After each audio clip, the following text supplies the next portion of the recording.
from Ethereal University. Today we're going to be breaking down in detail the Freemasonic 33rd degree symbol.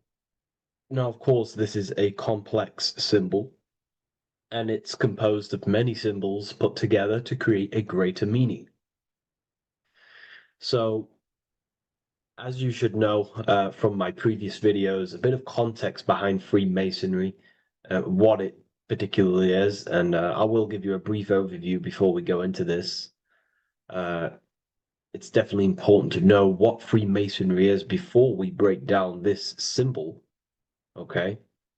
Because without the knowledge of Masonry and what it is, it's difficult to understand what the symbol truly means. So Freemasonry is all about building. The word Mason means to build. And we're either building with light or we're building with darkness. So that we have good Freemasonry, we have good Masons, people who want to spread the truth, people who want to help people awaken their mind and liberate them and bring them up to higher consciousness. Or we have Masons who want to divide, keep the knowledge to themselves, create walls, build walls in people's minds, construct illusions in people's minds for their own personal gain. Okay, so we're either building with light or you're building with darkness. You're either building with light or bricks, spirit or matter. God and the devil, same thing. You're either uplifting people or dividing people.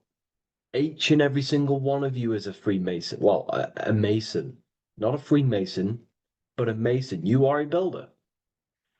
And you're either constructing division in you and other people, or you're either creating oneness.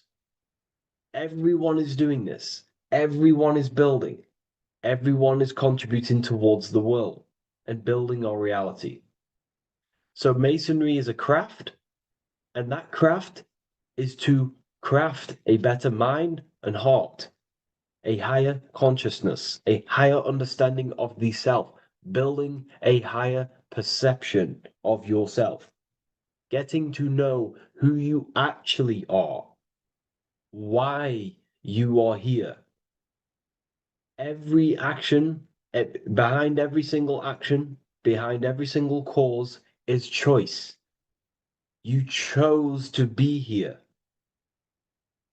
Whether you know why you are here or whether you do not know. You chose to be here in this time, in this period of life on the earth, on this physical dimension. You chose, the mind of yours chose to be here in this body at this specific time. You are playing a role, you are building in this world at this specific time. So Masonry is all about getting to know the self, to know what you actually are through gnosis. Gnosis is direct knowledge obtained and extracted from direct experience. Knowledge extracted from direct experience. Knowingness. You know you have hands. You don't believe you have hands. You know you have hands. That's what knowing thyself truly means. To go within the self. To dwell in meditation for long periods of time. Not even meditation. To dwell, closing your eyes and thinking internally. Not thinking externally about anything outside you, but thinking and questioning internally, and you shall find answers. Seek and you shall find. If your heart is truly set on knowing, on getting to know true knowledge and knowing yourself, then you will find it. Okay, so because that's what the heart is. The heart is where we find our treasure. It's why it's inside of our chest. Our chest holds the treasure. What is your treasure? Your treasure is your physical manifestation. And whatever you act, whatever your heart cares about, your body follows. Your body takes action towards what you care about in life.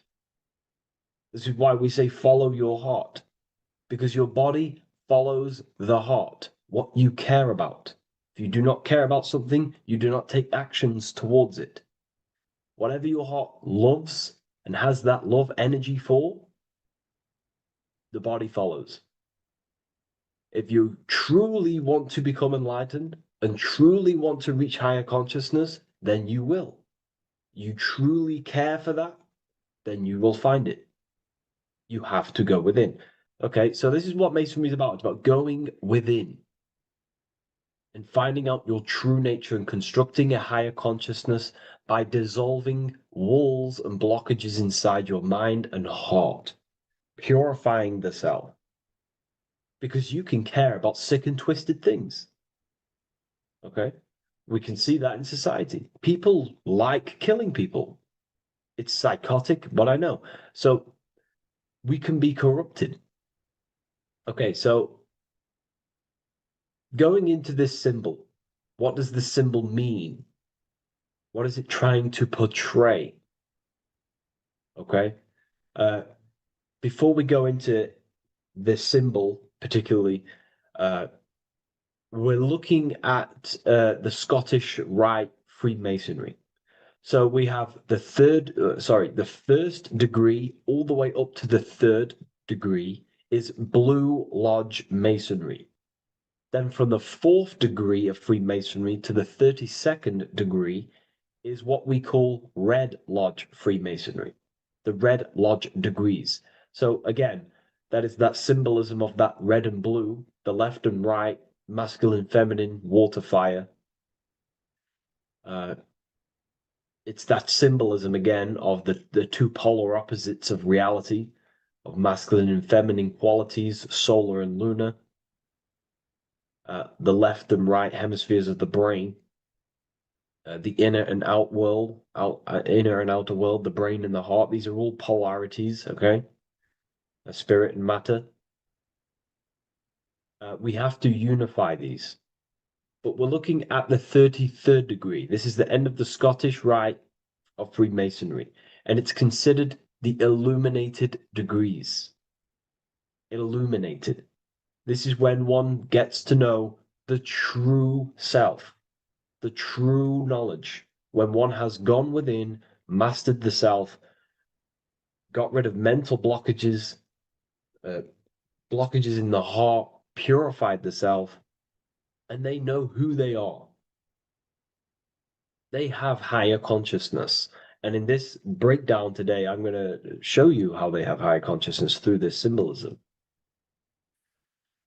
Okay, so I was going to say something, but I totally forgot what it was. But anyways, we'll move forward with this symbol. Oh, that's what it was. Water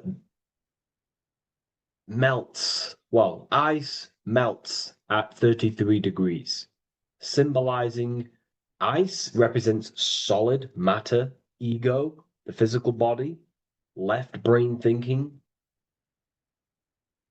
physical reality identification, identifying self with the ego, the name, the job, the reputation. That's the ice, that's solid, that's ego thinking, left brain thinking. When we identify ourselves with the body, our ego, our name, our job, our reputation, our family, that is ego. That is pure earthly survival base level consciousness.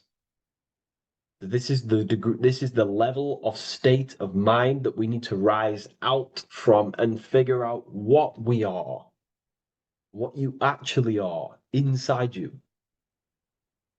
When you turn off your thoughts, what are you then? If you do not think, you are not your name, your job, your reputation, your family, your beliefs. Because when the mind is turned off, there is still something left. That is you. And that is the substance that we have to get to know through gnosis, through going within and thinking internally and dwelling within. Okay. So Freemasonry is all about learning about the psyche, the true nature of consciousness, how it functions, the mechanics of consciousness, how we can integrate universal law with consciousness. We're going to be going into that. Natural law, how we can become one with God's law.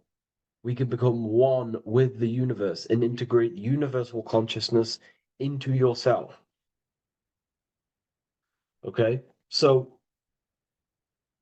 the first thing I'm going to say about this symbol, straight away, the first thing you probably notice about the symbol is the eagle. The eagle is a bird. Okay, what do birds do? They are high in the air.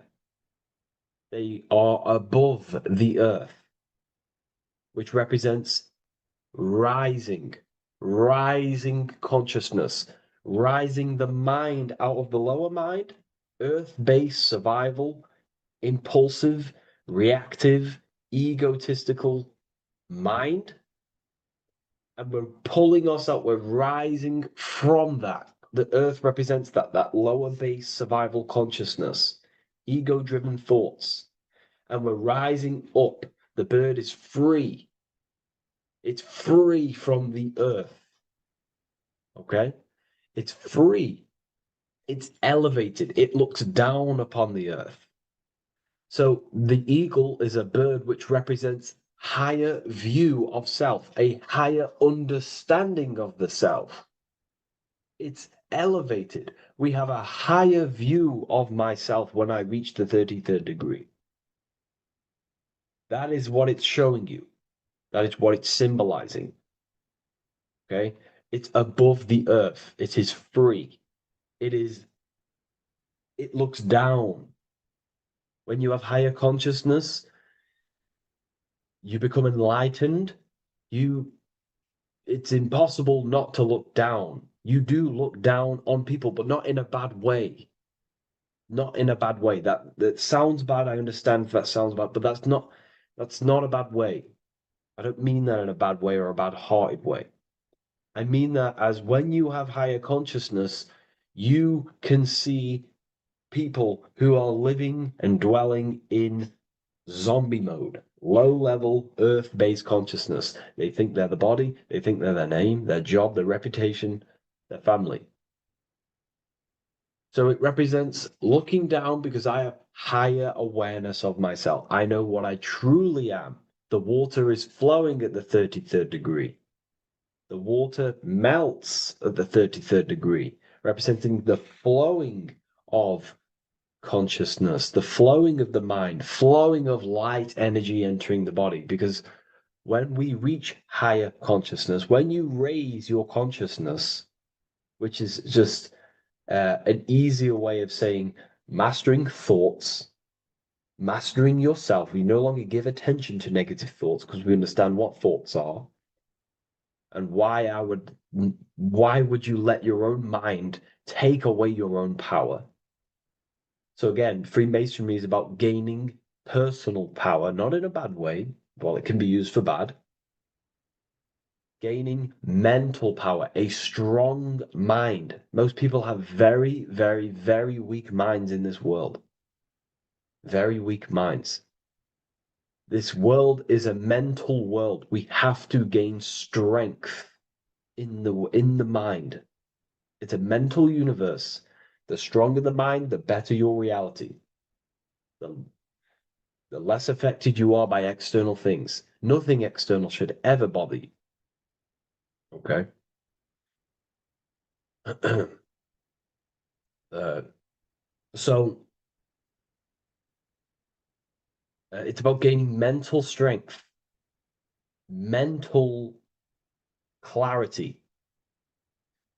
So again, the bird is elevated, it looks down, it has a higher awareness, it sees things from above, it sees the world for what it truly is. That's the eagle. Okay? It's the higher view. This is the illuminated degrees. So we're looking at now the sword. The bird, the eagle, the double-headed eagle is standing on the sword. Very symbolic. The sword is not above the eagle. The sword is below the eagle. the sword moves through the air. On a basic breakdown of the sword, it represents power. Power. Because if I have a sword, I hold the power over you. That's what it symbolizes. In war, you have a weapon bigger than someone else and more destructive than someone else, you hold the power. So it's a power symbol. To go even deeper on this, on its true meaning, the sword, I've already broke this down plenty of times. It moves through the air. It cuts the air. It's the mind. Air represents the mind. Water is emotion. Fire is the spirit. Earth is the body. So we're looking at the mind, the power of the mind. And the eagle is standing on top of this, representing, I am conquering my own mind. I am conquering my mind. My mind does not conquer me. My mind is truly mine. I hold the power over it. I stand on top of my mind. The mind does not rule me. Thoughts do not enter my mind that take away my power. I think it, I feel it, I act towards it. It's unity. My mind is the monarch. It is the command center. It is mine.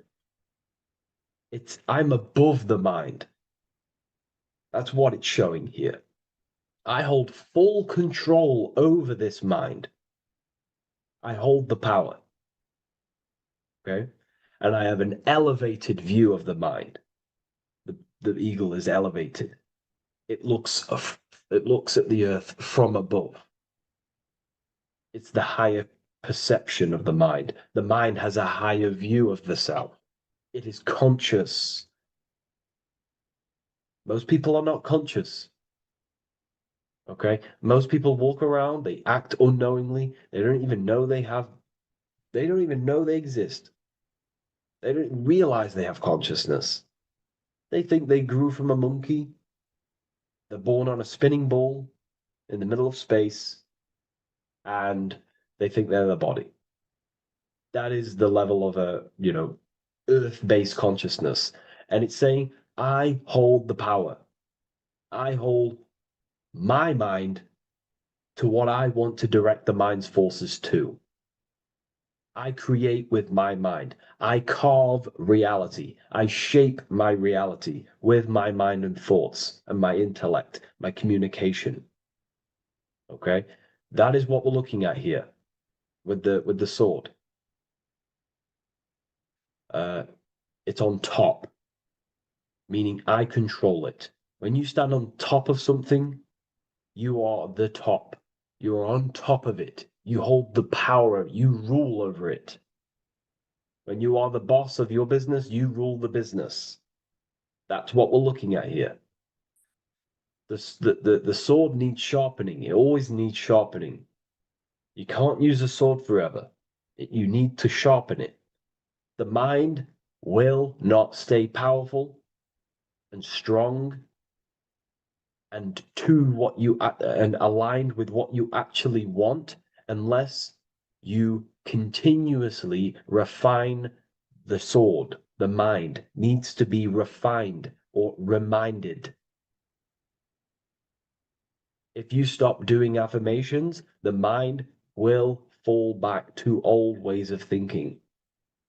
If you constantly meditate, you constantly implant the messages into your subconscious mind, you constantly visualize, you are keeping the mind sharpened with what you want in life, what you are trying to create.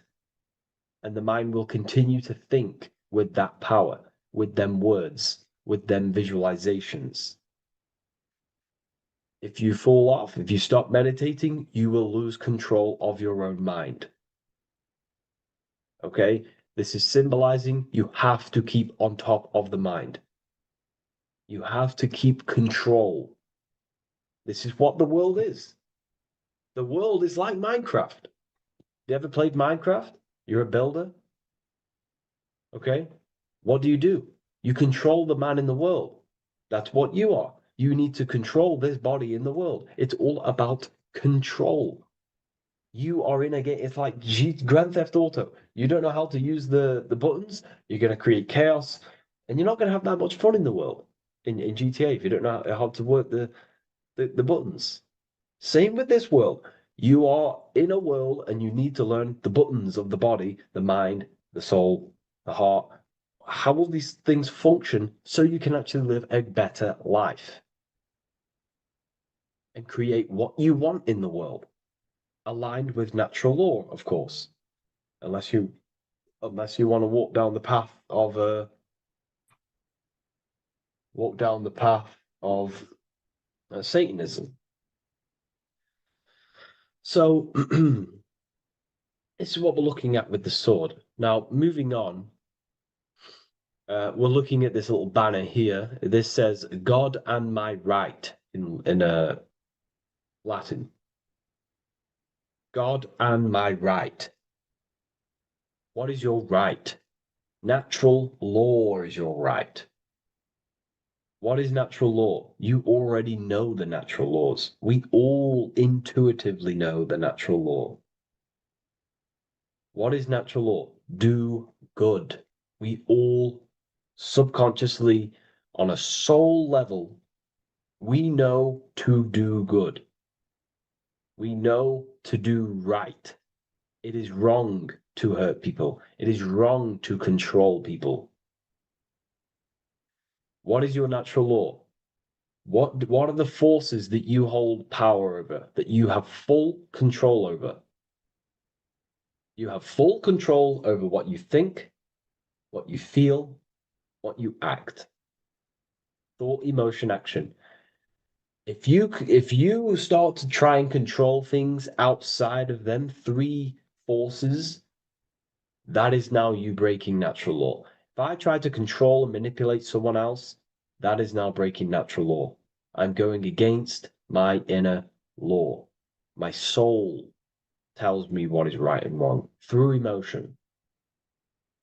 So it's about aligning the self, my actions, my thoughts with my emotion, my intuition, my natural law. These are your rights. Your rights is to think, feel, and act with the law, with good, with God, with love, with care for one another. Am I building with light to bring good things to the collective? You see, most people are stuck in their left brain, and the left brain only sees me, me. Ego-driven thinking. That's why they trap us in our left brain. They train us to be left brain. They tell us to write with our right hand to strengthen the left brain. They call it writing. Everything in this matrix is to activate your your left brain. Why? They need you in ego consciousness so you can be controlled and manipulated. So you do not recognize patterns. That's the right brain. The right brain recognizes patterns, symbolism, metaphors. They don't want you reading between the lines. They want you logical. They want you divided because the right brain sees the whole. The right brain sees the woods. The left brain sees the trees. And that tree is your ego. And the woods is the collective consciousness. They want you only thinking about you. Because that way you are divided from the collective consciousness. And we're all one consciousness family. We're all God. We're all God experiencing Himself. And we are all building this world. So it's about aligning the self with my right, with God, with natural law. It's what Freemasonry is about. True Freemasonry, light Freemasonry, not dark Masonry or evil Freemasonry, whatever you want to call it. The crown, royalty. Royalty wear crowns. And what do the royalty have? Again, this is another power symbol. They hold control. Yes, royalty hold control. And that's why this crown is at the top of the image, not at the bottom of the image. It's at the top. representing I control the left, I control the right. I control my left brain and my right brain, the two eagle heads, the two views. The eagle has one eye on each side. It's looking, it's seeing. And that's symbolic of the left and right brain. We see, not physically see, but I mean perceive. We perceive reality with the left brain and we perceive reality with the right brain. And it's about unifying these two brains so we can see and perceive reality from a true lens. Because if we see reality only from the left brain, and a left brain dominated brain, we see everything as divided. But if we see everything from a right brain perspective, we see everything as whole. When everything is in the middle, you need to see reality from the middle. Yes, I have my own personal consciousness, and yes, there is a collective consciousness. So I need to balance between that. I need to see reality between the line, between the left and right brain, and align this worldview, and align my thoughts, align my actions with this. Because if you're left-brained dominated, you're only going to take action on ego. You're only going to take action on me. You're only going to think about me, me, me. But if you're right hemisphere brained, you're only going to take action for the collective, which is, yes, that's good, but you also need to think about yourself. Why did you come here? Your life has a meaning as well. It's not just about the collective, it's about you as well. But we need to balance this. You see? This is what we're looking at. The crown is in the middle, representing the balance, the power over the two. Okay? It's the balance, it's mastery, it's control. Royalty hold control over society, royal families. So it's about controlling the self. It's control over the eagle, control over the sword, over the mind. It's about personal power we're looking at here, self-control. Now we're looking at a upright triangle, which represents the element of fire, which is masculine. Masculine is all to do with action, action, the physical body. We're looking at fire, which represents spirit or transformation. Fire is a very transformative element. It transforms things. Okay, so we're looking at self-transformation through action. This is what we're looking at here. Fire is a very, very masculine force, a very penetrating and transformative force. So we're looking at transforming the self, not through knowledge, but through action. We have transformed the self, 33rd degree. I've reached the 33rd degree and I have now fully transformed. Now, there are higher degrees than 33rd degree, but we're just breaking down the symbol. That's a whole of a lecture. But this represents full transformation. 3, another, if you watch my video on numerology, you know 3 is all about what? Transformation. Thoughts, emotions, actions. These are the transformative forces that turn and create reality. Jesus dies and dies and resurrects after 3 days. Transformation from dead to the awakened. Brahma, Vishnu, Shiva. God is threefold. 3, 3, 3, 3, 3, 3. Electricity, magnetism, dielectricity. The 3 forces that pretty much create physical matter. Transformation is 3. So we're looking at transformation through action. Action is a very transformative force. There's no point learning this knowledge if you're not going to act upon the knowledge. A lot of people join the university, they learn a lot, but they leave because they don't want to take the action.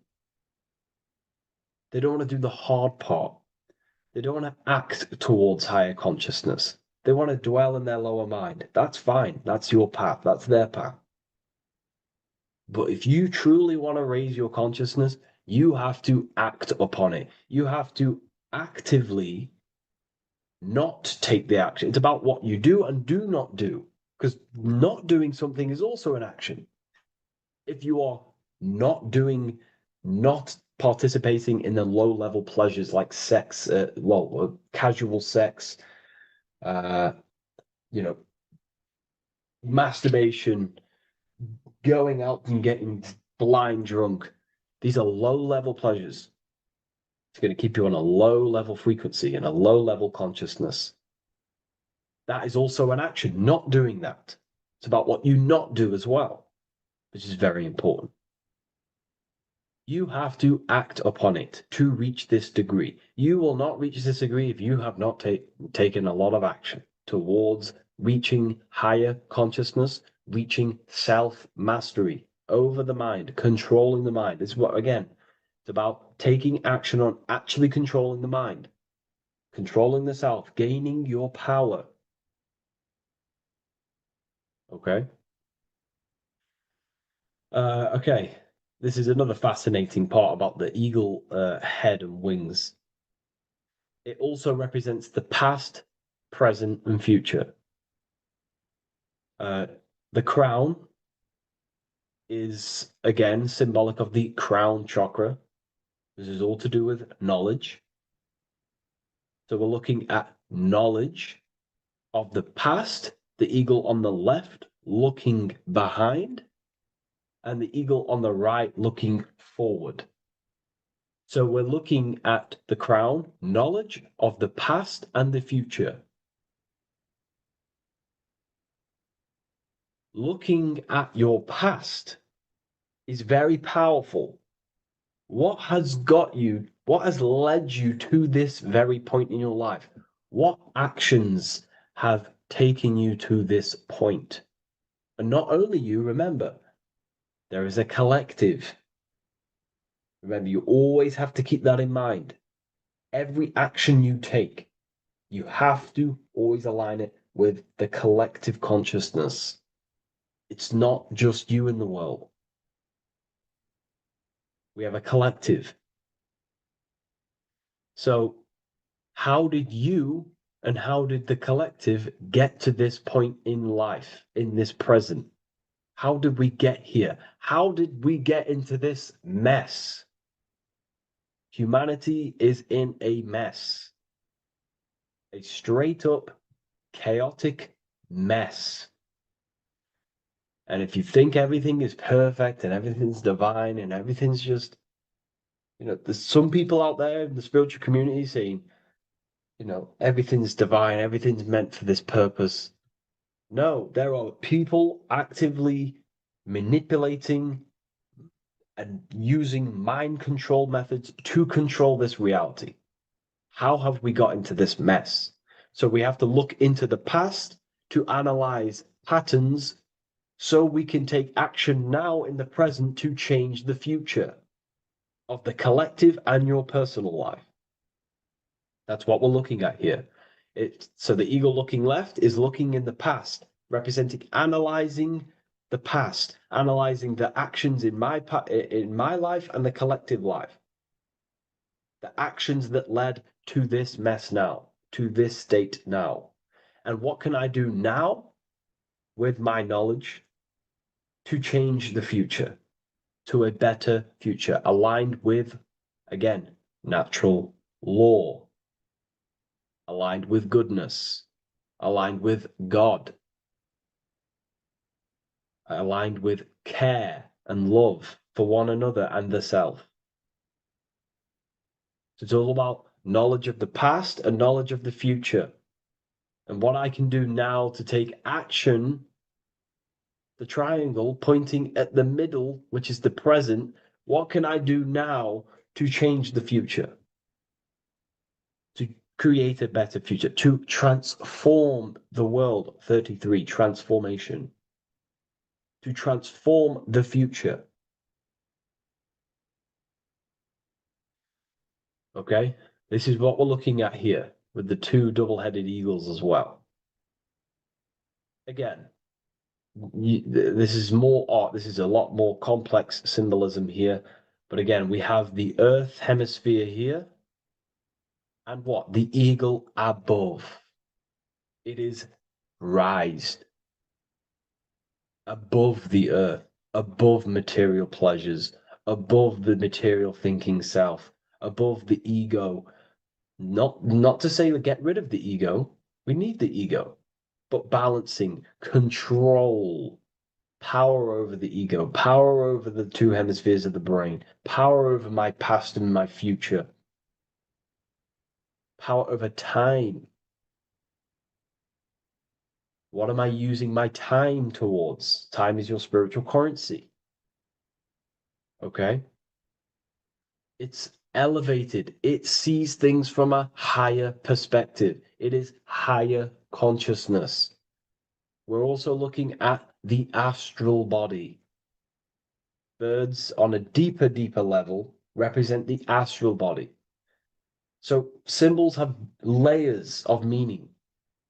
The deeper you get into the occult. So when you join the first degree, you get, a good interpretation, and the higher degree you go, the more deeper the symbol reveals, as the more deeper you know yourself. So we're looking also at the astral body, the light. What is the light? Light is a massive symbol in Freemasonry. It's knowledge, gnosis. When you're very intelligent, you call someone, they're a bright child. They have enlightenment, light in the mind. Looking at light, a lot of knowledge, a lot of self-knowledge of the self, of the psyche, how I function, what I am, knowledge of the astral body, rising above the earth, astral projection, exploring your true nature, exploring consciousness. This is what we're looking at here. And in order to explore your astral body and explore the astral realm, you have to control the sword, the mind. And you can then explore. You are free like a bird to fly. This is all symbolic of rising consciousness. All symbolic. So I hope this video has gained a bit more clarity on this symbol and giving you some insights. And I will see you in the next one. Thank you for tuning in today.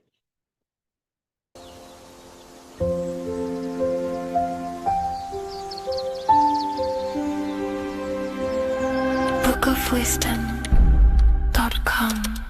Visit today.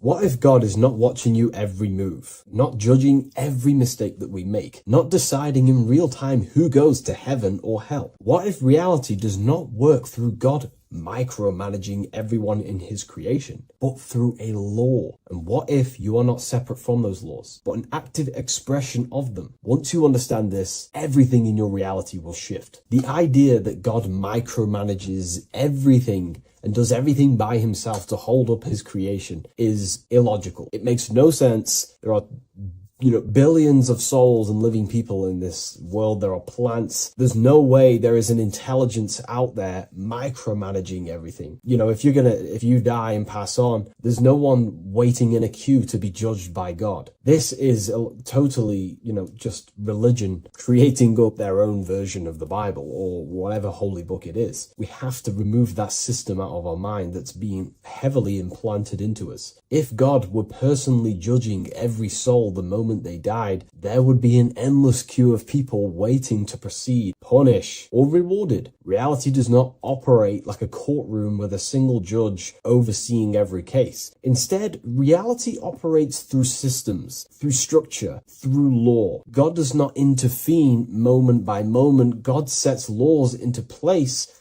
and creation unfolds by obeying them laws automatically. Think of like a video game. Reality works like a code, not a control. When someone creates a video game, They do not sit there creating and controlling every character, every movement, every outcome. They write a code. They define rules, gravity, collision, cause and effect. Once the code is set, the game runs on its own. Reality functions the same way. God is not micromanaging existence. There are laws that were written into the fabric of reality itself, and everything operates through them. And these laws are not just in the fabric of reality, like I just said. They're literally ingrained into your own mind. Your mind cannot escape these laws, are pretty much creating everything you call life. We see some of these laws in nature. This is where geometry comes important. Geometry is not random decoration in nature. It is a law made visible. Spirals, symmetry, ratio, structure appears everywhere because geometry follows rules. These rules govern how plants grow, how crystals form, how cells divide, how planets rotate around the Earth, never ever falling off track. The sun rotates around the Earth. The moon rotates around the Earth. What is the order? What is the law that these intelligences are following? Why do they never distort? Why do they do the exact same thing every day and never fall off path? There is an order. And in fact, the word cosmos comes from Greek. And the word cosmos in Greek means order. This is why we call cosmology or the cosmos, the universe. It is order. It is an ordered, structured creation which contains and recycles and regenerates itself. For example, if we look at the Fibonacci sequence, this sequence is a code written into nature. It's not just decoration. It is an instruction into plants, into everywhere you see the Fibonacci, which is right there in your hand, the Fibonacci sequence. The pattern governs how things grow in the most efficient and sustainable way possible. Leaves, flowers, shells, trees, hurricanes, and even galaxies follow this sequence because it allows growth without collapse, overlap, or waste. The reason the Fibonacci appears everywhere is because it's the law of balance. Each stage of growth builds the one before it. Nothing is forced. Nothing is micromanaged. Growth unfolds naturally because the rule already exists. Without this law, nature would not sustain itself. Plants would block their own light. Branches would compete instead of expand. They would all be fighting for space. Systems would collapse under their own complexity. The Fibonacci solves this by allowing infinite expansions while maintaining order. This is what an actual law looks like in action. A single principle set once, creating harmony across all scales of existence. Nature does not think about how to grow. It follows the code on a subconscious level. And because the code is perfect, growth appears intelligent. This is the same principle that governs reality itself. Without the Fibonacci sequence, plants would be fighting for space, fighting for light, that it would be pure chaos. The reason why there are laws in place is because it allows everything to self-sustain itself, to grow infinitely. These laws, such as the Fibonacci sequence, is pretty much a code to ensure that plants, nature, are eternal and they keep recycling themselves without a being micromanaging these things. Just like how your body works. Your body is running off subconscious programs. You don't tell your heart to beat, you never have. You don't tell yourself to breathe, you never really have. You don't tell your digestive system to digest food. These laws are already in place before you even become conscious as a baby. Who is the one telling your body to grow, to regenerate itself when it cuts? Who is this intelligence? What is this intelligence? Well, this is what we call the universal subconscious mind. The universal subconscious mind, the same power that is making the planets rotate around the earth, the same power that's telling the seed to grow into a plant, the same power that turns your cut into a scab, then into skin, is the same power that is running your heart, that is telling your lungs to breathe. We're all interconnected with this universal subconscious blueprint which sustains reality and creation itself. It's a self-containing system. Now that we've gone over some of the basic stuff, but you see where I'm trying to come from now. There are laws you cannot escape, and one of them laws would be cause and effect. It's impossible to escape this law. It is too powerful for your consciousness to actually escape cause and effect. Every cause will produce an effect, and every effect will produce a cause. It is an endless, infinite circle or cycle. It creates everything in your reality. The way I like to use cause and effect is before I make a decision, I know I'm trying to push my life towards who I want to be, towards my higher mind, but towards my goal. So every decision I make, let's say my friends contact me and say, do you want to come out? Let's do this. Let's say it's, something that's just going to waste my time and it's not very important. Of course, it's good to have time with friends, but let's say it wasn't important, for example. Before I make any decision in life, I say, well, what is this cause going to affect?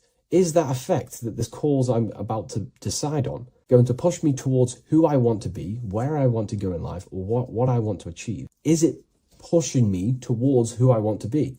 If it's not, I will not take that action. I will not produce that cause. I only take actions that I know are going to make positive effects. Now, of course, there are things we can't control, but we can minimize these things. I only take causes, which is just an action, if I know the effect is going to benefit me. I know sitting here, making videos will help me produce value for the world and for yourself and to help people awaken to these things. I know this is the cause, this is going to benefit humanity and help people awaken even more, because that's all I want to do. I want to help people, provide value, to change people's lives. Another law that you can't escape is obviously time. You can't escape these laws. They are eternal principles that were set into place by some sort of intelligence. We live inside them. We express them. We are shaped by them. But you are not separate from creation standing outside the system. You are geometry. Geometry is right there in your hand. That's the Fibonacci sequence. You are the law made conscious. You are thought crystallizing into experience. Every object, every person in your reality is pretty much an externalization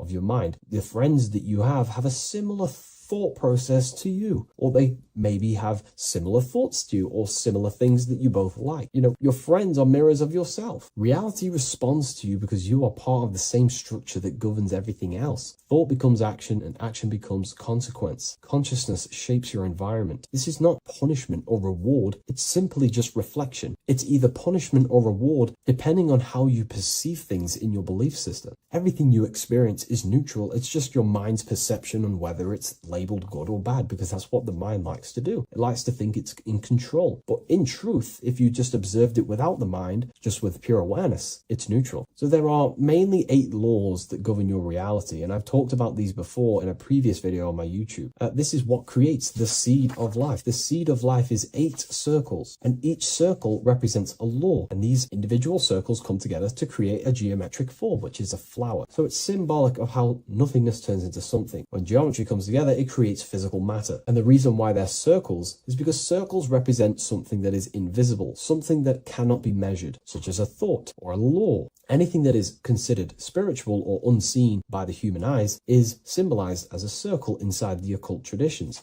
The reason for that is because circles' surface area cannot be calculated. You can't find the exact surface area of a circle, which means it symbolizes something that you can't actually measure or see or tangibly touch. Therefore, the seed of life represents the 8 laws that come together to create a flower, the 8 laws that come together to form matter, the 8 laws that crystallize mind into a physical experience. These laws would be the first one, mentalism, the big circle around the seed of life. The big circle. So mentalism just reveals everything is mind. Without mind, there is no existence. Mind is reality, pretty much. You experience life not just outside of you, but mainly inside of yourself. Therefore, all of the laws that come after mind correspond to the mind, because mind is the first law. The second law will be vibration. Every thought has its own vibration, and you attract to you the thoughts that you put out based on the vibration. If you think negative, low vibrational thoughts, you will receive back to yourself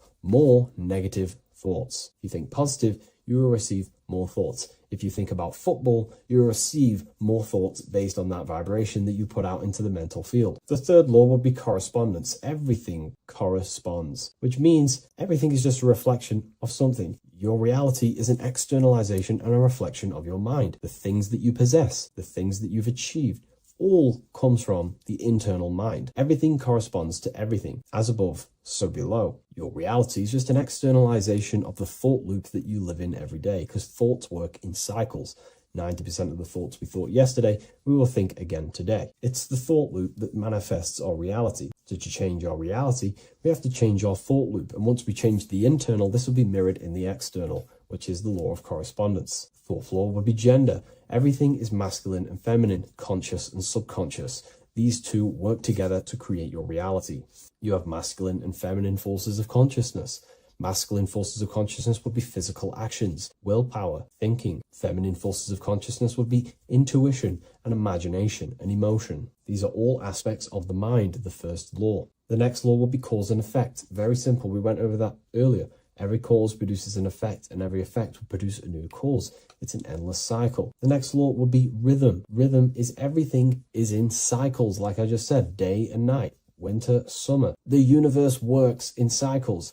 And just like I said, the law of correspondence, as above, so below, as within, so without, because the physical world has cycles, so does your mind have cycles. Thought loops. We think 90% of the thoughts that we thought yesterday. The subconscious mind responds to rhythm. The more you say something, the more you believe it, the more it becomes a program and more suggestible to your conscious mind. And the last law is care. It's impossible to escape care. You cannot not care. It is important. It is impossible to escape. If you hurt someone, you know deep down that that was wrong. And care also corresponds to creation. You only act on what you care about. You care about paying the bills, right? So we take the physical actions to go generate money to pay the bills for our house or whatnot. Or if you love someone, you care for them. You take the actions to message them, to contact them, to see them. Human action is driven by love or care. This is how all reality is created. So once we understand these things, it's life-changing. Once you work with the law, that's what I mean. Most people are unconscious of the law. The laws are there, but they're just not aware of them. Now that you're aware of these laws, you can consciously work with these laws so they're not working against you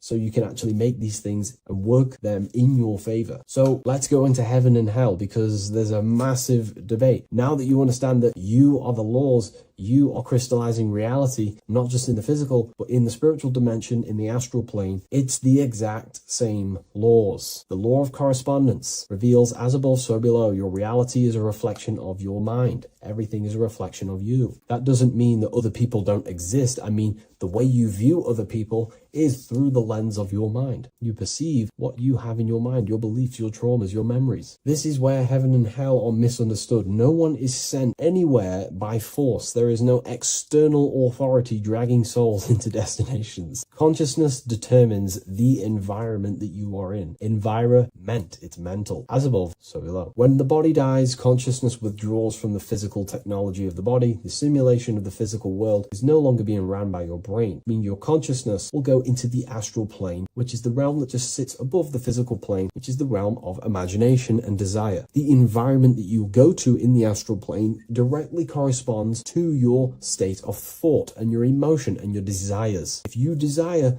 hurting people your whole life, then you're going to go to an astral realm, as above, so below. You're going to be in an environment where that goes on, but in a non-physical sense. Wherever then thoughts, whatever the strongest thoughts you thought throughout your life, that is the environment that you go to. If you were so caring and loving to your family, all you wanted to do is provide for your family or whoever, and you pass on, you will go to a place where people care. Souls are manifesting them thoughts and them energies. It's vibration. Whatever vibration you're vibrating at, you will reflect and correspond in your reality when you die. Therefore, you create your own suffering by desiring such low vibrational things, or you create your own heaven if you are truly operating from a place of love in your heart. You see, your mind can lie, but your heart cannot. Your heart reveals your true desires, your deepest wants and needs, and it reveals your true self, and that will be projected and responded in the astral plane, because astral matter is very respondable to consciousness.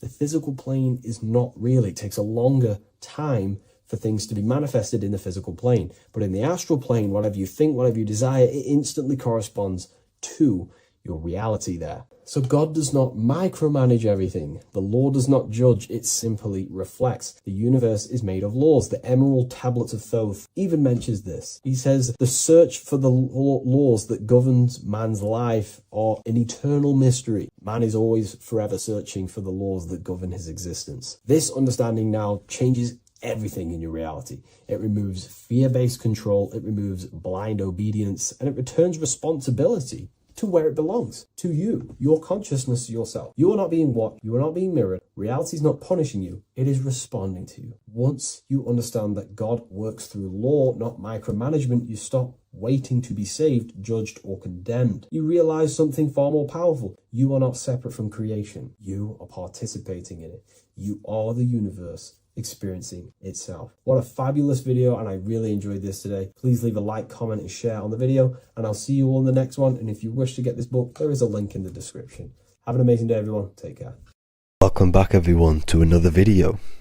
Today we're going to cover everything that you need to know about the mind, starting with the two aspects of the mind, the conscious and the subconscious. The male aspect of your mind is the conscious. This is the 10% of your mind. The conscious part of your mind is only aware of everything around you, your vision, your sight, your smell, your taste, your hearing, and your current state of emotion and thought. Every thought that you consciously think about has an emotion directly attached to it. That emotion is then impressed onto the subconscious part of the mind. The subconscious part of the mind is the female aspect of your mind. It is also a whopping 90% of your mind. Subconscious mind is controlling all of the subconscious processes which happen within your body. For example, your subconscious mind is controlling your heartbeat, your digestion of food, and all of the things that you do not have to tell the body to do. It is the hidden part of our mind which is controlling all of the hidden things. The subconscious mind is like a recording supercomputer. Everything that you have experienced in your life is all recorded and stored within the subconscious mind. One of the most important things about your subconscious mind is that it stores your mental programs. Everything in the subconscious mind manifests into behavior and actions within the body. Your daily basis routine and habits are all mental programs within your subconscious mind. These mental programs are created by mainly two ways. 1, repetition, and 2, emotional impact. The repetition is fairly simple to understand. The more you do something, the more it impresses onto your subconscious mind and becomes a program. That program will then manifest into your behavior. However, with the emotional programs, they work a bit different. The stronger that you feel an emotion, the stronger it is impressed onto the subconscious mind. And then that emotion becomes a program. For example, you had a very traumatic moment happen when you were a young child. The emotion that you felt was so strong in that moment that it impressed into your subconscious mind so hard that you can recall that moment like it was yesterday. That traumatic event that happened to you when you were young will still manifest into your daily basis behavior even to this day. However, it manifests subconsciously. For example, if you were in a car crash, you will be wary to enter cars with certain people. All because of that traumatic emotion that you felt and impressed onto your subconscious mind. Another example of the subconscious manifesting into our behavior is posting on Instagram. Most of the time, the reason why you post is because your subconscious mind is seeking gratification. So before you actually do something, question yourself and find out the root cause of why you are doing this. Another thing that you need to understand about the subconscious mind is that it takes everything you say and hear literally. So for example, if you go and say, "You are an idiot" to someone, your subconscious mind will only pick up the word idiot. It only knows yourself. It doesn't know anyone else. You are casting a spell on yourself just by saying that to someone else. This is why the golden rule is to treat others like you'd like to be treated. Now, you can rewrite these programs which are already in your subconscious mind. However, it does take consistency. You have to change these programs which have been running for years. And by changing these programs, you change your behavior, because these programs manifest into your behavior. The best way to do this, personally, is to listen to affirmations first thing when you wake up in the morning, and do this for 10 minutes every single morning. Then at night time, you want to think and feel that you are becoming the reality that you desire. The more that you feel this reality, the more it will become a program and impress your subconscious mind. For example, you're trying to gain financial freedom. If you trick your subconscious mind into creating a program saying that you are financially free, this will manifest into your behavior. You will start doing more work. You will start looking for ways to make money. Your mind will be set on the frequency of money and financial freedom. Therefore, you will receive thoughts based around this program. If you take enough action, your life will dramatically change because of this program that you created in the mind.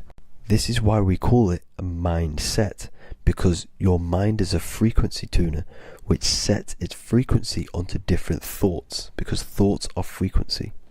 If you fill your mind with a specific frequency, you will gain thoughts and ideas based around that frequency. To create a stable mind, you need to master your emotions. You need to change your mindset. Everything that you experience is neutral. Based upon the mindset that you see it, you either give it a positive or negative charge. By understanding this deeply, you will then control your emotions. I hope you gained some wisdom and enjoyed this video. Please, if you can, leave a comment and a like, and subscribe to the channel if you like this content. Love and light to you all.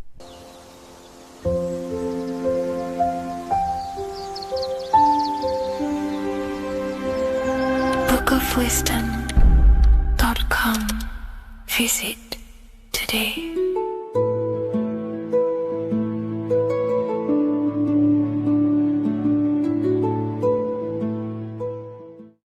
What if I told you that the pentagram can unlock the secrets of creation and make you manifest any reality you want? Hence why the pentagram is used heavily in magic and witchcraft. We have to understand that the pentagram has been heavily demonized. Religions, churches claim that this symbol is associated with Satanism and witchcraft. I personally believe this was intentionally done so that people do not gain their personal power over reality and their life. The pentagram reveals so much about you, and it is one of the most important symbols to understand inside the occult studies. It is one of the most common symbols that you will see across all occult esoteric orders and different occult traditions, such as Freemasonry, Kabbalah, Rosicrucianism, alchemy. You will see this symbol everywhere. And in fact, you even see this symbol, the pentagram, on old church buildings, statues of Jesus next to church buildings.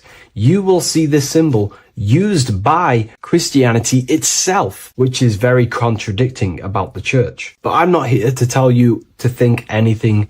You can simply take this information with a pinch of salt and see if it benefits you. The pentagram used by the early Christians was said to symbolize the 5 wounds of Jesus on the cross. But this goes much deeper in an esoteric explanation. The pentagram ultimately represents the 5 elements of creation. All creation falls within these 5 elements.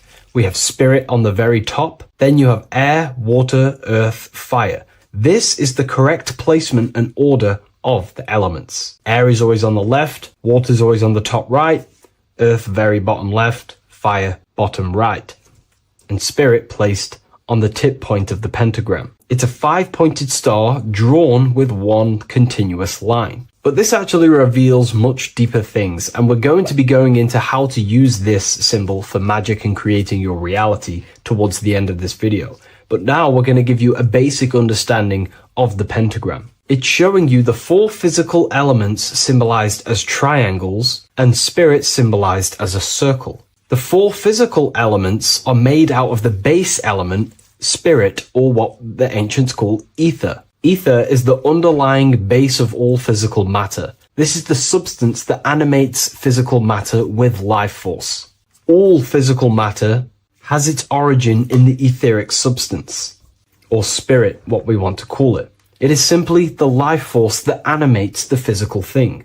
However, if we go deeper onto this symbol, it also represents something personal to the individual who wears this symbol. If you wear this symbol, you're basically saying you're putting your divine nature over your material nature. Your divine self is in control of your material self. You put your spiritual needs before your physical desires and needs. Hence why the spirit is on top, looking down over the 4 physical elements. The circle is continuous, one line, eternal, no beginning, no end. The triangle has beginning and end and points. You can see the beginning and the end when you draw it. On a deeper level, this is pretty much showing the process that symbolizes the structure of the macrocosm, the universe itself, showing how the invisible spiritual planes condense and crystallize into the visible physical world, spirit turning into physical reality. But if you wear this symbol, you're basically saying, I put my divine nature over my material nature, showing that your spiritual nature rules over your earthly existence. You put your spiritual needs first. If you see this inverted, it is now the opposite, placing spirit on the bottom, basically saying, I desire the physical things over the spiritual. But what exactly is your spiritual nature?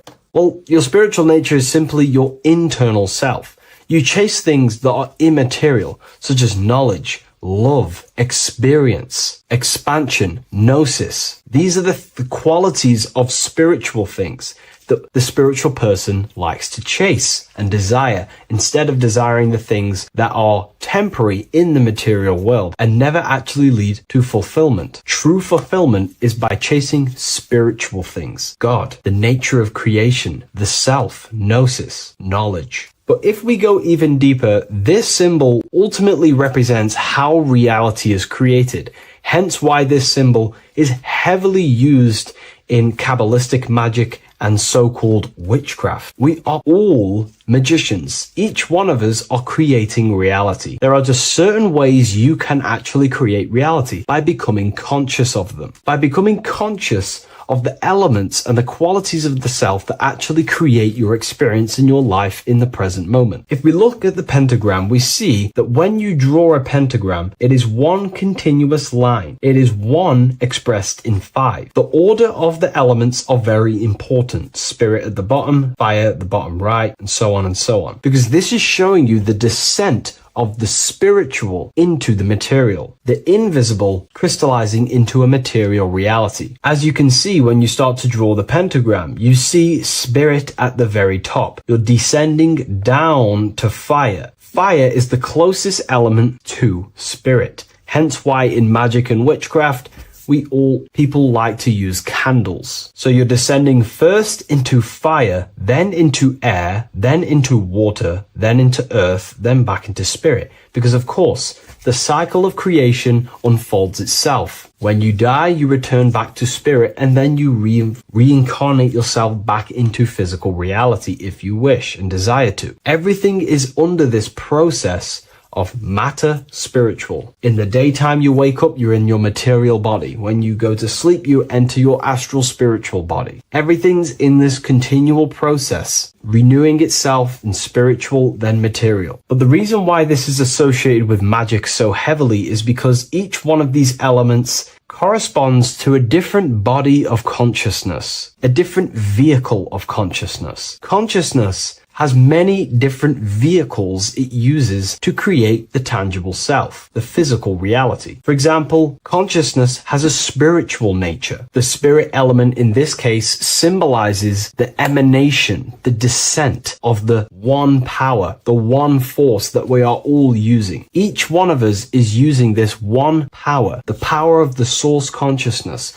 unfolding its creation in the present moment. This represents the source, the emanation, the descent of this continuous flow of energy through us that we are tapped into, like a live stream in the present moment. This descends first, the force descends into fire. Fire symbolizes the willpower, will. In this aspect or vehicle of consciousness, the will is the being that directs intention, initiates action, shapes reality through focus, determination. It sets direction, holds intention, projects a desire into form, and aligns your inner world with the outer creation. The will comes out of the force, spirit. Then the will goes with intention to air. Air symbolizes the mental vehicle of consciousness, the mind, the psychic man. The psychic aspects of your consciousness is thinking, imagination, mental images, logic, using the thought or the mental vehicle body of consciousness. Then that thought has an emotion, which is then water. So it goes from the force to the will to the intellect to the water, the emotional body of consciousness. The emotional vehicle of consciousness amplifies the thought into an emotional desire that you want to take action on. No one takes random actions, and if we do, we say we're very bored and we don't care. The water is the energy, the emotion you have to fulfill something. And that emotion then descends into earth, which is the physical body to take the physical action in the present moment, to fulfill that desire, to fulfill that will, that thought, that desire. And that is how reality is created all the time. Now, there is much more that you can go into with the pentagram, because true magic is about changing consciousness at will, not casting random spells. It's the ability to change the direction of consciousness using the power of the will to direct these forces to create change in the internal world so it can project outwardly in the external world. Because consciousness creates the external reality. What happens within us, we see change outside of us. So true magic is about manipulating the forces and the vehicles of consciousness that exist within our own mind to produce a change in the material world. There are other ways you can use magic, by purifying each body of consciousness or banishing each body of consciousness. Other forms of magic, you can dissect each body of consciousness and work with that specific body. If you think you're using your mind too much,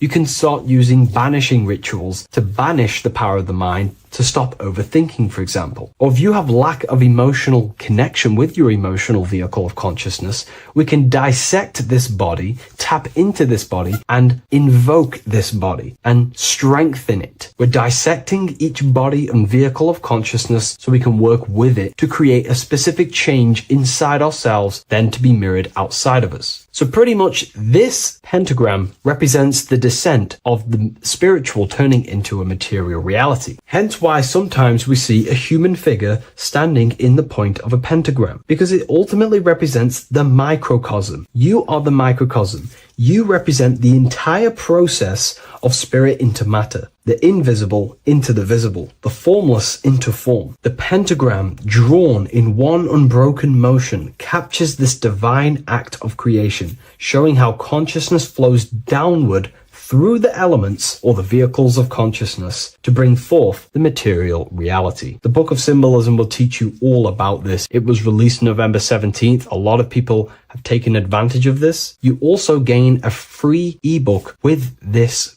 copy. Every order comes with a free ebook. And if you wish to get your copy of the brand new Book of Symbolism, you can find it in the description or revivalofwisdom.com. Thank you, everyone. I'll see you in the next video.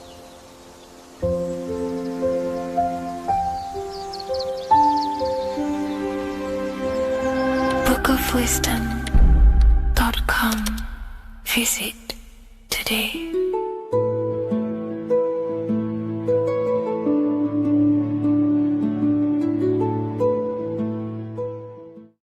Welcome to Revival of Wisdom.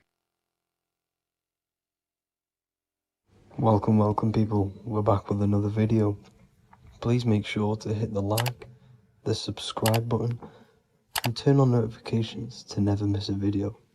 The Vatican is a giant key from a bird's eye view, and it also contains an 8-pointed star. The Anunnaki Sumerian gods also depicted this 8-pointed star. The sky god Anu from the Anunnaki also uses the 8-pointed star for his symbol. And even Freemasons depict an 8-pointed luminary with a ladder and a key. This is symbolizing the key to ascension up to the 8-pointed star, which is Polaris. Polaris is always depicted as an 8-pointed star. Polaris is the standstill star at the very center of our realm, which is perfectly aligned with the North Pole. The Earth is a giant torus field, and at the center is where the most electromagnetic energy is stored.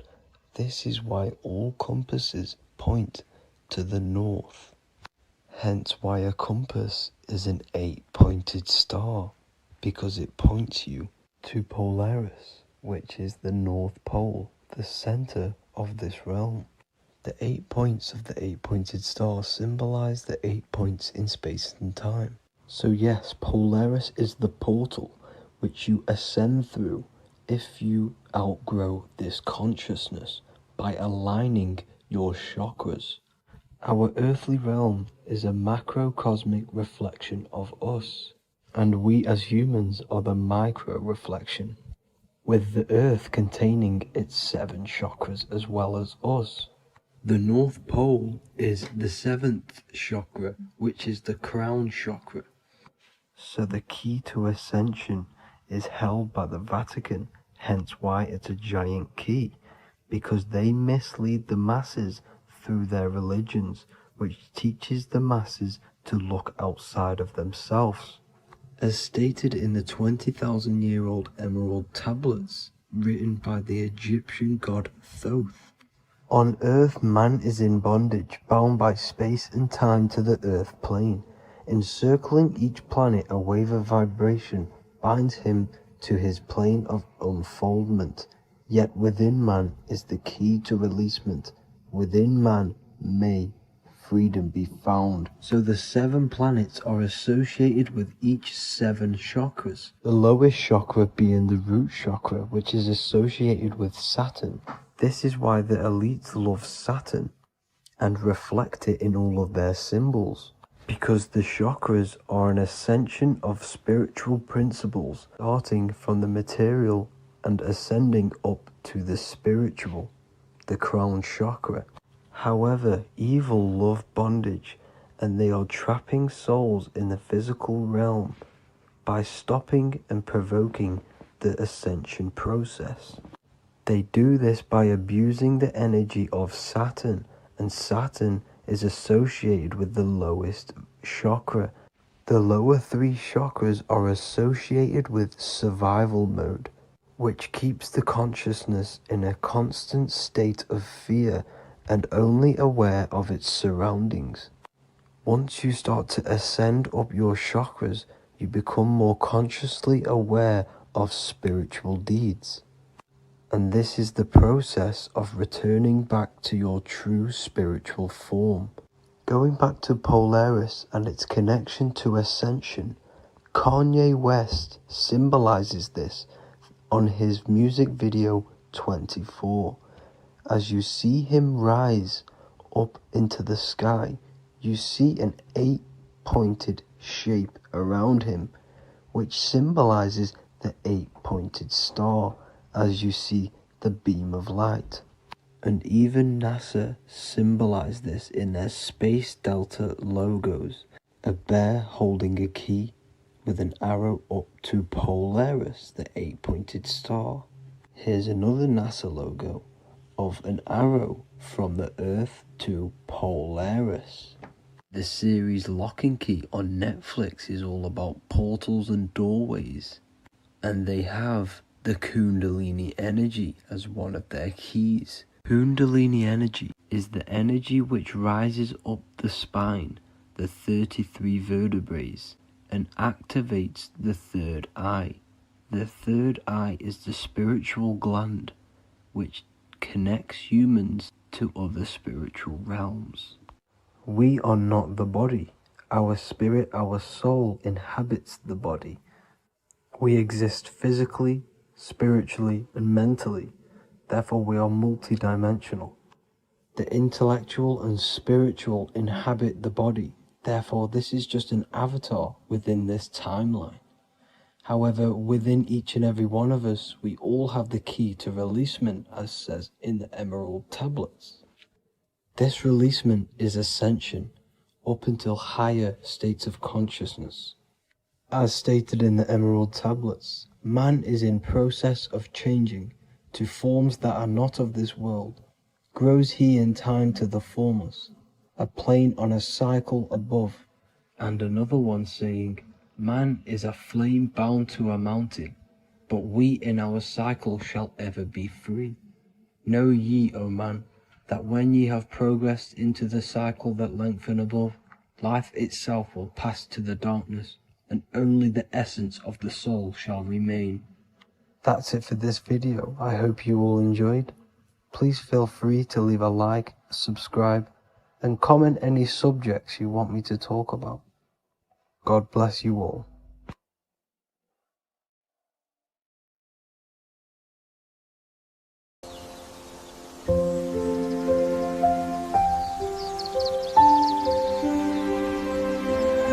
bookofwisdom.com. Visit today.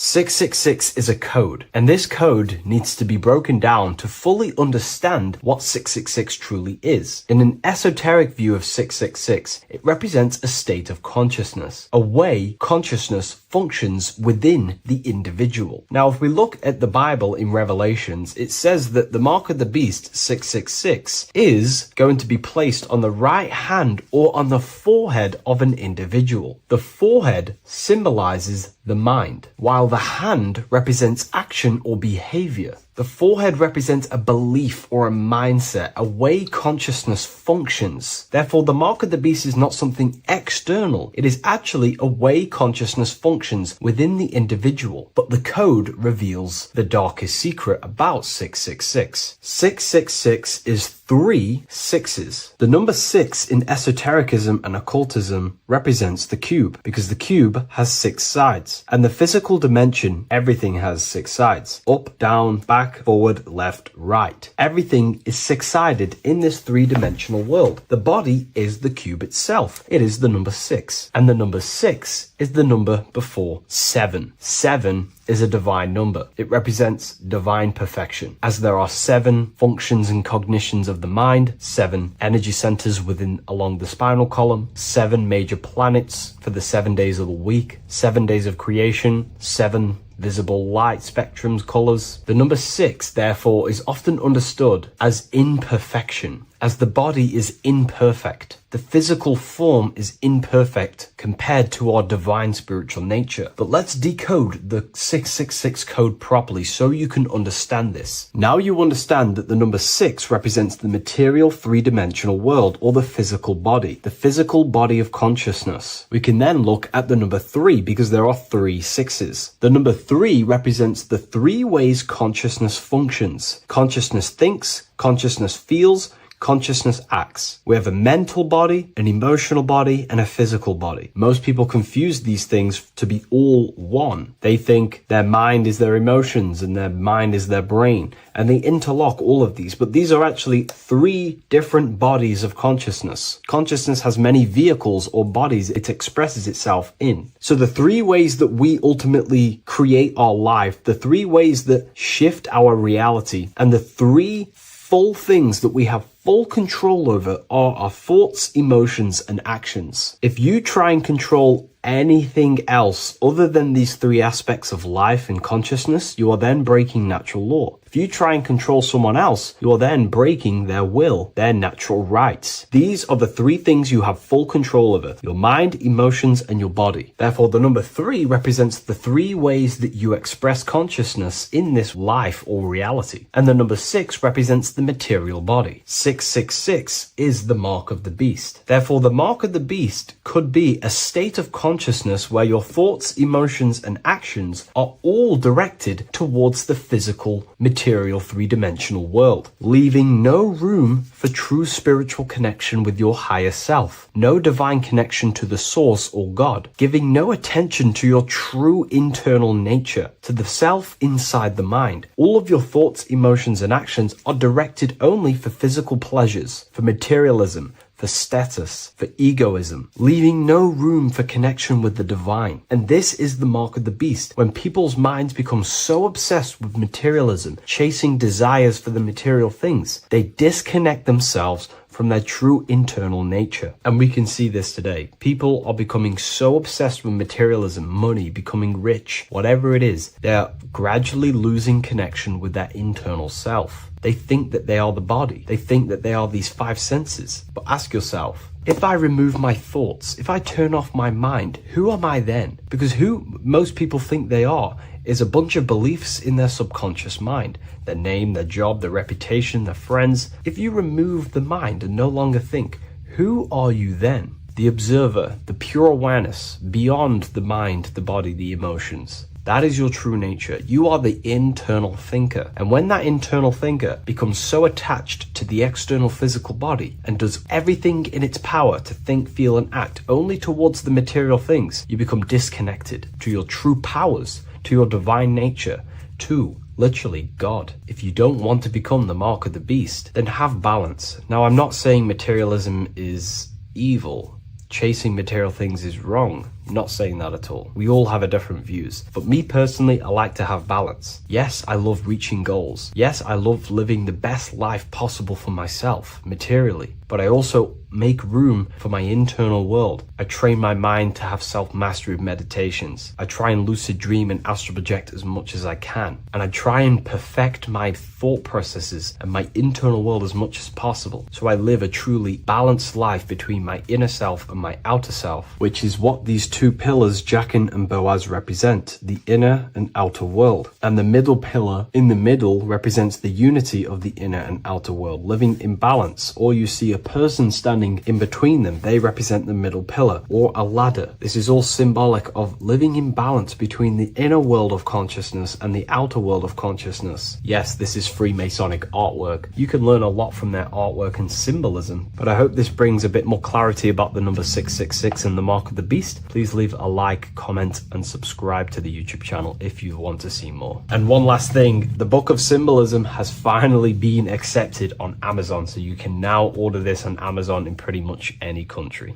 Watching pornography makes you see people as objects. It does a lot of psychological damage to the human mind. And if you truly want to progress in life, your spiritual journey, mastery, whatever it is, mastering your sexual urges is essential to become powerful, successful, and become the best version of yourself. And there are some occult practices that I used to help master this urge. They're not really techniques, they're more mindsets, which will definitely help you overcome your urges. So if you want to quit pornography today, this is the way forward that I used to create this version of myself. Before we go into the tactics, we must understand that whatever we do in darkness comes into light some way or another. If you watch pornography, you know you have a problem. You keep this to yourself. We all naturally do. These things are private, and what we do in our private time molds our subconscious mind, and we keep it away from people. But whatever we do in darkness always comes to light. If you're doing things you don't want others to see, such as watching pornography, it will come out through a subconscious force. It will come out in your eye contact. You won't really be able to make eye contact with the person you're attracted to. It comes out in your energy, your aura, your presence, your confidence. All of this plays a role in molding your consciousness. And especially women can pick this up so easily. Females are more subconscious, males are more conscious. Females speak indirectly, males should speak directly. If a woman is hungry, they will say, "I'm hungry." "Are you hungry?" But a male will say, "Let's go get some food." You have to see the underlying subconscious messages in women because they speak in more of a subconscious language. Men speak in a direct language. And maybe even men will pick this up. If you want to be taken seriously in the business world or your career, whatever it is, this is essential for your body language and your personal power. So you must master your sexual urges. Releasing your sexual energy, your sexual fluids, removes the life in your eyes.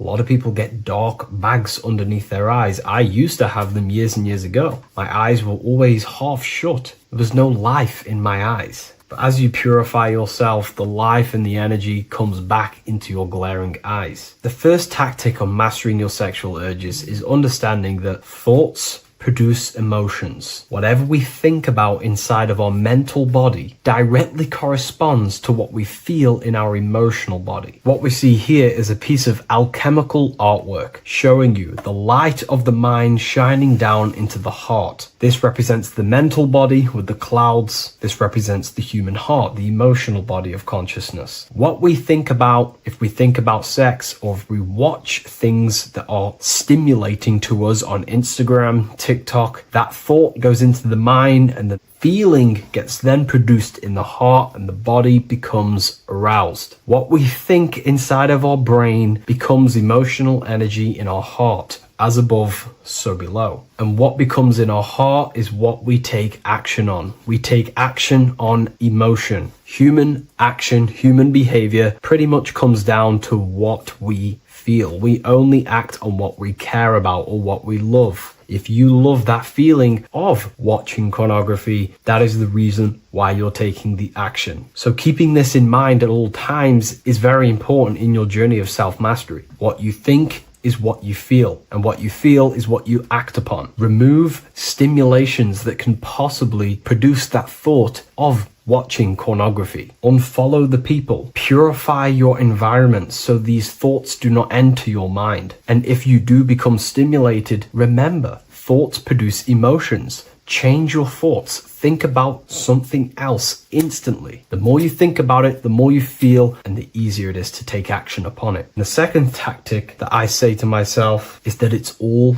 mental. World, the universe, life is all mental. For example, unfortunately, my brother passed away recently. I've never gone through something like this in my life. It's tough. It's horrible. It's not nice losing a loved one. However, if I sit around and focus just on the negative side of that, yes, of course, I'm going to have my moments. But if I just sit there and focus on the negative, it will destroy my life. It will pull me down. The only thing that I can do to benefit from this situation is to become a better family person out of this. Become more loving. Spend more time with the people who mean a lot to you. You can always change and transmute the mindset of every situation in your reality. There's a famous saying I like to say, if you can change it, change it. But if you cannot change it, change the mental attitude towards it. Never just sit there focusing on the negative side of reality. This helped me with mastering myself watching pornography. It's all mental. You hold the power over the mind. And the next tactic is probably the best one ever. And I still use this today in everything in my life. Before I make any decision in life, I always say to myself, what is the effect of this cause? Is that effect going to push me towards who I want to be? Or is that effect going to pull me away of who I want to be and become and where I want to go in life? If the effect is not pushing me towards who I want to be, I will not take the action which is the cause. Consciousness cannot escape the law of cause and effect. It is an immutable,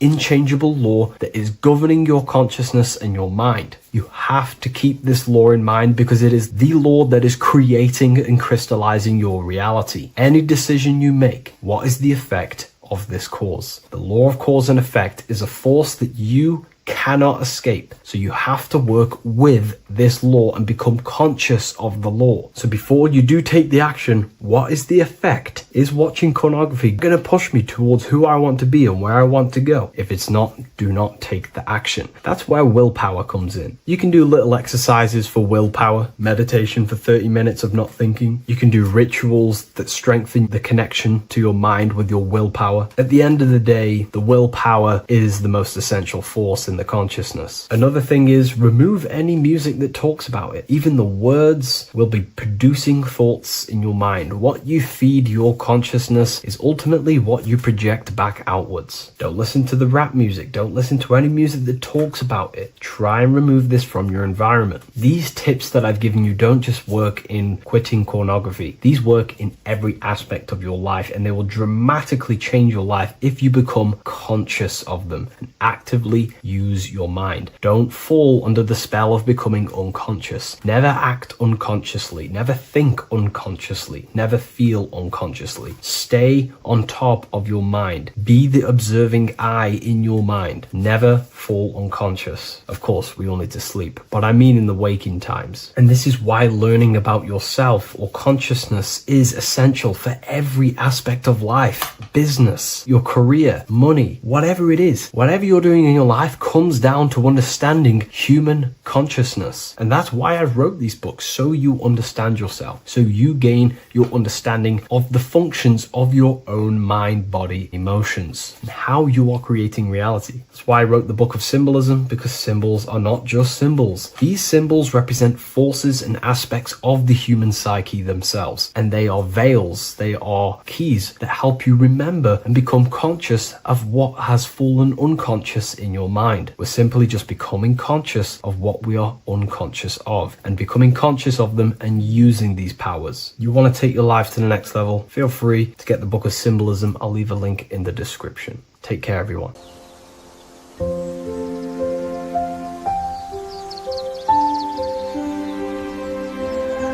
bookofwisdom.com. Visit today.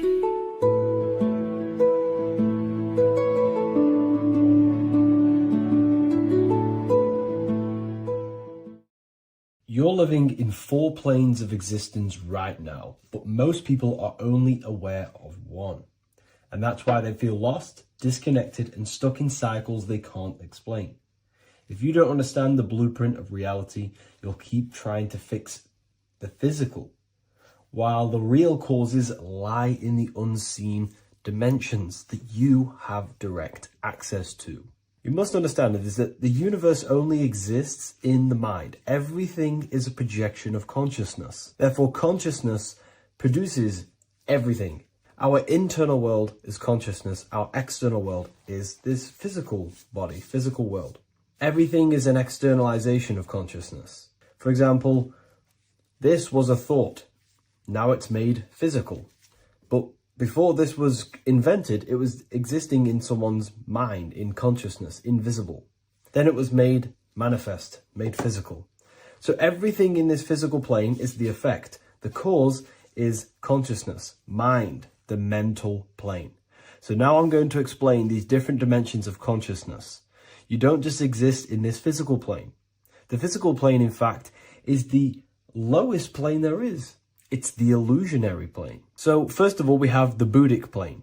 This is the nothingness. So think of it like this. Absolute nothingness. If you turn off thoughts, there is nothingness. This is the void. And out of the void springs infinite potential, which is the mental plane. Now, your mind has no limitation. It can think anything, be anywhere, anytime, any place. In the whole world, there is no limitation with the mind. This is the realm of infinite possibilities. This is the realm of thought. Thought is a dimension, information and thought. To go a little bit deeper on this, there are pockets of thoughts, what we call in the occult fields of thoughts. Your mind does not think thoughts, it receives them. Your mind is like a radio. Whatever the mind is tuning into, setting its mindset, setting your frequency or setting your mind, you will receive thoughts based on that set, whatever you set your mind to. So there are pockets of thoughts that we penetrate in the mental plane. The mind is the mental plane, the infinite possibilities. This is the spark of creation. This is where all things begin to manifest as an idea in the mind as a thought. So if you want to gain certain information, you need to meditate or do thought exercises where you are penetrating that dimension of thought, that pocket of thought. For example, if you want to find a way on how to make financial wealth, you would use your mind, set your mind on wealth and money, and think, close your eyes and think about that specific topic and see where your mind takes you. And you will expand your mind into different pockets of thought and gain information. So this is the mental plane. This is how you can use the mental plane. You can use the mental plane to do this. Then we have the astral plane. We have higher middle, and lower astral plane. The astral plane is the body for thought. So every dimension, physical, etheric, astral, mental, Buddhic, is a body for a dimension above. Each dimension below is a product of the dimension above. So for example, the astral plane is imagination. This is the lucidic realm of imagination. This is where thoughts begin to manifest into some sort of form. It's not a physical form because this is physical, but imagination is a lucidic form. It's not really physical, but it's there. It's a projection of light. It's astral matter condensed by the willpower of the mind. So depending on the vibration of that thought will depend whether it manifests in the higher astral plane, middle astral plane, and lower astral plane. If you think about more material things and visualize material things, this will manifest on the lower astral plane because material matter is low vibration. Now, that does not mean it's evil. That does not mean it's bad. Okay? It just means low vibration just means more material. But if you think and imagine more spiritual things, this manifests on the higher astral plane. So the astral plane is the screen in your mind that allows you to vision an apple, that allows you to vision anything. It's that mental projection that's inside of your mind. Now, this is what we call the third eye. It's an eye because the eye is the mind, and the mind can see into the astral plane. It perceives this spiritual world, this lucidic realm that we have access to. This is where also infinite potential takes place. This is the realm of spirits, demons, jinns, whatever you want to call them. Spiritual entities exist in this because this is where thought forms manifest into form. This is where thoughts create bodies. Think of it like this. The mental plane is a thought of a chair. The astral plane is the imagination of that chair and all of the different possible chairs that could possibly be. The etheric plane is the energy double of that chair. And the physical plane is the physical chair. So as you can see, the higher we go up, the more formless and lucidic it is. The lower we go down planes, the more dense it becomes. This is formless and this is form. Everything manifests through this process. This highlighter is down here in the physical plane, but the idea began in the mental plane. Everything begins in consciousness before it creates a physical body. It goes through this process. Therefore, if you want to start to mold and create your own reality and create things in your world, you can use these planes to your advantage. You can use your mind to do mental thinking exercises by closing your eyes and expanding your mind into a different pocket of thought to gain wisdom, gain information, gain downloads. The way you do that is simply get into a meditative state, close your eyes, pick a topic that you want to think about and see where your mind takes you, but always remain centered on that topic. And you can do this for maybe an hour or two or half an hour, and your mind will take you places where you will unlock information. You can even use this to make decisions in your life. Think of the topic and see where your mind takes you. You'll gain information. This is how you use the mental plane for ideas. The astral plane is imagination. You have to reconnect with your imagination very vividly. Your imagination, your consciousness is infinite. It's not a three-dimensional plane. It's an infinite plane. You can think and make form anything in your consciousness, in your imagination. You can think anything and you can imagine anything in the most vast details. You just have to reconnect with your imagination. I have a free book on my website. I'll leave the link in the description. It's an ebook. It's called Activating the Inner Eye. This is going to help you reconnect with your imagination. It's a practical guide on how to imagine. So once you know how to use the mental plane and astral plane, thought and imagination, you pretty much need to use the physical plane to take physical action with this physical body that you have and start to manifest these desires you have in the higher planes.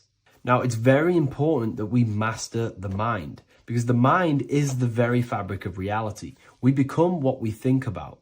Your life is a product of every thought you thought in the past. It is the mind that directs the flow of consciousness.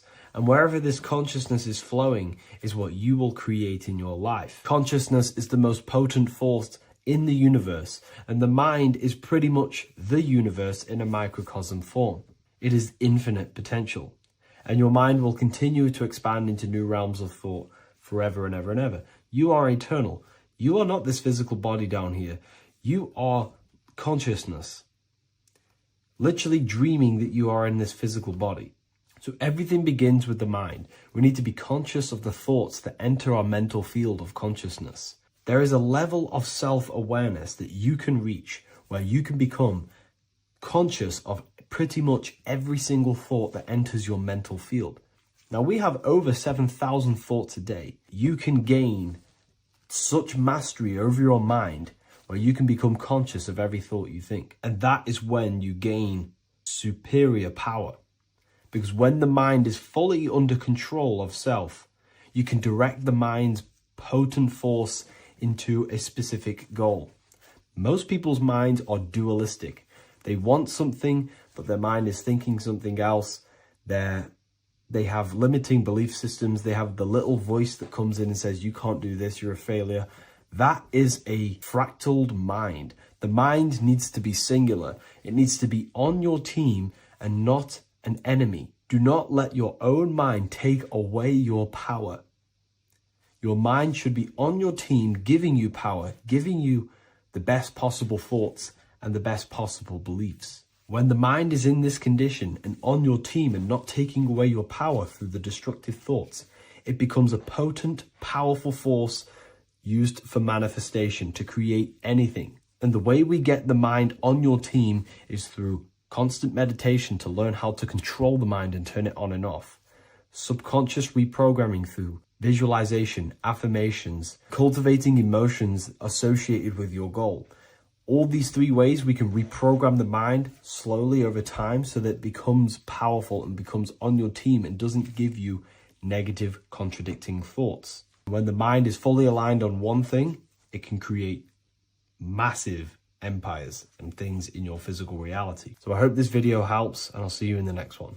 In this video, we're going to be decoding the symbol of the double-faced eagle, which is found on the Rothschild's family coat of arms. We see it in the Roman Empire, and we also see it in the 33rd degree of Scottish Rite Freemasonry. So let's get straight into this symbol and decode what this means. Freemasonry is considered a craft, and this craft is about reconstructing yourself. In fact, the word mason means builder, because every day we are building our mind's prison or our mind's freedom. Plus, you are a creator of reality. You are contributing towards the building project on the earth. You are a builder of yourself and reality, a creator. In Freemasonry, they use the allegory to teach the initiate a process of self-mastery. In Freemasonry, the allegory is that the Temple of Solomon is broken, and this broken Temple of Solomon needs to be reconstructed. But this is symbolic. The Temple of Solomon is yourself. You as an individual are the broken temple, as you have forgotten who you are, why you are here on this earth, and your mind has many limiting belief systems and restrictions on it. Therefore, we are the broken temple that needs to be rebuilt and reconstructed. The 33rd degree is the highest degree in the Scottish Rite system of Freemasonry. Therefore, this logo represents the state of consciousness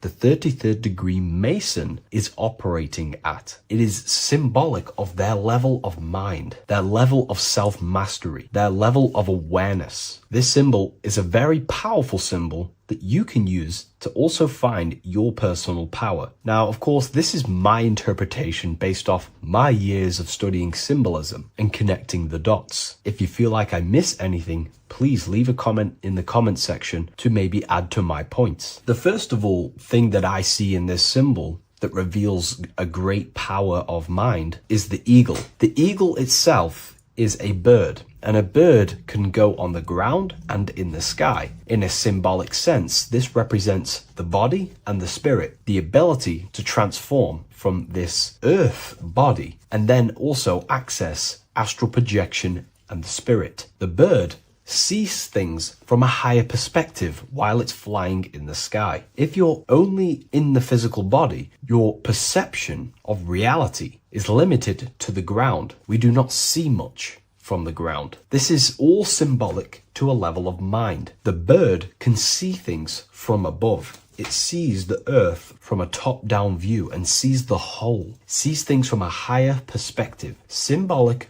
of the mind of a 33rd degree Mason who understands who they are, what reality is, what consciousness is, and the human psyche. Their level of intelligence allows them to see reality from a higher perspective, and they also have the mindset of seeing things as a whole, which is a great truth. We are all part of a greater whole, the unfolding of creation that is taking place in the present moment. We are all unfolding creation as a collective consciousness, and we are part of a greater whole building project. So this bird, or the eagle, is symbolic of seeing things from a higher perspective and possessing a higher consciousness. The double-faced eagle, one eagle looking left, one eagle looking right. This is symbolic of the past and the future, mastering time. The way an individual masters time and masters the power over time and gains their power over it is by using the past and the future. The way we master time is by looking into our past and see what thoughts, emotions, and actions have led us to this very moment in the present moment in our lives. By looking into the past, you can see what thought, emotions, and actions have led you to this very point in your life and see the mistakes in your thought processes,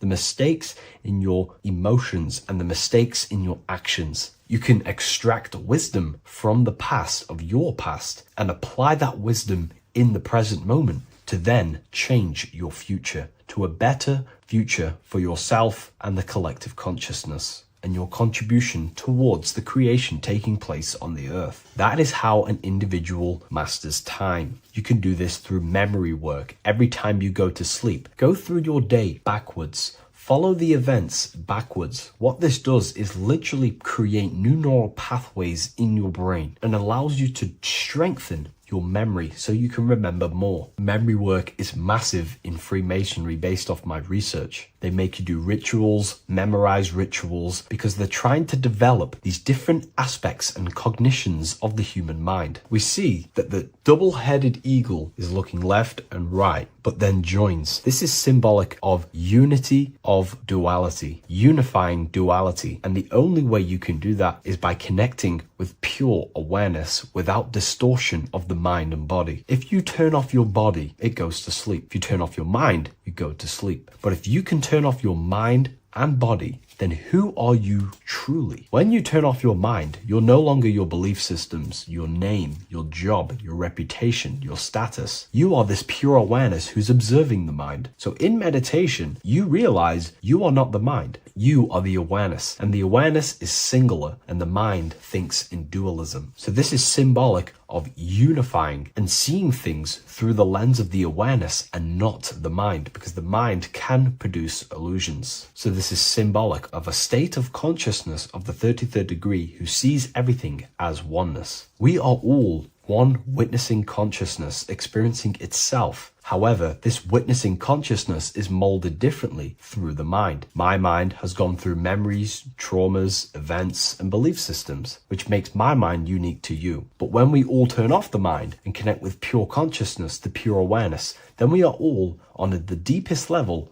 actually one. The universe is one. This is symbolic of seeing and perceiving that reality and truly maturing that understanding in your consciousness. We also see that the double-headed eagle is standing on a sword, which is a tool. The tools that you possess in life are aspects of your consciousness. Your thoughts are a tool. Your emotions are a tool. Your actions are a tool. These tools are creating and building your reality, and they're also building your soul, building your consciousness. But we see that the double-headed eagle is standing on top of the sword, the tool. The sword is a powerful tool. So this is symbolic of power on the surface level. But if you go deeper and decode the symbol, it reveals something way more powerful. The sword carves through things. It's also a very murderous tool. If you hold a sword towards someone or something, you hold power over it. It is a symbol of power, and that power that you possess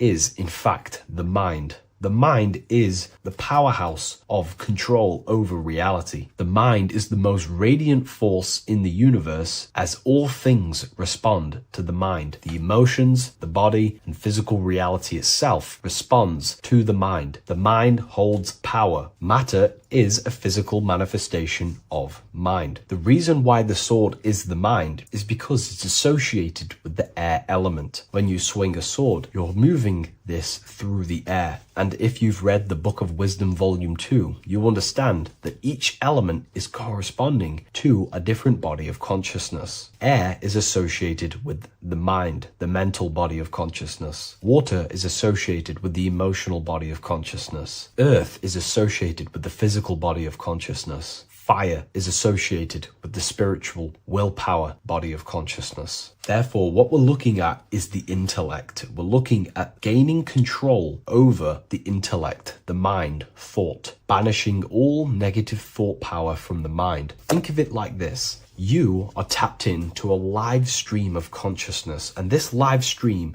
is flowing into you in the present moment. Your mind directs this creational force, this flow of consciousness and power. You can use that mind to think about negative things, anxiety, depression, or you can use that power that's flowing into you for the positive only. The universe does not create what you want. It creates what you are. What you put in is what you get out. Your reality is a reflection of your mind. So it's about using this tool for the good. For example, no negativity even has any space in my consciousness. There is no negative thought that pulls me down. And if there is, I banish it instantly and remove it. So this is about gaining power over the mind and using the mind as a tool to carve your reality with the sword. This is your power. This is your sword. Below we see a banner that says Ordo ab Chaos. Most people see this and understand it as order out of chaos. And yes, it is linked to, obviously, molding society, manipulation. However, on an internal understanding of order out of chaos, it's something much more powerful to the individual. Most people see order out of chaos and see the manipulation that takes place on human consciousness, which is very true. The ruling powers create chaos or a problem in society, then they produce an order and a solution to mold society towards their agenda. That's order out of chaos. However, to the individual, this represents something much more powerful that you can take advantage of. Ordo ab chaos, order out of chaos. This is understanding that reality comes from chaos and physical creation is the order of that chaos. The mental plane is chaos. It's just simply pure thoughts, random thoughts. But the physical world is the order out of that chaos, the darkness coming into light. To you, for example, when you first start your journey of self-mastery and spiritual awakening, you are in chaos. My mind was in chaos. My mind had many limiting belief systems. My mind used to think random thoughts unconsciously. I used to take random actions, unknowingly create my reality, and produce chaos. That chaos needs to be ordered. So when there is chaos in ourselves, with different aspects of our minds and subconscious, we need to produce an order so that we can gain power over the mind and over our thoughts, emotions, and actions. The three forces you have 100% control over in your reality. If you try and control anything else other than your thoughts, emotions, and actions, then you are breaking natural law. The only things you have been given power over and to control is your thought, emotion, and action. Your mind, your heart, and your body. Order out of chaos is about transforming yourself. When you're in a chaotic state, you have to produce order to transform yourself and change your level of consciousness. If you have chaos in your life, you must produce order. And this is how self-transformation occurs through an individual. Order out of chaos. Now, yes, it is also linked to human manipulation, as this applies to everything as above, so below. Above, we see a triangle with the number 33 and light emanating around it. This triangle is highly symbolic of the element of fire. The upright triangle is fire. The downright facing triangle, the opposite to this triangle, is associated with the element of water. The reason why this is an upright facing triangle with the number 33 in it is because fire is associated with dissolving. If I place this pencil in fire, it will burn this material into its raw form. Fire is about removing the illusions in our mind to gain power over it. It's about dissolving all the illusions in ourself, the false belief systems, the negative subconscious programs and thought patterns. This is about destroying them and producing order out of them. It's about removing the veils of consciousness so you can figure out who you truly are. If I burn this down, it will reveal its raw essence. It's the same with consciousness. If you want to figure out who you truly are beyond your mind, emotions, body, then you have to remove the veils of consciousness. You have to dissolve the mind by meditation and stillness. You have to dissolve the nervous system by keeping very, very still. And you will connect with pure awareness and can connect with lucid dreams and out-of-body experiences. It's like finding a needle in a haystack. If you want to find a needle in a haystack, you don't go looking through the haystack to find the needle. You burn the haystack and the needle reveals itself. That's how you truly connect with who you truly are. And this is why it's associated with the number 33 also, because the number 33 is the symbol of rebirth. Jesus dies at 33 and ascends to heaven. The human mind is fully developed at the age 33. Ice melts into water at 33 degrees. It's symbolic of transforming states from death to rebirth, rebirthing the self. And this is how you rebirth yourself, by figuring out who you truly are. Because when you actually figure out and have an out-of-body experience, or you figure out who you truly are, you go through a mental rebirth. Everything you thought once was true has been completely burnt away, and now you are reborn into a new mind and a new perception of self and reality. So it's about being reborn again. At the 33rd degree, you are reborn again by the understandings and experiences that you've had with yourself. And the crown is a symbol of mastery. People in position of power wear crowns. It is a symbol of power over something. This whole symbol reveals your own personal power, the level of power that the 33rd degree Mason has over themselves, not over other people, but themselves. But of course, once you gain your personal power, you understand how the mind works. You can use that against people. It's how you use the knowledge that determines whether you are bad or good. Again, if you think I've missed anything, leave a comment in the comment section. Please like, comment, and share if you love this content. I'll see you in the next one. And if you wish to get your hands on this book, I'll leave an Amazon link in the description. Hello, everyone, and welcome to another lecture inside Ethereal University. In this lecture, you will learn about the death process and how to prepare for it, and why that preparation is so important. So let's get straight into this. You must understand, as a spiritual creature that you are, you have a visible nature and an invisible nature. You never truly die. You are an eternal soul experiencing a temporary physical world. The inner world of thought and emotion is eternal, while the outer world of matter is mortal.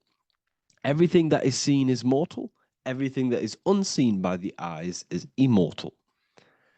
When you die, your external physical world will be stripped away, leaving only your pure consciousness in its raw form, drifting within the astral plane. So here you see your physical external body and your internal world. And your internal world is your state of consciousness. It's your state of consciousness. Your thought and emotion is one overall state. Okay? So you must understand these planes. You have the physical body, the etheric double, an astral body, a mental body, and the Buddhic body. When you die, you leave the physical plane. Then you will more than likely leave the etheric plane, because the ether acts as like a portal. Everything comes out of the ether and returns back to the ether. I can break that down in another video in electromagnetism. But electromagnetism is ether, energy coming in and out of the ether. You will, every single day you die, every single day. There's a cycle of life and death occurring all the time. Every single day, you go to sleep, you go back, your consciousness slips back through the ether. And then when you wake up, your consciousness comes back through the ether into the physical plane. Death is just a bigger macrocosm of the microcosm cycle of life and death. So you will return back to the astral, which is the realm of imagination, infinite possibilities. And this is where thought forms start to manifest. Okay. So depending on how advanced you actually are mentally and emotionally, will depend how long you stay in the astral. Now, what we must understand is that there is many different components to the astral. We have the higher astral, the middle astral, and the lower astral. These are all vibrational states. So if your mind and soul is operating in lust, lust, desire, hate, food, physical addiction, smoking addictions, then these are quite heavy.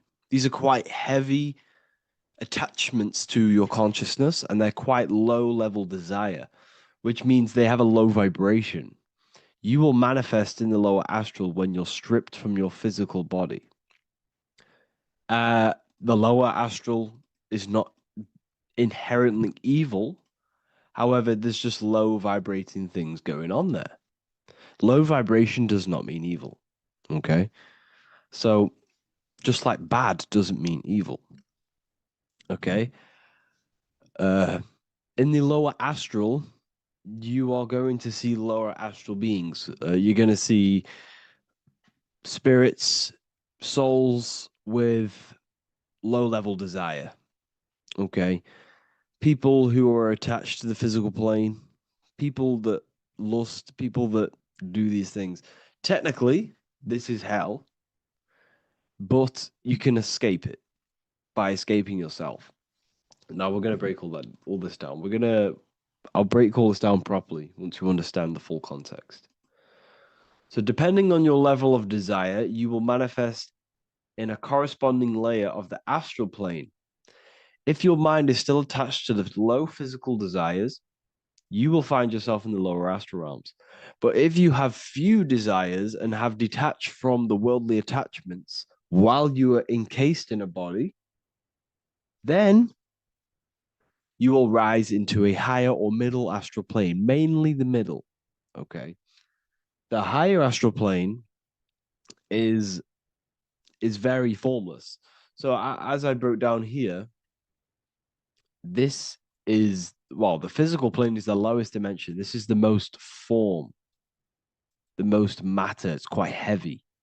The higher you go, the lighter it becomes, the more fluid, the more formless it becomes.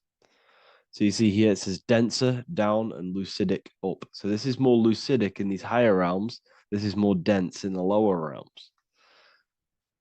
So this is why the ancient Egyptians were always talking about, I'll show you this.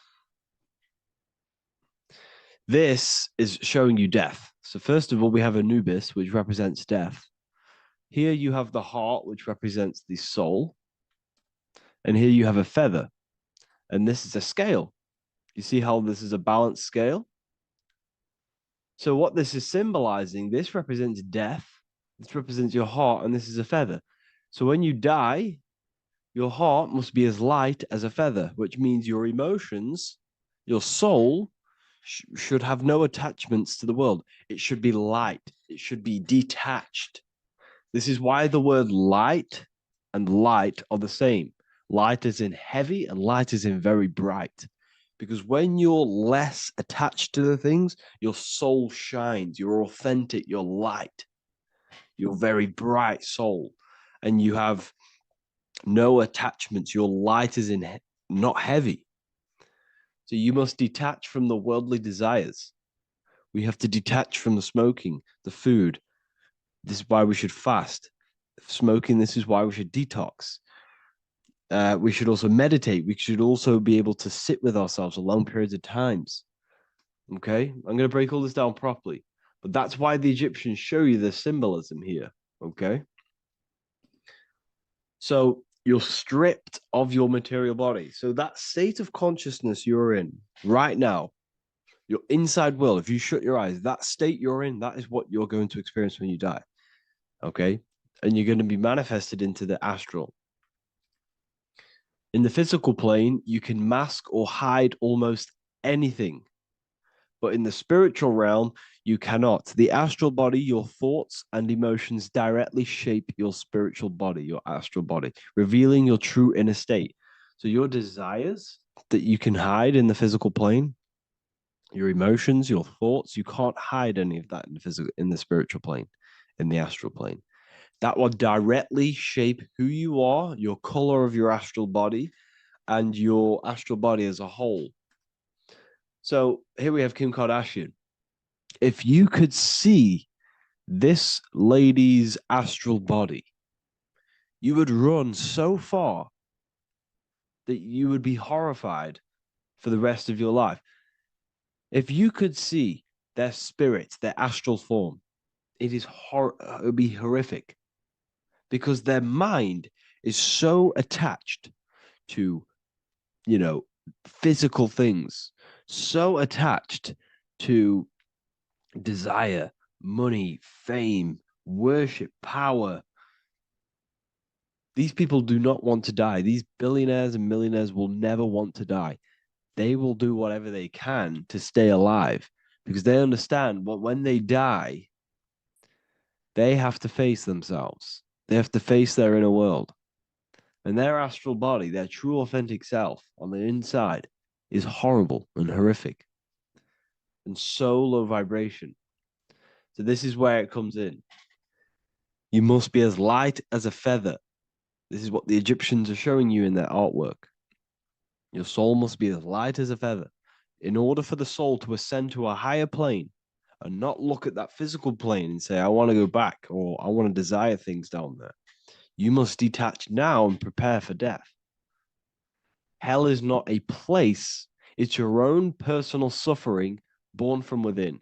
If your mind and soul are deeply attached to mental fixations, emotional wounds, and physical addictions tied to the material world, that pain will follow you into the astral. This is your true judgment day. You judge yourself when you die. You see your authentic self. There's no hiding. Right. Imagine right now that you that everything you cling to was stripped away. No matrix, no electricity, no food, no TikTok, no phone, no possessions, no distractions, no one else. Could you sit alone with yourself for just 1 hour? Could you sit alone with your thought and emotion? That moment of truth is what you must begin to prepare for. Could you sit alone with yourself? Can you sit alone for long periods of time and just think? And if you cannot, then you're running from your internal world. You're running from your thoughts. You're distracting yourself from your thoughts. This is what we must address. Now, don't feel bad if this is you. We've all have problems. We all have internal problems. But this is what we have to face directly in order to prepare for life after death. We must meditate for long periods of time. Not even meditation. We should be able to sit with ourselves with no distractions and just think. This is what the people of the past used to do when we had no technology. People would sit and think for hours. This is what we need. Because if you cannot sit with yourself, imagine sitting with yourself with no physical body. That's the level that's going to happen. And we need to prepare for that.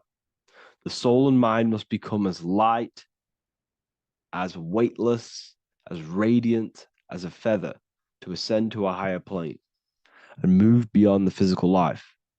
To rise, they must release heaviness, attachments, burdens, fears, and desires.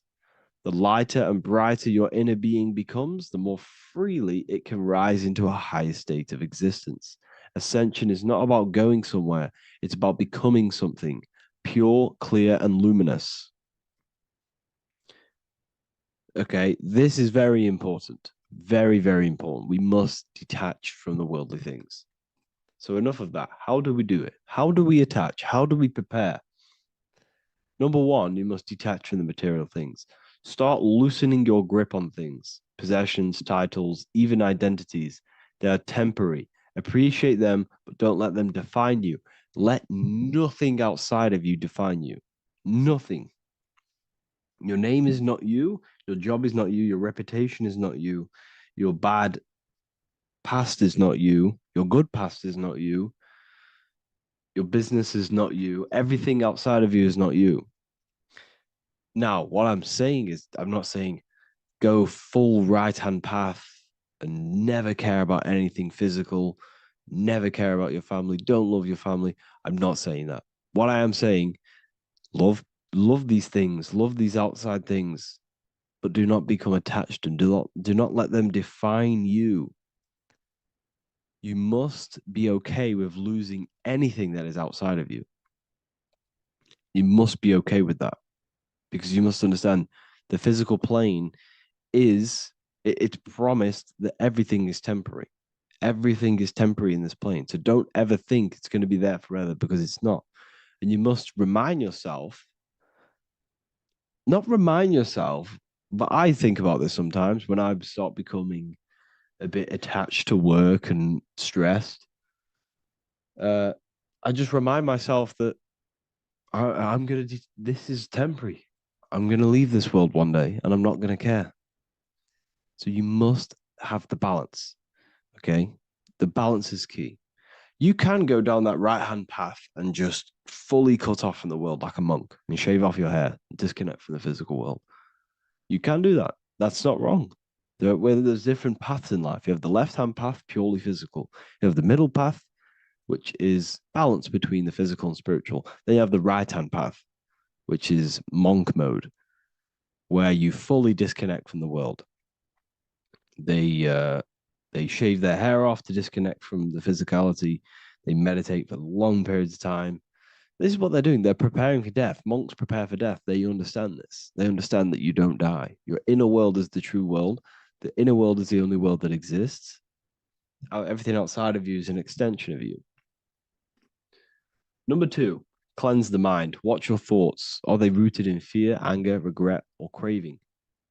Meditation, mindfulness, and inner reflection help purify the mind. The cleaner your thoughts, the lighter your spirit. So your astral body is formed by your thoughts. It's formed by your emotions. If you sit around thinking about eating all day, you're going to have a very heavy astral body. It's going to manifest in the lower planes. But if your mind is thinking about good things with good intentions, love, knowledge, expansion, you're going to manifest even the middle or the higher. And there are ways to even ascend out of your astral body. Yes, you can ascend out of your astral body and out of the mental body, but that's all very advanced, and I'm not going to teach that yet. I'll make another video on that, but you can ascend from them bodies. The astral plane is not the end. You can keep ascending as a soul until you're left with just the pure essence of the soul. But we're going to, anyways, cleanse the mind, reprogram the limiting belief systems, let go of mental attachments. And the way you do this is by getting a piece of paper and writing down every single attachment that you have. And you're going to realize, dude, there's more than you think. Okay. We have to detach from these. We have to. 4, practice presence. Can you sit in silence with yourself? The more at ease you are with your own inner being, the less you'll fear death. The afterlife is just an extension of your inner world. It's so important. This is so, so important. Can you sit with yourself? If you cannot sit with yourself, you have some inner work to do. You have some thoughts to address, some beliefs to address, and some feelings to address. Okay, so practice sitting in the present, meditation, or just literally sit there and try and be okay with yourself. And if you can't be okay with yourself, then there's something you need to address, whether it's a belief system, whether it's an emotional trauma, or something. This is what we must reshape, refine, and let go of. Live truthfully. Speak and act from your soul, not from fear or ego. The more authentic you are, the more aligned you become with your true self, which carries beyond this life. The ego is your mind's perception of itself while being incarnated in this world. It's been shaped by your experiences, your thoughts, your beliefs, and your emotions. So your ego is basically this false thought form that you've created. It's a false layer of yourself that sits on top of your true authentic self. It's basically your physical character. When you were young, you had no ego. You were pure. You had a pure consciousness.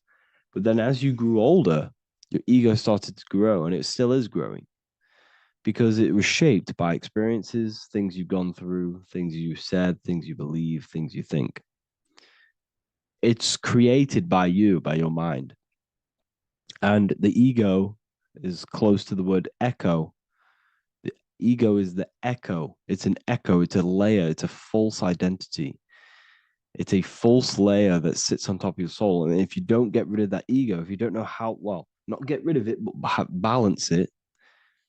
If you don't know how to rise above that ego and you die, it's that ego that's going to be pulling down when you die. It's that ego that's going to be your suffering. Okay. 7, connect with the divine, whether through prayer, meditation, tune into something greater than yourself. The connection is the soul's compass beyond this world. If you can meditate and rise above them clouds of thought, that's the soul, that's the observer.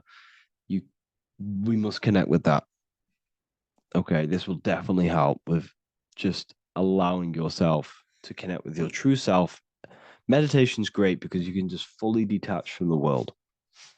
And the more you meditate, the more you can prepare for death. A powerful way to cultivate detachment is through daily detachment meditation, done either at night or in the morning or the first breath upon waking. Or do this as many times as possible per day. Start by physically grounding yourself in the present moment. Say out loud, I am here right now, nothing else matters. Let that phrase draw your awareness into the now. Just keep saying it until you're present. Then begin to slowly list everything you identify yourself with, one by one. I am not your body. I am not my body. I am not my name. I am not my possessions. I'm not my house. I'm not my children. I'm not my everything. I am not my thoughts. Release each layer gently. Imagine, if you want to, if you have a good imagination, imagine placing these things into a big box. Placing your body, placing your name, placing your possessions, placing your house, your car, your thoughts, your beliefs into a box, and then shut that box. If you have a good imagination, do that. That can help. And you'll be left with yourself. And you're not even that. It goes even deeper. Eventually, you'll reach the mind itself. Detach from the language that the mind is even using. Now, that's very difficult. And not many people have ever thought about that, and they've ever even been there. Detach from the language that the mind is using. Think about that for a second. Your mind is not what you actually think. It goes very deeper. Your mind is not that little voice. It's that voice that the language is using. So even the language is a spell on your mind. Okay, it's an attachment. Eventually, you'll reach the mind itself, detached from the language it uses, the voice in your head, the need to define. What remains is something beyond thought and beyond words. I can't even describe what's left, because words, once the language is gone, it's purely metaphysical. All I can say it is pure awareness, and it's symbolized. This is why symbols are so amazing, because they can symbolize things that are beyond words. A flame, it's just a flame. And you won't be able to understand that until you've been there. It's just a flame. It's pure cause. Words can't describe it. You'd have to experience it. Connect with this essence daily. This is truly who you are. So this is a great way to detach. We can do these detachments every single day during meditation. This will definitely help over long periods of time. Of course, you're not going to be ready tomorrow for death. but just try and prepare for these things. This is the whole reason people used to meditate. It's the whole reason why people do these spiritual practices, because they understood that this plane is temporary and your soul moves on from this plane. And you'll never truly believe in the soul until you experience it. So I can show you these things, but you must go out and experience it. The soul is real, but you won't understand unless you cast off everything else. Okay. So I hope this video helps.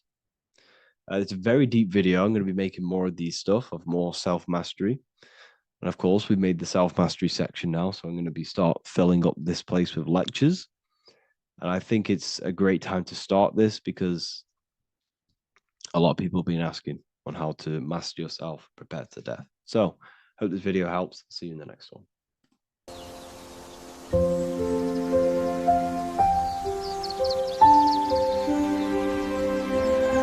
bookofwisdom.com.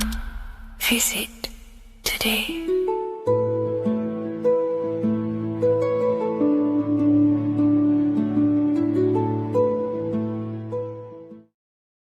How are we all doing, people? It's Revival of Wisdom from the Wisdom Academy.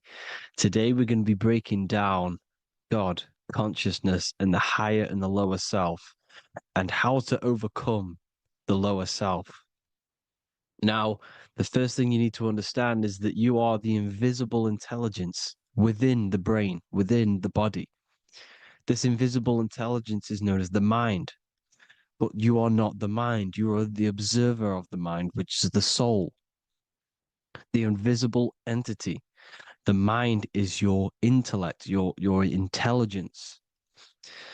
Now, the mind is, it's hard to put this in words, but the mind is something that gives you the ability to explore the universe. And this inner self is the I am. It's the quiet, the inner self, the voice you see in you hear in your head. This is why within spells high twin, inside, internal. The I is also the number one, which is one line. Because the one and only, is the inner self, which is the I am. This is why you say, my name is Harry. You are not Harry, you are the I, the inner self, the intelligence. Okay, this is why Jesus in French is I am. You look with the two eyes and you see with the inner eye. I and I, the same thing. Okay, because the I inside is what gives you the perception of what you're looking at. So when someone's trying to explain something and then you catch on saying, I see now, it's because you're seeing with your inner eye, the one that gives you perception, gives you intelligence, gives you the ability to understand things. This is the internal eye, the invisible self, which the physical body is nowhere near as complicated as this inner self. It's in infinite potential. God, G-O-D, generator, operator, destroyer, soul, mind, and body. Brahma, Vishnu, Shiva, the Father, the Holy Spirit, and the Son. They're all, the reason why you see God is always a triad is because it represents yourself. Your invisible intelligence is God. Me and you are the same invisible intelligence. We are the invisible intelligence experiencing the program being ran by the central nervous system and the brain. I always say this in my videos, but I have to, in order for you to understand the things that I'm going to say later on in the video, you need to understand this concept, is that you are the consciousness experiencing the nervous system, the tree of knowledge of good and evil, which is you here. You would be in this invisible intelligence right here in the center of the brain. Now, this is why the ancient Christians show God is in the brain. This is the brain stem. This is the brain. This is also the brain stem and the brain. The brain stem and the brain. It's all depictions of the brain because the brain's the computer, the electromagnetic computer, which decodes the demands created by the invisible intelligence, the I, the inner self, you, your true self. The person moving, if you observe what someone moving, this is going to sound, but if you observe someone walking, it's not the body. The body is moving, but the thing telling it to move is the invisible intelligence. Before you kick a football, a decision is made within your invisible intelligence, your mind.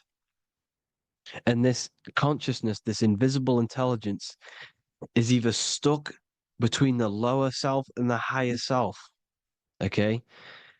When the invisible intelligence, meaning the true self, identifies itself with the physical body, it will trap its mind within physicality. This consciousness that we have is either operating in the lower self or the higher self. It's either feeding the material body or it's feeding the spirit. Okay? But because we are physical and spiritual, we need to be even. We don't want to be meditating all day long because we do have a physical body as well whilst we are here. We are playing a game in physical matter. Okay? Now, the reason that you incarnated here is to learn a lesson because the mind can manifest anything it wants within the astral planes, within the world of imagination. It can manifest anything it likes, but it incarnates into matter, into this game, so we can understand labor, because anything in matter, you have to labor to manifest. But in the astral, you can manifest at the click of a finger. You come here to learn the knowledge of good and evil. And your consciousness, I came out a bit off topic there, but your consciousness is experiencing the lower or higher self. The lower self is manifested in the lower parts of the body. Sex, food, and power, the lower three energy centers. These centers are like mini brains. You are literally thinking with these centers. And when your mind is stuck within these lower centers, you'll think, have you ever heard the term of thinking with your penis or thinking with your, you know what, as a man? Even females maybe, but mainly this is a boy saying, you're thinking with your penis. This is a truth, it's truth in plain sight. You think with these energy centers. When you're living off the lower three centers, all you care about is sex, food, and power. Eating, sleeping, and greed. Power's kind of like greed. Now, when we move up to the higher parts of the body, when we live our life within the higher parts of the body, this is considered heaven. Love, expression, intuition, and wisdom. This is what we need to be aiming to do, moving out of the lower half of the body and living our life within the higher self, the higher parts of the body, thinking with the higher energy centers, thinking with love, expression, intuition, and wisdom, spreading love, expression, intuition, and wisdom to others. Heaven is even. This is why Jesus is pointing at the heart chakra, always pointing at the heart. Earth rearranged his heart because in earth you're manifested as a physical being. You're in the heart, good and bad. You need to be balanced between the good and bad. Because love can be a demon too. That's a whole nother video, but love can be a demon. Now, the seven chakras are known as the seven seals in the Bible. When the Lamb opened the seventh seal, there was silence in the heaven for about half an hour. This is a verse from the Bible. The Lamb is Aries, which is the higher brain, the cerebrum, Ram, Aries. Because when the Ram opens the seven seals, you enter the kingdom of heaven. Because these chakras seal your invisible intelligence. They seal your true self. You are behind these seven seals, your true invisible self, your true consciousness. Because behind these seven seals, you do not think about anything materialistic. Your intelligence is not material. It's not physical. It's not from the physical world. It does not desire the physical world. The body is the beast. The body's the animal, the lower self, which can corrupt our intelligence. It can corrupt the intelligence. Okay? Now, we need to balance these chakras so that we gain a deeper connection between this intelligence and the brain. Because when there's a strong connection between the brain and the intelligence, your body and the intelligence, you have a strong connection. Therefore, you can manifest what the intelligence is saying at all times. Meaning, when, for example, your higher self, this is intelligence, the higher intelligence is always speaking to you. It's always guiding you. It's always telling you the right thing to do. You can feel it when you're doing something wrong. You can feel that you're doing something wrong because this higher self, this intelligence knows what it needs to do here. And when there's no connection between the body and this our intelligence, our true self, when we strip away, when you close your eyes for long periods of time, you will figure out you are this invisible, infinite, creative being. There's no words that I can't describe what it is, but it's the voice inside of your head that you can feel when you close your eyes. You are this being inside of the heaven, because this is heaven, this intelligence. And when there's a strong connection between the body, you can manifest everything it's saying. When everything is balanced, when you're no longer thinking with the lower centers, when they're all balanced, you're not thinking in particular with every center, you balance them all, you can manifest everything it says. Your body will act out what the intelligence is always saying. This is God in the brain, the intelligence, trying to touch Adam, representing the lower self. This is why they're not touching.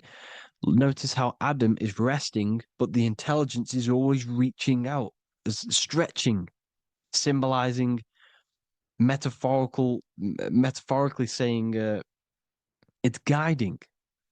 I'm always reaching out. The intelligence, your intelligence is always guiding you. It's always reaching out to you. But Adam is ignorant of it. The lower self is ignorant of it. And that's why he's so relaxed and God is so stretching out.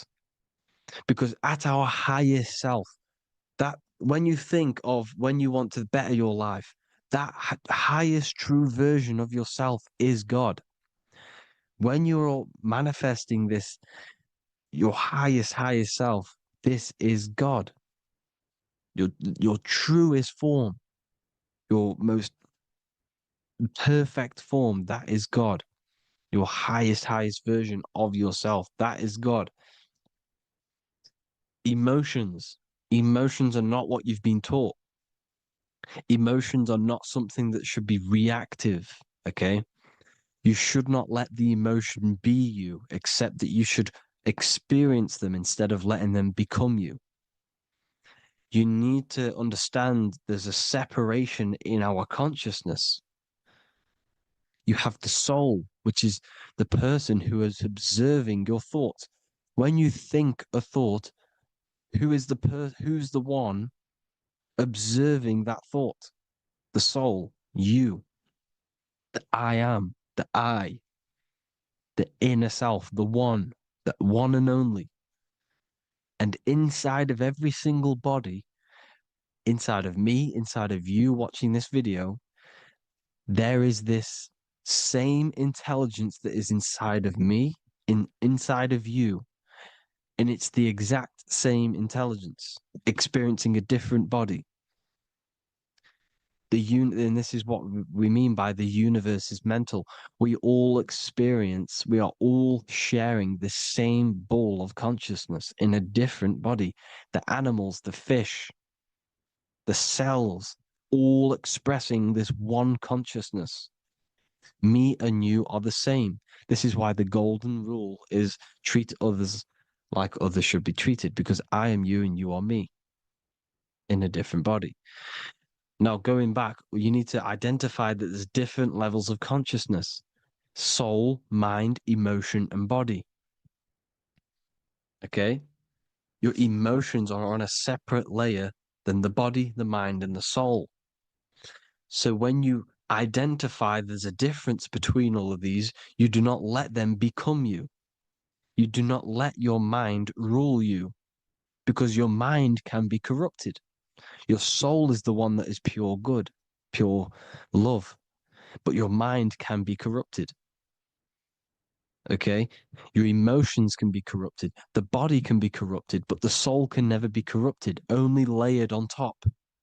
You can only throw piles of programs within the subconscious, layering the soul down, but deep, deep down inside of every single one of you, there is a loving being. Because love comes from the heart. Love is the universal emotion, expression. Now, your thoughts can become bondage, your emotions can become bondage. Now, what do I mean by bondage? By conquering the lower self, we need to conquer our own mind, because the mind is what's manifesting the lower self. When you're thinking with the lower half of the body, when you're becoming your emotions, you need to experience the emotion, not become the emotion. Do not let the emotion become you. Do not let your thoughts become you, because your thoughts are tools that you can manifest. Your thoughts are the idea. Your emotion is the energy that you can use to manifest that thought. Your emotion is energy in motion, emotion. You use emotion to manifest, to feel as if you already have the thought. Therefore, you become that vibration. Therefore, your emotions are actually a creational force that is given to you to manifest things, because you're a human, a manifester. You're here to manifest things. You're a creator. You are a god. Your inner self, your intelligence, your I am, the one and only inside of you, the inner self, the quiet one, the one that's deep, deep down, the invisible intelligence, is it's creating things all the time. All the time. Speak no evil, see no evil, hear no evil. This is the astronauts, they're Freemasons, but they understand this, because thinking, seeing, and hearing can corrupt your mind. And when you have a corrupted mind, you'll have a corrupted subconscious. The subconscious will manifest into the body, because 90% of your behavior comes from the subconscious mind. So you got to speak, see, and hear no evil. A sin, what is a sin?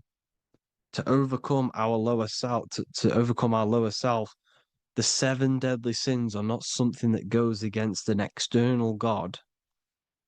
A sin is something that goes against your inner guide, your inner conscience, the inner self that is always speaking to you. It's always telling you the right thing to do. A sin is something that goes against this inner guide. And this is why you can feel something where you can feel you're doing something wrong, because the inner guide is speaking constantly. And when you commit these 7 deadly sins, which are 7 internal states which keep your invisible intelligence bound to your physical body. Because evil, right? Evil love bondage. This is why they stay in this realm and they control this realm, because they love the bondage of the body. They like matter. They want to stay in matter for eternal life. They don't want to ascend back into the heavenly realms where you do not have a physical body. You can explore the universe within the astral planes. They stay bounded to the body, bounded to the 3D construct of the physical world. They have greed, lust, envy, gluttony, wrath, sloth, pride. They want all of this. And if you want that, that's okay. But deep, deep down, you don't want that because your soul is always telling you the right thing to do. Your soul knows what to do to get out of here.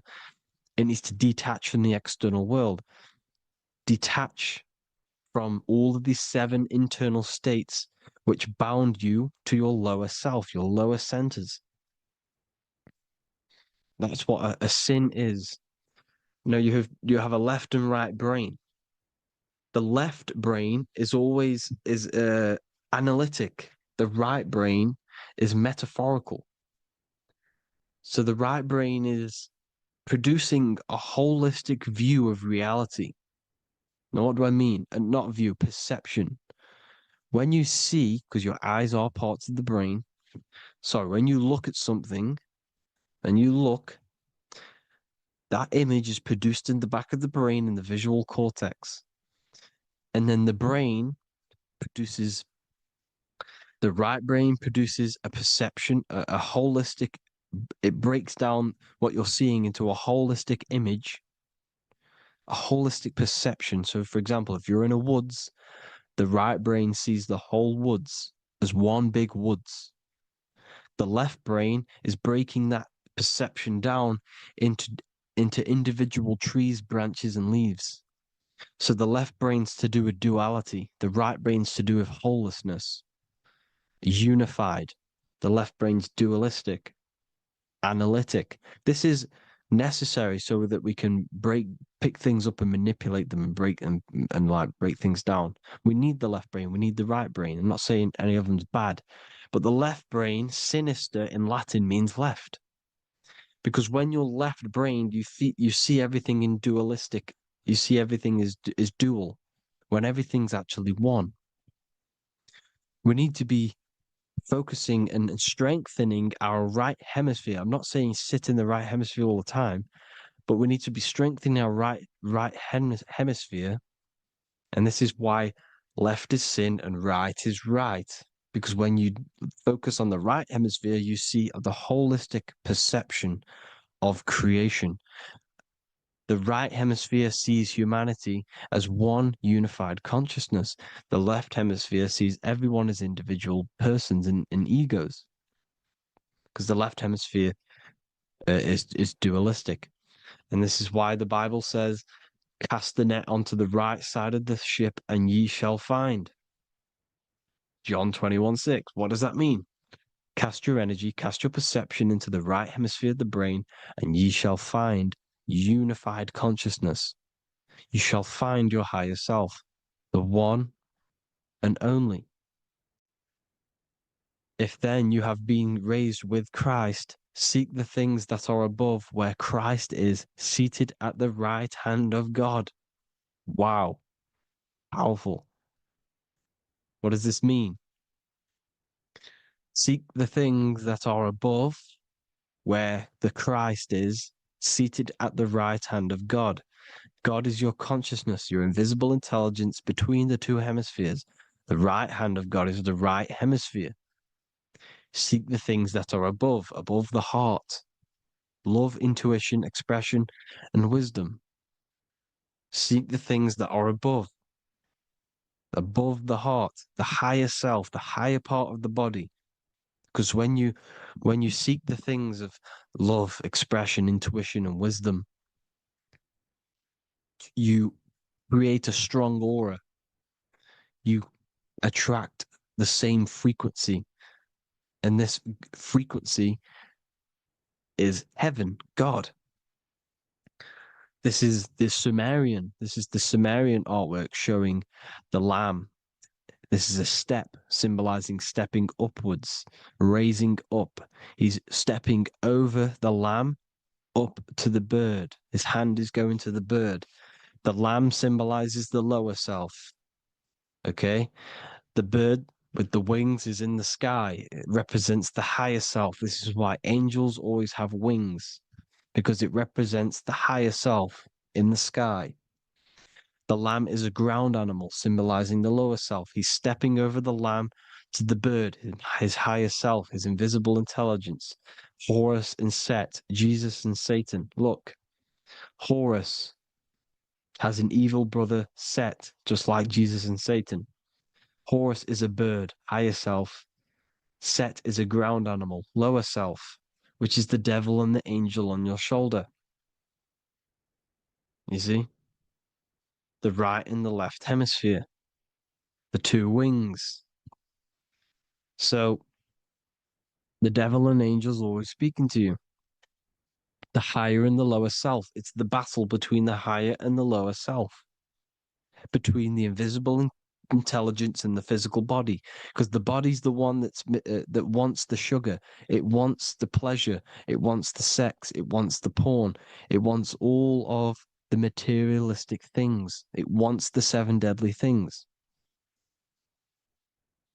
Okay, it wants this.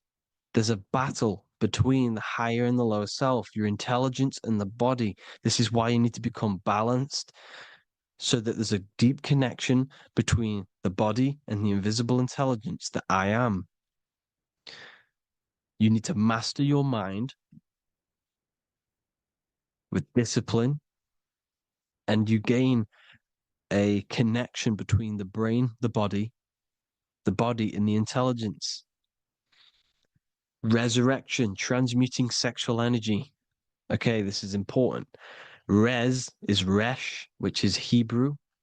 The early Hebrew Resh symbol is the head. This is the head. Resh, erection.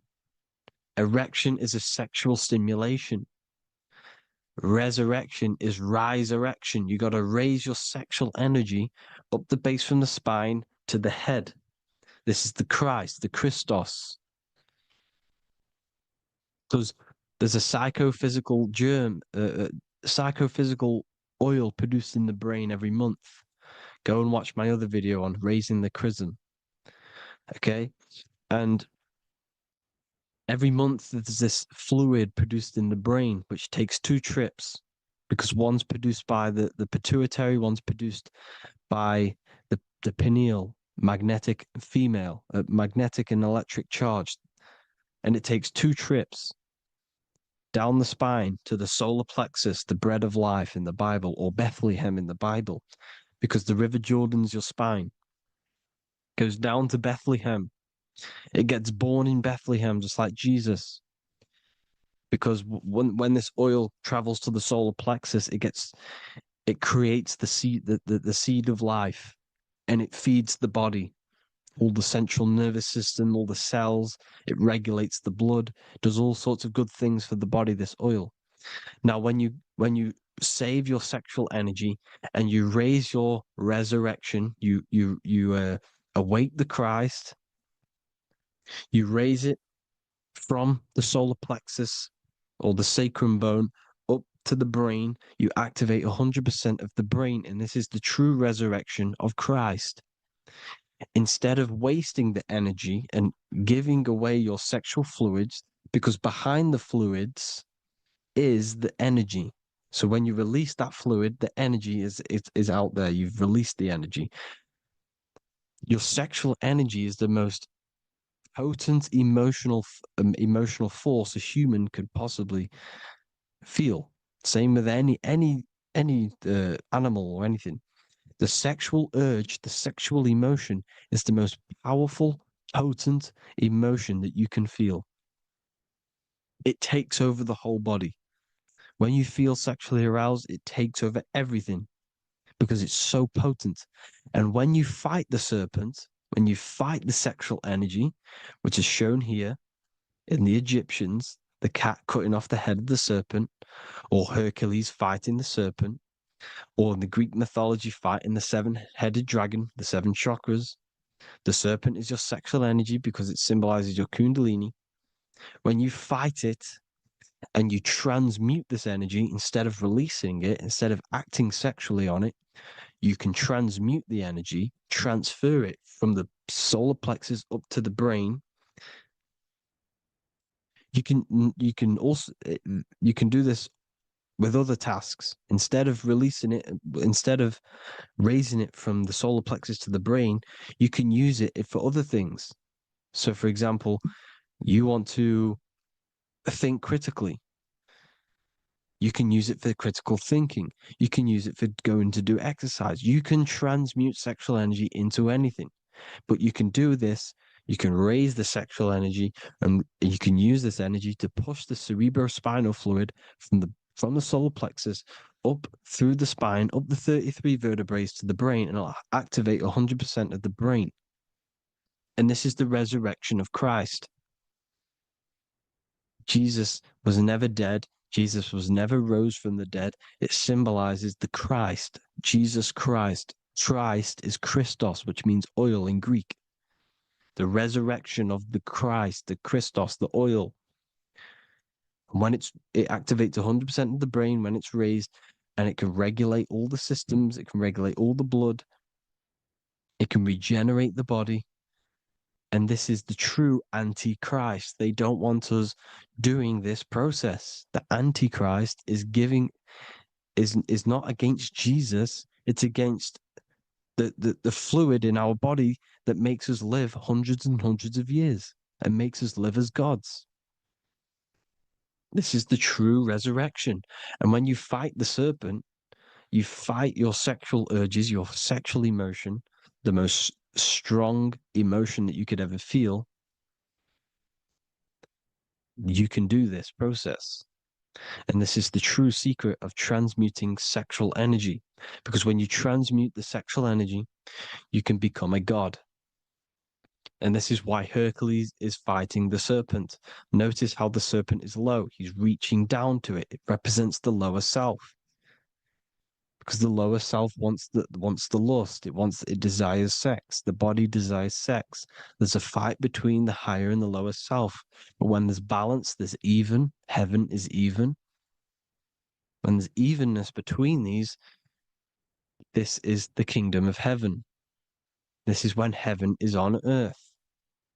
So at our highest levels of ourselves, the highest level of our intelligence, this is God. God is something that we manifest. We need to achieve Christ consciousness by battling the body.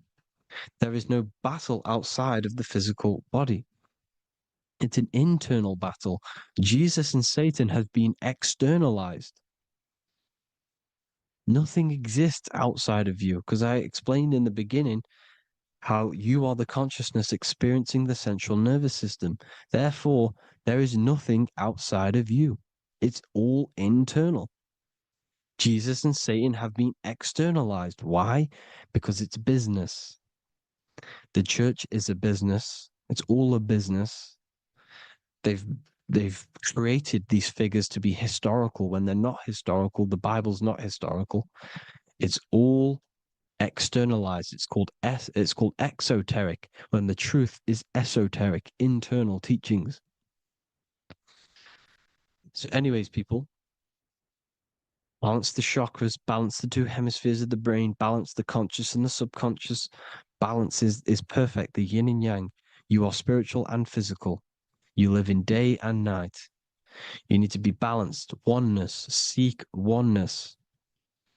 And this is the true kingdom of heaven. And when we all realize that we are all the same intelligence, the same consciousness expressed in different bodies, when we all realize this, we all realize we're all one. Doesn't matter what race you are.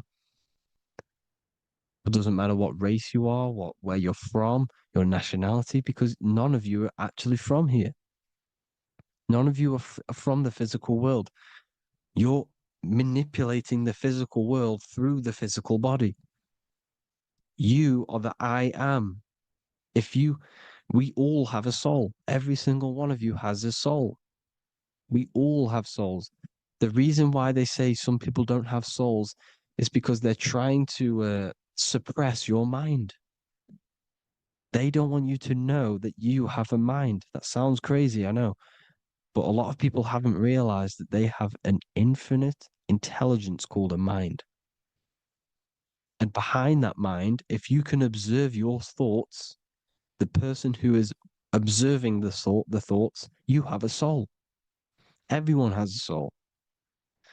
Don't listen to all these people saying some people don't have a soul, some people do. We all have a soul.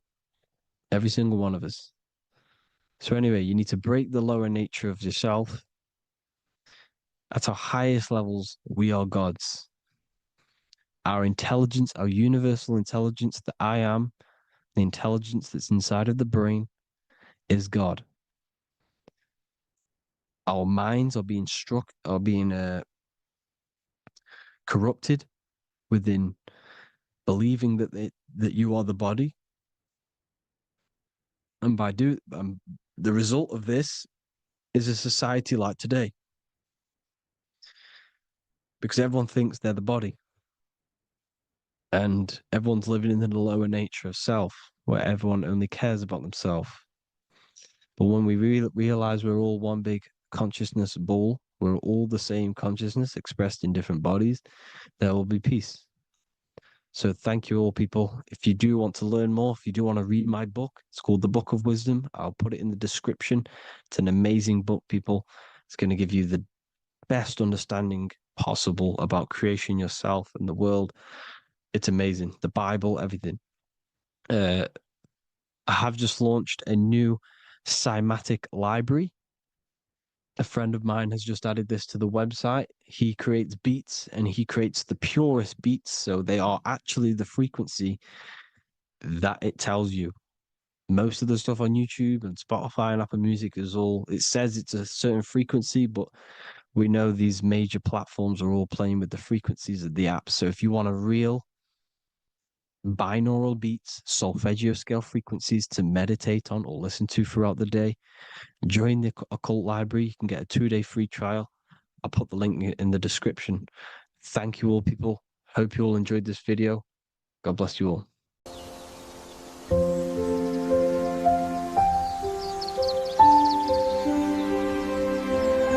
bookofwisdom.com. Visit today.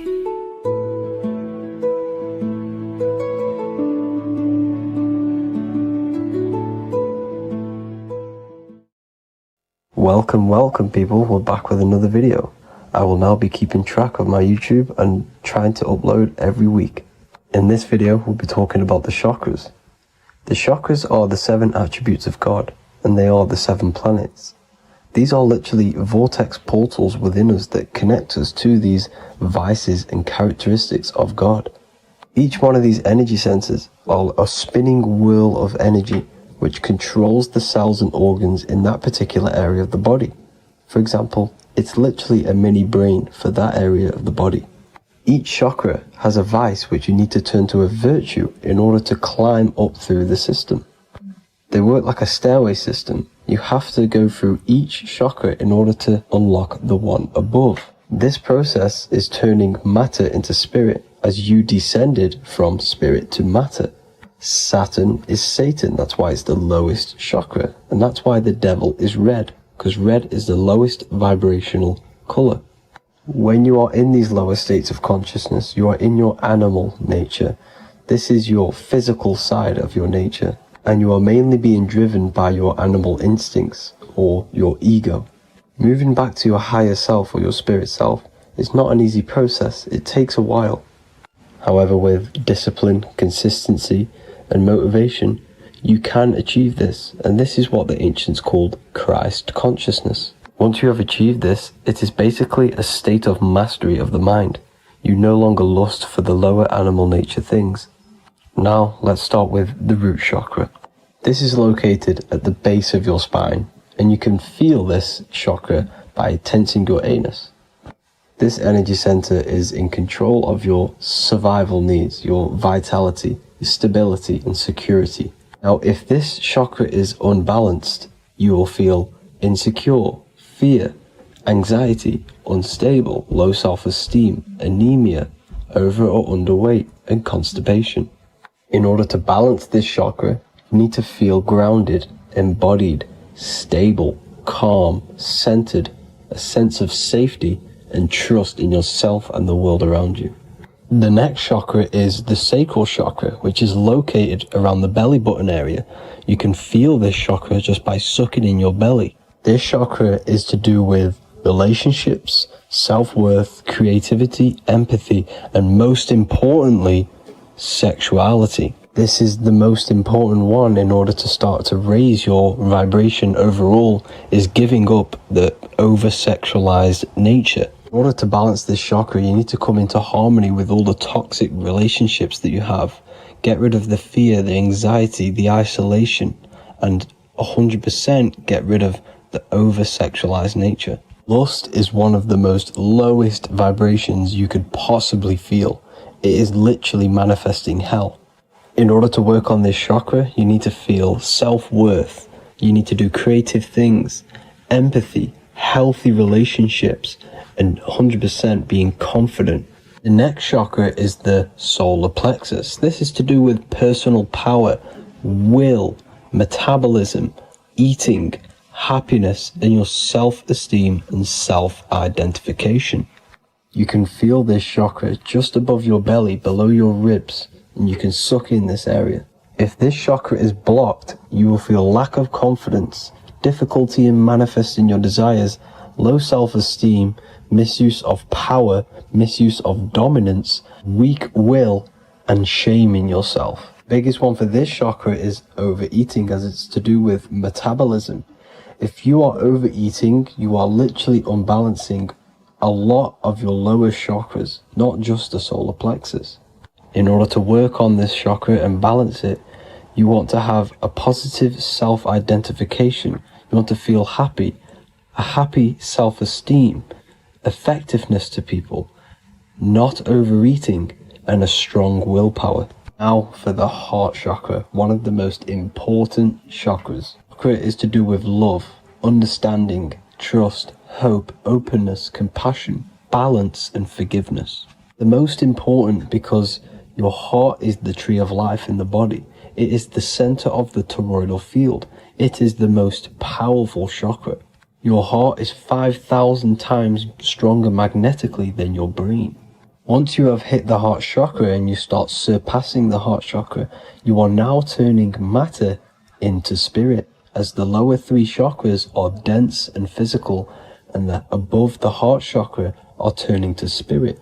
As you can see already, this is a hard and long process of working on yourself physically and internally. The symptoms of a blocked heart chakra would be lack of love or too much love, difficulty to accepting or giving love, lack of compassion, loneliness, and lack of emotional fulfillment. Finally, a lack of connection with a divine or to nature. In order to balance this chakra, the most important thing and the most powerful thing you can do is loving people, accepting and giving lots of love. Second most important thing to balance the heart chakra is balance. You need a balanced life. You need balance in all aspects of your life. Now for the throat chakra. This is a very important chakra as it's to do with communication.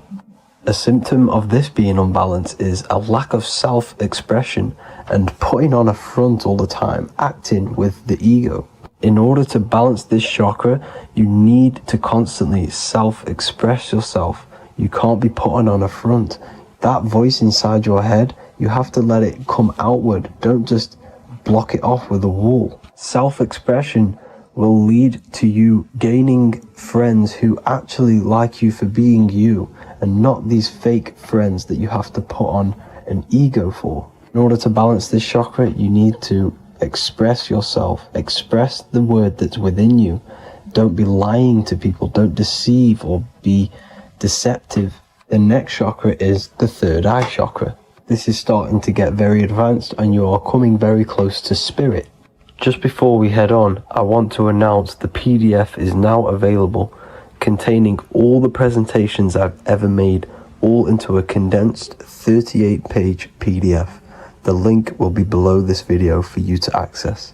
And if you want to learn how to create reality using your mind, how to attract your desires, how to get out of the situation you are in, the link will also be there for the Manifestation Mastery course. Now for the third eye chakra. The third eye chakra controls the pineal gland, which is your first eye. It's to do with your psychic abilities, channeling, telepathy, astral travel, visions, and connection to the higher self. You need all of the chakras aligned to get the full potential out of your third eye or pineal gland chakra. For example, if you're astral traveling and you fear something, you will be instantly shot back to your body.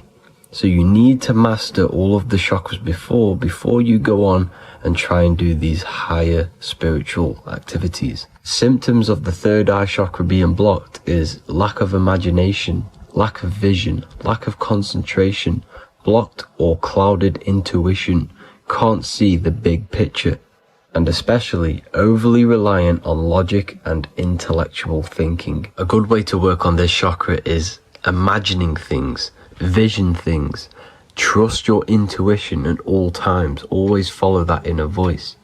Cut out the tap water which contains fluoride. Fluoride blocks the pineal gland.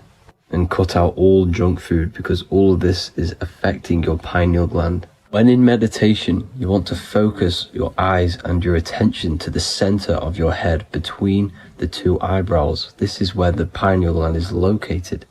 This will help and awaken the pineal gland over time when you keep doing these meditations. Finally, for the crown chakra, this is to do with universal consciousness, all-knowing, enlightenment, cosmic connections, the God source. This chakra is blocked by being cut off from spirituality, plagued by the senses, being tricked into the five senses and being tricked into thinking you are the body. In order to work on this chakra, you need to feel grounded. You need to know yourself, your real self, the voice within you.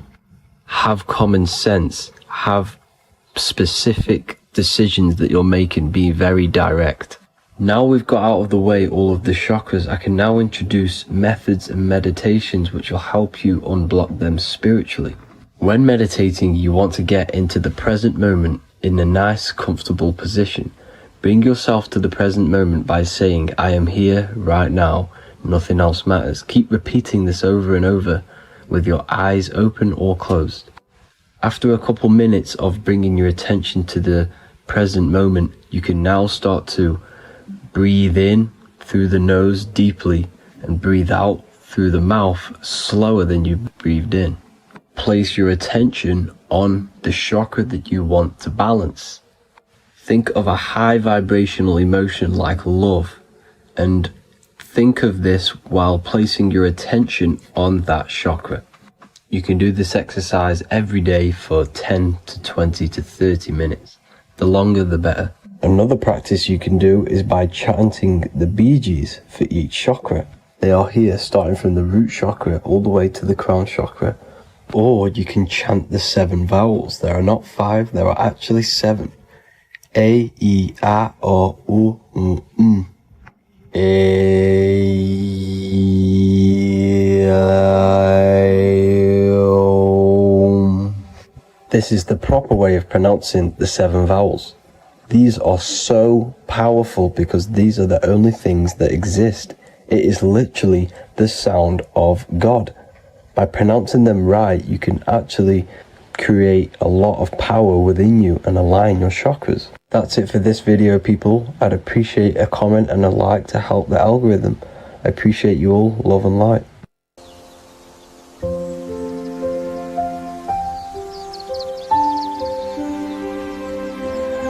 bookofwisdom.com. Visit today.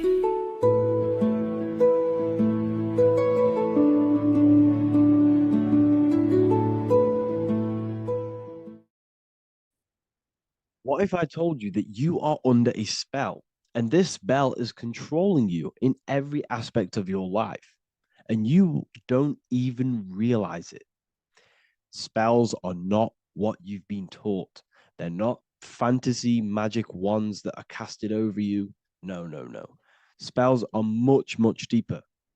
A spell is a belief system that is installed into your subconscious mind, which holds power over you.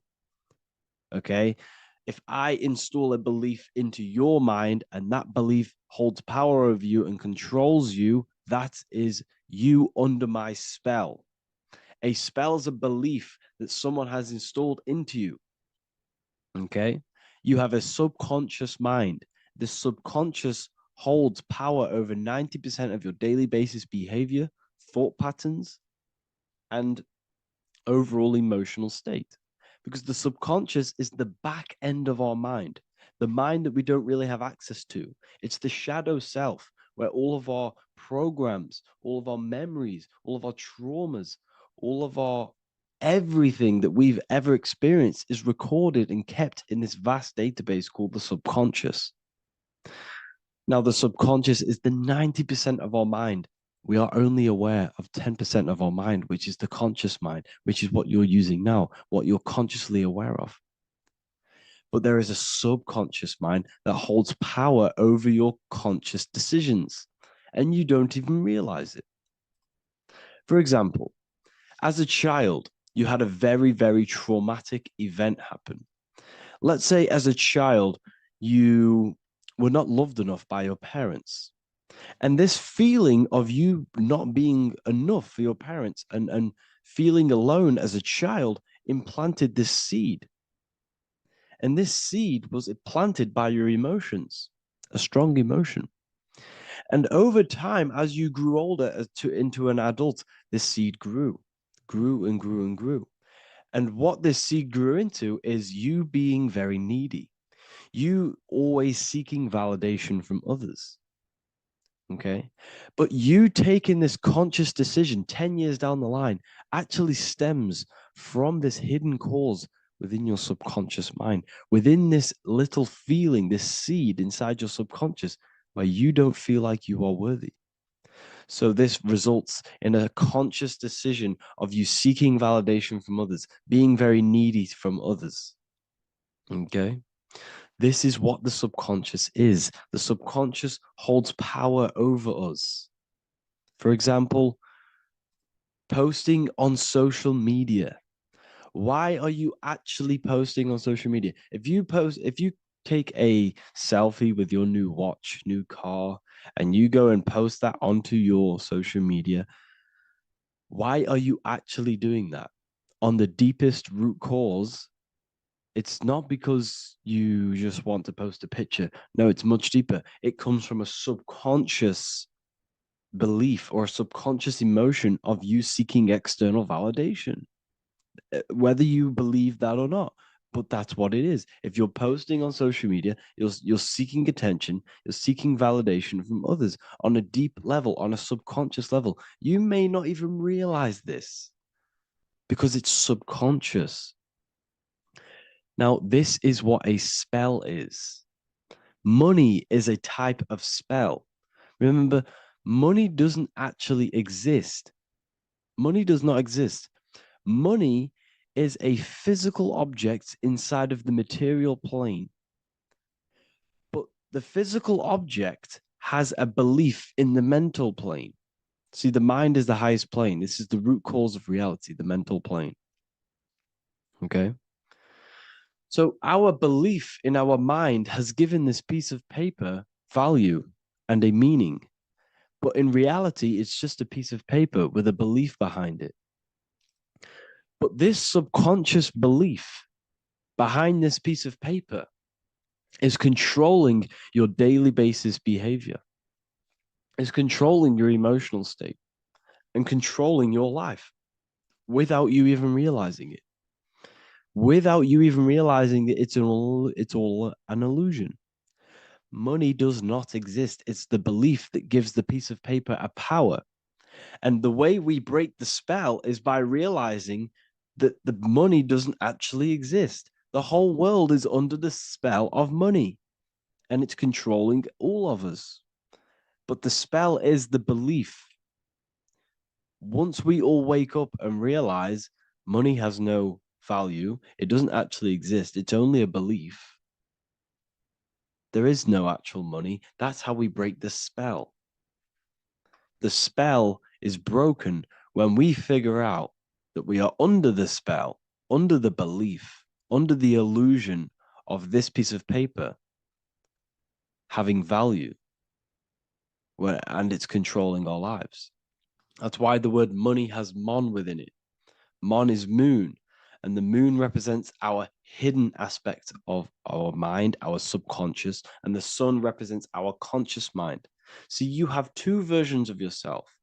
You have the self that you show to everyone, the conscious mind, and you have a shadow self called the subconscious, which is the hidden aspect of you. For example, do you really love your partner who you're with, or are you just with them for, is there a subconscious fear of being alone? Do you really want to be with this person, or is it stemming from, are you staying with them because it's stemming from this fear of being alone, of being lonely?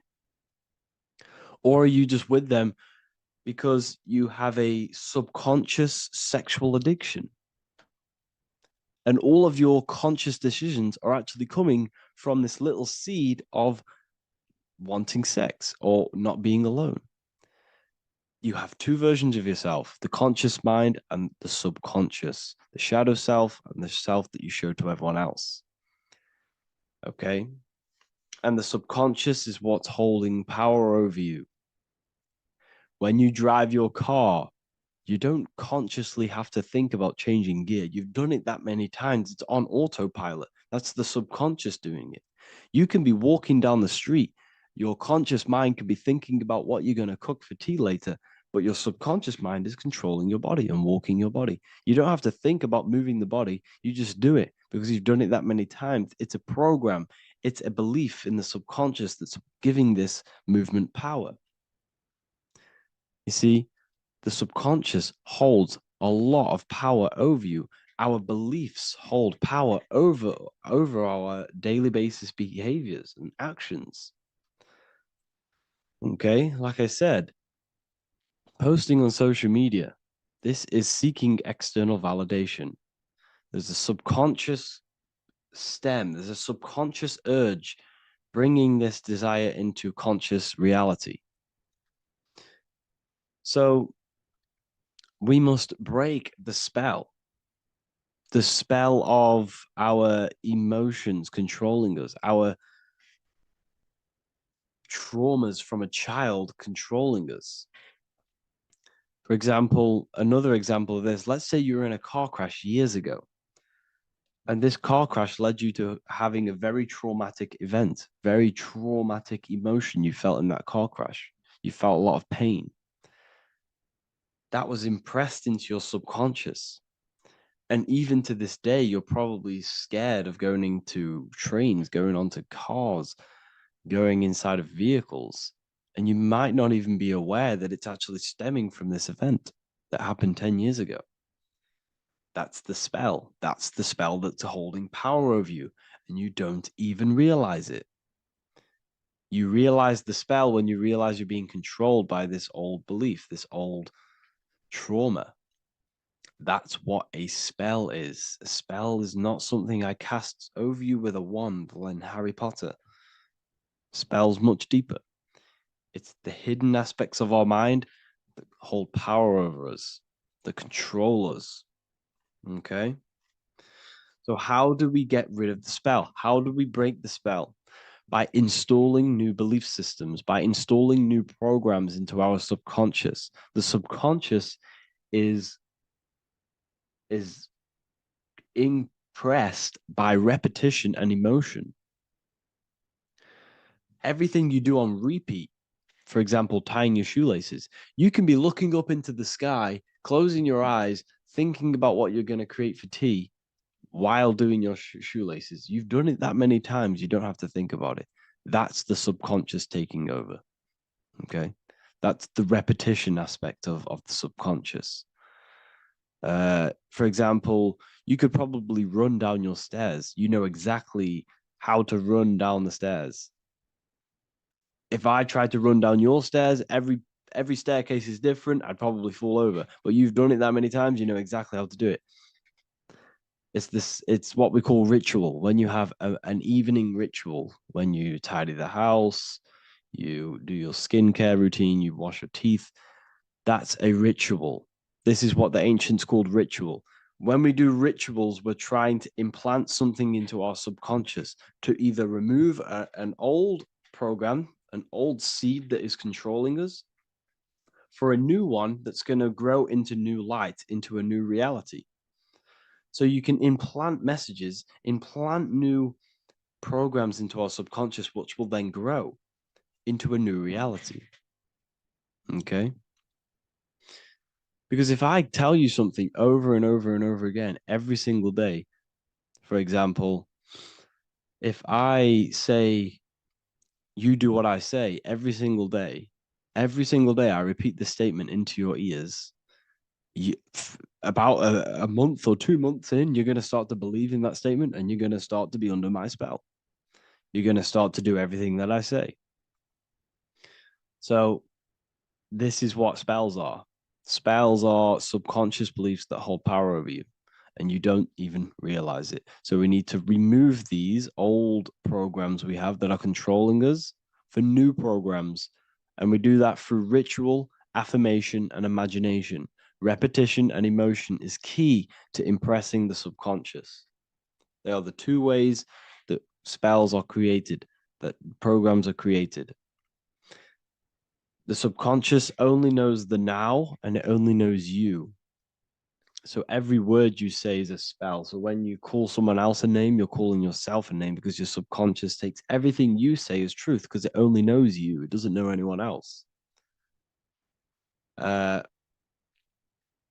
So every night we can do affirmation. We affirm the reality we want. This is what we call a ritual. We sit down or we stand up, whatever it is, you affirm the reality you are, I am statements. And then you imagine that reality. And you do this over and over again, every day, twice a day, 3 times a day, however many times. And this will cause repetition. This will install a new belief system into your subconscious, which will then start to show in your external reality. It will start to put you under a spell of the new program. For example, if I install into my subconscious that I believe that I am rich, every single night I affirmate that I am rich, I am wealthy, I am free. And then I do a ritual. I start to imagine this reality. Every single night, I do these two things on repetition, and I start to feel the reality and imagine the reality. Over time, I'm going to start to believe that I am rich, that I am free, and I am wealthy without having the physical reality. And what this will do is that it'll implant a message deep within your subconscious mind. It will plant the seed of this belief. And this belief over time will grow into 90% of my thoughts, 90% of my actions, 90% of my words. My words, my thinking will change due to this new belief. I may not even realize it, but I'm looking for more opportunities to make money. I'm speaking to more people because of this belief that I've installed. This belief has triggered new ways of thinking. My mind, my conscious mind, is now only operating to fulfill this belief. And my conscious mind might not even be aware of it. You won't even realize that you're manifesting this belief of being rich. And that's how it happens. You implant the belief within your subconscious. You implant the spell into your subconscious, which will then gain control over you. So we need to make sure we're removing the negative spells, the negative programs that are controlling us, for new regenerated ones, for new ones that are going to create new realities, a better life. Okay? You don't want negative traumas, negative seeds controlling you and growing into your life. If you don't cut them off, they will continue to grow and grow and grow. Your anxiety will get bigger and bigger and bigger. Your depression will get bigger and bigger and bigger. But it's all actually stemming from one belief system or one trauma. Okay? So this is important. Everything in this physical plane is an effect of the higher planes. It's a shadow of the mind. Everything we think, all physical objects, began as a thought, then an imagination, then energy, then a physical reality. So we must change the mental plane. We must plant seeds into our mind to change down into our physical material life. It's about manipulating this higher plane so we can create change and effect in the physical external material plane. That's what magic is. This is what spellcasting is. This is all what it is. It's not fantasy. This is the manipulation of the higher planes of consciousness, which your mind has access to. You have access to these higher planes. Okay? This is exactly what I teach in my university. I teach different rituals. I teach specific rituals to get rid of certain things, certain belief systems. I teach all different rituals, all different ways for you to create your own reality and live the best reality you want. We also have all of these different courses. We have activating the inner eye. This will teach you exactly how to lucid dream and activate your inner vision of imagination. We have the sexual alchemy course. This will give you the power of transmuting your sexual energy into creativity. We have electromagnetism studies. We have esoteric exchange, an exclusive live call that we do every single week, and I connect with all of the students. They can ask me questions, can speak with me one-on-one inside of these live calls. We have the real numerology section. We have the health section. We have a lecture section. Look at all of these lectures we have on occultism, symbolism. All of these lectures are designed to gain you power, to give your personal power back to you, to make you realize things about you. We have a meditation section. We have a library section where you can download all of our library, all of our books, different books on occultism, symbolism, Freemasonry, astral projection. And of course, we have the Manifestation Mastery course, which teaches you exactly how to create reality so you can live that desired reality that you want. This is the last chance to lock in the price of $55 a month. This is less than $2 a day. You can really level up your life because the price is going to increase as the value of the university increases, because there's a new symbolism course coming out. And if you join now, you'll get this course for free, because obviously when this course releases, the price will go up. The symbolism course will teach you the language of esoteric and occult symbolism. I'll leave the links in the description. Make sure to leave a like, comment, subscribe to the channel if you want to see more content. Thank you all, people. Have an amazing day.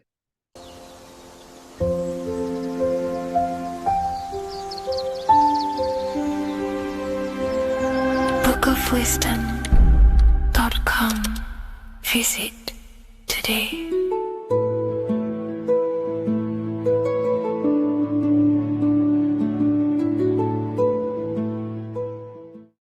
The scariest thing about having your first out-of-body experience and leaving your body is the realization that you have after. You realize everything you've been told about yourself, reality, the earth, what you're doing here on earth is a complete, utter lie. Your self-belief of what reality is and what you are is completely shattered. You now fully understand that you are more than your physical body that you inhabit. My first out-of-body experience happened a few years ago, but before all of that, I remember being a child, going to bed and closing my eyes, and I remember as a child feeling like I was floating above my body and moving. And maybe subconsciously this has led me into knowing intuitively that there is more to reality, and I've gone down this path of esotericism, occultism, consciousness. Maybe that has led me to this, I don't know, but I've always had this subconscious intuition in my mind that there's more to reality than what we've been told. And maybe it came from having these experiences as a child. And I'm pretty sure some people in the comments will also have that experience, feeling like you're floating when you close your eyes in bed as a child. I remember this very vividly. But a few years ago, I had my first out-of-body experience, and it completely shattered everything. And it confirmed to me that I am eternal, and there is so much more to the self, to consciousness. I then realized after my first out-of-body experience that our self is not just here in the physical dimension, it's existing in every dimension there is in the universe. However, our mind is focused primarily on this physical time space. When your mind is totally giving its attention and time to this particular time space, it locks in the mind or consciousness into that particular body of consciousness, such as the physical body, right? But for example, let's say you have a daydream and your full focus isn't in the present moment and your environment that you're in physically. Your mind kind of wanders off into a daydream, what we like to call it. That again is shifting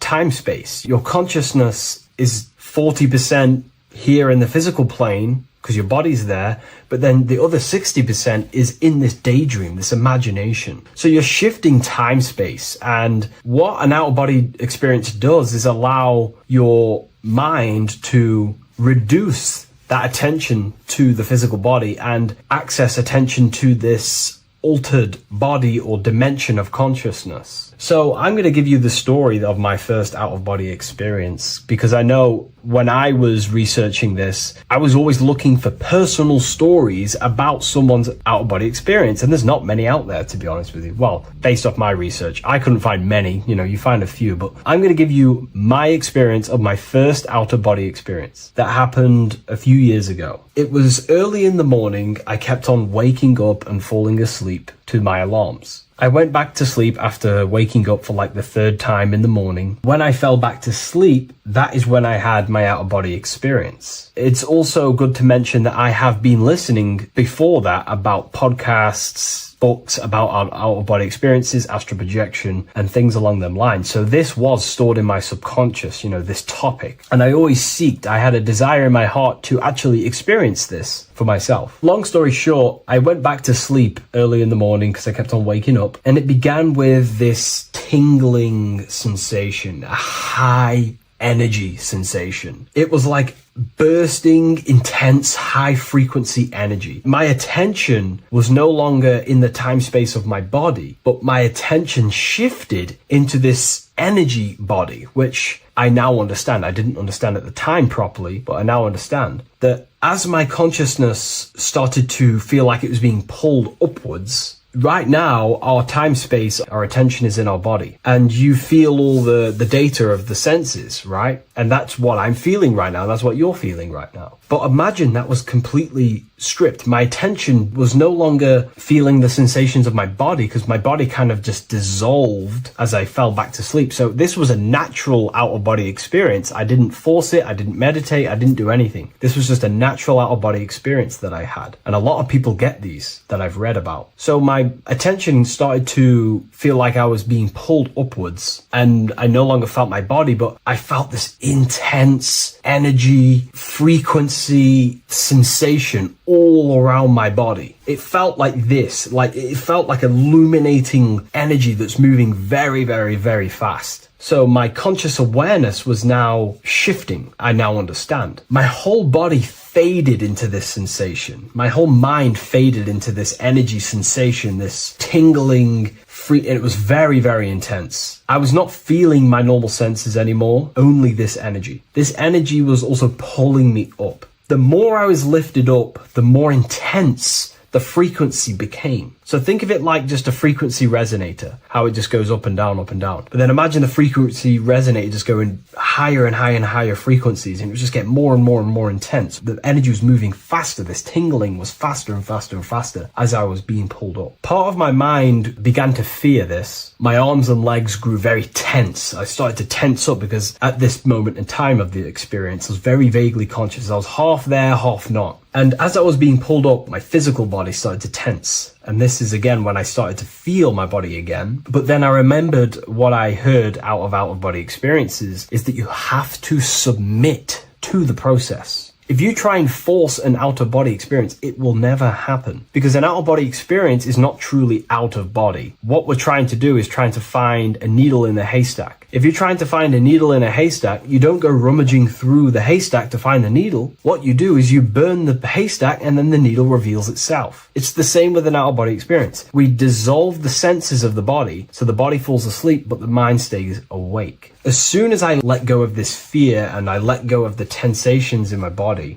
I started perceiving through another state in this energy body, but I didn't see my body. It was just like perceiving and seeing, but no body. Like a camera. When you look at a camera view, you don't see what the camera looks like, you're just seeing through the camera. It's the same as that. I had no form, but I was just seeing. I was just like a floating eyeball, seeing into this altered state of consciousness. I was just seeing. I first saw my street outside my house with lots and lots of people walking on the street, but I could not see the people directly. Everything was black and green. The background was black, but I couldn't see the people. I could just see a glow of light around the people, like an egg shape. They were just walking on either side of the road, other directions. I could just see more and more people moving faster and faster and faster. I didn't realize then, but then I did start to realize later on in my journey that that was more than likely the etheric plane that I saw. The etheric plane is the plane of life force and vitality and electromagnetic auras. So that was my awareness shifting from physical into then the etheric plane, the plane of life force and energy. Now, the etheric plane is very, very, very difficult to actually access consciously. The etheric plane acts as a bridge between the physical body and the astral body. To actually access the etheric plane alone is very, very, very difficult, and only certain trained individuals can do that. The etheric plane is not really a conscious plane where you can stay there and be conscious. It acts as a bridge between the physical and the astral plane. I could see the glowing auras around people moving along the pavement. The people moved faster and faster until the scene started to just dissolve as these people were just moving faster and faster. It was not very clear at first, but I subconsciously knew that I was having an out-of-body experience. This is when I really started to realize that I'm being shot out my body. When I realized this, I submitted even more. I started to just let go. The more and more I let go, I kind of like split through a veil, and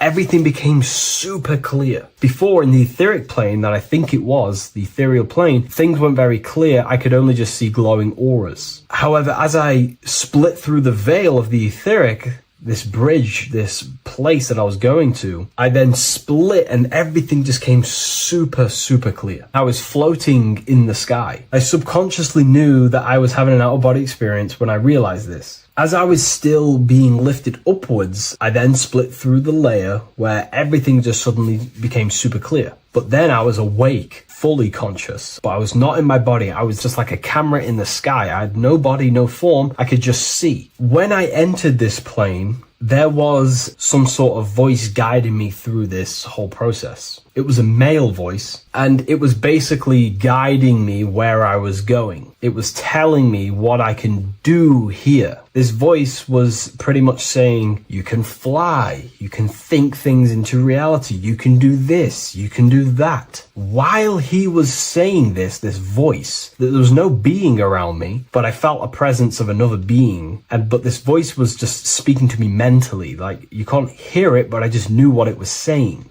It was so weird to describe. It was like telepathy. You couldn't hear it, but I just knew what it was saying. But it was a male voice. It's so hard to describe. I still could not see any form of myself. I was not seeing my astral body or any shape. I was just perceiving a point of awareness like a floating eye, like I said earlier. While this voice spoke to me, I saw fractal patterns as he was saying, you can do this, you can do that. And while he said, you can fly, I remember just seeing this line like splitting and creating fractals. It was like this black line that was just splitting off into duality, creating fractals. But then my physical body just went through this line, split, and then split into fractals again. So strange, very difficult to explain because it's four-dimensional. To explain it in physical language, it's very difficult to actually explain what was going on. So as he was saying what you can do, I was seeing these fractals dividing and then creating fractals. When he says you can think things into reality or something along them lines, my awareness just did a full 360 as if I did a backwards flip. I had no conscious control over this. That's something that you later develop as you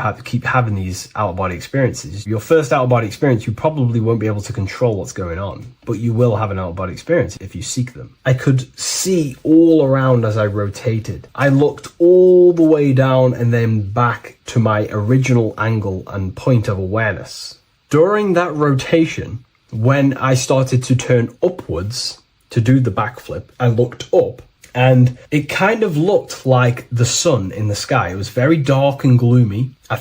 Now I know that was more than likely the lower astral plane, because very dark and gloomy, and it was very kind of dense there. I looked up and I could see this. It was like the sun, but it was white, pure white light, and it was shining down over the astral plane, and that was the only light in that place. That's why it was so dark and gloomy there. And I then realized in that particular state at that time, I thought that was God. I don't know what it was. Maybe it was, maybe it wasn't. Maybe it's the light of the higher mental plane shining through into the astral. But I looked up at it and I realized that was God. That was the source. That was the higher dimension beyond the astral plane, which is the mental plane, the higher astral planes, and then the mental planes, the planes of thought. Then once I saw that, I was in complete shock. As I rotated backwards even more, I then get the view of seeing down, completely down, like a bird's eye view. And I could see like an old medieval gloomy town. It was dark, almost night, with very little light. The only light present was the light from above. The town was old-fashioned, gloomy, misty. I looked over it from above. Then the experience began to fade. I don't remember anything after that process. But I'll be honest with you, the process of leaving my body for the first time was extremely intense. The frequency, the energy were overwhelming but powerful. Letting go and choosing to have no fear was the key to that experience. Just to give you a little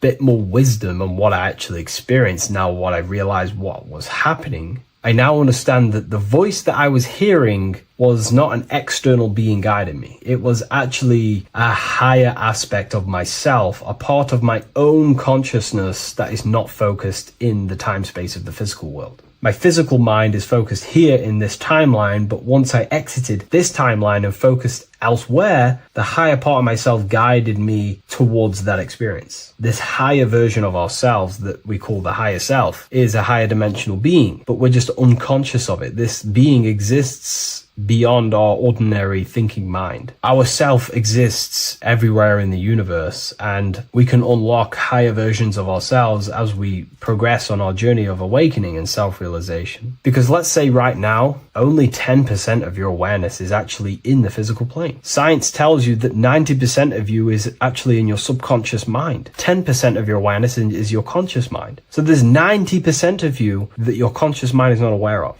But our conscious mind becomes so addicted with the physical world and distracted with the physical world, it just gets totally locked in with the physical. And we never pay attention to the hidden aspects of ourselves, the unconscious aspects of ourselves. And that's why everyone in the esoteric and occult space talks about gnosis, seeking knowledge of self. Gnosis is not knowledge, it's knowledge of self obtained through direct experience. So gnosis is about rediscovering who you truly are. And another bit of wisdom that I could give you from this is that the observer is the same observer that is observing this video right now. You're watching this video, but who is the one seeing the screen? Who is the one seeing the screen of your reality, of what you call life? There is an inner witness consciousness within you who experiences and observes your thoughts, emotions, and actions, experiences and observes the screen you call reality. And that witness also witnesses your dreams. When you shift your awareness from your time space of this body into your dreams, that same witness is witnessing your dreams. So when you meditate, connecting with this witness aspect of our consciousness really does help to excel the process of having an out-of-body experience. Because a lot of people have out-of-body experiences, but they don't understand what's actually going on. They don't understand the nature of it. But it's all mental. You move mentally in that dimension. You create mentally in that dimension. The same that you do in this dimension, but just on a quicker scale, because things manifest in the astral plane instantly as soon as you think of it. Just like the screen in your mind, you think of something, you have a screen of an object in your imagination. That plane, it manifests instantly, but down here, it takes a longer time for things to manifest and condense. Once you understand that thought rules the universe, thought is the creative force of the universe, you start to understand, these different dimensions and these experiences that you have. But really connecting with that witness consciousness, that part of yourself that observes everything, really does help with excelling the process of having an out-of-body experience, or mystical experiences, or lucid dreams. Because connecting with that witness consciousness just makes you more conscious. Even in your physical life, staying conscious. Most people aren't conscious. They think, feel, and act unconsciously throughout their day, and they unknowingly create their reality. Connecting with that witness consciousness allows you to actually stay conscious over your thoughts, emotions, and actions, because they are giving birth to realities. That's pretty much my experience, my first out-of-body experience. What that did for me was make me so much more confident and powerful. Most of my fears just disappeared overnight. The fears of death, the fears of unknown, the fears of that I had of things shattered, disintegrated, because I understood that I am eternal. No one can use death against me to control me, because I know I am eternal. I now take riskier actions because I know I am eternal. I know that I will never truly disappear or die. So it really, really does help you, and it gives you a lot of internal power, because no one can make you scared of anything. You should not fear someone who can hurt you physically. You should fear someone who can corrupt your soul. That is the worst thing. Who can corrupt your internal world, because that is what truly matters. So I hope this helps you understand out-of-body experiences. Hopefully this can help you move along in your journey. It's good to hear other stories, because this is exactly what I was seeking when I was researching this stuff. Maybe in the future I can share some more stories about my out-of-body experiences now I'm a bit more advanced. But yeah, please leave a like, comment, and subscribe on the video, and thank you all for watching.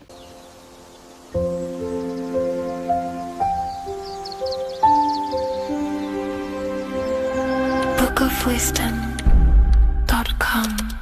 Visit today.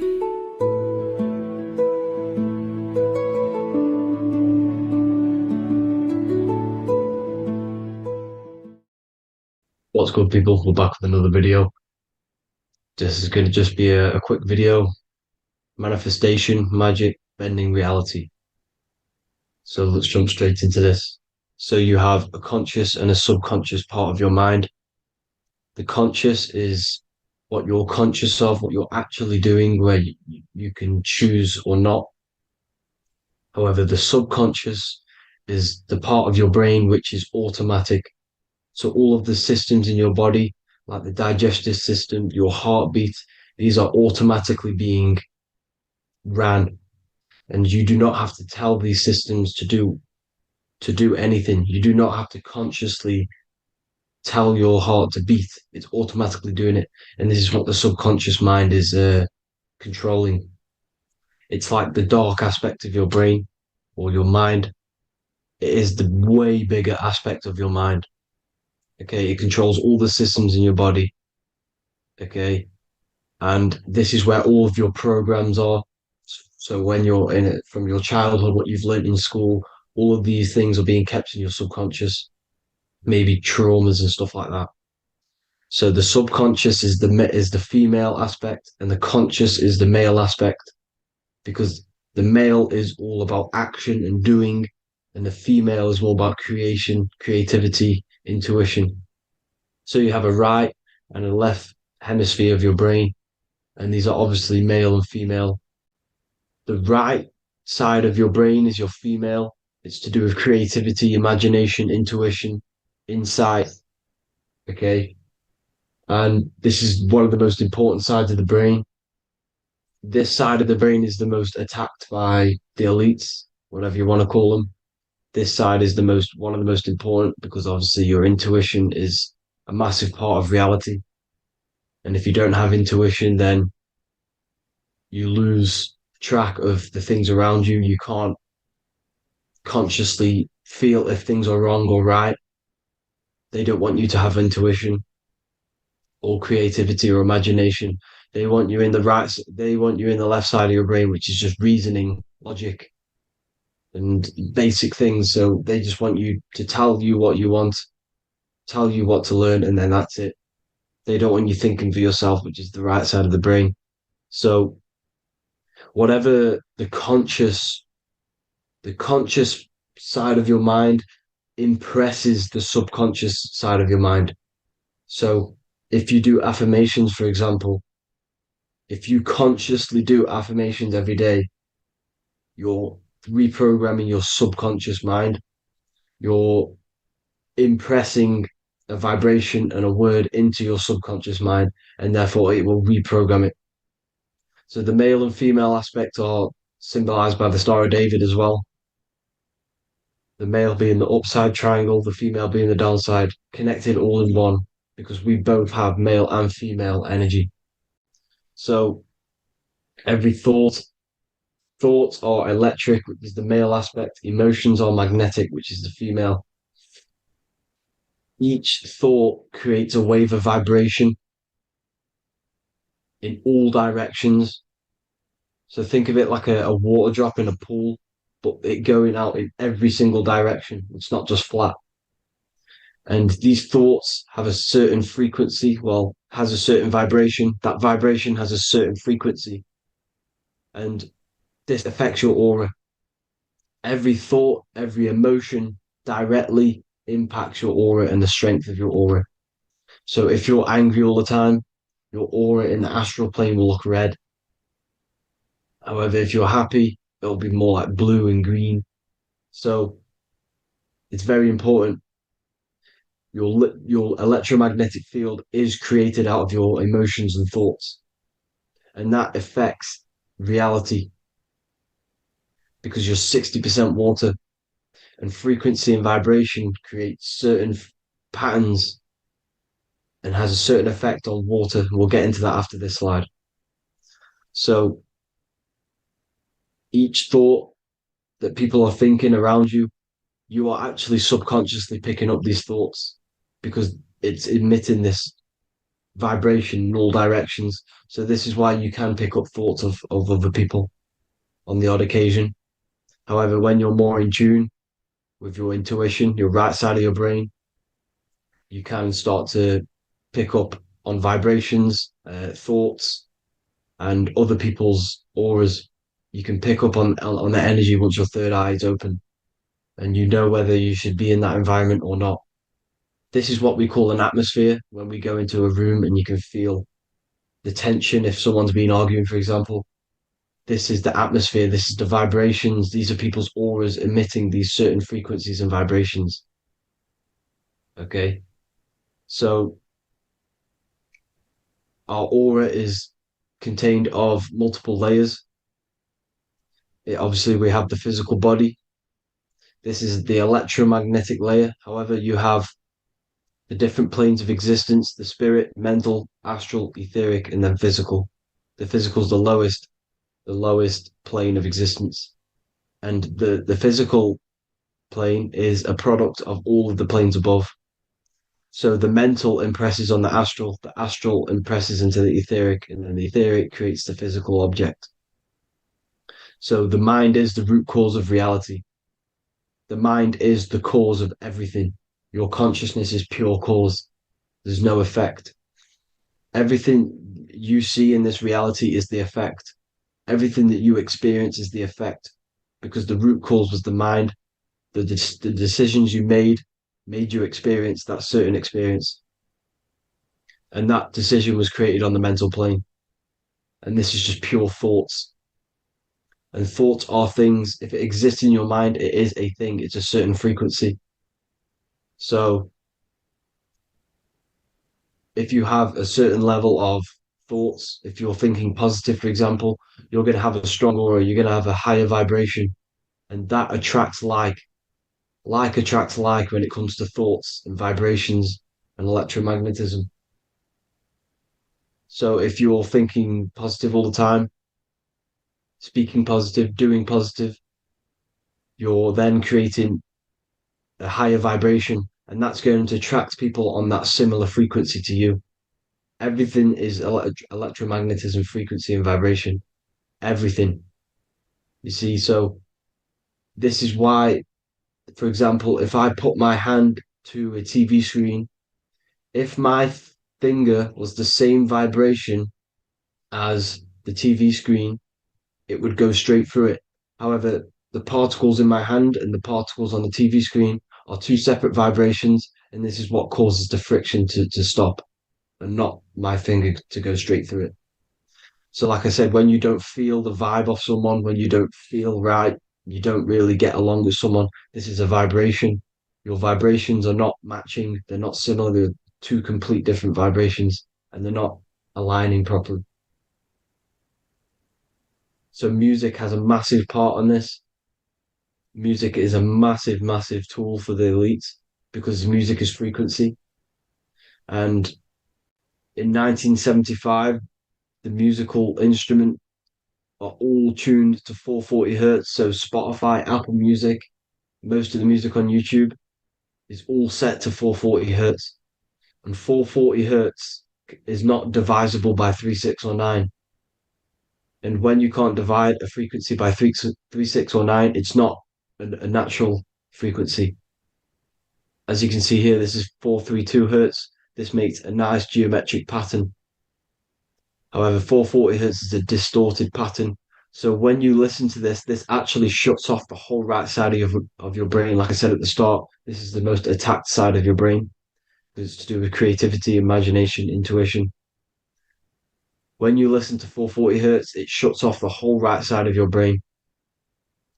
And obviously shutting off all of these forms of your brain. Music is very, very powerful tool for the elites because it's the only thing which can enter your soul or your ears without consent, your body without consent.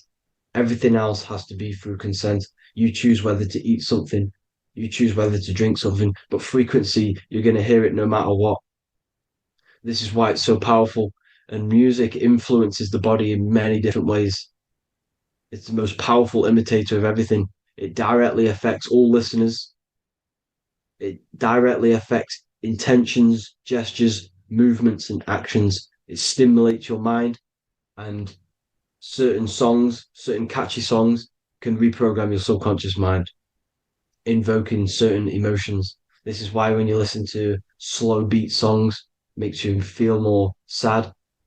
When you listen to upbeat songs, you feel more energetic.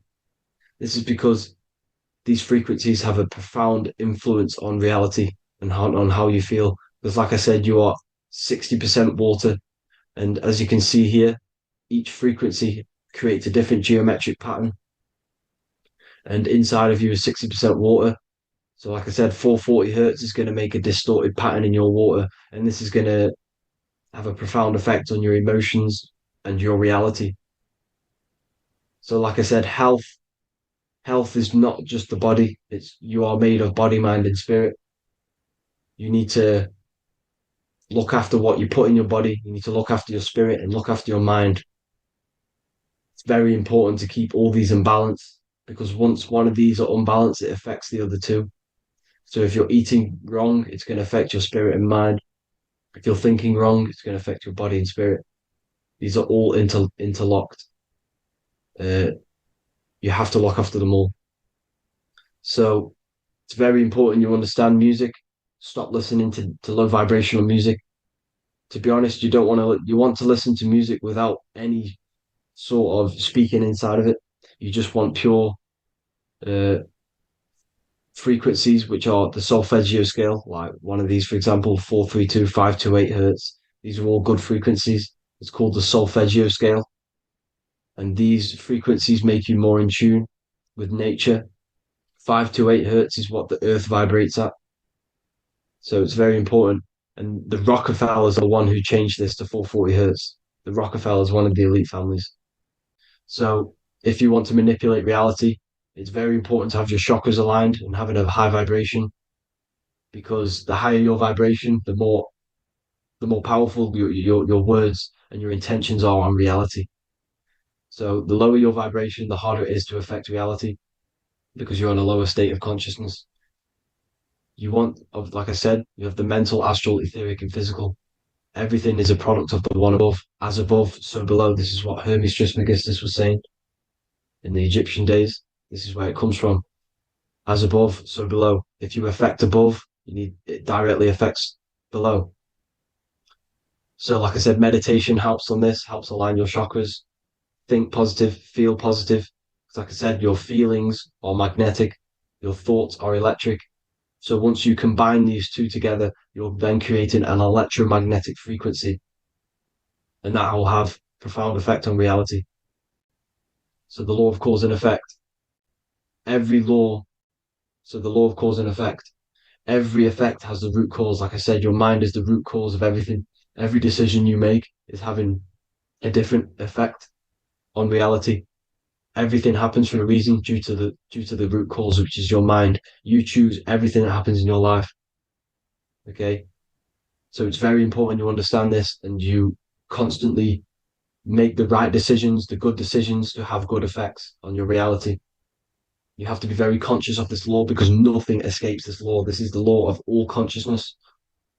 So think about it. Imagine a massive ball of consciousness. However, off this ball are different sparks, and each one of these sparks are in each and everyone's body. This spark is governed by these laws, the law of cause and effect, the law of correspondence, the seven hermetic principles. It's very important you understand this because this mass ball of consciousness is what is obeying these laws. And everyone has this spark of consciousness inside their third eye. And like I said, everyone is the same consciousness. This is why if you do bad onto someone else, that will directly affect your reality. So if you hurt someone, it's going to come back to you in one way or another because you are that same consciousness. This is like a mirror reality, as within, so without. Whatever you feel on the inside, you're gonna see that on the outside. You're gonna experience that reality, whatever you've impressed. So there's different ways to bend reality to your will. This is kind of a sort of magic. So obviously you have black magic, which is manipulating reality to harm and influence others, or to be very selfish. And yeah, then you have white magic, which is manipulating reality for the good of humanity. So you do have to be very careful with your intentions, people, when you're trying to manipulate reality, because this is nothing to be played with. If you are manipulating reality for the wrong reason, it's going to come and bite you in the ass in some way or another. Because everything is balanced. Everything balances out in this reality. Nothing escapes the laws. Not one thing escapes the laws. So if you're stealing from yourself because it's just going to come back in a one way or another. Inside of everyone's heart, you know whether you're doing good or wrong. You know, you can feel it when you do something wrong. You can feel it when you do something good. The heart is the center of the torus field. It's balance. And this is why you say follow your heart, because it's the center of the torus field. It's very important to listen to this inner voice inside of you because that is telling you the right things to do, the good decisions to make. And when you keep following that voice, that good voice inside of you, it takes you to your life path. Very important to follow that voice. However, don't let the ego get in the way of it. Don't care what your friends are going to say. It's very important to understand this. So you have different ways of manipulating reality. You have sigil magic. This is where you create your own sigil or symbol. You create your own sigil and symbol, and then you charge it. You behind that symbol you have an intention. So, for example, if you want to manifest wealth, you create a sigil which represents what you want. You create that sigil, you draw it out, you charge it because wherever your attention goes, energy flows. So whatever your attention is, you're sending energy that way. So what you do with your eyes and your hands, you place attention on the sigil. Imagine that it's glowing. Imagine that you're sending energy to the sigil, and then you burn the piece of paper once you've done this. And then after this, you meditate on that symbol. You constantly think about that symbol because that symbol is the frequency, is the thing that you want to manifest. So that's one way. Or you can just meditate on your reality. So imagine yourself having already what you have. This is what they call a mindset. You must set your mind to the frequency what you want to manifest. Okay. So if you want to manifest wealth, for example, imagine yourself being wealthy. What would it feel like? What would you be doing? Imagine a scene in your mind. Constantly do this, and you're putting out that frequency. Like I said, you must think because the thoughts are electric, and then you must feel, which is magnetic. Together, this creates an electromagnetic frequency, and this is how you attract things to you. You will attract the certain people to come in your life to bend reality to your will. Okay. Or you've got mirror magic. Stare yourself in the mirror because a mirror reflects light. It also reflects energy. So you've got to be very careful of what you say to a mirror. You've got to be very, very, very careful because whatever you send into that mirror is directly sent straight back to you. So if you're thinking negative, you're sending negative energy back straight to you, and that's going to have an effect on your reality.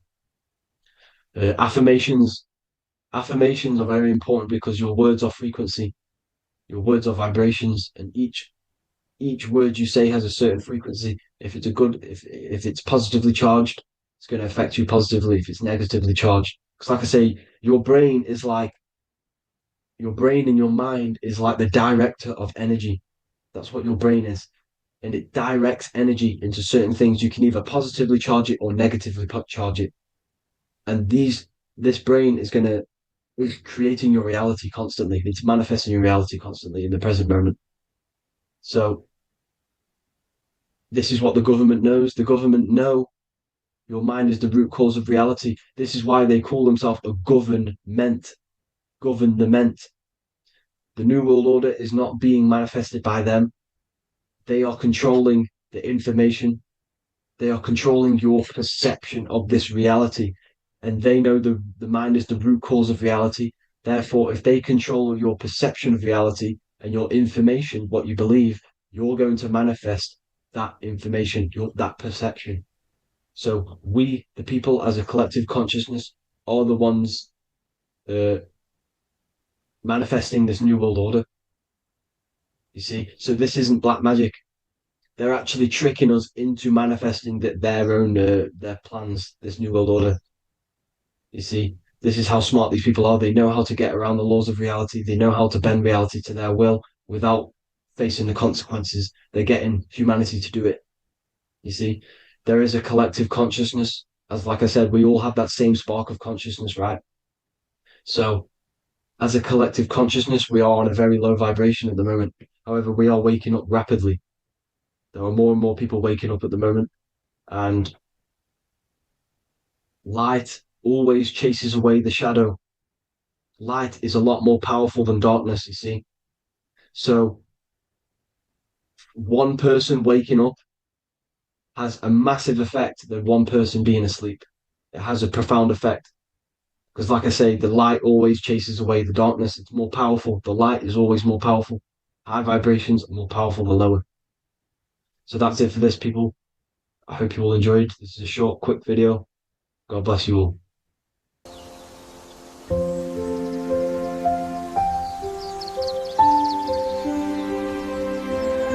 bookofwisdom.com. Visit today.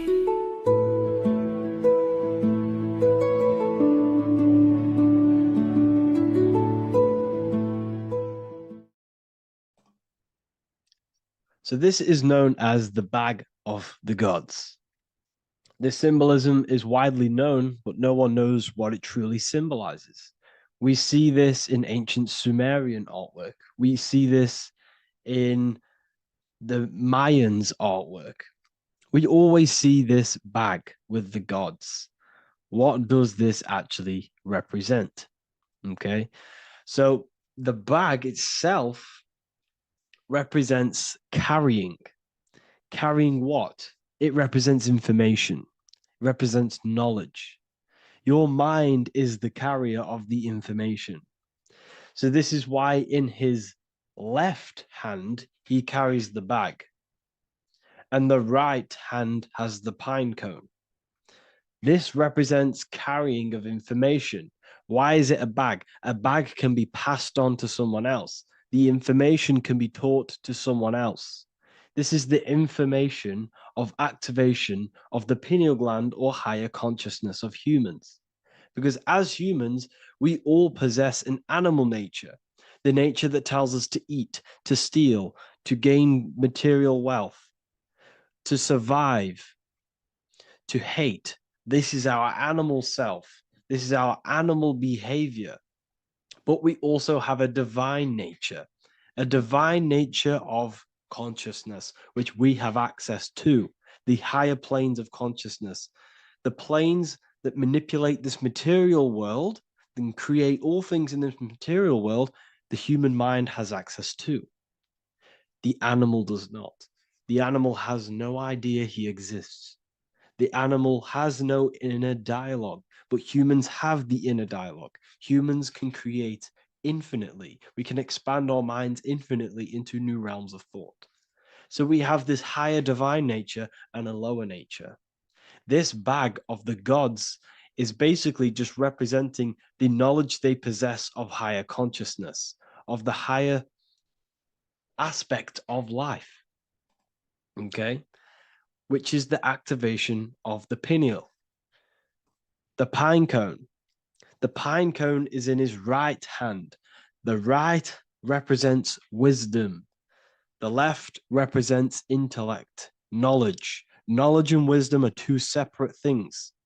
Wisdom is applied knowledge. It's a feminine aspect.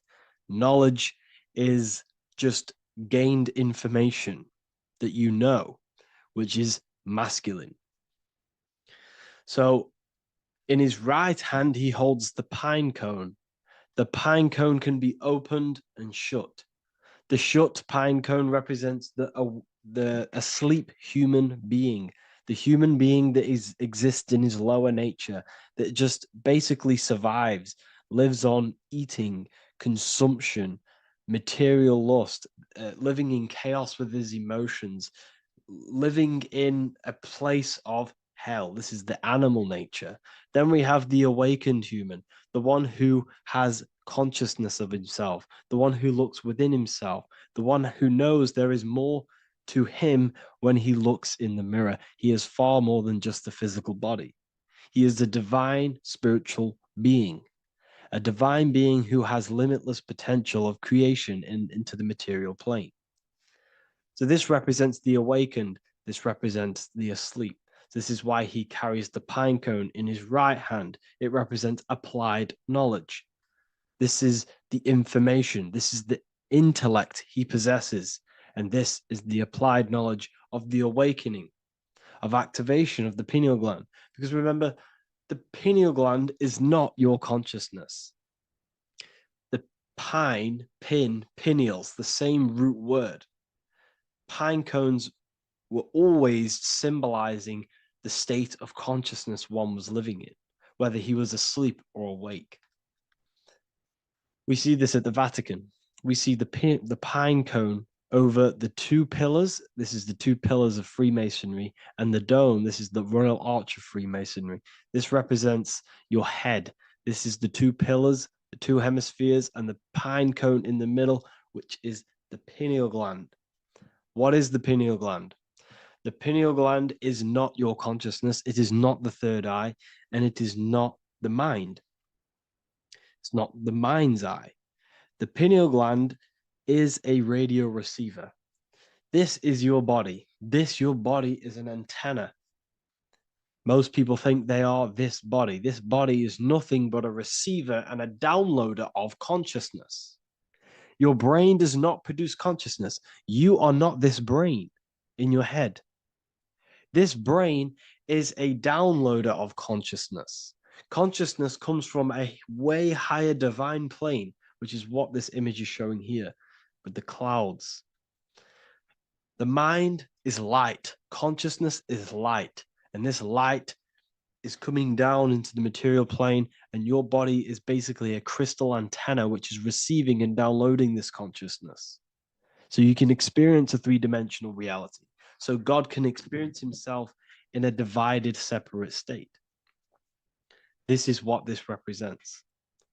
Now, the pineal gland can be activated, okay, and stimulated because the pineal gland has phytoluminescent crystallized jagged-shaped cells on it.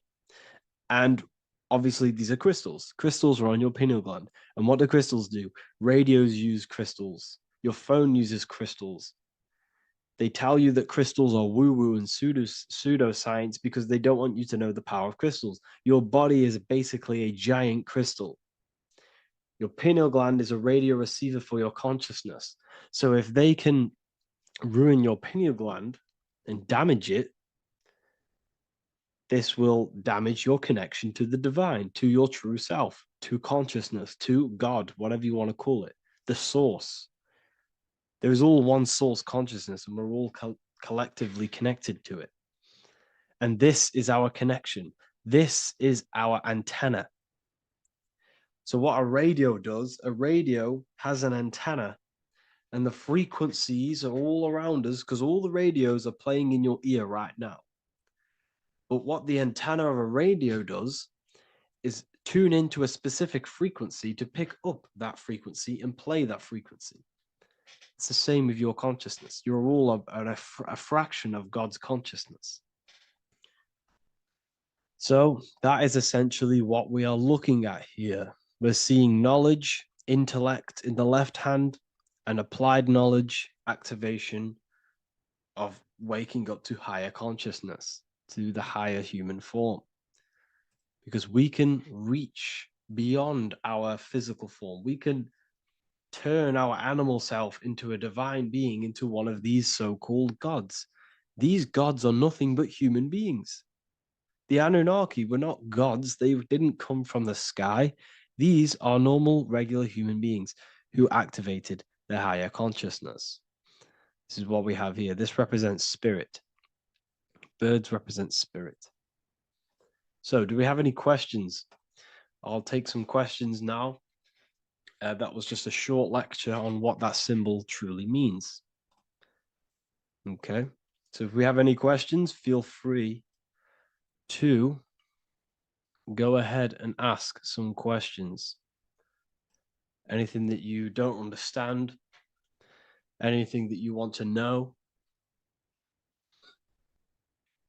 Okay.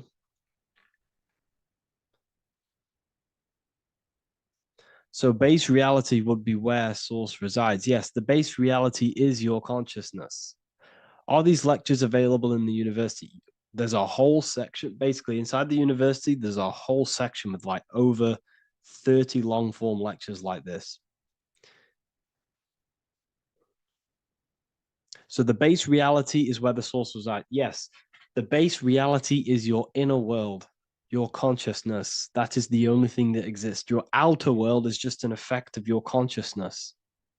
Your consciousness, everything that has gone on within the mind and emotion is pushed outwards into your reality. You have thought and felt your way into your external circumstances. Your life is a direct correlation of every thought you thought in the past. Therefore, your inner world of consciousness is creating and molding your outer world.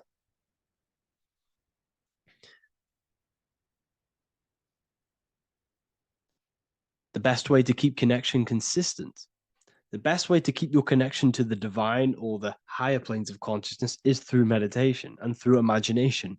Imagination is the fourth dimension. It is the astral plane. That screen that you have in your mind is not a physical screen. That is the divine plane of the astral. And this is essentially where all objects of this material world comes from.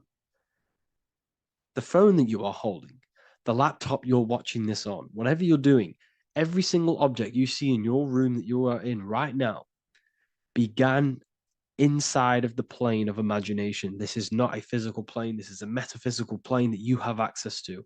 And you have the ability to bring down this plane into physical form. That's what we call manifestation. That's what the ancients called magic.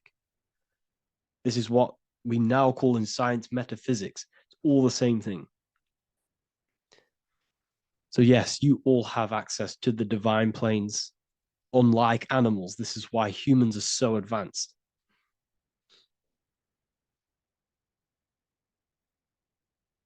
Okay. Is the pineal able to constantly activated, or is it just a temporary experience? I don't fully understand that question, unfortunately. Maybe you could word it in a different way. The real meditations on the university, legit, y'all, yes.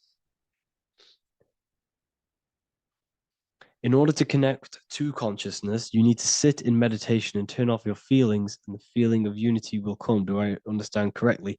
Yes, that is correct. So when you sit in silence and in stillness, I highlight the word stillness because stillness, when you are still, no information from your nervous system is being decoded by the brain. So when your body is still and does not move, your nervous system starts to relax and comes to a balanced state. Your brain starts to relax, it comes to a balanced state. The left and the right brain stop working, the nervous system stops working. Then, once the body, the material body, is shut down, you then have access to consciousness. You can't access consciousness if the body's in such a busy state. If electricity is being fired every 2 seconds, your whole body's electrical. When you move your foot, that's electricity being fired from the brain to the foot instantly through the nervous system. Your brain, your whole body is a technological machine. So you must shut down the technological machine to access the divine that exists beyond the technological machine. Do you understand that? Did we create ourselves from the higher plane? When you say yes, you created yourself, you manifested yourself in this material form for a reason in this specific time and place.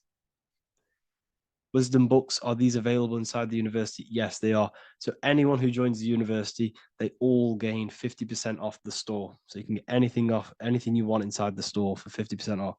Plus, you get the Book of Wisdom Volume 1 PDF for free. You get the Human Health Guide. Plus, you get all of the library books. There's a load of different books on occultism, symbolism, esotericism. Do you need to place your attention somewhere specific during meditation? You can do. Okay, you can do. So if you struggle, when you first start to meditate and you struggle to turn off the thoughts, think of the back of the brain, the back of your head. Don't think of it, place your attention on it. Okay, so when you place your attention on the back of the brain, this now shuts off thought because the back of the brain doesn't have any activation to do with thought. The front brain does, the neocortex. That's all to do with activation of thinking. So place your attention on either the back of the brain or your breath. What's more important, creating yourself or finding yourself? It's balance of both. So in order for you to create fully, you must have awareness of self and awareness of thought and control over the mental dialogue, the inner voice inside of you. Okay? When you control that inner voice, that is when you gain power. That inner voice is what brings commands into physical reality. Before you kick a football, there is a change in consciousness. There's a decision made in consciousness before the body takes the action. Therefore, every physical manifestation is a change of inner consciousness before it's a physical reality. You can have the reality you want through consciousness before physically having it. That's the secret to creating. But you must believe it like you know the sun is going to rise in the morning. That's how much you should know that you have that reality in consciousness through feeling and thought and imagination. And that's how you can truly create in your reality. Shrooms help with consciousness or ego. I can't really talk about that because I'm maybe uploading this to YouTube, unfortunately. But we need to clean our pineal gland first from calcification. Yes, definitely. You should go on a detox the body. Because you can't really connect with consciousness if your body is in such a dirty state.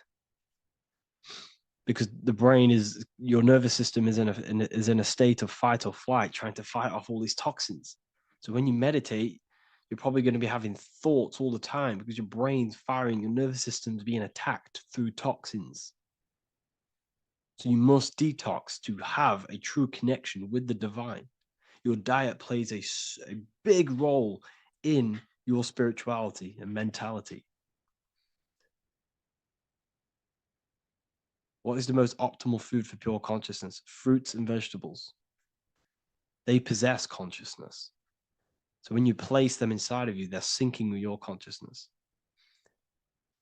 How to check the cleanliness of your body, your skin, your teeth, your tongue, your mouth.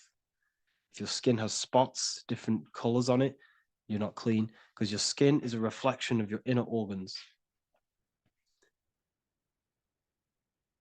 Coffee's not the best for you. Coffee gives you fake energy. Okay. So what coffee does, that buzz you get off coffee is actually the toxic effect of the chemicals reacting with your body. If I'm inside the university and wanted to buy your book, you said it would be 50% off because we are your student. Is that automatic or we need to have a code? You will have a code. Yes, I'm going to releasing a code for all the students after this.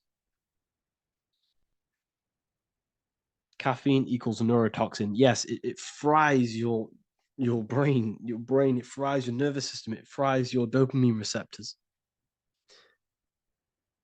Will the Q&A last week about money symbolism be posted? Oh, I didn't post that. That's my bad. I totally forgot. I will post that after this. Thank you for reminding me. How to detox the body. The best way to detox the body is going through a week cleanse of fruit. So only consume fruit, sea moss, and cayenne pepper, and lots of freshly pressed juice. Do that for a week or 2 weeks, depending on how you feel, and then start to fast. You will lose weight, but you're not losing weight. You're losing impurities. It's good to do this every couple months, to just go on a raw fruit diet, cleanse the body, push everything out, and then start to fast while consuming sea moss and having lots of freshly squeezed juices. What is an alternative for coffee? Something with high energy levels. Okay. We're not taught the most simplest thing about the human body. It is an electromagnetic machine. It's electrical. It runs off electricity. The only energy you need is electricity, and that is found in fruits, vegetables. If you want energy, drink pure, fresh, pressed juice. That will give you more energy, more electricity than coffee. Can we cleanse ourselves through oil pulling? Do you recommend it? I do oil pulling every day with coconut oil in my mouth. Celery juice is a good one, very good one. Yeah, celery juice.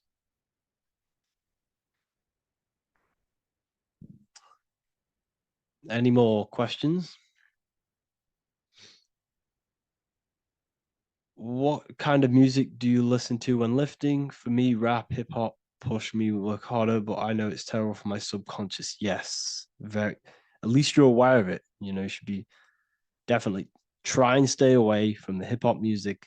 Try and stay away from anything that's talking about anything negative because it's all programming your subconscious. And your belief system is your reality, people. Your belief system is your reality. Okay. So look after your subconscious. That's what's controlling your actions. 90% of your actions on a daily basis are controlled through your subconscious beliefs. Okay. I listen to a lot of Pastel Ghost. I listen to a lot of let me get my playlist up. It's all like background music for TikTok. Do you know what I mean? Like Pastel Ghost. That's mainly what I listen to. That sort of music. I don't know what it's kind of called. I don't know what that genre is called. Does anyone know what that genre is actually called? Because there's not much words in it. The reason I listen to it is because there's not much words in it. And, it helps the subconscious.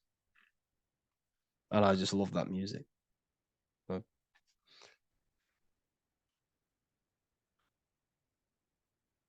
Like Lo-fi. Yeah, a bit of Lo-fi.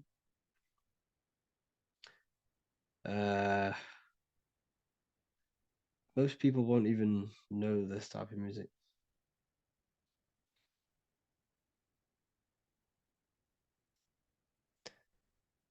Can you tell us how you use cayenne pepper? So I mix it with freshly squeezed orange juice every morning. So first thing I have, empty stomach, I have a teaspoon of cayenne pepper, mix it in, and just down it every morning, and sometimes at night. The feeling you get in your stomach after putting cayenne pepper on an empty stomach is absolutely amazing. It tingles in your stomach. It kills parasites. It kills all horrible organisms.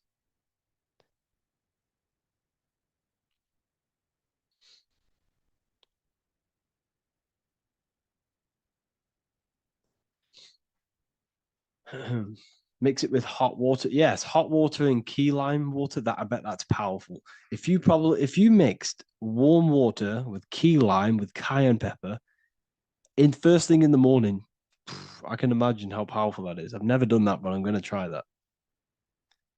Do you use sea salt? I don't know what to think about sea salt, to be honest. I try and stay away from it. I don't know whether it's good, don't know whether it's bad. I'm kind of mixed on it. Mixed information. I've heard people have benefits. I've heard other people say stay away from it. So I don't know. I just stay away from it. I'm not too sure on it.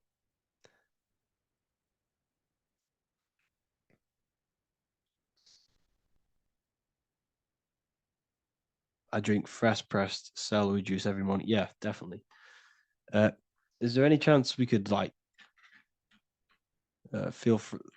move to esoteric occult questions? The only reason I say that is because I might be posting this to YouTube, so it's like I don't want them. I don't want them thinking I'm giving health advice because I'm not. This is what I do. I'm not giving anyone medical advice. This is what I would do to myself. Because I can probably get in trouble for that. So the subconscious is the all-knowing. It is the all-seeing eye. The subconscious knows everything. Your conscious mind does not. Your subconscious knows every single cell in your body. Your subconscious is making your heart beat. It's talking to your heart. It's talking to every organ, every cell in your body is being connected and spoken to by your subconscious mind. It is the all-knowing. The subconscious has access to the astral plane, imagination, the fourth dimension. It has access to the mental plane, thoughts. It has access to the ethereal plane, energy.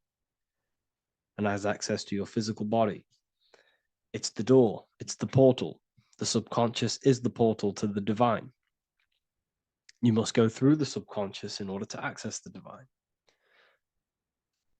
Any coupon codes for book 2? Yes, inside the university, there will be a 50% off coupon code. Speaking of ancient civilizations, why did they use symbols to give us true knowledge? This is a very, very good question. Very good question indeed. The reason they use symbols is because symbols are their keys. They hide meanings. They hide things. For example, if it was written down, if all of this sacred knowledge that I'm speaking now was written down, it can be easily taken. It can be easily misused. Someone can take it, read it, and steal it and misuse it and abuse the world and create horrible things. The reason they use symbols is because they're hidden. They hide the teachings. Only the ones who possess the key, that possess the knowledge, can read the symbol. So the symbols act as a guard towards this higher wisdom, this higher knowledge, which gives you power. All of the knowledge I teach you gives you power. And you can misuse it. You can misuse your imagination. You have no clue, unless you've put this into action, how powerful your inner consciousness is. You can become a Okay, listen. If you hate your job, it's not the job that you hate. Think about it. It's not the job that you hate. The hate is coming from your inner consciousness. It's the state of consciousness that you hate. So what does that tell you? You can change that inner consciousness to another reality, the feeling of another reality. You can become that consciousness within before you actually externally have it.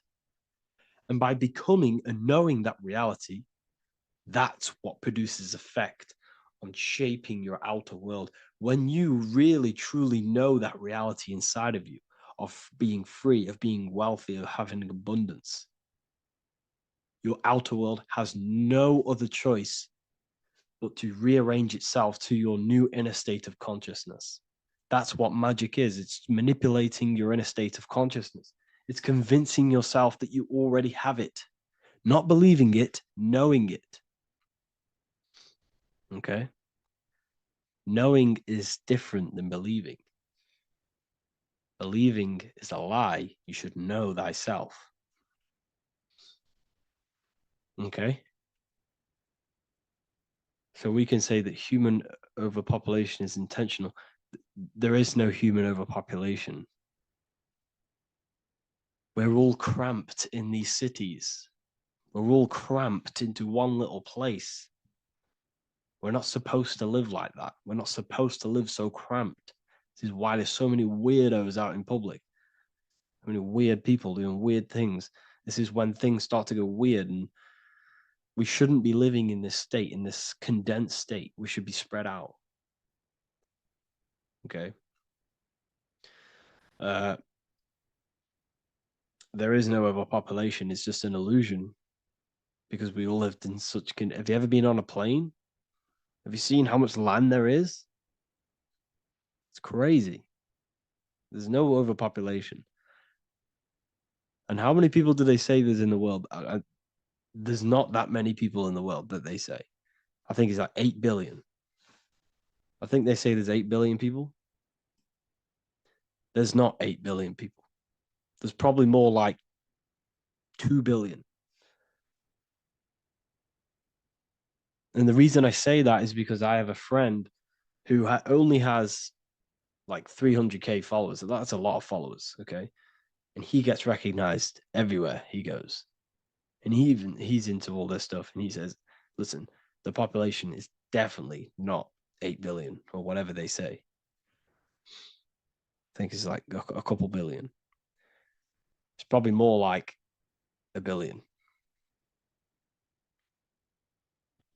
How to properly manifest intentions. Thought, emotion, and imagination are the key. You must know that you have that reality. Don't believe it. Become that reality within your consciousness. All day long, as much as possible. Feel it. Imagine it. Say it. And have zero doubt. How to have zero doubt.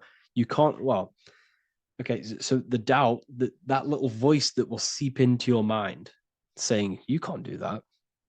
You can't do this. That's your old voice of your subconscious program.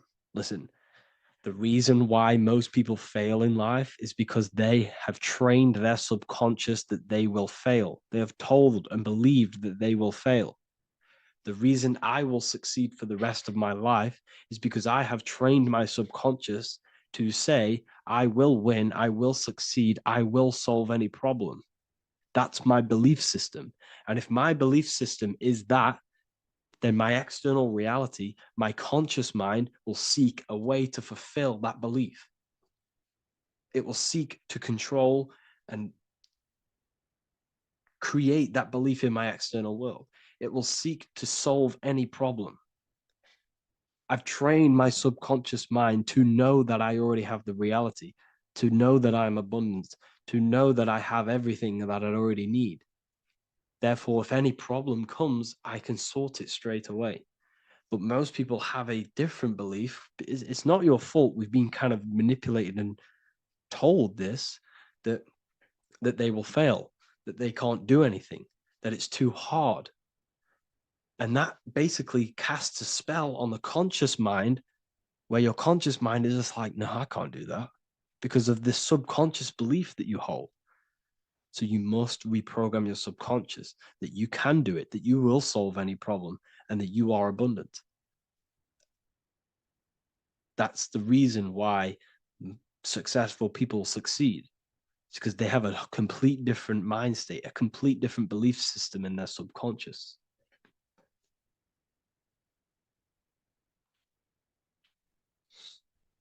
Do you offer mentoring?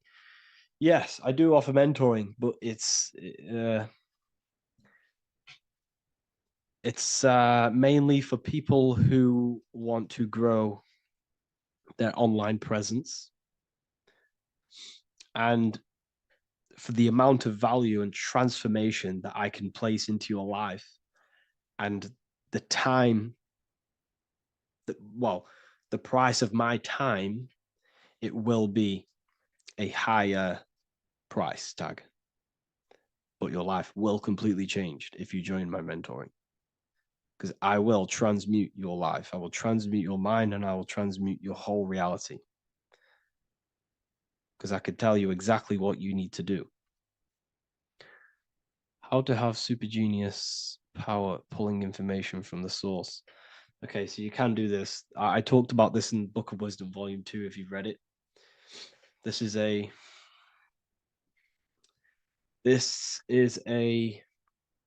technique that Albert Einstein used. This is a technique that Thomas Edison used.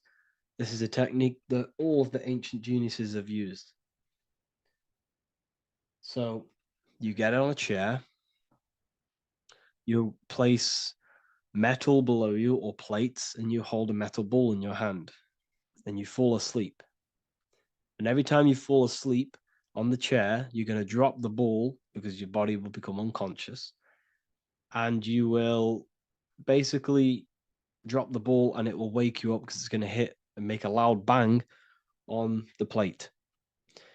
And every time you go to sleep, basically what this is actually doing is shifting your consciousness from conscious into the subconscious. So from physical into the astral. Your consciousness is shifting between these two planes. And as you do this, you can bring down great ideas from these higher planes. So when you fall asleep, have an intention. And when you fall asleep, you'll drop the ball. And when you wake back up, you'll have an idea, and you just got to write it down.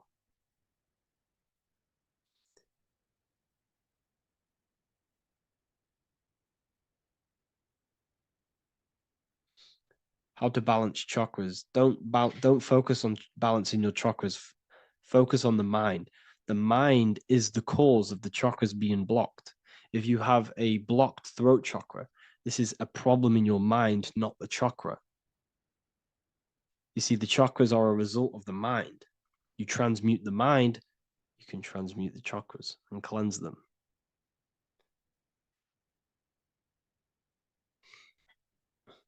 So was Jesus a real man that walked? Okay, so I'm going to tell you something. Like, some of the things that I say in my reels, they are to catch attention. So if I say the first thing on the reel, Jesus never existed, straight away, you see that, it's going to trigger you. It's going to trigger Christians. It's going to trigger people. So yes, I do say things to catch attention. The reason I do that is because I have to, in order to catch attention. Maybe there was a Jesus who walked. So in the past, I have said Jesus never existed. Yes, this is to catch attention, to boost the reels, views, and comments and stuff like that. Maybe there was a man who was called Jesus and walked the earth. But listen, he was not the Son of God. You are all the Son of God. Jesus represents an archetype. He represents morals. He represents a way of living that you should embody in your life, not to worship. We shouldn't be worshiping this man. We should be embodying his qualities into our lives so we can become Christ consciousness, so we can live in harmony with our mind, emotions, body, and spirit. Okay? He was not the Son of God. You are all the Son of God. We are all God experiencing himself in a three-dimensional divided form. God is oneness, and he created a divided world so he can experience himself.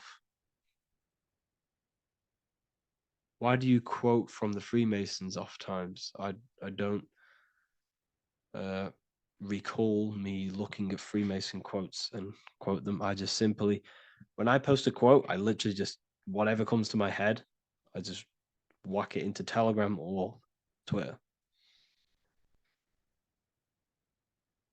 Are dreams tied to your subconscious, and how do you understand them? Okay. Dreams and astral projection are two different things. Astral projection is your soul leaving this plane into the collective consciousness, into the collective mind, the collective astral plane. But dreams are basically the astral plane, but it's your personal astral plane in your personal subconscious. So when you dream, you're entering your own consciousness, you're entering your own subconscious. Every character, every event that happens to you, everything that is said to you, everything that happens to you in your dream is yourself pushed outwards, and you're basically experiencing your own mind. If something scary comes up in your dream, this is your belief, this is something in the back of your mind materializing and coming to you and showing itself to you. So in order to understand your dreams, it's basically suppressed emotions, suppressed thoughts, all lingering in your subconscious materialized. Okay. A few months ago, I'd have concurrent dreams of getting in a car crash that lasted for months. Then one day out of nowhere, I got into a really bad accident, and that low-key bugged me out. I didn't know if my mind was trying to warn me or what. You can explain that. Okay. If you are having dreams about having a car crash, this is a belief. Okay, so let me tell you something. Let's say you're a drug dealer, okay? And you live in fear every single day of the police coming to you. This dealer every day is worried, he's scared, and he lives in fear of the police getting him. He was believing it. This fear, this emotion he was feeling on a regular basis, repetition, and the emotion is basically impressing your subconscious. It's impressed his subconscious that deeply that he now believes it. It's now become a belief. So one day the dealer gets caught and he goes to prison. Let me tell you something. He placed himself there because he created a program, a belief in his subconscious of the police. And his external reality is now in a prison cell. But that prison cell is just an external manifestation of the prison cell of fear he installed in his subconscious mind. The four walls he's now trapped in is just basically an externalization of his own belief system that he created through consciousness, through the subconscious. If you embedded your belief that you will be in a car crash, you will be in a car crash. He placed himself there. He materialized that reality through the thought, through the emotion, through the belief. He put himself there. You see? So if you were having dreams, this was maybe, it could have been anything. You could have watched a program when you were a child about a car crash, and that maybe scared you. Or you saw a car crash when you were very young, and that scared you, and that impressed your subconscious. Then you had a dream about it. Then you started to believe it. And then one day, bang, it happens. That's the power of the subconscious mind. It holds control over you. It holds control over every aspect of your reality, of your being. So, I hope you all enjoyed this live. I'll see you all inside Ethereal University. I'll be posting another lecture this week. And yeah, let me hold on.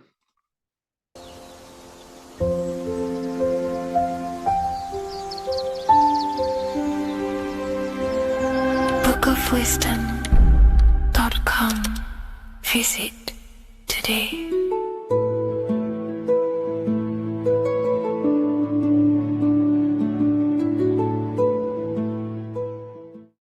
There is a massive mystery around the Freemasonic G, and in this video we're going to be discussing it. Some people call it geometry, God, gnosis, genesis, generation, but in fact it's all of these things, and all of these things relate back to one concept that links them all. And in this video, you will be discovering this secret force, which pretty much creates everything in your reality in your life, and has done unconsciously, whether you are aware of it or not. The Freemasonic G is the 7th letter in the English alphabet. This is important because the number 7 has many mysteries inside the esoteric and occult traditions. Some people say the number 7 represents the 7 colors of light, the 7 major planets, or the 7 musical tones, 7 days of creation. The number 7 is a massive mystery. But what we have to understand is that in the context of Masonry, Freemasonry is all about building the self. Every day we wake up, we are either building our prison of our mind or freedom of our mind. Everything inside of esoteric Freemasonry is about building the self and reconstructing our consciousness, our inner dialogue, the inner voice. We're transforming the mind from low awareness to high awareness. This is why Freemasonry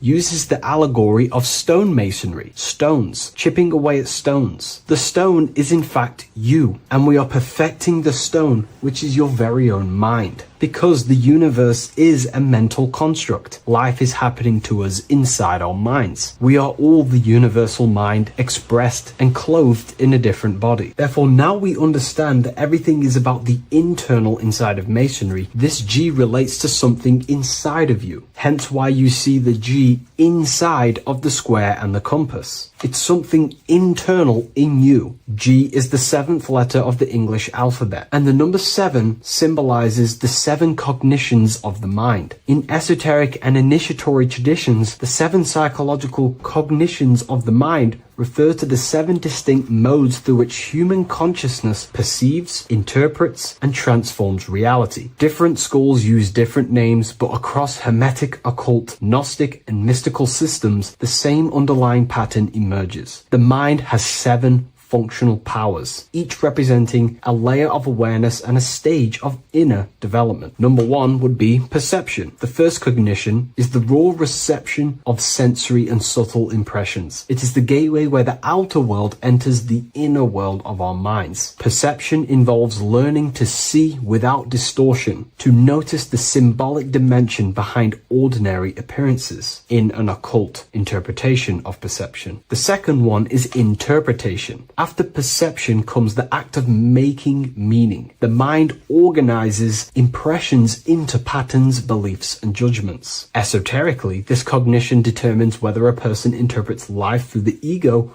or through the higher insight of their higher consciousness. The goal is to purify interpretations so that the intuition can speak through it, to clear our minds of the clutter, master it, and let our higher consciousness shine through it. Number 3 is the imagination. This is the creative faculty that produces images, symbols, and visions in the mind's eye. This is associated with the astral plane. We live in a mental universe of thought. Thought wraps itself inside of imagination. The thought alone has no true form, but then the thought wraps itself in a vehicle of consciousness, what we call imagination, and we give form to the thought. Imagination becomes active. Imagination becomes active imagination, the foundation for rituals, alchemy, meditation, and visionary insights inside of occult traditions. Working on your imagination is a key part on developing your consciousness, as it is literally the sight into the astral plane, your internal vision of the mind. The fourth cognition of the mind is emotion. Emotion is energetic response that gives intensity, direction, and magnetism to thoughts. Emotion fuels the magical will.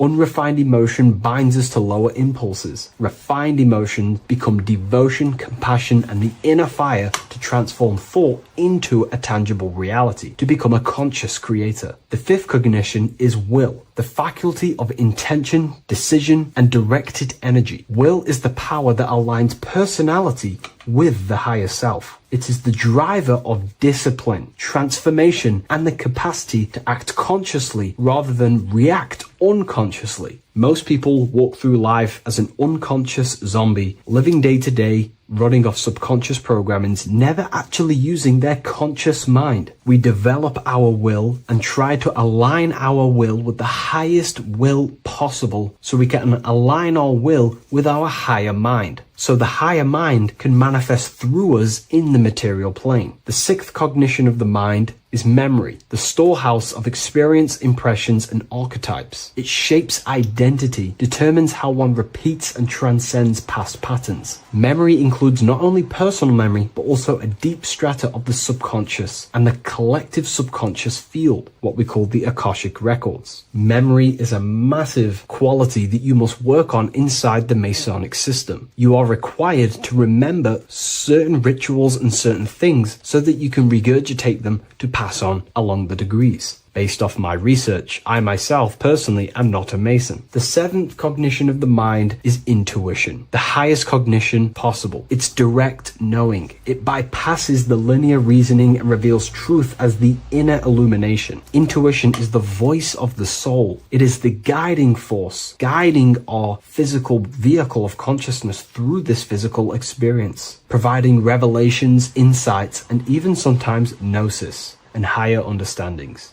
They are the seven principles and cognitions of the mind that we should work on. Sometimes they're symbolized as seven luminary planets, because lumen is light. The planets are light. Light is consciousness. Consciousness is light. Now moving on to the true understanding of the G, the higher understanding of the G, as I mentioned previously. This is what we call the generative principle, the care principle, the human heart principle, the female aspect of consciousness within yourself. All creation is built upon a care. All action is built upon a care. You only act on what you care about. You care about paying the bills and staying inside your house and looking after your family, for example. Therefore, you take the action to generate the reality and generate money to pay the bills. Them actions are driven by the force of care. If you care about a plant, you take the action to water the plant and it grows. If you care about your partner or relationship, you give them attention and care and love, and you grow the relationship. As soon as you stop providing care, watch the relationship crumble and the reality destroys itself. Care is the generative force of reality. This is the generative principle that generates your experience in this world. We are in a continual state of becoming. Each cause gives birth to an effect, and that effect gives birth to a new cause. The G is the generative principle that drives creation in the present moment. Reality is creating, unfolding in the present moment, and the G is the force inside of you that generates your experience. You're watching this YouTube video right now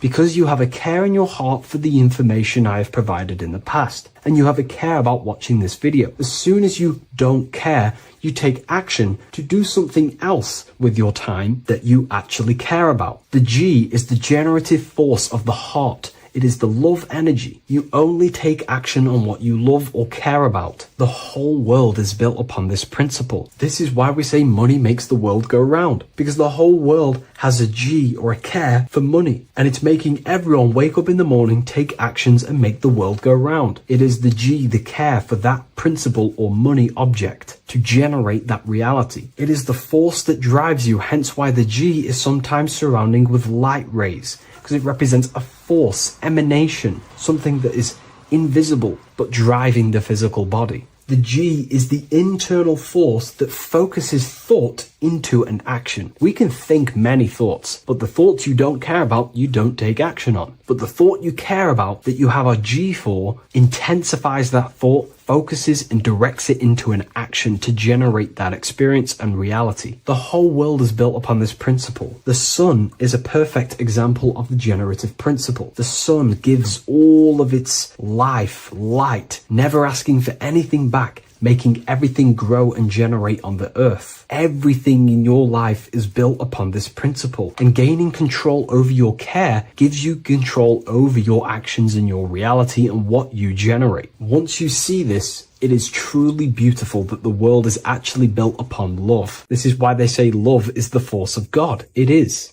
Truly. This is the reason why God begins with a G. It's about Genesis. Genesis means creation. G, generation. Anything that generates and creates is all to do with a care or a love energy. But don't get me wrong, people can love sick and twisted things, and they act upon them sick and twisted things. This is why purification of ourself is important by understanding this principle, as it is a very powerful principle to understand. This is the reason why the word gift begins with a G. You're giving something. I care, I'm going to give you something, a gift. Or guidance. This is what guides you into becoming something, what you love. This is why also gnosis begins with a G. Gnosis is not actually knowledge. Gnosis is knowledge attained by direct experience or through direct experience. For example, you're not believing you're watching this video right now. You know you're watching this. Gnosis, same phonetic sound. It's about knowing. Gnosis is about gaining knowledge of the self. Self-knowledge through direct experience. Instead of believing in God, I seek to know God through direct experience, by altered states of consciousness, transcendent meditations, understanding human anatomy, understanding the laws that govern my mind, understanding creation. That is direct gnosis, knowing that God exists instead of believing he exists. By going within the self, questioning the self, and gaining a deeper relationship with the inner observer, you start to gain gnosis, self-knowledge through direct experience. And in order to gain gnosis, you have to care, because gnosis requires action. It requires you to meditate and go within yourself. It requires you to study yourself. It requires you to go within yourself. And in order to do that, you have to care. If you don't care about knowing yourself, you won't take the action to generate the gnosis. If we take a look at this piece of Freemasonic artwork, we can see a whole lot going on here. But if we focus down here with the temple with the letter G on, and when you walk through the temple, there is a pathway leading up a hill towards the light. The light reveals things. If something is in darkness, you can't see it, but the light reveals something. It's symbolizing truth, the light of gnosis, knowingness. And in order to walk this path, you have to go through the temple, which means entering in yourself. This is symbolic of the path. The Masonic path is about the self, reconstructing and learning about the self. In order to walk up that hill, it takes a lot of effort. It's not easy walking up a hill.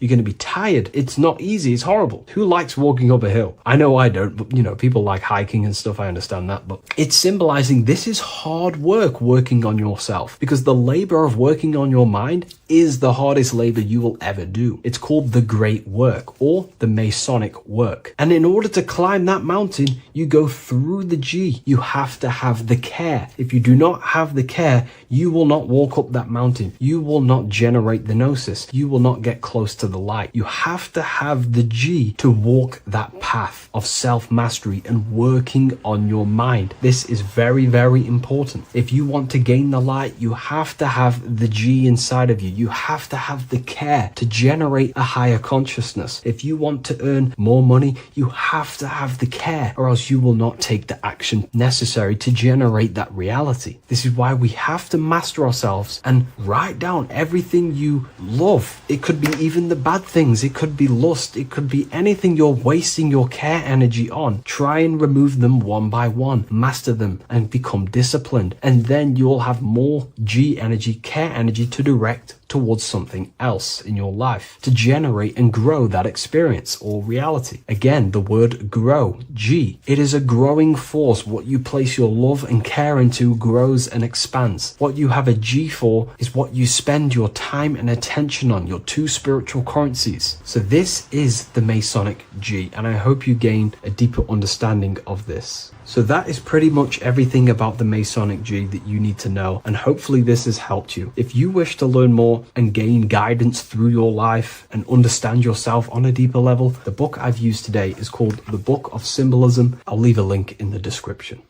So in this video, we're going to be breaking down the symbolism of the skull and bones. The skull and bones is found in the Masonic tradition. It's also found in a satanic secret society, such as the Skull and Bones Secret Society at the University of Yale, filled with secrecy there. Anyways, to dive deep into the symbolism, we have to think between the lines and read between the lines of what this symbol means. So this symbol is obviously a symbol that represents something in yourself. It is a way of living. It is a way of think, feeling, and acting. It is a state of consciousness. Each symbol represents a state of consciousness. Each symbol reveals something about yourself, the way you process things, the way your consciousness functions. This is what symbolism is for. It is visual representations of modalities of consciousness. So the skull and bones, if we instantly look at this symbol, we typically think of death, because a skull and bones, they are the last things to rot when the body dies. You see this symbol associated with death all the time. If you look on the back of, of a product such as, cigarettes or what else, vapes or vape liquid, you will see this symbol. Why? Because it represents poison or something that can kill you, or death, something that is toxic. So you always see this symbol on, products that are toxic, things that can cause harm or internal damage to the physiology of the body. So that's a very basic exoteric term, which is external. It's a very external teaching. But inside the occult and esoteric traditions and occult schools of thought, this symbol represents the death of someone's consciousness or spirit. It is the death of their soul. Now, what do I mean, the death of their soul? This is used in satanic societies, or it's used in Masonic traditions. Two different meanings, okay? So inside the Masonic tradition, this symbol of the skull and bones is always found on a coffin, on a Masonic coffin. The coffin will have a symbol of the skull and bones. And if we observe the symbol, we have two interesting sections. We have a skull and we have bone, okay? These are two symbolic aspects of consciousness and forces of consciousness. The skull encloses the brain, and the brain is all to do with intellect and thinking, intelligence. However, these bones are for the limbs, such as arms and legs, and the arms and legs are specifically for action. The body uses these bones for taking action in the external material world, in the manifested world. So it's a symbol of thought and action, intelligence and action. But what is that the death of? If this symbol represents death, it is a symbol of, the death of something, which is the soul. Okay? You can have very high intelligence, and you can also act upon that intelligence. However, you could also have no connection with your divine nature. So the thought and the skull and bones is a state of consciousness representing someone who is in the coffin. The Masons use this on a coffin. It is a symbol of thought and action.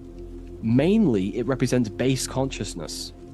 In the Masonic tradition, it represents base consciousness. I'm going to explain the satanic tradition of the symbol after. But in the Masonic tradition, they use this symbol to represent someone who's on base consciousness, which means they only think and act. They have no connection with the divine self, no connection with their higher self or the spirit or the divine nature of themselves. They only use their intelligence and they only use their body. They have no connection with emotion. There is no emotional symbolism in this image here. Hence why the image is either gray or black. It's normally gray because gray symbolizes dullness. Each color is symbolic of emotion, and looking at colors invokes emotion. However, gray has no emotional tone. It's dull, it's dead. So it represents disconnection from the emotional body of consciousness, but it represents thinking and acting without the emotions. Why is that significant? It represents the death of emotion. Someone who is in an unconscious state of living. Why is emotion important? Because emotion is basically the connection to law, moral law, natural law. When we're given birth into this world, we have a natural state of consciousness of innocence and love. As a child is not born racist, a child is not born a killer, a child is not born chopping people's heads off. A child is born with love and living in peace in a natural condition of consciousness. Therefore, the skull and bones is the inversion of this. It represents someone who either has high intelligence and they take action, or it just simply represents someone who is unconscious and they only think and act. They have no connection to their heart energy, emotional energy. This is very important, okay? They have no connection with their heart energy. And the heart energy is what allows you to take action on things that are good. For example, if you think of stealing an old lady's purse, the feeling will tell you it's wrong. But if you take an action anyway, that is now going against the heart, which is the feminine, the guidance system, the heart of goodness and righteousness and love and care. So in the unconscious state, in base consciousness, symbolizing the first degree of masonry, base consciousness, the checkerboard floor, you'll see a coffin with a skull and bones on, symbolizing an unconscious way of thinking and acting. They have no connection with their feminine qualities of consciousness, which is the heart energy. Look around in the world today, you will see this everywhere. People only think and act. They have no connection with their intuition, their feminine side. And the feminine side is what guides your soul through this life. So in the Masonic tradition, this is a symbol of someone who only thinks and acts, and they may even think and act unconsciously, because it's a symbol of death, which means the death of consciousness. They are unconscious. They don't even know they exist. They don't question life. They don't question what is this world. They don't question, they think manifestation is just a fairy tale. They unconsciously think and act and create their reality. They wonder why there's so much negative in their reality because they are unconscious. So this is a symbol of the death of consciousness. They have no connection to their internal self, the qualities of the heart, and they only think and act, an unconscious state of living. Now, to go into the satanic side of this, the Skull and Bones tradition, the Skull and Bones is a satanic society. Allegedly. We don't actually know what goes on in there, but it's allegedly a satanic society. This symbol has a complete different meaning. Well, it's the same meaning, but it represents high intelligence, someone who is very, very, very intelligent in the mind, intellectually, and they take action. Because Satanism is not worshipping Satan. A lot of people won't understand this, but Satanism is not about worshipping Satan. Satan, therefore, is an allegory, a metaphor, or a symbol that represents the egoic force of an individual's mind or consciousness.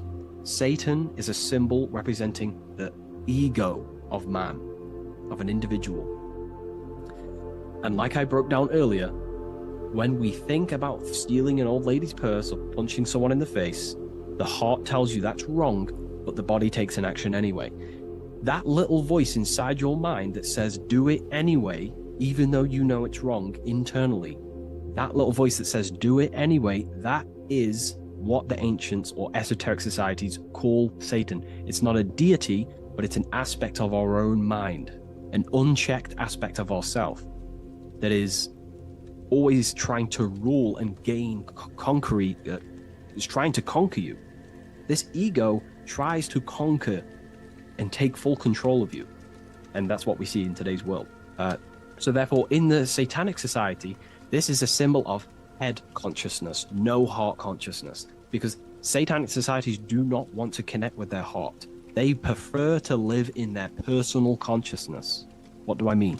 The universe is one consciousness, one giant being expressed in individual forms. And that universal essence beyond your ego, beyond that universal consciousness, is the heart. But the head is the personal consciousness. The head is where your perception of yourself is. You know, that false character of who you think you are, your beliefs, you know, your name, your job, your status, your reputation. That is all head ego consciousness. It's not necessarily evil.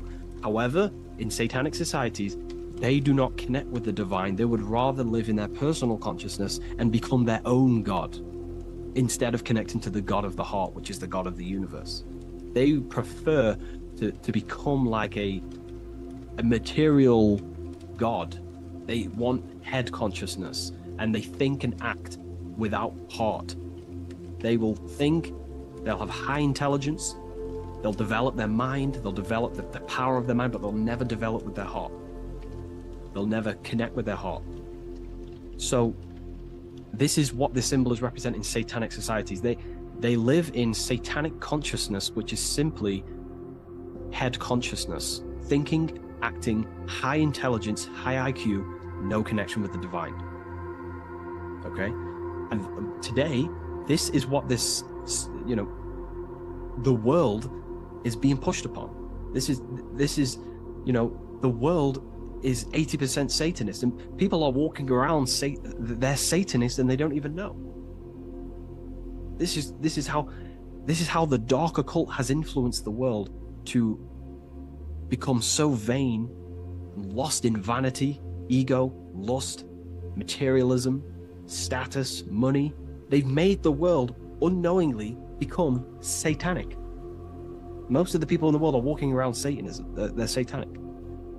And what they've done is purposely tricked people to believe that Satanism is about worshipping worshipping Satan, when actually it's a state of consciousness. They think Satan is a deity. Yeah, very well said, esoteric.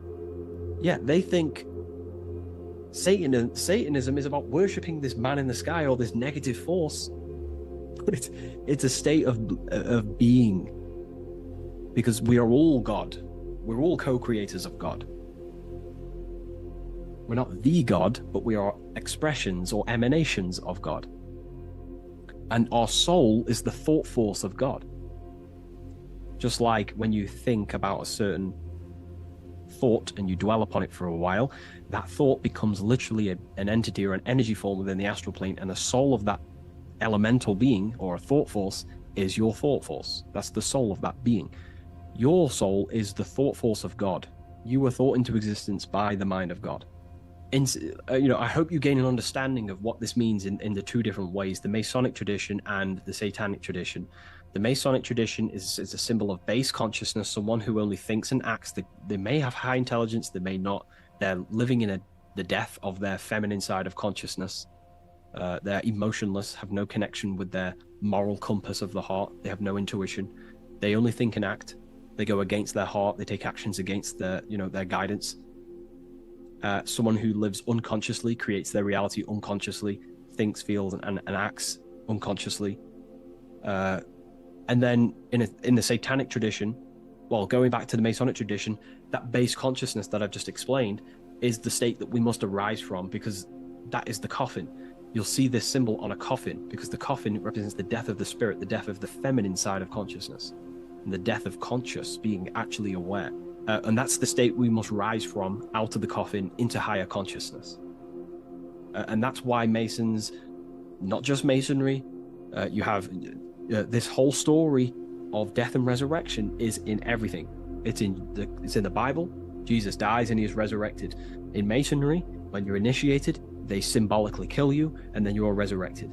Every secret society symbolically kills you and then resurrects you. Why? Because in order to awaken to what you truly are, you have to kill who you thought you were in your mind. In order to awaken to what you are, you have to kill what you thought you were. So it's a death and resurrection.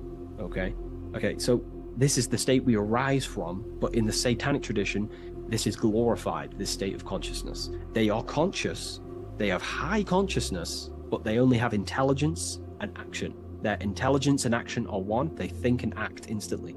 But they think and act at the expense of others because they have no connection with their heart. There's no heart symbolism here. It's a symbol of intelligence and action, the mind and the body. So the Satanic tradition, they think and act at the expense of others. They seek to control other people because they have no connection with their heart. They have no connection with empathy, love, or care. They only care about themselves and the brotherhood of their secret society. This is what true Satanism is. It's not about worshipping Satan. It's about serving Satan, which is your ego, the egoic force that tells you not to go with your heart. So yeah, I hope that clears some things up about this symbol.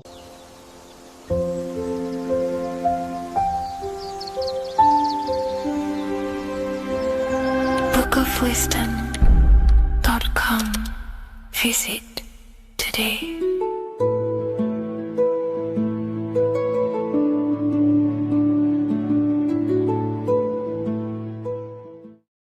The Freemasonic square and compass is not just a symbol that represents Freemasonry, a lodge, or a secret society.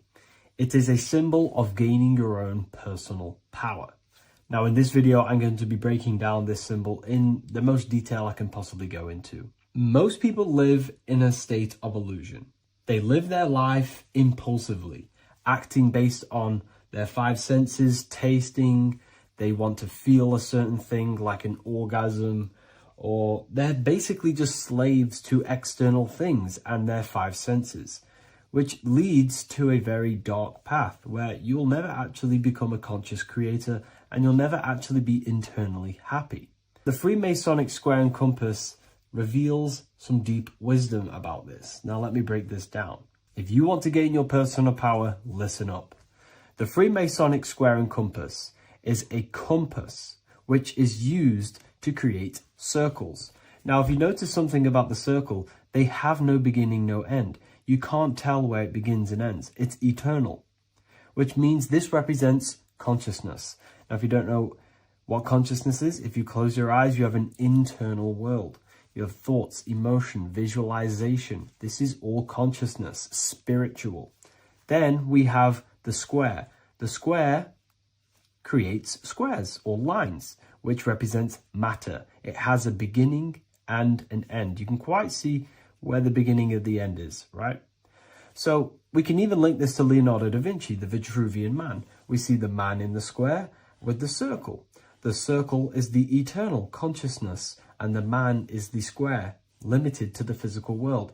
But consciousness is not limited. That's why it's outside the square. This is eternal. The body is mortal. The body will die. Consciousness will never die. If we look even closer at the symbol, we notice in this particular symbol, we have the compass overlapping the square. This is very, very symbolic. This represents spirit over matter, also known as mind over matter, consciousness over matter, the circle over the square. Like I mentioned earlier, most people are slaves to their senses. They go through their day and all they do is chase validation and feelings. They eat all day to feel good, which means they're a slave to their taste. They're slaves to their feeling. They masturbate, which means they're a slave to orgasms and external things. They're literally being governed by the external world controlling their internal world. They're literally living life on autopilot. And don't get me wrong, I was guilty of this too. We're all guilty of this when we join this world because we're not taught this sacred knowledge. Until you actually stop and recognize this, you'll be living life on autopilot, literally not even living. You'll be running off subconscious programs, seeking external validation and being ruled by these five senses. The square underneath the compass represents consciousness on top of matter, which means the internal world is controlling the external world.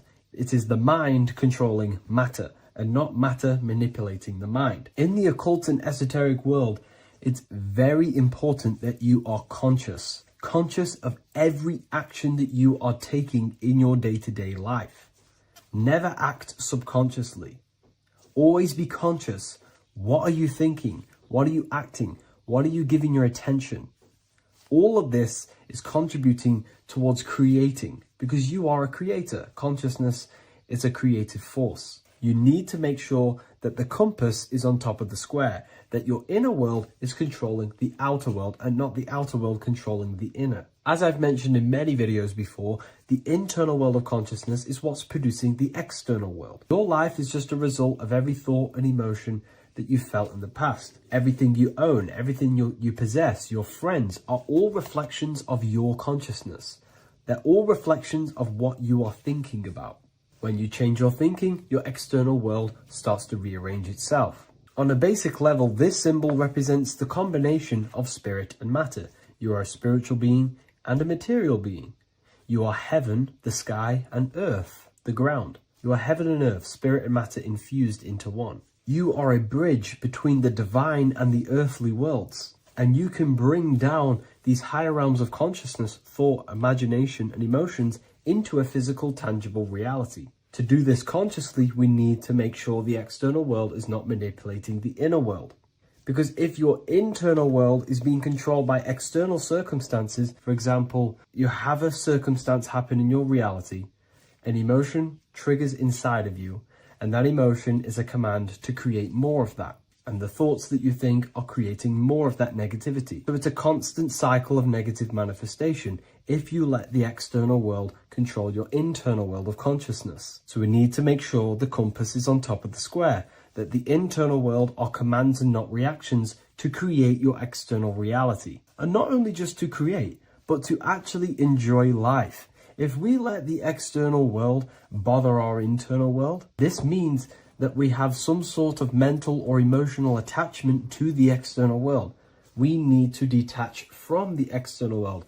Why do I say that? Because it's temporary. It's an illusion. We are going to die one day, and none of this will matter. You need to understand that everything in this world is temporary. You have to be okay with losing things, losing family, losing things in this world, because it's guaranteed to be temporary. We need to make sure the internal world is order and not chaos, commands and not reactions. Now, at the back of the Book of Wisdom, Volume 2, the book that I've wrote here, I go over the different meanings of the different arrangements of the square and compass. Sometimes we see the square overlapping the compass, which is the opposite of what we've just broken down.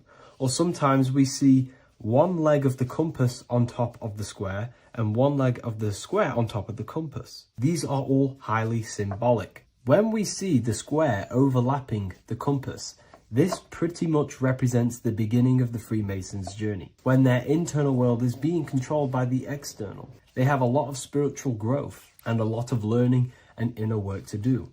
Now, when we see half and half, one leg of the square on top and one leg of the compass on top, this represents the Masons' gradual emergence from the material realm into the spiritual. This interplay of symbols reflects the process of gaining greater light and knowledge as the Masons ascend from material concerns towards spiritual enlightenment. And of course, we've just broken down what this means. This represents spirit over matter. They're not chasing external physical things anymore. They're actually chasing and gaining validation and happiness from spiritual growth, more knowledge and deeper understanding of consciousness and themselves. Most people chase external material things, which actually don't make you happy in the long run. You could be given £1 million today. In a week's time, you would be back to the same original state of consciousness and actually chasing more and more millions of pounds. It's because nothing physical in this tangible world will ever satisfy your internal world of consciousness. So through spiritual growth, we can actually become happy and seek higher understanding, higher consciousness, which actually satisfies us eternally. So when we see the compass on top of the square, it symbolizes the triumph of spirit over matter. This arrangement not only signifies the mastery of spirit over the material realm, but also represents the resurrection, ascent, and dominion of spiritual principles over all earthly conditions. It's all about gaining personal power and spiritual growth. It's all about spiritual evolution, going from matter to spirit. The external world controlling the internal world to the internal world ruling over the external world, where the mind becomes a powerful tool to actually create and command reality. The mind cannot create and command reality if it's being governed and tossed all over the place by external circumstances and thoughts. Here's a quick tip on how to know if your mind is controlling you. If your phone notification goes off and you're working on something and you instantly go to reach and pick up the phone as soon as the notification goes off, that is an indication that your mind is controlling you and you are not controlling it. The mind is the direction of consciousness. The direction, it directs the flow of your attention, your energy, your consciousness. So to practice to gain mind over matter is simply just meditation, allowing the mind to sit still and focus on one thing for long periods of time. And over time, this will gain mastery over your attention and your mind. If you are on your spiritual path, this should be your goal, your internal world becoming the master. The mind becoming a vessel for you and not a vessel controlling you. It needs to become a command center and not a reaction. Please like, share this with a friend, and subscribe to the channel if you're new. Leave a link in the description for the Book of Wisdom Volume 2.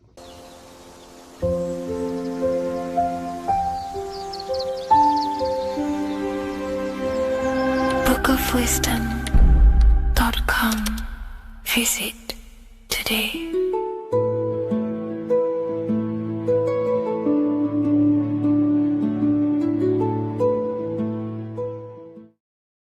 How are we doing, people? It's Revival of Wisdom. We're back today talking about sun worship.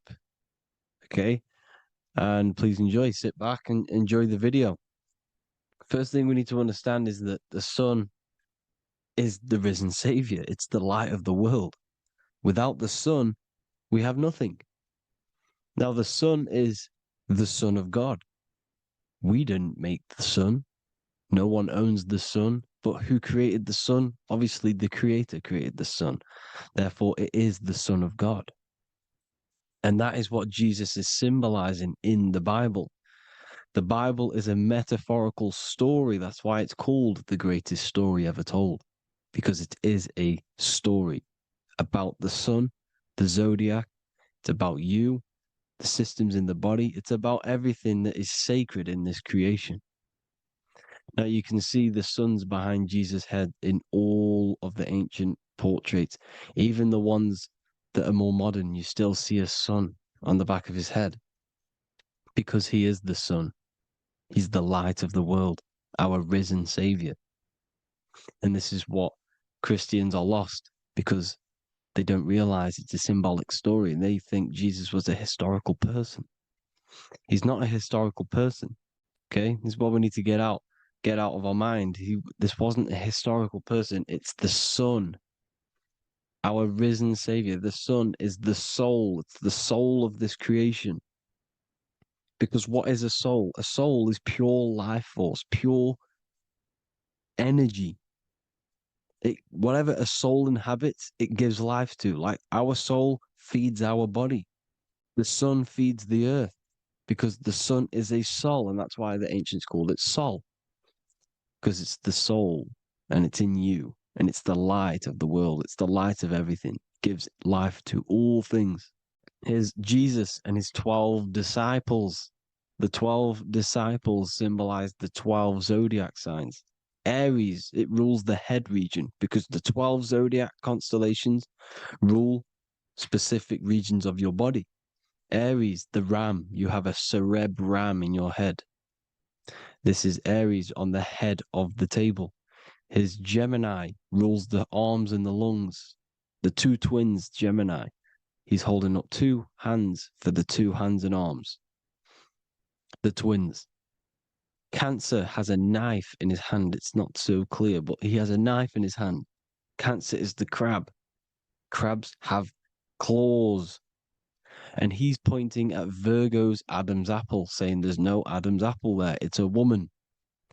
Who's the 6th sign? The 6th sign is Virgo, the Virgin, the only woman in the painting. Now notice how there are 3 people in 4 groups for the 4 seasons and for the 3 months and 3 zodiac signs in each season: spring, summer, fall, winter. Matthew, Mark, Luke, and John with the suns on the back of their heads, because it's the 4 states of the sun. The 4 states of the sun. Now, 6th sign, Virgo, the Virgin, the only woman in the painting with no Adam's apple. Then we have the sun, Jesus, red and blue, red shift, blue shift, electromagnetism. The ancients knew this. He's got one hand open, one hand down, because the sun gives and retrieves. The sun rises and it falls. It gives, then pulls away. That's what the sun does, and that's what he's doing. His arms are out, symbolizing the rays of the sun, casting down onto the earth, giving and then receiving. Libra, his two hands are equal, holding his arms out equally, because Libra is the two balanced scales. Libra is when the sun is balanced between the summer and the winter. It's being judged. The sun isn't balanced. That's what Libra is, the two scales. Capricorn is the goat. Goats have two horns, and you can see the two horns on his head here. See? So this is astrology. This what Leonardo da Vinci is depicting here. It's astrology. He knew the story of the Bible is all astrology. It's all based on astrology. The Son of God, the real Son. Now here are some Bible verses. I am the light of the world. Obviously, that's the sun. What other light is there that lights up the world? The moon can't do it. It's the sun, the one and only Son, our risen Savior. Because if the sun didn't rise, we'd all be dead. So it's our risen Savior. And it dies for our sins every night and then gets reborn every day. Now, Jesus calms the storm. Mark 4:35-41. The disciples are all on a boat and there's a heavy storm. But Jesus is asleep. The disciple says, Jesus is asleep. We need to awake him. They wake up Jesus, and Jesus got up and rebuked the wind and said to the waves, quiet, be still. Then the wind died down and it was completely calm. Well, when Jesus was asleep, this is the sun not being risen. It's not risen yet. Because in the night times, that's when the storms happen on the sea and the ocean. And when they awake Jesus, Jesus rises because he's the sun. He rises and everything calms. Because when the sun comes, the storms go. You see? So it's the sun. It's all about the sun. Here's another, Luke 22:10. A disciple asked Jesus, when will we know it's the end times? And Jesus says, as you enter the city, a man carrying a jar of water will meet you. Follow him to the house that he enters. Well, this is clearly talking about astrology, the topic that Christians think is satanic, when they don't realize the whole thing's based on astrology. Because the end times is the end of Pisces, which is the two fish, which is the age we've just gone out of. And you can see all these ancient churches here with two fishes, because they knew it was the age of Pisces. There's an ancient photo, ancient artwork with the two fish, Pisces. And the end times, as it talks about in the Bible, when Christians think the world's going to end or something. But no, it's just the end of Pisces. As you enter the city, a man carrying a jar will meet you. Follow him to the house. The house is the zodiac sign that he enters. And the zodiac sign is Aquarius, because that's what it is, a man carrying the water. We know this is astrology because a woman, that is a woman's job in the ancient times. In the ancient times, the woman used to get the water. You would never see a man collecting water back then. That was the woman's job, whilst the man builds the houses, for example. You see, so we know it's talking about astrology because astrology is the man holding the bucket of water. It's the end of Pisces. Now we are in Aquarius. And of course, Luke 24:36, the risen Savior, the Son. Now, the Son is also born on the 25th of December, a virgin, just like Horus, Mithra, Buddha, Krishna, Hermes, and thousands of other gods, all born on the 25th of December. Well, it's because the sun moves 1 degree northward on the 25th of December. And on the 22nd to the 24th, it stays in the same degree because it's moving south. But then on the 22nd, it stays in the same degree on the Southern Crux constellation. And the ancients called this the sun dies on a cross, because the cross is the Crux constellation, the Southern Cross. And it stays on that same degree for 3 days on the cross. The sun dies on a cross, and then on the 25th moves 1 degree northward, bringing back the summer, the light, the warmth, the growth of crops. And this is the sun being reborn again, a virgin, because it's pure. And here's Mithra, another sun god before Jesus was around, before Christianity.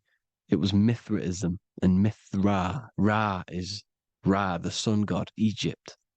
It's all about Ra, the sun. You can see the crown of thorns on Jesus' head, symbolizing the rays of the sun. And here are the rays of the sun on the back of Mithra's head. Krishna, the sun. Buddha, the sun. Horus, horizon. All born virgins, all did miracles, all resurrected. Dead for 3 days. Well, here he is, dead for 3 days on the cross. And resurrected. Because it's the most ancient religion ever been on the face of the earth. The worship of the sun. And we should worship the sun, because without the sun we are nothing. The sun feeds us, feeds the earth, feeds everything. Without the sun we are nothing. It's been reversed, and now we're worshipping man. When we're worshipping a man called Jesus, was never real. It's all about the sun, the most high, the most powerful, potent, celestial body in the sky, the orb that feeds us every day. It dies for our sins and rises every day. It's the sun. Now on the Holy Communion Day, it's the worship of the sun. They give out mini suns. It's Jesus holding a sun. And they raise the sun on Sunday, because they go to worship their sun god on Sunday. Not Saturn Day, not Moon Day, Monday, but on Sunday when the sun is exalting. And they hold suns up above their heads because the sun rises. They're symbolizing the sun rising above their heads as savior. It's the sun. It's the Holy Communion Day. And here's Jesus giving a piece of himself to the children. It's the sun, the light. Judas was known as a backbiter, a backstabber, because he stabbed Jesus in the back. He betrayed Jesus. Well, this is just another astrological story about the constellation Scorpio, because the Scorpio is the J, looks like a J. J for Judas, the scorpion, the backbiter. Scorpions backbite, they bite with their back. And what does Judas do? He betrays Jesus by kissing him to let the warriors know who they need to get. So he kisses Jesus, and Jesus gets stabbed in the back.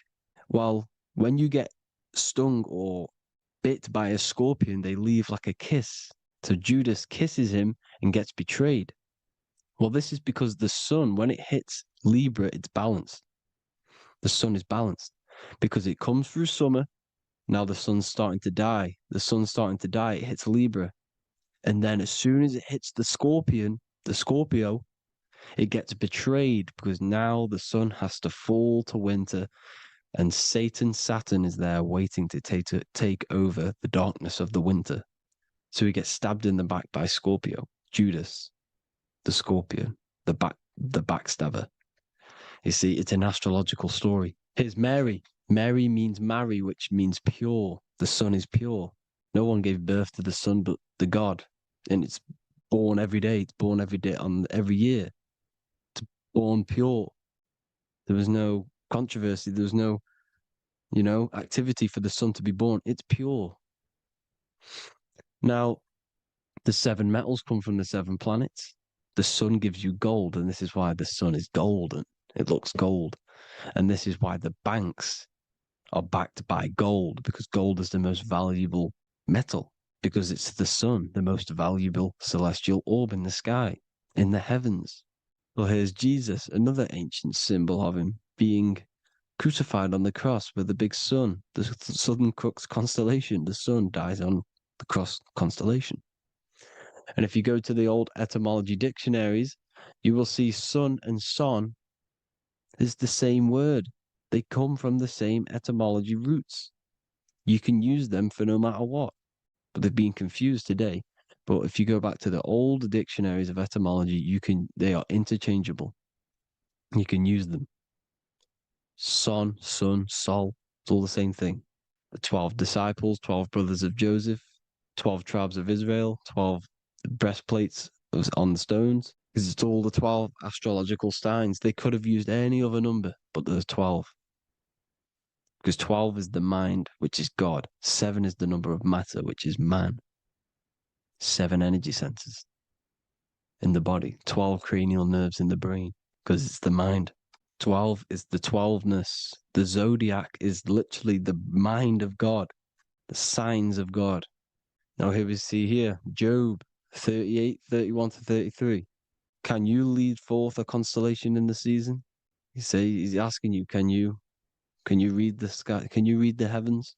Canst thou bring forth the Mazzaroth in its season? Mazzaroth means 12 signs, the zodiac.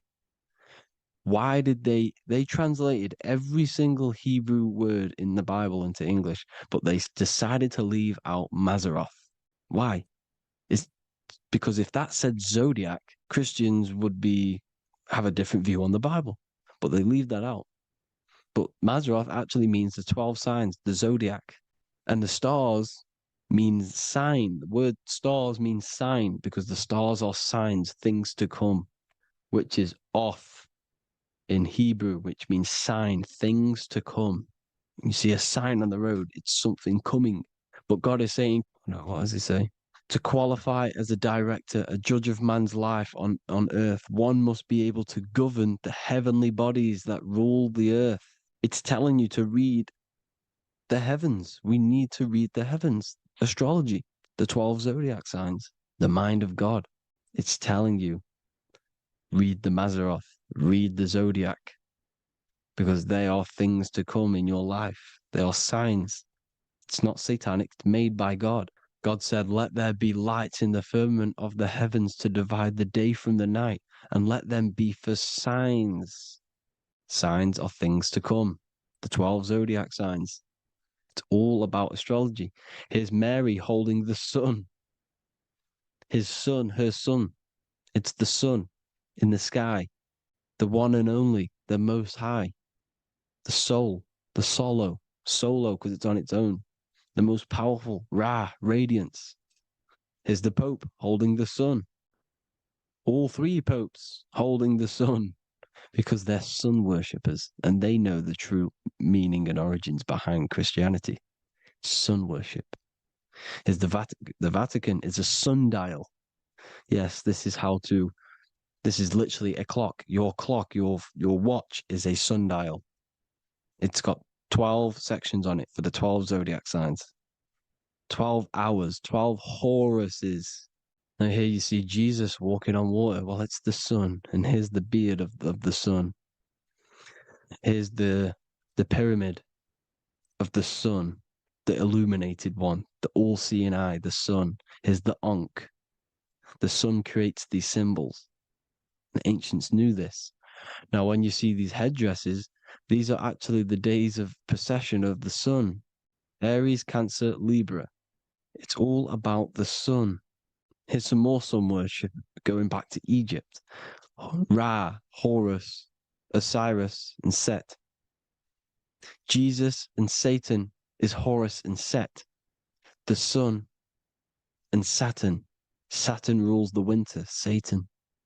Jesus, the sun, the light of the world, rules the summer, rules the day. Satan's the night, Saturn's the night, the sun is the day. The evil brother, Satan. Well, Horus comes, this is where we get the word hours from. There are 12 Horuses. The sun moves in 12 Horuses, 12 hours. Where's Horus? What hour is it? Where's Horus?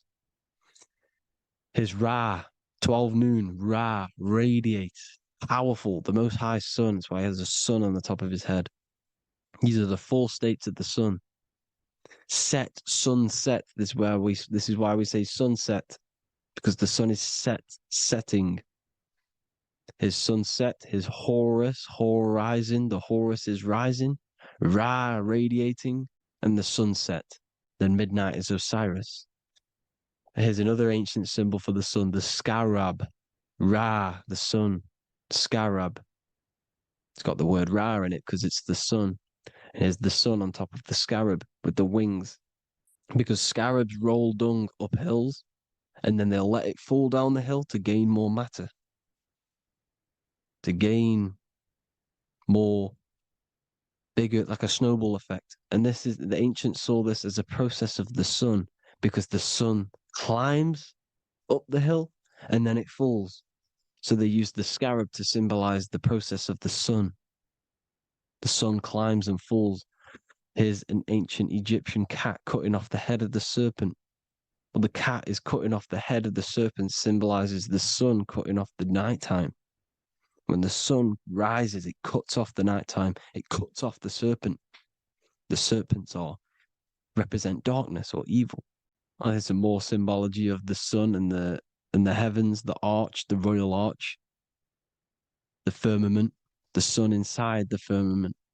These are all ancient churches, and they all depict the firmament with the sun inside.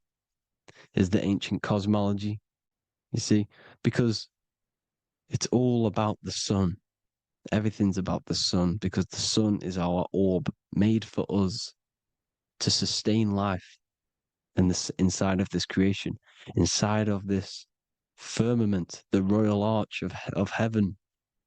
Here's the Freemasons depicting it. Here's the Masonic royal arch, but you can even see the zodiac signs. Here's Cancer, the checkered board. It's the royal arch of the firmament. Obviously, they don't want to tell you that. You live in space, apparently. Some more sun worship. Here's the beard of the sun on the water. They all have this long beard. And why do they say amen? Amen at the end of every prayer. Amen is a sun god, a creator god. It's all about the sun. So thank you all, people. Hope you all enjoyed. Hope you all gained some knowledge and insight. Please give me a follow, drop a comment, drop a like. Have a good day. Love you all.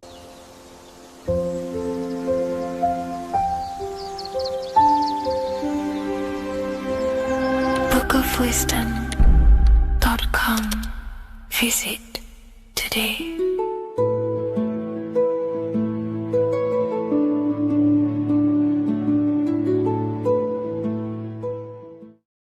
Welcome to Revival of Wisdom.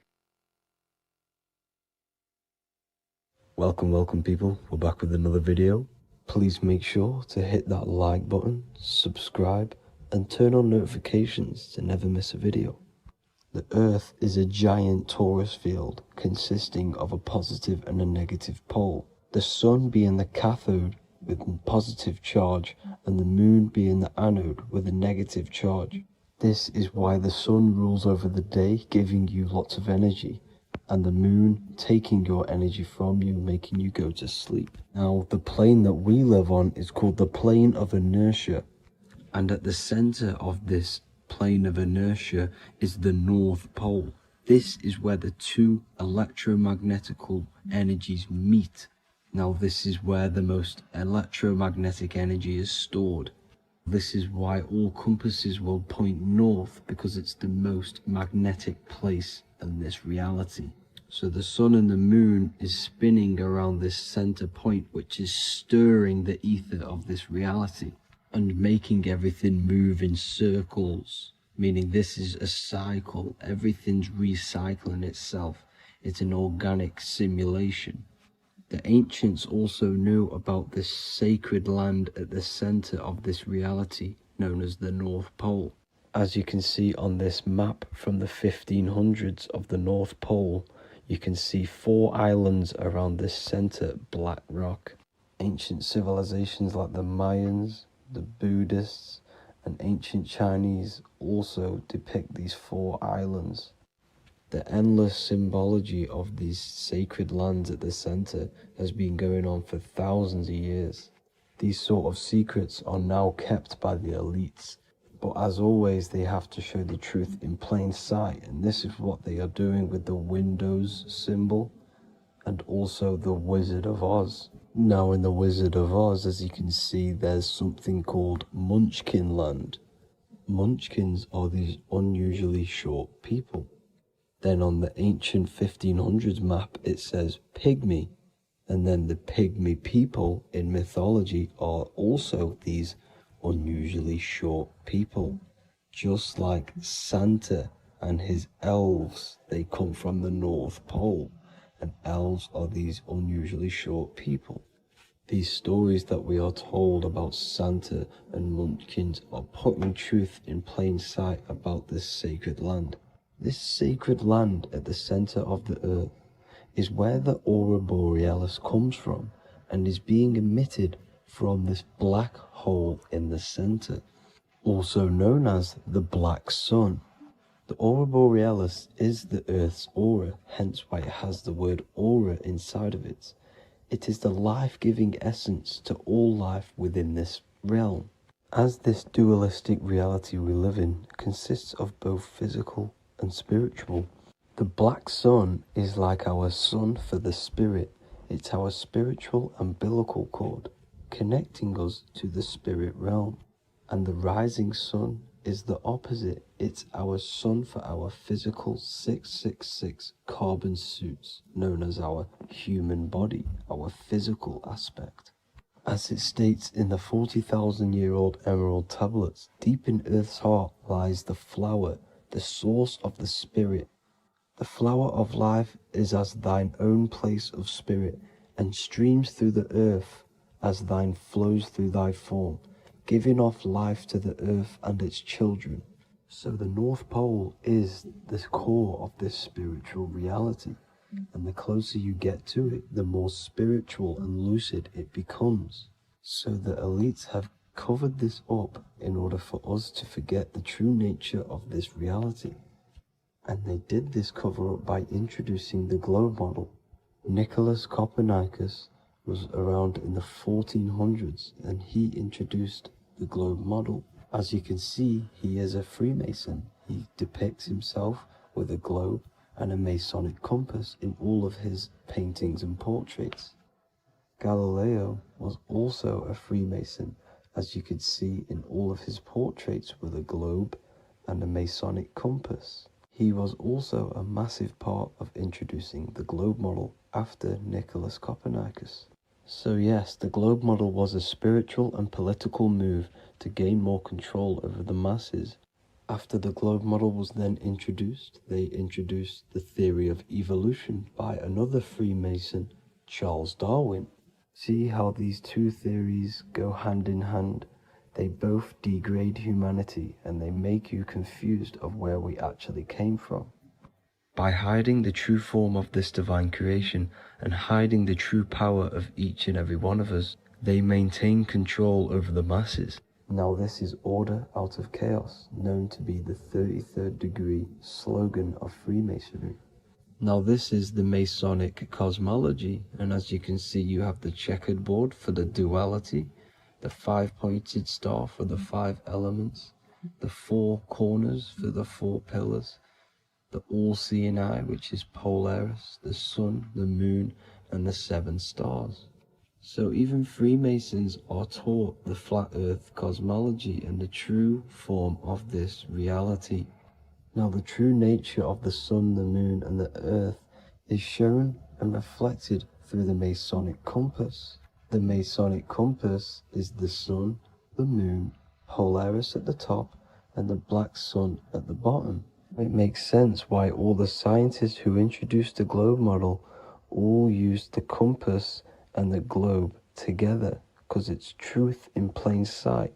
As I explained in my other video, all Freemasons have to take the oath, so it goes to show, why are we all learning these theories from Freemasons who can't talk about certain topics that they learn about?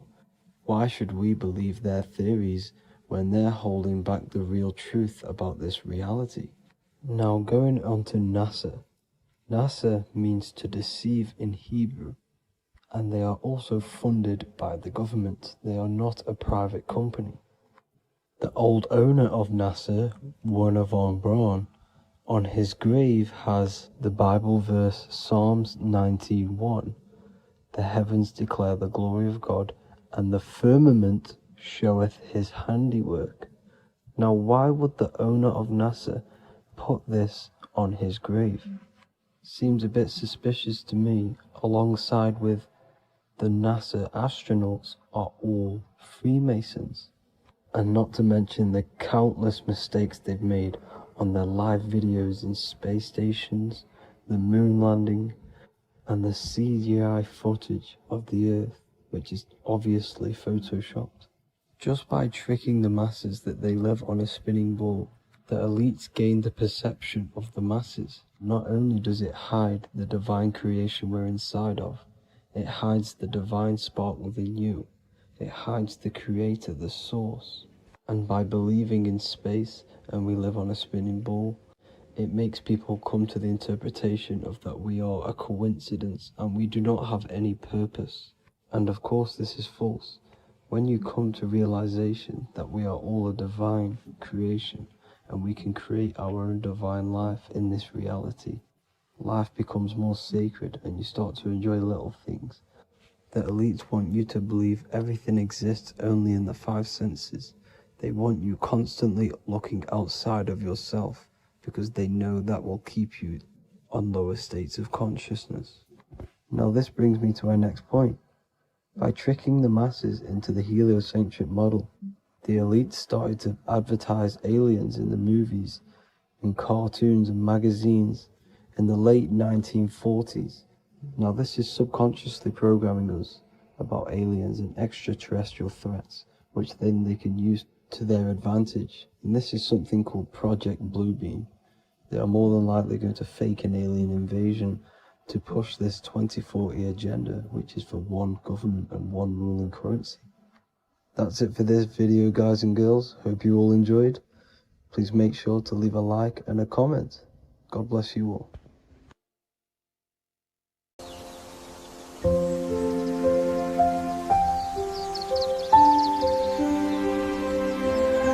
bookofwisdom.com. Visit today.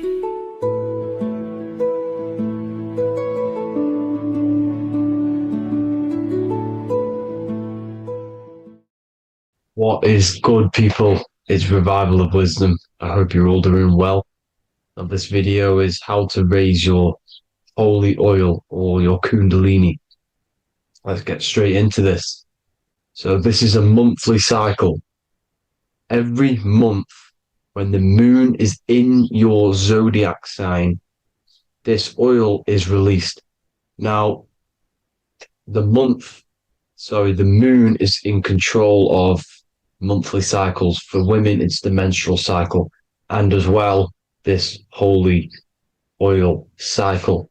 The moon changes sign every 2.5 days and passes through the zodiac signs in 27 days.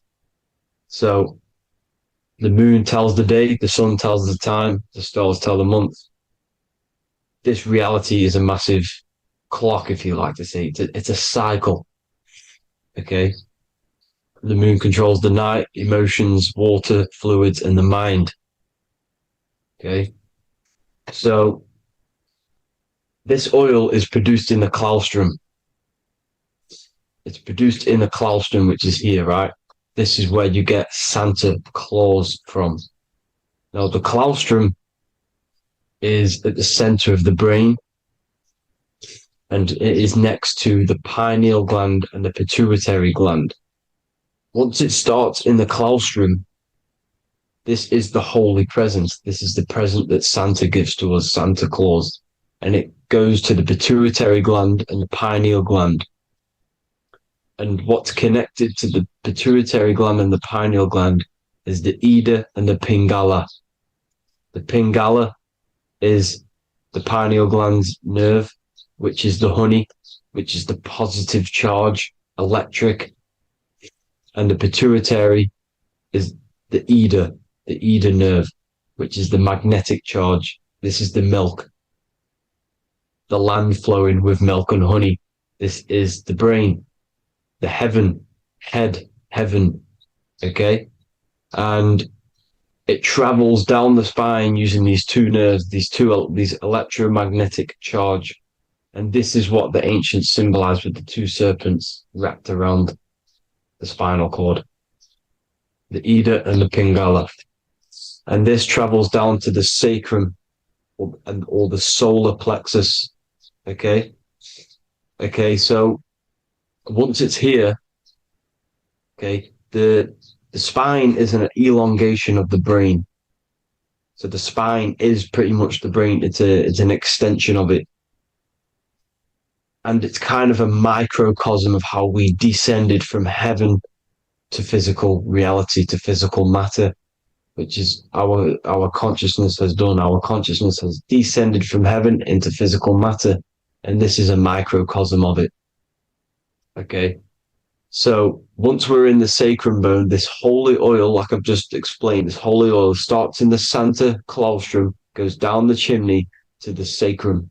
This is the sacrum, the solar plexus, and drops the present off at the sacrum.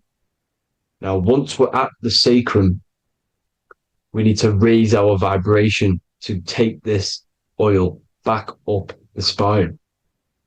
Okay. And the River Jordan symbolizes this in the Bible.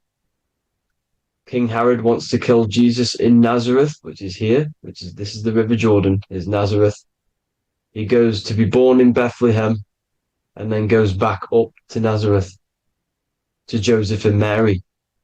Joseph and Mary, the pineal gland and the pituitary gland. The Bible is huge symbolism. It's all metaphors for this sacred process which goes on inside of your body. You are the Temple of Solomon. You are the Holy Land. The Holy Land is your brain. Once this oil is at the sacrum, you need to raise your vibration in order to take it back up. Once this oil has gone back up to the pineal gland, it activates the crystals which are wrapped around your pineal gland. Your pineal gland is this tiny little beam here. This is the claustrum. This is the pineal gland. And it's wrapped in crystals. And when this oil travels back up the spine by raising your vibration, back to the upper room where Jesus met the 12 disciples, or the 12 cranial nerves in the brain, and it activates and it turns on this pineal gland. And once it's turned on, it illuminates all the cells and the nerves in your brain and turns them all on and activates the higher God man, the God consciousness, Christ consciousness. And it regenerates the whole body. This is the secret to regeneration. It regenerates all the cells in the body. And this is how the ancients lived for thousands and thousands of years, as talked about in ancient texts. They lived for hundreds and thousands of years because they knew this secret. And this fluid, this brain fluid, the secretion, or the Christos in Greek, which means gold, because this is the alchemical process from turning lead to gold. Your body is the alchemical furnace. Now, the ancients knew about this center of the brain because they symboled it. This is the Eye of Ra, and it's the brain. And this is what's wrapped around our consciousness. Our consciousness isn't wrapped around the brain. The brain is built around the consciousness. We are the consciousness. You don't have a soul, you are the soul. Okay? Now, the head, heaven, hell, heel at the bottom of your foot, that's hell. Head is heaven and hell. Simple. Now, the pineal gland produces DMT, which is dimethyltryptamine, which is known as the spirit molecule. So, let's move on. Now, when this oil travels up, back, the spine, the chimney, it crucifies at the top, which is called the vagus nerve. So when it reaches here, the optic thalamus, it crosses and crucifies once it's raised back up. And this is why Jesus dies at 33. He was crucified at 33. because you have 33 vertebrae on the back of your spine. And then it's crucified by the cross of the vagus nerve. When this oil crosses the vagus nerve, this is the crucifixion at 33. And it symbolizes the death of the physical consciousness. You then become spirit. You then become God consciousness, activating the Kundalini, regenerating the body and the mind. Okay. The Garden of Eden. You are the Garden of Eden. The land of milk and honey is upstairs. The pituitary, which is the milk, the pineal gland, which is the honey, which is DMT. It even says this in the Bible.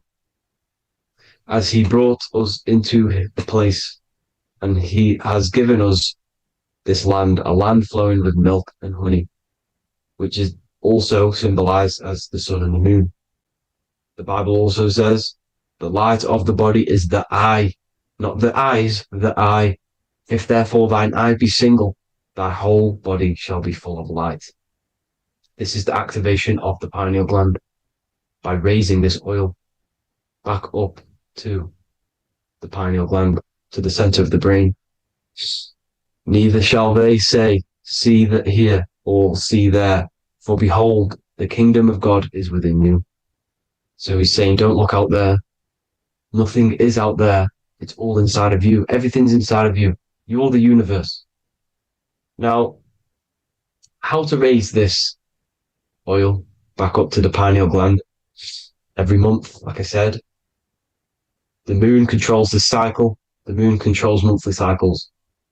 When the moon is going into your zodiac sign every month, this oil goes down the spine and you must raise your frequency to get it back up. You must retain your seed. This is the most important. Your fluid, your secret, your holy fluid, your life force. You can't let that go.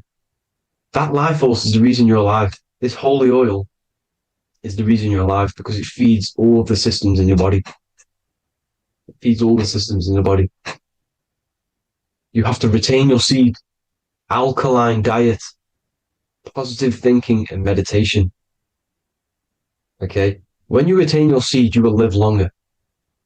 The moment you release it, you're killing yourself. You're killing a piece of yourself every time you release your seed. Every single time. You're killing a part of yourself. Okay? Now, this could be why this could be the illumination, the single eye on the Illuminati's symbol, the Freemasonic symbol, the illuminated eye, the triangle, which could symbolize the body, mind, and spirit, but the eye illuminated. Now, in the Bible, it talks about the two trees, the tree of knowledge and the tree of life. The tree of knowledge is the tree of good and evil, which is the most important system in your body, which is the nervous system. The nervous system, the most important. The tree of good and evil. And the tree of life, which is the cardiovascular system. Now, this oil, when it's released every month, feeds these two systems, and these two systems feed everything. Now, it's important you understand that. Okay? The ancients knew all of this knowledge. The Bible's telling you this knowledge. But it's in a metaphorical way. You have to understand the context behind it so you can read it properly. Now, eating of the tree of life, which is when it talks about in the Bible, eating from the tree of life is actually symbolizing a bad diet, ejaculation. Because you're eating from these two systems. You're killing yourself with a bad diet. You're killing yourself with an ejaculation. Okay? So, that's important to understand. Now, this is Jacob's ladder in the Freemasons. Jacob's ladder, which is the spinal cord. It's the stairway to heaven. And this is Jack and the Beanstalk when he goes up the beanstalk and finds the golden egg in the grey clouds. The grey clouds symbolize the grey matter in your brain. Now, the Garden of Eden talks about the 4 different rivers in Garden of Eden. As we see here, the North Pole map, the ancient North Pole map, because the center of the earth is the center of the torus field. Everything's the torus field. Atoms are torus fields. Everything's torus fields. You are the universe. Everything is within you. The North Pole is your spinal cord. This is why they say Santa Claustrum comes from the North Pole. This is the North Pole. And the Santa Claustrum is the center of your brain. Now, there's 4 rivers which come from the Garden of Eden. There's the blood, the Christ oil, which is the oil we're talking about, urine, and saliva. These are the 4 sacred oil, 4 sacred fluids in your body. And these are constantly abused in today's society. Also, these secret societies are targeting these fluids. Okay, this is why porn is free.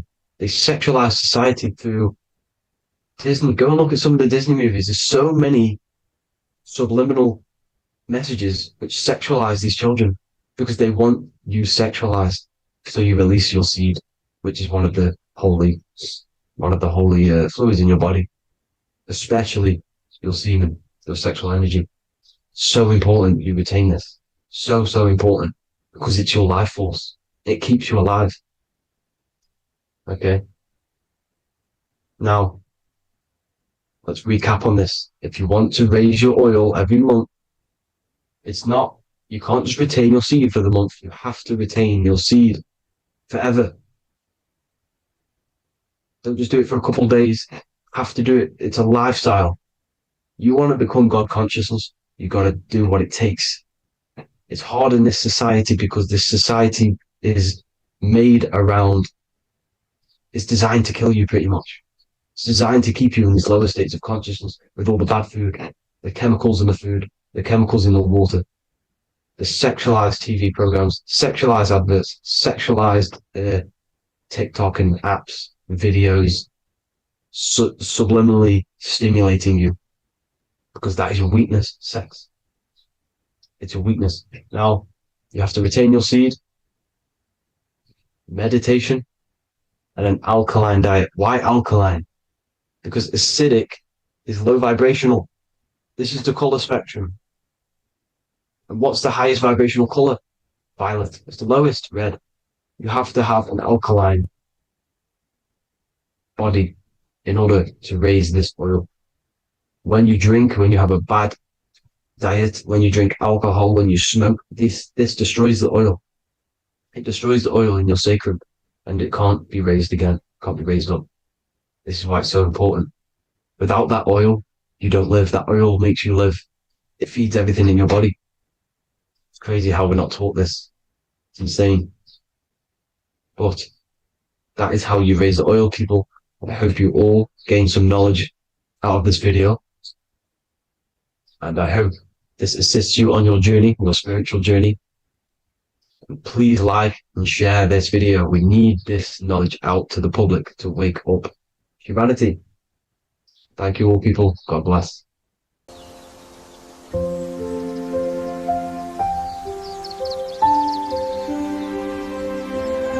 bookofwisdom.com.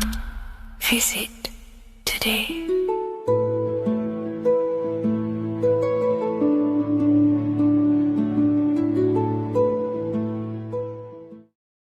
Hello, Seeker. Welcome to Revival of Symbolism, a channel devoted to the language of esoteric symbolism, helping you discover yourself and expand your consciousness into new realms of thought. I'm Harry B. Joseph, also known as Revival of Wisdom. In this video, we're going to be breaking down the occult and esoteric meaning of the tarot card, the Magician. This contains many layers of symbolism. Let's get straight into this. So if we look at the card of the Magician, the first thing we notice is this gesture, his hands. We have one hand up, one hand down. This corresponds to the teaching and the principle of the universe called the law of correspondence, also known as above, so below. As above, so below pretty much corresponds with everything in the whole world and life. Everything functions underneath this law. It teaches that everything below in the material plane does not exist on its own. Physical life does not create itself. It is not independent. It cannot sustain itself. Everything below in the material plane has its spiritual counterpart within the heavenly realms of higher consciousness dimensions. Everything above manifests that which is below. It's simply representing how reality is dual and you are dual. You have a self outside the mind, which is the physical body, and a self inside the mind, the spiritual self. While most people are fixated on the external self, the physical body, they never give attention to their internal self, the self inside the mind. The self inside the mind is limitless, has infinite potential, and is not bound to any true form or identity. The internal self is the immortal self, the higher self. It is the self that can turn anything, any thought, into a form within the realm of imagination. This is what we call the astral plane. The astral plane being a plane or a dimension that sits just above the physical plane, and it's the realm of imagination, emotion, and desire. Because in order for us to imagine something, we have some sort of emotion or desire to create it. Therefore, it is the astral energy, the desire and the imagination of something above in the higher realms and dimensions of consciousness that make it possible and physically created within the material realm. It is the astral forces of desire manifesting the actions of the physical body, because the physical body only moves to what we care about or we have a passion or desire.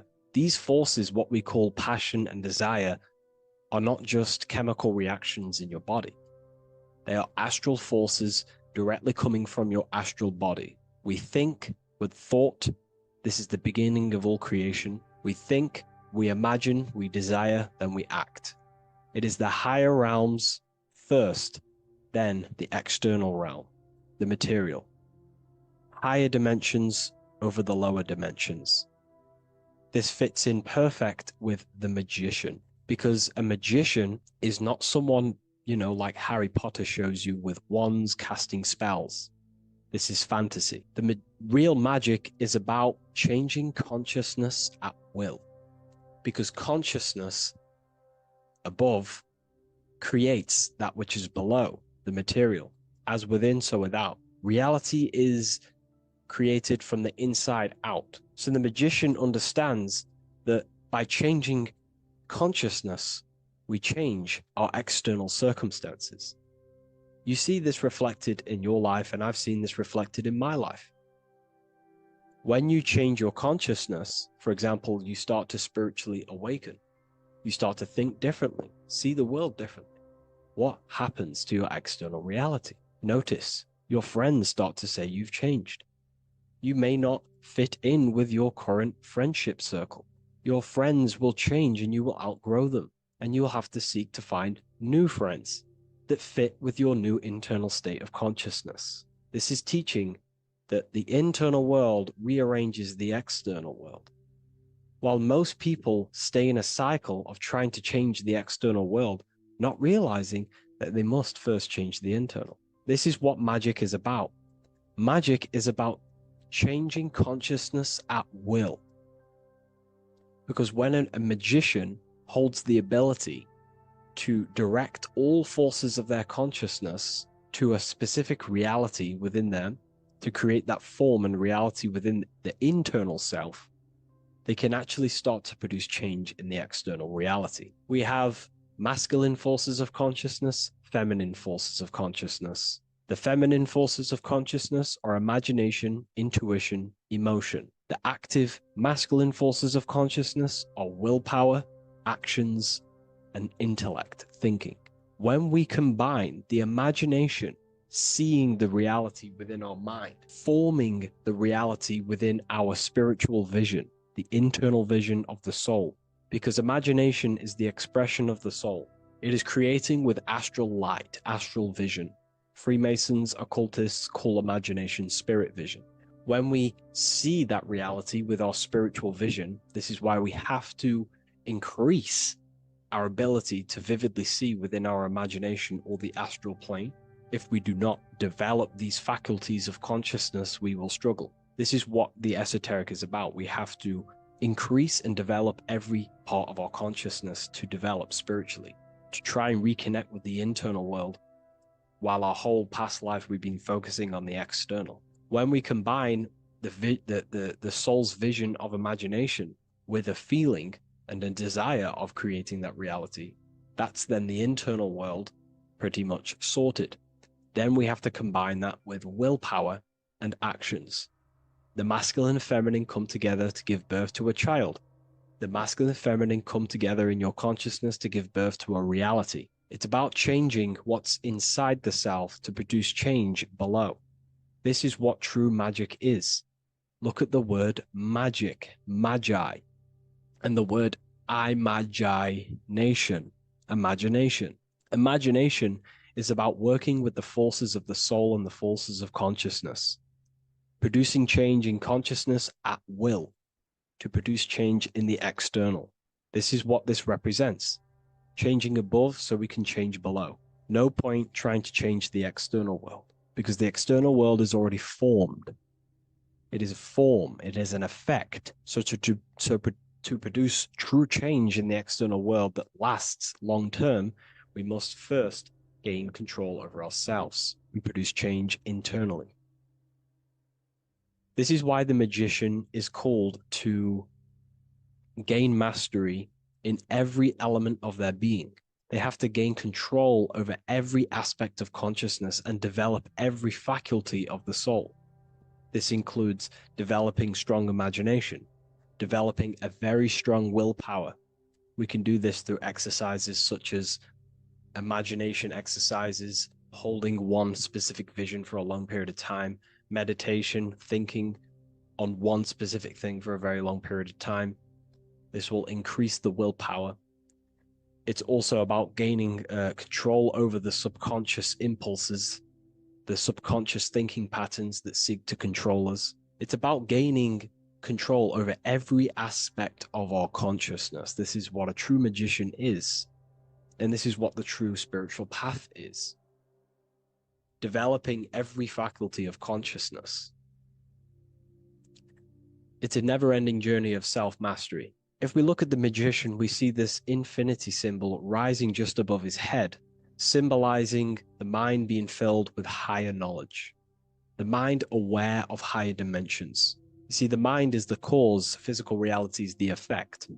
We need to raise our consciousness from effect consciousness to causal consciousness to truly become a magician and a master of our reality. What do I mean by effect consciousness? Most people live in the realm of effect and reaction. Their consciousness, their mind, emotions, and imaginations are constantly thinking, feeling, and imagining the things that have happened to them. Instead of doing this, we need to change this state. Instead of reacting, we need to become the cause. Instead of thinking and imagining and feeling the realities that's already gone past and things that have happened to us, we need to change this so we use the powers of the soul, the powers of consciousness as imagination, emotion, the intellect, as causes and not reactions.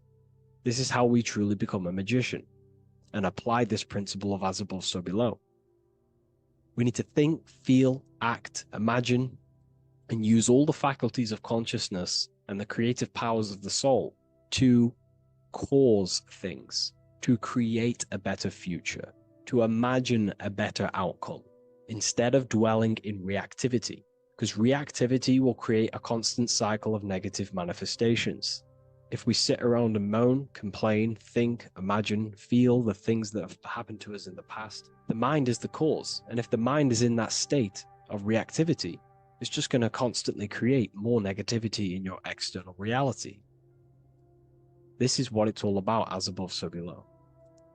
You can see the sword here. The sword cuts through the air. The air is one of the 4 physical elements.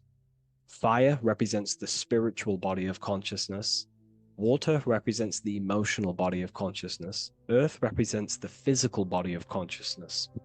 Air corresponds to the mental body of consciousness. So this sword is a symbol of a sharp mind. The mind needs to become very sharp and very disciplined and very controlled, both consciously and subconsciously. What does this mean? We have to gain control over the mind. We have to become more conscious of the thoughts that are happening inside our mental field, because the mental field of consciousness is pretty much the birth of all creation. We think, imagine, feel, then act. So we must gain a sharp intellect, a sharp mind, a sharp, powerful mind. The sword is also a symbol of power. So this is a symbol of a powerful mind, a mastered mind. This is your sword. This is your tool to create, because you are a co-creator. As above, so below literally tells you that you are God itself. The same powers God used to think everything into existence, such as nature, the stars, the human body, the macrocosm, the world. God thought the world into existence. We live in a mental universe. All creation is first thought, then manifested physically. The same powers of thought God used to create the world is the same power that you use to create your world. You are cut of the same fabric of God. You are a microcosm, as above, so below. God is the macro, you are the micro. What is the wand? The wand is not real. This is not a real wand you cast spells with, but a symbol. The symbol of the wand represents direction of consciousness, willpower, and attention. We have two spiritual currencies which pretty much create our experience and reality: time and attention. That's why we say we spend time and I pay attention. These are your currencies. These are how you create and generate reality. Moving on to Jesus and Satan, we see there's an exact same symbolism within the ancient paintings. Jesus pointing up, Satan pointing down. Satan is the egoic force within one's consciousness. He is a symbol. Satan is not a real identity or being or entity. He is a symbol of a personality and a force within one's consciousness. Satan represents the negative forces of the ego that tells you to do things that is wrong. In your heart, you know what is morally right and wrong. Let's say you're thinking, you get a random thought of stealing an old lady's purse. You, in your heart, know that is wrong. But Satan is the force inside of you that says, do it anyway. Don't listen to the heart. Get the personal gain. I want the money. That's Satan. Jesus is the higher mind, the aspect of our consciousness that dwells above the ego. It's the part of our heart that desires the spiritual. Our heart is the generator of our reality. And whatever we desire is what we generate. You only take action and generate your life on what you care about or what you feel. If someone's talking about something you don't care about, you say, oh, I don't care about that. But if you care, you will listen. If you care about something, you take action towards it.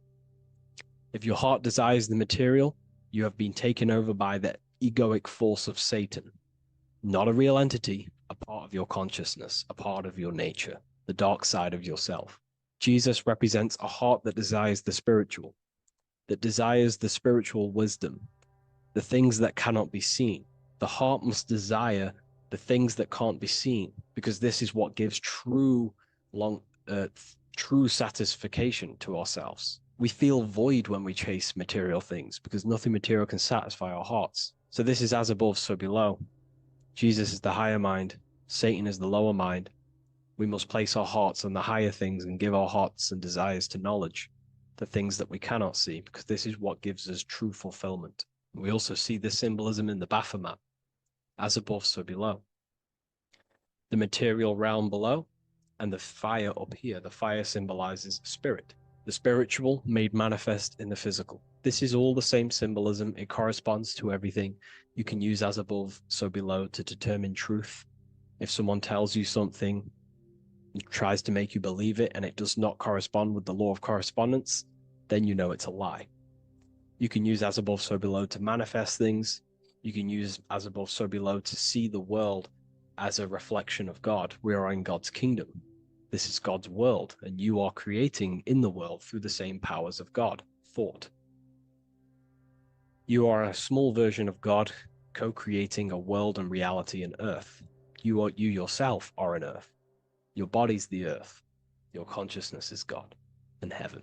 So I hope this video helps. The occult goes deeper than you could possibly imagine. If you wish to go even deeper, join our community, Ethereal University. Please leave a like, share, comment on this video for more.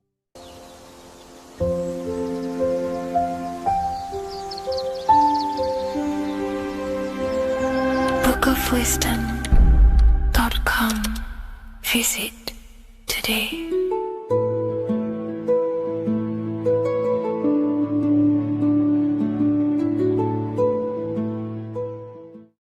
What if dreams aren't random at all, but messages from a deeper part of yourself, trying to show you things? In this video, you're going to learn exactly what dreams are from an esoteric view, how to control dreams, and how to dream more frequently. Dreams are not nonsense. They are expressions of the subconscious mind. In the daytime, we're using our conscious mind, what we are aware of. This represents the daytime, the sun, the external world. We're operating in the external, outside the body in the day. But when we go to sleep, we return inward. Everything does this breath. We breathe in through the nose and out through the nose. Everything does this in and out process in the universe. We live, we die every single day. We wake up, we express things in the external. Then at nighttime, we return back to darkness, back to the internal. This is the breath of the universe. We have summer, we have winter. This is the breath of the sun and the seasons with the earth. You have an internal world and an external world. External is physical, the internal is spiritual. Like I said, when we go to sleep, we are returning back to the internal world of your own consciousness and subconscious mind. Your subconscious mind holds everything about you,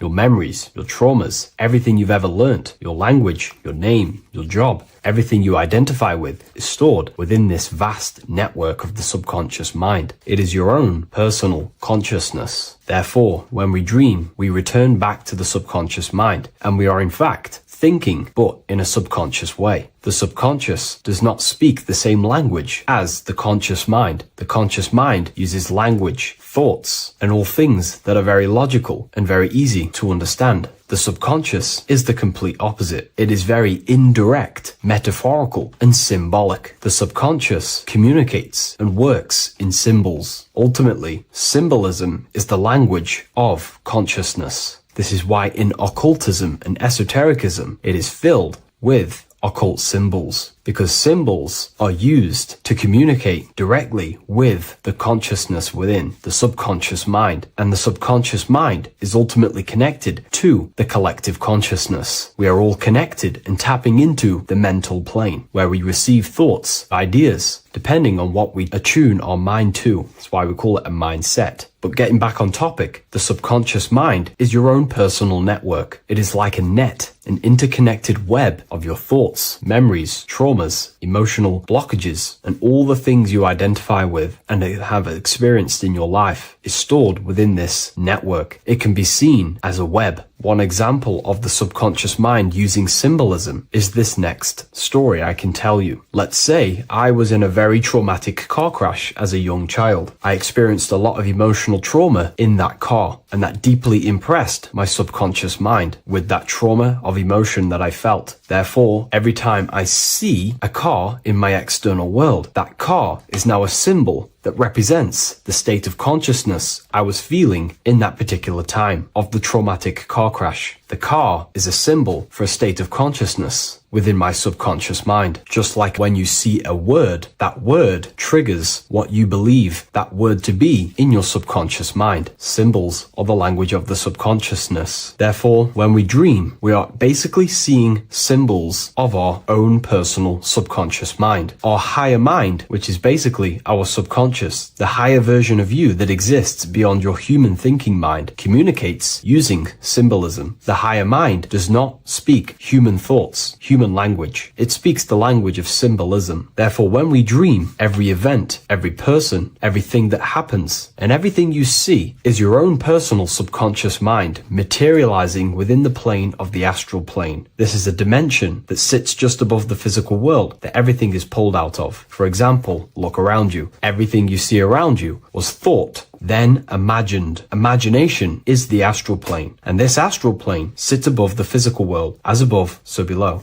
These objects were thought, imagined within someone's mind, and then pulled into a physical reality. Therefore, the imagination is what you're experiencing within a dream. It is your subconscious mind thinking and materializing within the imaginative plane. For example, let's say you are a Christian, you believe in Jesus your whole life, you have lots of emotion towards Jesus. This deeply impresses your subconscious mind. You believe in him so much, you go to sleep, you have a dream that you meet Jesus. You did not meet directly with Jesus. You met with your own belief. It was your own belief materializing within the imaginative plane and revealing itself to you. Dreams are materializations of your memories, your subconscious beliefs, traumas, and anything that could be inside the subconscious mind. It is your subconsciousness revealing itself to you in a material form. Let's say you have a nightmare. There is a big dark figure chasing you and you are running away in fear, away from this dark figure chasing you. That dark figure is not an external entity. It is not a spirit or a jinn or a demon. It is in fact an aspect of your own mind. It is a symbol that represents maybe a fear, a trauma, or something you are running away from internally, inside your subconscious mind. Something that you are not addressing, but something that is fearful, something that can be controlling you on a subconscious level. Let's say you have a fear to address something in your personal life. You want to address someone who is getting on your nerves at work. You continuously put this off and you fear doing that situation. Over a long period of time, this can slowly control you subconsciously. You start to avoid the person, avoid any contact. It is subconsciously controlling you. This is not the best example, but you can see what I mean. Hidden fears and traumas in the subconscious mind can subconsciously control your actions and ultimately lead you to low states of consciousness, keep you from reaching your higher potential, and ultimately create blockages within your own consciousness. That figure in the dream is a materialization of something that you are fearing and running away from and not addressing. This is why people always have dreams of traumas that they have experienced as a child or when they were younger, or maybe from a year ago or two. It's because that emotion is deeply impressed in the subconscious, and the subconscious is always trying to reveal things to you, communicate to you that you need to change, purify, and maybe heal within your own consciousness. This is how the higher self communicates to you, through the language of symbolism. Once you understand this, dreams can become a very powerful tool, not just entertainment at nighttime. Your consciousness never rests. Your consciousness is eternal. It is the very spark of the divine. Your body needs rest. Your consciousness is not physical. It does not need rest. So this is a way you can identify what your dreams are trying to show you is by writing them down. A dream journal. Every single dream that you have a book placed near your bed. Every time you wake up, first thing you should do is pick up the book and write every single detail that you can remember about the dream. The people that you met are all symbols or aspects of yourself. Maybe it is a friend you saw in your dream. That friend represents a state of consciousness that is within you and is trying to reveal something to you. It's about making the subconscious into the conscious, to become conscious of the unknown. Write down every detail, everything you saw, every event that played out, even the details of the clothes that they were wearing. Everything is symbolic within dreams. Write everything down and then analyze the dream. Don't analyze it from a logical mind. Analyze it with the right hemisphere of the brain, which allows you to see metaphors, read between the line. Try and gain the message that it's trying to show you. What does this overall mean to you? And what could this reveal about aspects of yourself that you need to heal or maybe take action in your life and world? Because your higher self is always guiding you towards awakening and fulfilling your mission in the manifested physical world. Dreams speak in symbols, not logic. Ask about your dreams. What is this trying to tell me? Don't take things literally. Look for an emotional tone and symbolic resonance. With practice, you'll begin to understand the personal language of your subconscious mind. Now that you understand that, again, please leave a like or a comment on this video. This is now a technique for lucid dreaming and dreaming more often. This is not going to happen overnight. This is not an easy method. It simply takes practice and dedication. Every morning, choose 3 time slots. For me, I choose 4:30, 5 a.m. and 6 a.m. 3 alarms that are going to go off at these 3 times, half an hour apart from each other. Each time you wake up, stay awake for 5 to 10 minutes. Turn off the alarm. Try and keep your conscious mind awake, but drift back into sleep. There's no other better way for me to explain that. It's very difficult, but try and keep the mind awake, but the body falling back asleep. More than likely, you will drift off back to sleep. Then the next alarm will go off half an hour after. This will wake you up again. Guaranteed. You will probably drift back to sleep by repeating this process. After the 3 alarms go off, each one of them times, you're either going to have a dream or a lucid dream, but definitely you will have a dream. And if it doesn't work one time, keep trying it. I've been using this method for a very long time, and I can tell you 70-80% of the time it triggers a dream, and a very vivid dream. And it's ideal for lucid dreaming, because keeping the conscious mind awake while letting the body fall asleep, you can become conscious within these subconscious realms of your mind. But when you are conscious inside the dream world, you can do what you want, but you also want to let the dream naturally unfold. If you try and take too much control, then you will wake back up. If you feel any fear in your dream, you will wake back up into the material world. Another tip to dream more often is to meditate before bed. Simply close your eyes and think about nothing for 5 to 30 minutes. Detach from everything outside you, your name, your job, work, thoughts. Mentally detach from the world and the physical pleasures, and become pure awareness before you try and go to sleep. This will help you become conscious while being within the self. If you wish to learn more about consciousness yourself, the Book of Wisdom Volume 2 can definitely help you. I'll leave a link in the description. Thank you for watching this video, and I'll see you in the next one.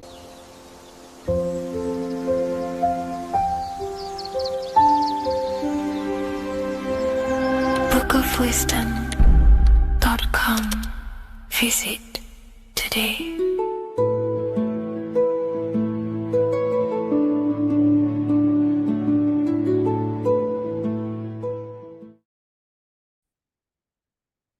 Hello, Seeker. Welcome to Revival of Symbolism, a channel devoted to the language of esoteric symbolism, guiding you to discover yourself and expand your consciousness into deeper realms of thought. I'm Harry B. Joseph, also known as Revival of Wisdom, and today we're going to be discussing this particular piece of artwork of the eye and the checkerboard together, and the esoteric teachings behind the veils of these symbols. So the first thing we must look at is, of course, the eye. The eye being a symbol of consciousness. The eye is the inner witness inside of ourself. This eye is referring to the internal eye of perception inside of our mind. The mind that gives us the ability to perceive and to understand things internally. This is also the eye we use to vision things through our internal vision, what we like to call imagination. The screen in our mind that allows thoughts to be projected into a particular form. So this eye is talking about the internal eye of perception inside every single individual and form of life. Dogs, cats, squirrels, humans.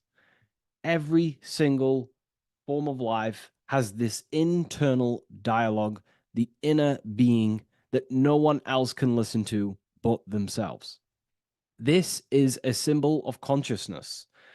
And together, these two symbols reveal a grand teaching and understanding of the world and the universe, of how the universe is one consciousness, one observer. This is symbolizing the observer, witness consciousness. Consciousness holds many vehicles and many dimensions that it exists in. As I've talked about previously in my previous lectures, we have a physical vehicle of consciousness, which expresses physical actions through the physical body. We have an emotional vehicle of consciousness, which is our emotional body or the astral plane. We have a mental vehicle of consciousness to express thoughts inside of, the thought body of consciousness. We also have a witness side of our consciousness. This internal witness, like who is the one seeing the screen of your reality right now? Who is the one seeing it? Not looking, who's perceiving the screen of reality through your eyes? Well, that would be the inner witness. And that inner witness is also perceiving your thoughts. A lot of people become identified with their thoughts, and they let the changes, the ever-coming, unfolding changes in their mind, world, become a part of who they are. And they get caught up in the world and the changes that happens to them. And a great teaching that I've come across this last year is to never identify with the ever-changing circumstances that happen in life. When things are tough, when things are bad, always remind yourself that you are the witness of your thoughts and you are the witness of this reality. You are the one witnessing your thoughts, emotions, and actions. You are the one behind them. So when things get tough, try not to get too indulged in these negative things. The I is the witness. Connect with the witness. And this is the same I that sees the screen of your reality, and it also sees the screen of your dreams. So this witness consciousness is transcending your physical day life and reality, and it's also witnessing your dreams. It's the same observer who's observing your reality now, but also observing your dreams. So this witness consciousness transcends all forms of bodies of consciousness. It is essentially the highest aspect of ourselves. And it is literally the thought voice, the inner thinker, because you are not the external body. You are not the being outside your mind. You are the being inside your mind who is actively thinking. I like to call what you are, what we are as consciousness is consciousness in action. We are the thinking inner thinker, the inner being. And it's about becoming into contact with that inner being again to unveil who we truly are. If we sit back and truly have a thinking session of, closing your eyes and going inside yourself, and you ask yourself, who am I truly? Who am I beyond all of my beliefs, memories, my body? Who am I beyond that? And it will lead you to the inner voice, the inner dialogue. But again, you are not the voice. You are the one hearing the voice. You are the silent, invisible one, the one behind the veil. So this is ultimately what the I is representing. It is representing the inner self shining, looking down upon the earth, upon duality, right? But this also reveals a great teaching as well, is that consciousness is universal. It is not something solely given to you. It is universal. It is a part of a greater whole. Consciousness is personal and also impersonal. We have our personal sense of self. We have this inner voice. We have this sense of who we are in this world. And that is our personal sense of self. But you can also transcend the personal sense of self by turning off the mind and fading into the collective impersonal consciousness, which is ultimately what you call transcended states of consciousness, altered states of consciousness, or astral projection. When you astral project, you are simply accessing this impersonal aspect of consciousness. And this is ultimately what the symbol is representing with the checkered board floor, because the checkered board floor is duality, division. There is many, many different forms, but the I is singular. This is representing how the universe is one witness being, one consciousness expressing itself in infinite life forms and into division. But ultimately, division is an illusion. Consciousness fades into an impersonal consciousness. So the checkerboard floor and the eye above symbolizes how consciousness fractals itself and crystallizes into many different forms of personalized consciousness. The self, the sense of self, right? And this is why we always say, I am. I. If we look at the word I and the the word I. So we have I, which is I am, and you also have the word I, which is like the I you see here in the sky. The I, and if you look at the beginning of some words, you have inside. You also have internal, intelligence, all things to do with the inner self. Most words begin with an I, which is, I find, is a great connection because it's referring to the inner intelligence, the inner being, the inner sense of self. So the universe is essentially one being expressed in many different forms. That's also found in the word universe, uni, coming from the root word unite, meaning oneness, unification, united, and verse being a verse of a song, because we're all playing the song of consciousness, which is an ever unfolding song, an unfolding vibration, an unfolding creation.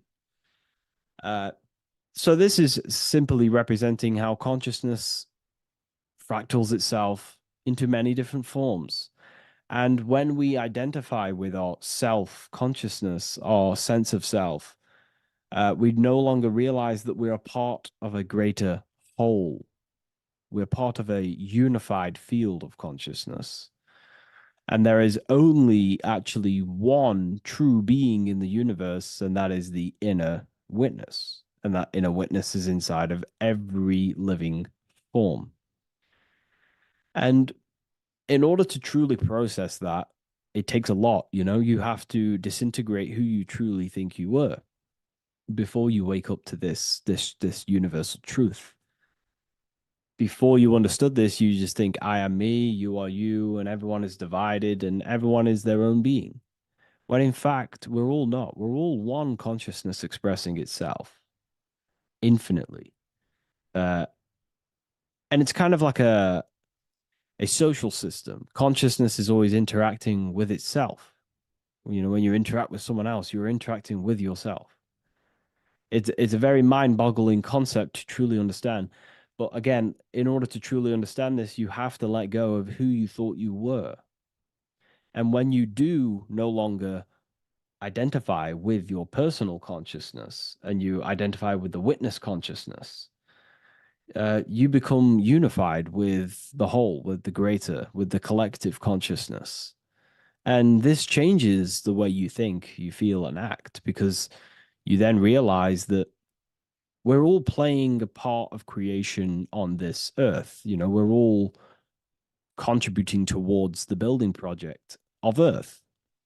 And your thoughts, emotions, and actions also hold a great impact on the building project, your contribution towards humanity and the collective.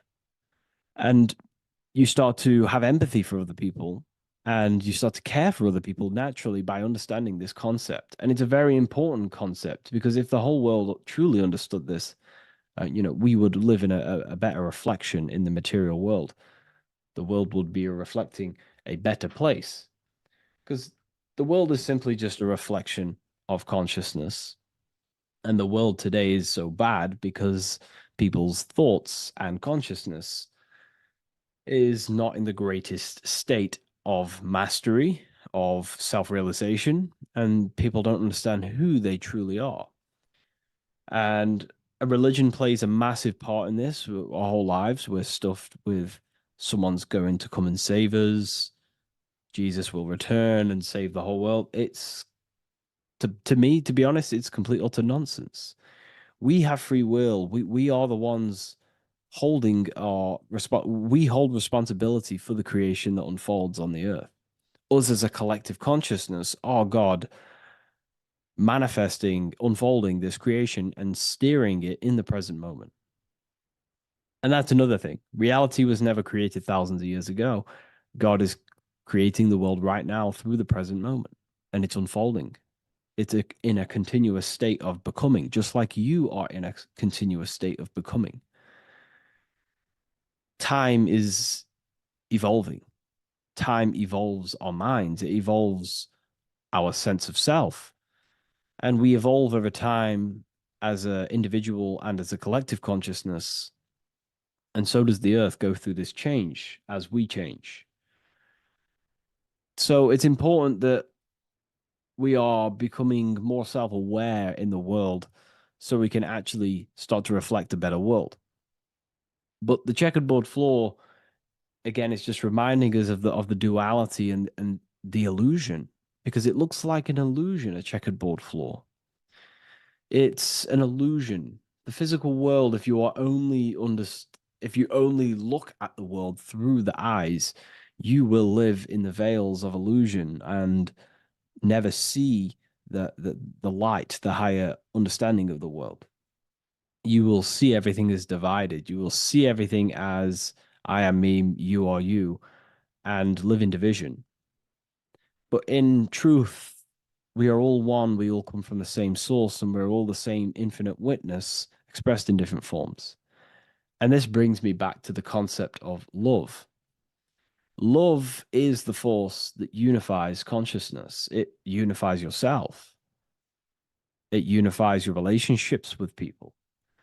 If you love your partner, you love your brother, your sister, your whoever it is in your life, it unifies. If you have a care for someone, it brings you two together and you grow the relationship by expressing care into the other person, and it grows.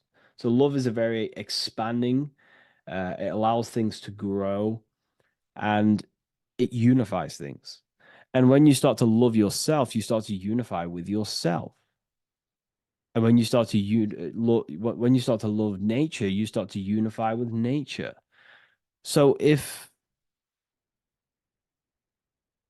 we understood this, the world would be a better place. And love is the force that unifies the collective consciousness. If we truly hold love for ourselves, for others, other individuals, nature, then the world will become more unified. It unifies consciousness. This is the force of love. It's a very, very powerful, powerful force. And I do truly believe and come to understand now that love is the reason of all creation, which is the generative principle.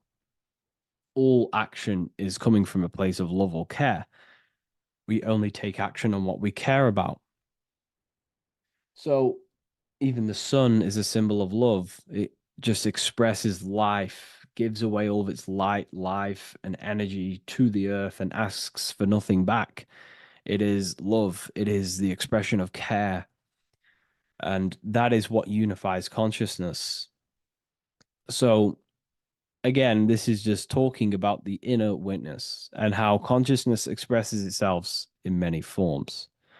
And the checkered board floor also transcends that idea that I've just described of how it's consciousness divided in many forms. It also represents a state of an individual's mind. The checkered board floor is symbolic of being divided, you versus me thinking, walking down the street and thinking everyone's a threat. It also represents their thoughts, emotions, and actions not being aligned, not being unified. Their thought, emotion, action are scattered, and they're not creating things consciously. It also represents many, many different personalities in our minds, the divided personas and personalities in our mind that we have. And the eye represents the unification of that. It's about unifying our mind pretty much to not have all of these different characters and sides to ourselves and actually being a whole mind, becoming conscious of the unconscious aspects of ourselves and transmuting them. And when we become conscious of something, we then hold the power to change it. If we have an unconscious part of ourselves, and we never truly realize it, we don't change it, and that unconscious thing can actually seek to control our thoughts, emotions, and actions from that place of the unconscious mind. So ultimately, that's what darkness to light represents. Darkness symbolizing things we are unaware of, because when something is in dark, you cannot see it. Most people are in darkness of their imagination. They don't realize the power of their imagination. They're unconscious of it. They don't use it. And to become conscious of that is to put it into light. Shedding light on something reveals something. If I shine a torch on an object, it's going to reveal it. It's the truth. So it's about becoming conscious of the aspects of ourselves that we may be unconscious of, and actually using them and transforming them as tools. And again, we have the eye with light, with white and black. This is duality. You are also the witness consciousness, as previously mentioned, and the witness consciousness thinks in duality. We think we are the hater and the lover. We are the deceiver and the truther. The truth is that consciousness thinks within duality, and within the mind, beyond the witness, there is duality in thought.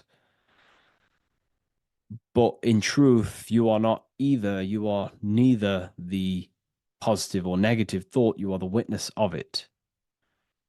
There's a great saying in the Gospel of John, and I can't remember exactly the words, but it goes something along the lines of, lift the wood, I am there. Lift the stone, I am there.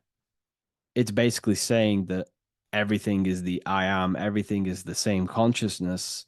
No matter where you go in the universe, you're talking to self. You're talking to the same thing. You're seeing the same thing. It is the same consciousness that is everywhere.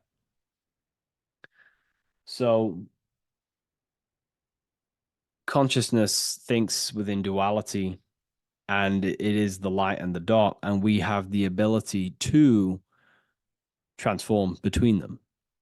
And some people think that, darkness is all evil. Darkness is not inherently evil. Darkness is not inherently evil. There are dark aspects of the world that help you actually progress into the light.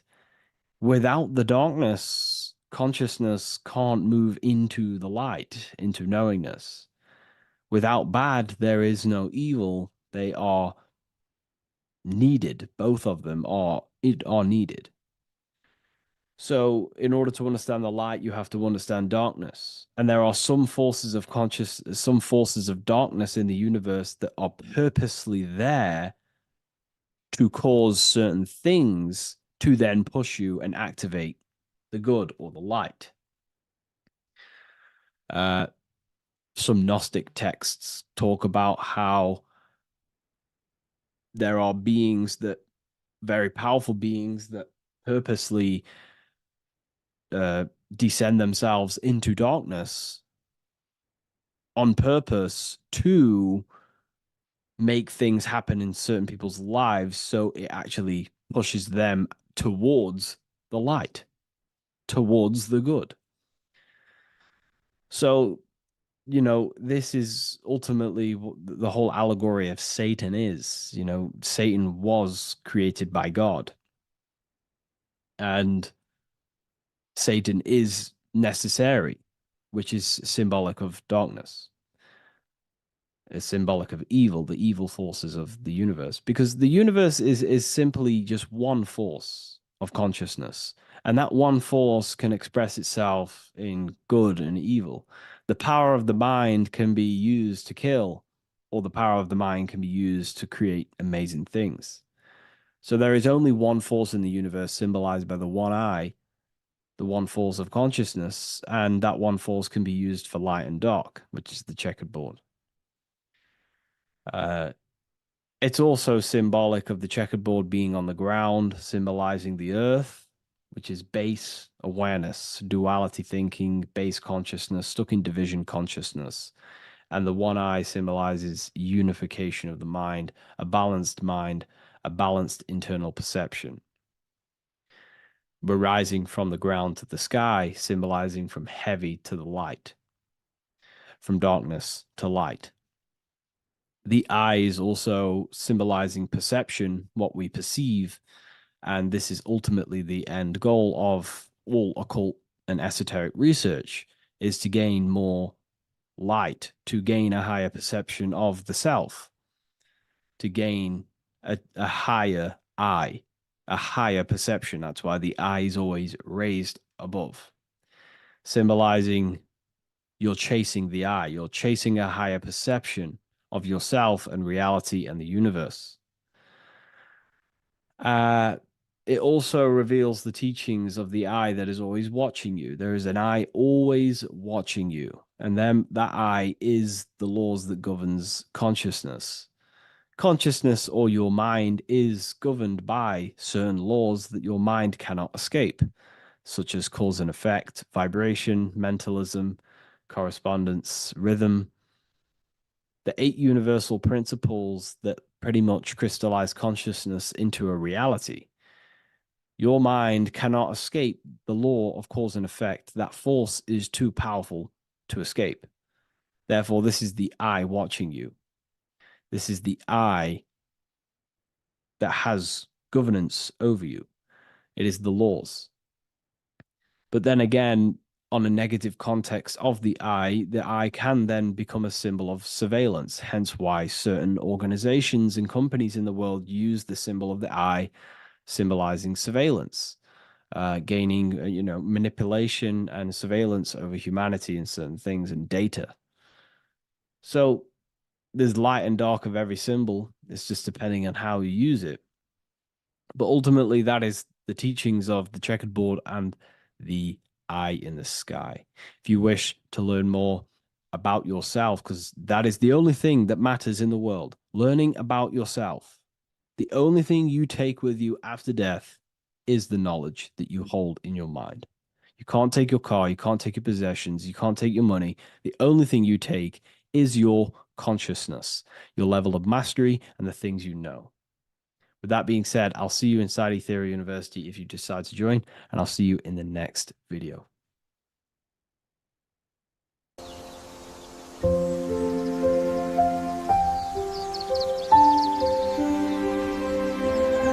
bookofwisdom.com.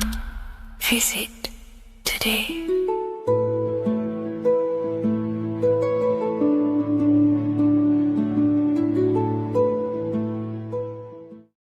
What if I told you that the seasons don't just change the external world, they also change your internal world? They have a psychological and a spiritual effect on your consciousness. If you're new to esotericism, you may not really understand this. But if you have some deep understanding of as above, so below, you already know this. But today we're going to be explaining it in great detail. So tune in, take a pen and paper, maybe make some notes. So we have 4 seasons. The sun is the main source of life on the earth, and it changes the circumstances on the earth in 4 different ways. Of course, we have spring, summer, winter, and autumn. These are the 4 states of the earth due to the sun's cycle. Not only do they take place on the earth, they also take place on you, your body, your mind, your spirit, your consciousness. They change things internally and externally. The first thing we need to understand is that we have a dual nature. We have a mind, and in that mind, we have an internal self. That's what we call the spiritual self. It is the individual that exists within their own mind, within their own consciousness. It is the self that imagines, thinks, feels. That's the spiritual self. And internally, that self is the true self. When it's detached from the false identifications, of course, such as the ego. But the true self dwells within the mind, and that's the immortal self. That's the self that will never die, never perish, that will always be there, and it always has been there. The internal self. But on the other side of the mind, the outside of the mind, we have this, what we call our physical human body. This is our external physical body. So outside of us is a physical reality, but inside of us is a spiritual non-physical reality. Inside of us cannot be measured. outside of us can be measured. So we have an internal world and an external world. I think this is the reason why the word individual has the word dual at the end. Dual meaning opposing or two. We have a dual nature. Inner world, in the mind, and a self out the mind. And the mind acts as some sort of doorway. It is a doorway into ourself. So in esotericism, this is what it's all about. It's about we work with the internal world. We try and figure out who we are from the inside out, not who we are outside of us. Because we realize that the external world is nothing but a crystallization of what's happening inside of us. Our lives are a result of every single thought that we thought in the past. So let's not get off track here. Let's carry on. As I was discussing the seasons, we have an internal world in the mind and a self outside the mind. And this is reflected even in the cycles of the heavens. This is how you know the universe is intelligently designed, and the law of correspondence corresponds with everything. The law of correspondence is as above, so below. It's not a Hermetic principle. It's not a Freemasonic principle. The law of correspondence, as above, so below, is just the law of life of the universe. It is in everything. So the daytime, the sun, this is external impressions or expressions, should I say. We express ourselves outside the mind, in the outside world, in the material body, taking actions outside of us during this daytime. The sun represents outward expression, the daytime. This is when we wake up, we're conscious, we do things outside of our mind. But then the nighttime comes around and it becomes dark and the moon rules over the nighttime. And we return back to our internal world. We return back to the darkness. We return back to the internal self, the self in the mind. Really is fascinating. And this is as above, so below. This follows the correspondence. This follows the law. Although that the outside world has a cycle of day and night, so does our own mind have this cycle. As above, so below. As within, so without. What's happening outside of us is also happening inside of us. The mind is also going in a cycle. Because in the daytime, the mind wakes up and we express things externally. But when the sun goes away and the electromagnetic rays of the sun are not very strong, our brainwaves decreases, our body activity decreases. It slows down and we return to the internal self. The body switches off and we return to the internal self in the mind. We enter in the doorway of the mind and return to the internal, the spiritual self. And when the body is less active, this is when we are more connected to the internal world, our spiritual true self. So as above, so below corresponds with the day and night, the sun and the moon. The moon represents our internal world, the world inside our mind, the self inside the mind. And the sun represents the external self in the external world. So not only are these cycles happening in nature, the darkness outside of us when the sun goes away is the same darkness that we go within ourselves when we go to sleep. It's the same cycle. Our bodies are in the cycle of the external world also, as above, so below. But then we can even take this even further. This fractals down even further. If we look at the cycle of the yearly cycle of the sun, which is what we call the 12 zodiac signs, we notice that these 4 seasons also take place in every single cycle of the day. So a yearly cycle can be seen as a big version of a daily cycle, or a daily cycle can be seen as a smaller version of a yearly cycle. For example, if we look at Aries, which is spring, this is when the sun springs everything back to life in the spring. This is when the crops start to spring up and start to grow again. But we could see that at 6 a.m. in the morning, when the sun rises and just cracks over the horizon and starts to bring light into our day. Aries is associated with the morning time also as spring. Morning time is a smaller version of spring. Then we look at the summertime. The summertime is midday, when the sun is at the top of the middle of the sky. This is when the sun is most powerful, most radiant in our day. This could be seen as the summertime. Then when the sun starts to set, this is associated with autumn. Autumn time is the sunset. Then the winter time is associated with the nighttime, the midnight, when everything's very dark. So a daily cycle is basically a smaller version of a yearly cycle. And just how I explained how the cycle of the sun outside of us also happens inside of us with our consciousness falling asleep when the sun goes away, is also happening to us on a yearly cycle also. So the daytime is associated with the summer and the nighttime is associated with the winter. The winter is like the inhale. The summer is like the exhale. It's the breath of the universe, just like like how we breathe in and out of our lungs. Everything takes this rhythm and polarity, okay? So winter is associated with the self and the world inside of ourselves, inside of our mind, the spiritual self, the internal. Because the winter is when the sun's rays, electromagnetic rays, are not very powerful. And this decreases brainwave activity, making us more connected to our internal world, inside the mind. But the summer's the complete opposite. The summer is when the sun is very, very powerful.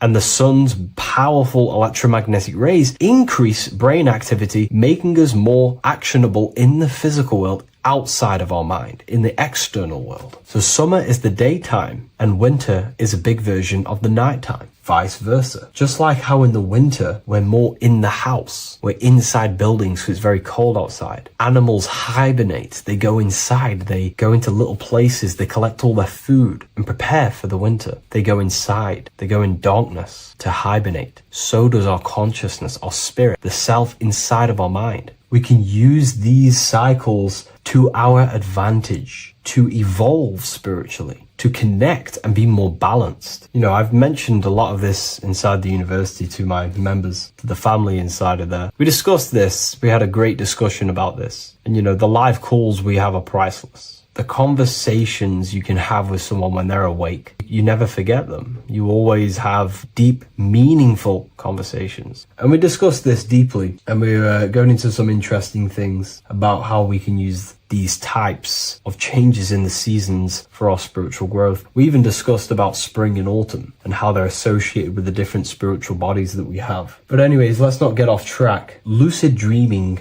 dreaming itself, and astral projections, I find are more easily accessible during the winter and the night times. Like I said, because the brain activity is decreased due to the sun being not powerful, we are more reconnected with the self inside the mind, the spiritual self, the immortal self. Wintertime is a great time to work on yourself, to start to gaining discipline, to meditating, to really working on the subconscious. Because spiritual work is harder than any physical labor. You really got to dig deep within yourself and be honest and true with yourselves. I think this is the reason why, you know, a lot of people convert to spirituality from religion. They come into spirituality and then they go back to religion because they realize spirituality is it's difficult. You have to be honest with yourself. You have to really face the traumas, the negative aspects of yourself, the dark side of yourself, and bring it to light and transform it. And that sort of work is a lot more difficult to do than any physical labor. So the winter time is the time that we go inside ourselves. We reflect a lot more. We need to work on ourselves, on our mind, on our negative habits, on our dark traits, on our things that we have been pushing away and not controlling. The winter time is that time we can really start to connect with the internal self, work on our imagination, work on our mental willpower, work on all of these things like lucid dreaming, astral projections, and purifying ourselves, removing any mental barriers, any negative belief systems that may be subconsciously holding us back. It's easier to access the subconscious in the nighttime and in the winter, especially the winter. That's why I made this video, because we're in autumn now. We're transitioning into the winter. So I thought I'd share this with you all. And it's important to understand that you are a microcosm of God. Like I said, the law of correspondence associates with everything in the universe, people. Everything. And that's the best thing with the law of correspondence. And I've been using this for the past 3 to 4 years, right? The law of correspondence has determined and filtered out so many lies that was given to me, that's given to you, that's given to everyone in the world. The law of correspondence is like a filter. If someone gives you a piece of information, for example, gravity, and it does not apply with the law of correspondence, then you know it's a lie, because it's a universal thing. What happens inside of me also happens outside of me. What happens in my astral world happens in my material world, more than likely. As above, so below corresponds with everything. The same structure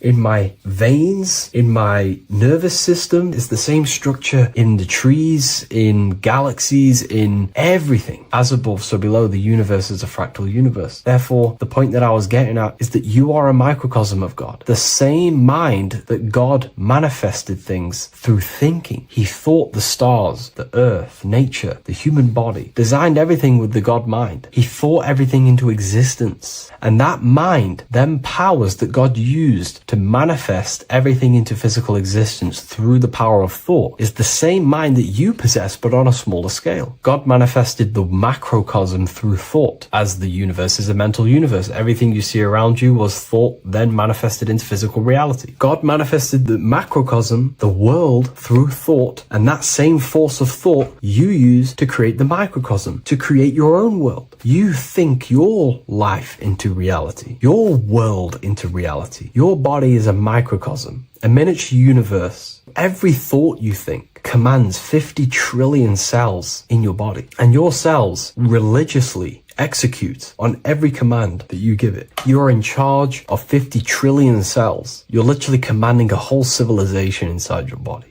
And this is how you are a reflection of the divine. The God mind created the macrocosm, the world, and you create your own world inside that world using the same power as thought. Very powerful. So everything that happens outside of you is also happening inside of you. The law of correspondence is the most important, the law that you could possibly learn, because it makes everything so clear for you in the universe. Makes life so clear. You see the reality for what it truly is. It's a reflection of the higher dimensions. Just like how reality right now is a reflection of what's happening inside of people's minds and consciousness. We can't blame the elites for all the negative things that's happening in reality, because all the negative things that's happening in reality is the negative things that's happening in people's minds. We need to take control of ourselves. So with that being said, thank you all, everyone. If you wish to read more, 90% of you watching this video have already got this book. I want to say thank you for your support. It means the world to me. It makes me research more and write more books, and the book of symbolism is coming very soon. So thank you, everyone. I'll leave a link in the description for the university, for the live calls, and for the book if you wish to join. Have an amazing day.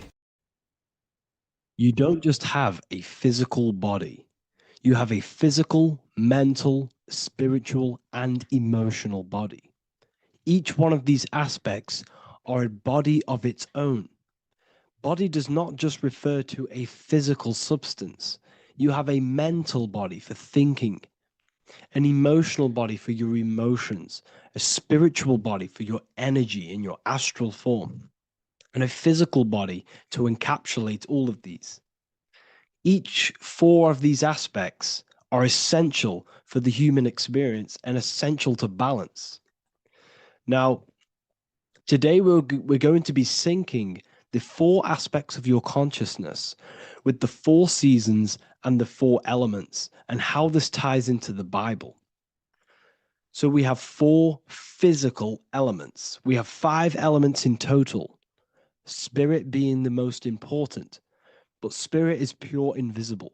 We have 4 physical elements. We have air, fire, earth, water. Earth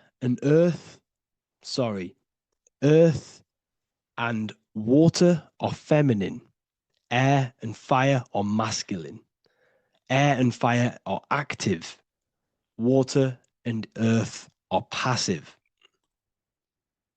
The air corresponds with the mental body of consciousness. This is where your intellect, this is where your communication, this is where your thoughts, intuition all comes from. This is the mental body of consciousness that allows you to think, allows you to process, figure things out, and have intellect and gain knowledge. This is your intellectual aspect of your consciousness, located in the head region.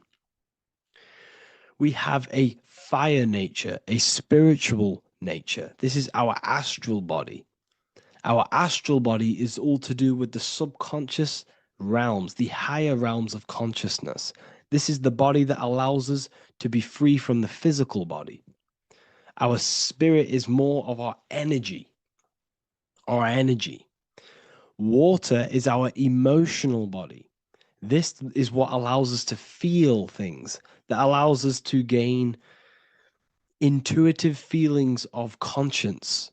So emotion allows us to understand what is right and what is wrong. When we feel something bad, we know that this is wrong. When we feel something good, we know that we are doing good.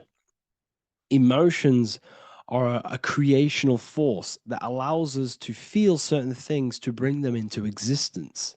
Our emotional body is a creational force and should not be reactive, and they should be controlled. Most actions are stemmed from emotions. Actions bring thought into physical existence. Emotions are the driving power. They are what drives your actions. The thought, then the emotion, then the action.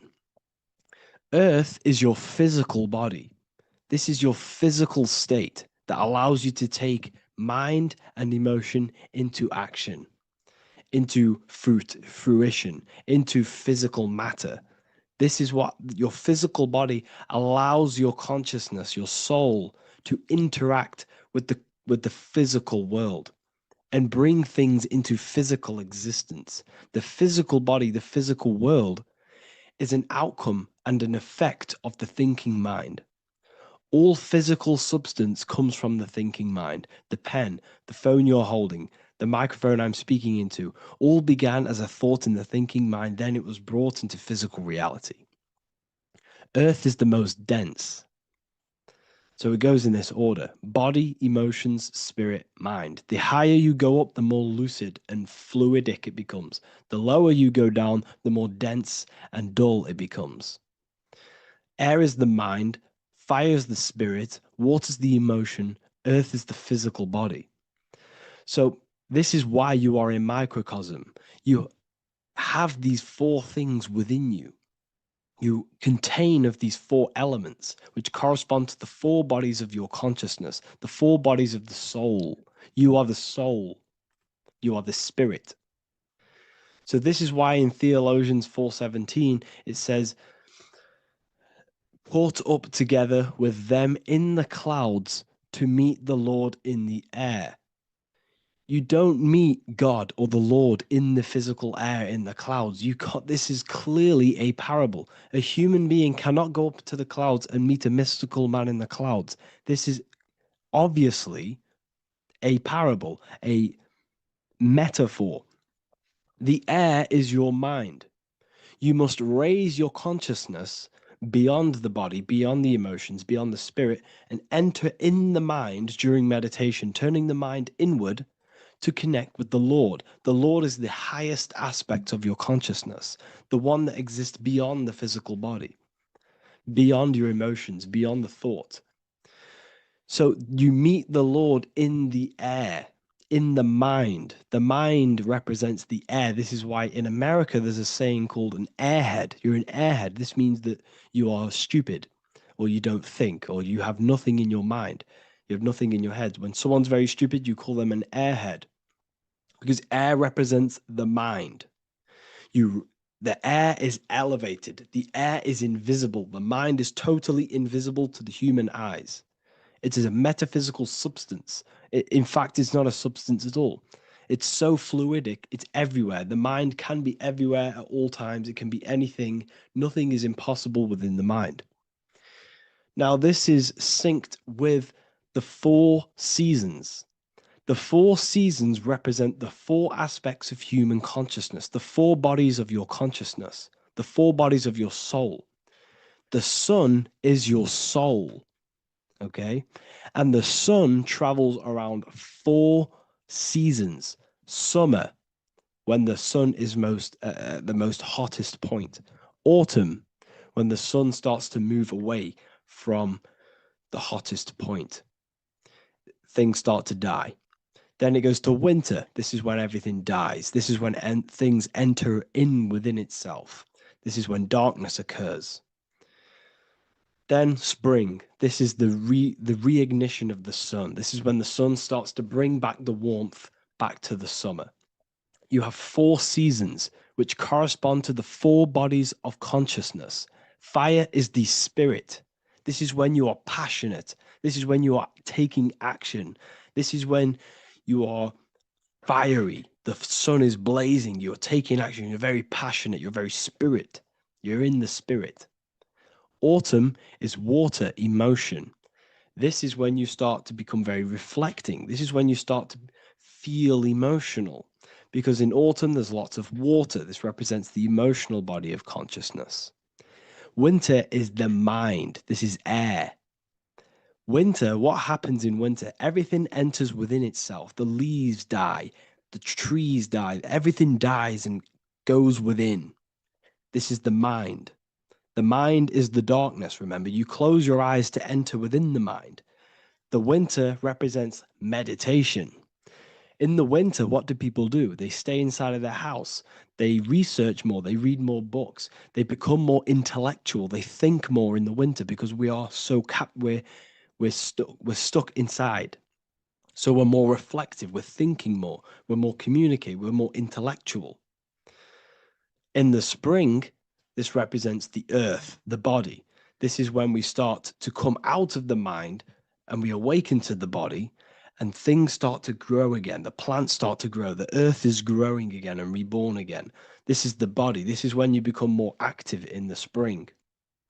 And then the summer, back to the summer, we then take action on these thoughts and these thoughts that we gained over the winter. Essentially, this is just a massive cycle. And this is a daily cycle also. The nighttime is the winter. The morning is the spring. The midday is the summer. And the evening time is the autumn. This is a microcosm. We have 4 bodies of consciousness. You are the sun, you are the soul, and the soul has 4 bodies: summer, autumn, winter, spring. Emotion, air, body, spirit. Sorry, emotion, mind, body, spirit. So you are the soul. You are the pure essence of consciousness. The sun is your soul in the heart. And the seasons are inside of you because you are a microcosm. Okay? You are a microcosm. The word sun is son. The Latin word for sun is sol, which is soul or solo, because the sun is solo. It's on its own. You are the soul, and the soul has the 4 different bodies of consciousness. So before we move on any further, if I've blown your mind, please, if you can, leave a like, a comment, a share, and a subscribe. Let me know what videos you want me to make in the future. Please drop a like. It definitely will help me. You are a microcosm of the macrocosm. Man is a miniature universe that goes through its own cycles. The seasons of the summer, winter, spring, and autumn do not occur merely outside of him, but within him as well. The summer is within you. You feel different in the summer. You feel different in the winter. You feel, depending on the body of consciousness, it's your soul's interacting with. So the sun in the sky is your soul inside, and the sun goes through these cycles, which is affecting your bodies of consciousness, because the cycles represent your bodies of consciousness. Now, this ties in with the Bible. This is why we have 4 Gospels. This is why Matthew, Mark, Luke, and John are always seen with the 4 different zodiac sign animals or symbols. So you always see each one of the Gospels. If you just type in on Google Matthew, Mark, Luke, and John, type in ancient pictures, paintings or pictures of them, and you will find these 4 zodiac signs are always standing with each one. Taurus, the bull; Leo, the lion; Scorpio, the eagle. An old symbol for Scorpio was the eagle, and a man for Aquarius. Here you see very, very ancient paintings and artwork. Here we see Matthew, the man, Aquarius. Here we see John, the Scorpio. The same here. We also see it on the tarot cards, on the world card. We see the 4 fixed zodiac signs. Here we see it as well. These are called the 4 fixed zodiac signs. Now, when we look at the zodiac, we're no longer looking at the sky, because what you must understand is as above, so below. What is above you is inside of you. What is above is what is below. What is outside of you is within you. The zodiac is inside of you. The zodiac revolves around the sun. The sun is your soul. These are different energies of your soul.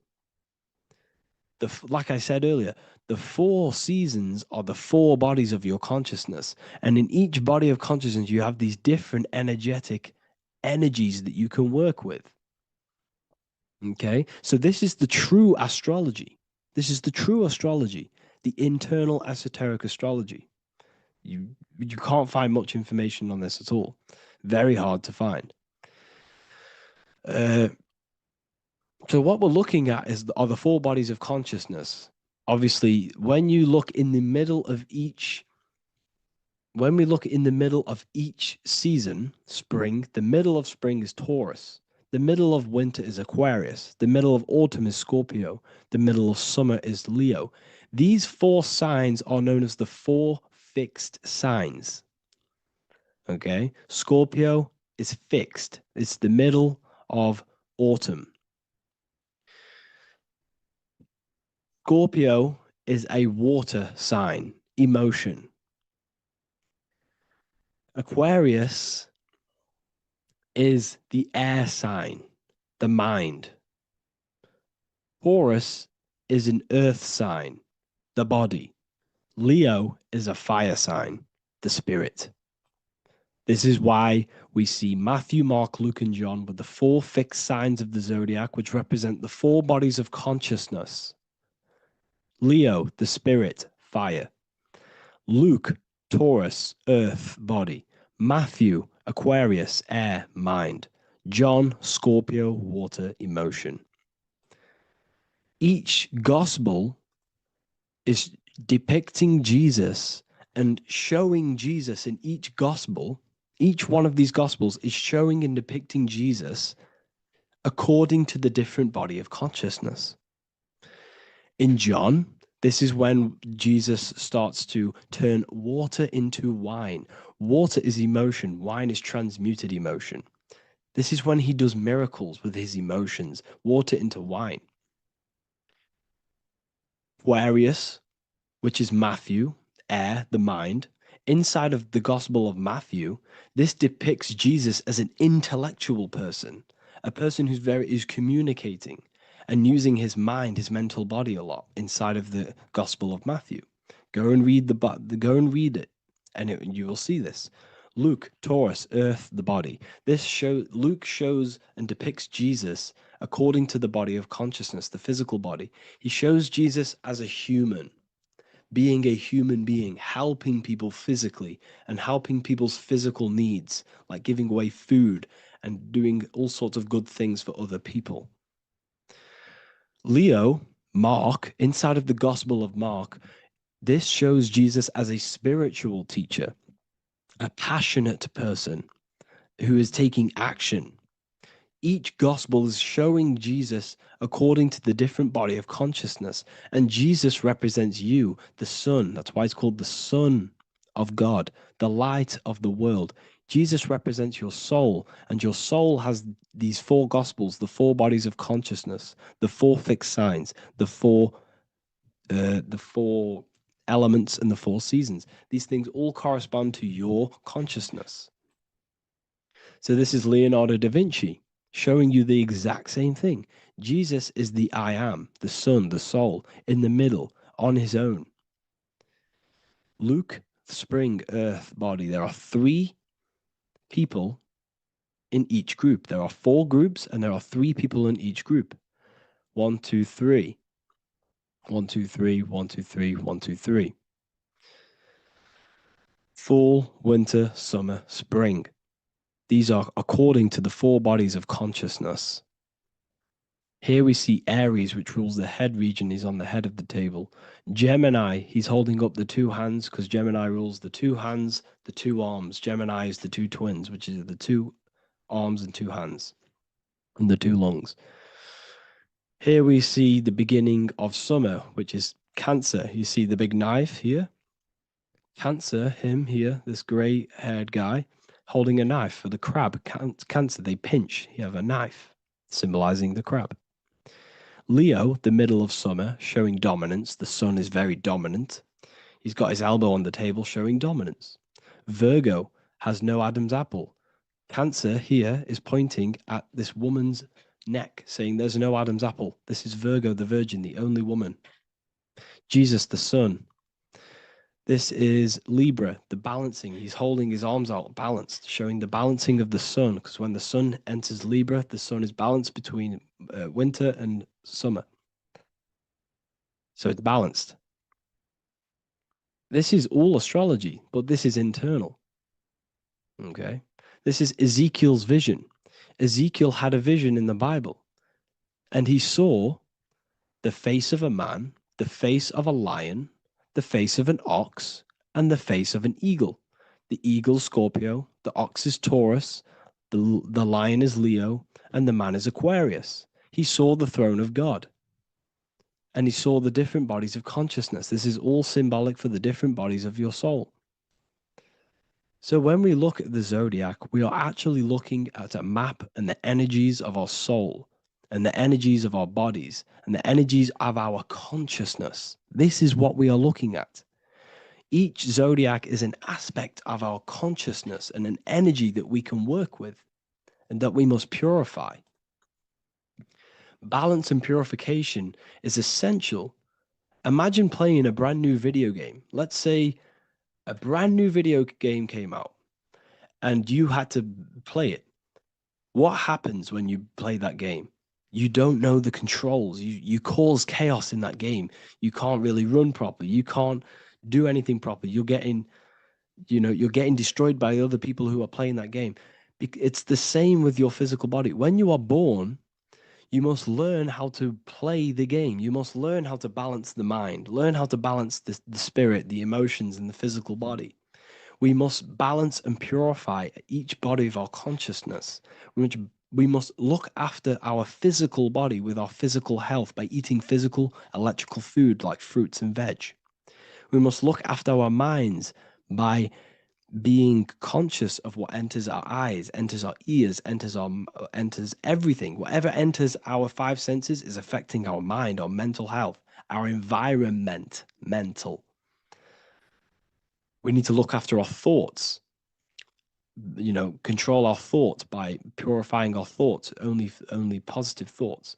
Then we must purify our emotions, feeling only gratitude and love and not feeling these negative, dull emotions. Then we must look after our spiritual body through meditation and looking after our spirit. But remember, when we look after our mind, it all begins in the mind. Each body of consciousness is interlocked with the other. If you have an unhealthy body, you have an unhealthy mind, spirit, and emotions. If you have an unhealthy mind, you have an unhealthy body, spirit, and emotions. If you have an unhealthy emotions, you have an unhealthy spirit, mind, and physical body. They're all interlocked. You must balance each one of them. Look after your physical body. Look after your thoughts. Look after your emotions. Look after your spirit. But remember, the mind is the most powerful one. It's mind over matter. Once we look after the mind, once we start to control our minds and control every thought we think, this will then turn into discipline in our physical body. Because once we learn how to discipline the mind, we learn how to discipline what we eat, we learn how to discipline what we feel, we learn how to discipline our spirit. This is all interlocked, but work on the mind first. Work on the mind first. All of this knowledge is inside of the brand new Book of Wisdom, Volume 2. This is a revolution of human consciousness. If you've read it, please leave a review down below. If you've read Volume 1, leave a review down below. This is the next revolution. I don't see this information anywhere. This is the next revolution of human consciousness. And of course, if you are serious about this and you truly want to gain enlightenment and join an amazing community where you can connect with me on live calls, lectures, the Manifestation Mastery course, you can gain access to my library with over 45 PDFs plus my books. And if you do join the university, you can order a Volume 2 free of charge. All you have to do is to pay for shipping. If you truly take your knowledge serious and you want to take advantage of life, join the university. This is where truth seekers belong. Just want to say thank you all. Please leave a comment. Please leave a like. It's going to help me a lot spread this knowledge to the world. And yeah, share this with a friend and subscribe. Thank you all.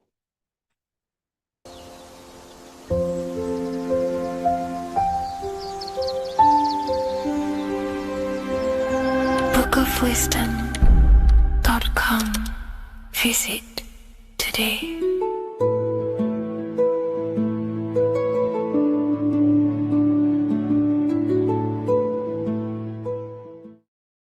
Before you call the Baphomet evil, make sure that you watch this video until the end so you gain a full understanding on what the Baphomet truly is.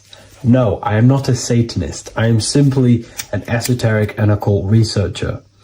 I've been looking into symbolism for a very long time, and I can reassure you that this symbol does not represent the devil, does not represent any negative figure.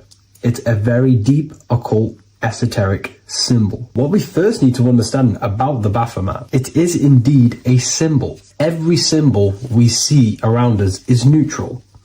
The pentagram, the Baphomet, is neutral. It depends how you use it, whether it is used in a good or bad way. Everything is neutral. It's your mind's perception that gives it a positive or a negative charge. First of all, let's break down the Baphomet symbol. Let's look very closely at the Baphomet. We have clearly the 4 physical elements corresponding to the Baphomet. Here we clearly have the fire element. The wings represents the air, the flapping in the air. The fish scales, which is the water. And this dome figure representing the earth. The soul is incarnated into 4 bodies. We have a mental body of consciousness, intellect.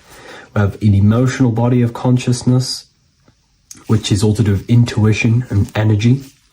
We have a spiritual body of consciousness, our astral body, and a physical body of consciousness for the physical earth. Earth corresponds with your body, air corresponds with your mind, fire corresponds with your spirit, water corresponds with your emotions. So the Baphomet is showing you the 4 elements of the soul, the 4 bodies of the soul that we are incarnated in. Now, let's look at this moon figure. We have the moon. The moon represents the internal world. It represents what we cannot see. The sun represents our conscious mind, what we can see, what we're aware of, the physical world. The moon represents what we are not aware of. It represents our internal world. Remember, we have 2 worlds. You're an individual. You have a dual nature. Individual. You have an internal world. When you close your eyes, you have an internal voice, an internal world of thought and emotion, and an external world of this material body. The moon represents the internal. The moon on top represents the moon controlling the mind, represents the inner world controlling you. Now, this is very symbolic in the occult world. If the inner world is controlling you, then you have no control over reality. This is the devil horns. You know the devil horns?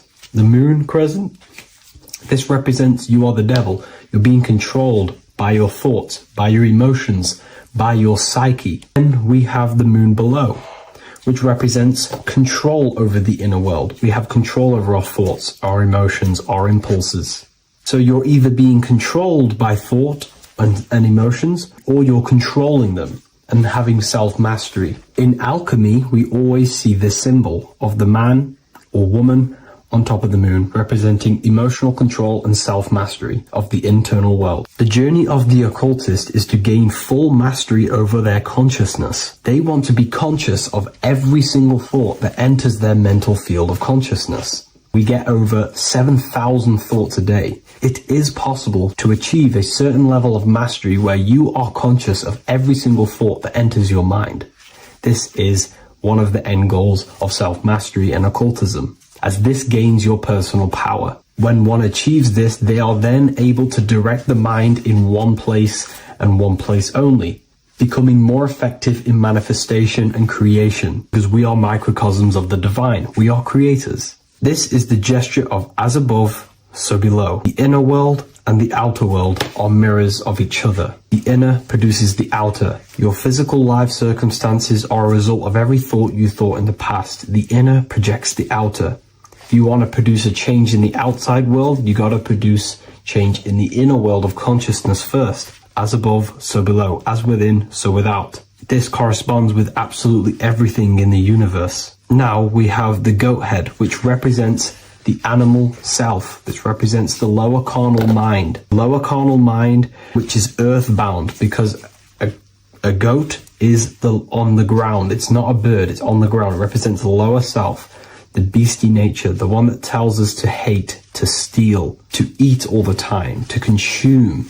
It's the beast within us, the beastie side of our consciousness. It has a human body resembling this. the human in the beastie nature, or we have the spiritual nature, the higher self. In essence, this symbol of the Baphomet represents the higher and the lower self of human consciousness. It represents the higher and the lower. To conclude all of this, the Baphomet is a symbol that represents the two paths that one can take.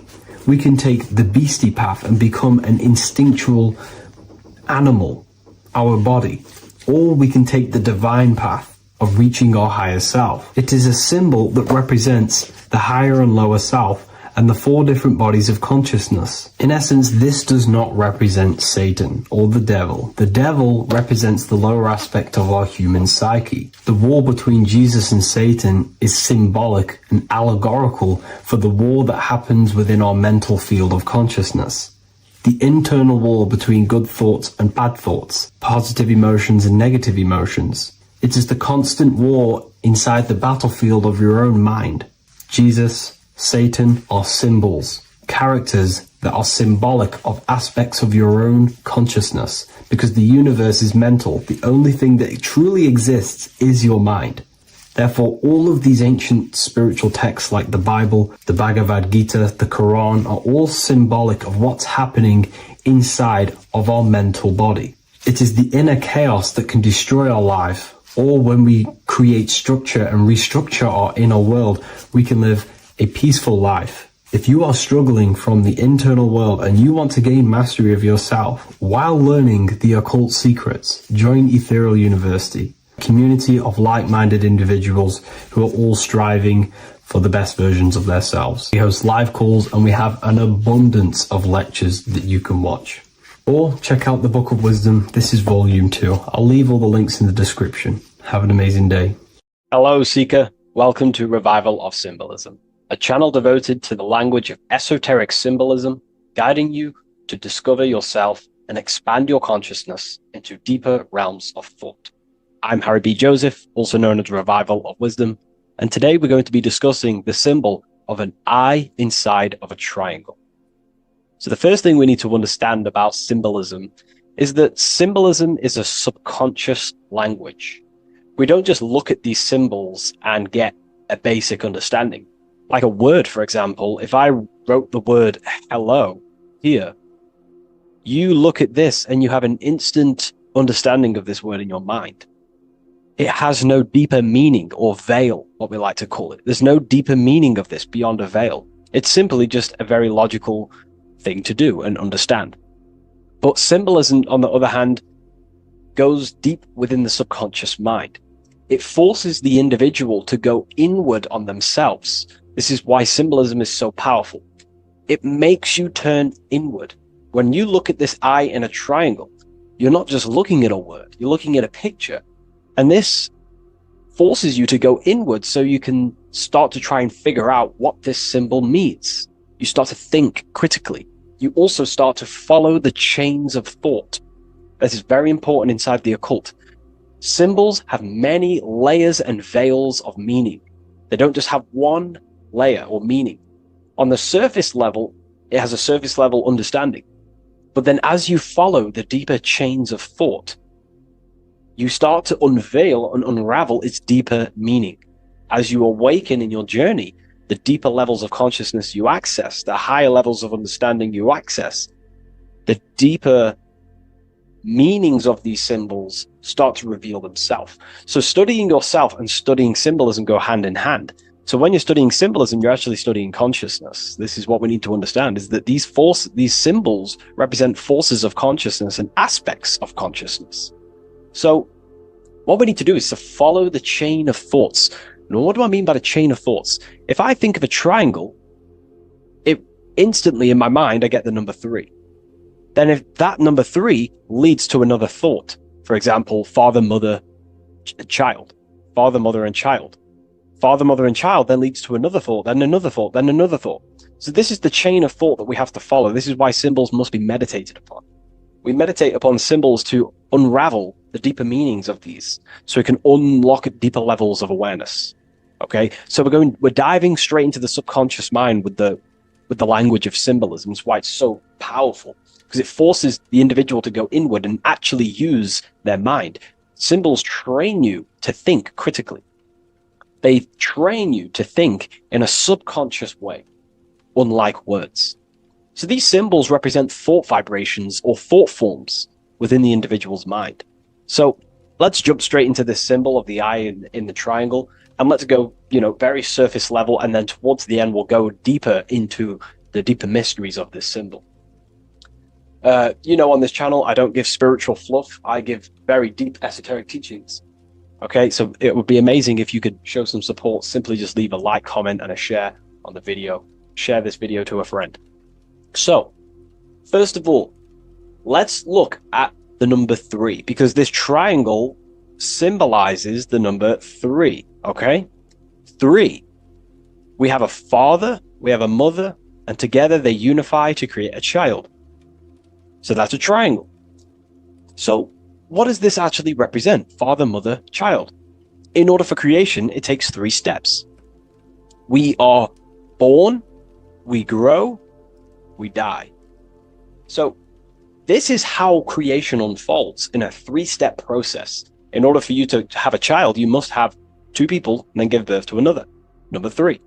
Then when you are given birth, you give birth, you grow, you die, then you return back to your original state.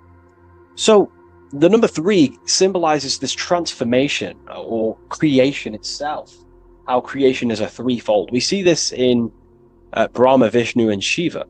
Brahma, the creator, you have the creator god, the preserver god, and the destroyer god. This is symbolizing the number 3. And inside the Christian tradition, we have Father, Son, and Holy Spirit. We're going to dive deep into that as well. But it simply just represents the 3-fold of creation, of how creation is a 3-fold process. Okay? So let's go a little bit deeper now. That's more exoteric. That's an external teaching. I've just taught you something that's very external. But what does this represent to the internal, to the esoteric? The number 3 is the 3 forces of the soul. The 3 forces of the soul. The soul thinks. It thinks. We have a mental field. We have a mind. All around us is a field of mind. We don't just have a mind. All around you is a field of thought and a field of mind. Okay, this is what we have to understand. A lot of people just think they have a mind. Your mind is attuned to the mental plane, and the mental plane is surrounding you. There are thought forms surrounding you. There are ideas. There are, all of these things in the mind that exist in an infinite field made of mental matter. Mental matter. So the soul thinks. The soul feels. It has feeling. We have emotion. And the soul takes actions. So the soul has 3 ways it expresses itself. Consciousness expresses itself through mentalism, through emotionalism, and through actions.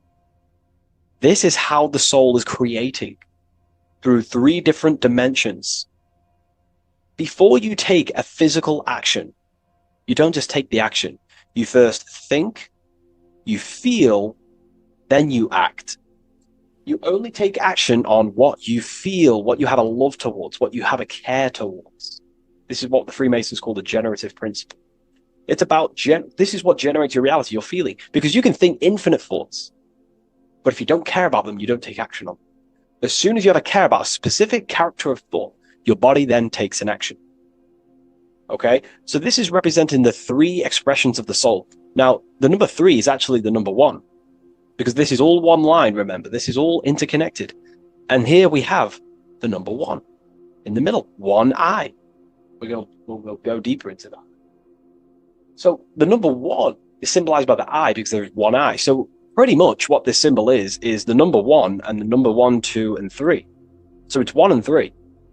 The 1 is expressed in 3 ways, which is the soul expressing itself and creating reality through 3 ways. Thought, emotion, actions. Okay? These are all actually one force. These are all one force. When we think, we feel, we act. When we act, this gives birth to a new thought and feeling. They're all one. They're all interconnected. So if I take an action, that can lead to a different thought. Or if I think, if I start to feel something, I don't know, hate, that then gives birth to a different thought or a different action. So you can see how each body of consciousness is actually affecting each of them. If we have an unhealthy mind, this will affect having an unhealthy emotional state and an unhealthy body. Because what we think, the mind holds power over the body. Every single thought commands 50 trillion cells in your body. Think of that for a second.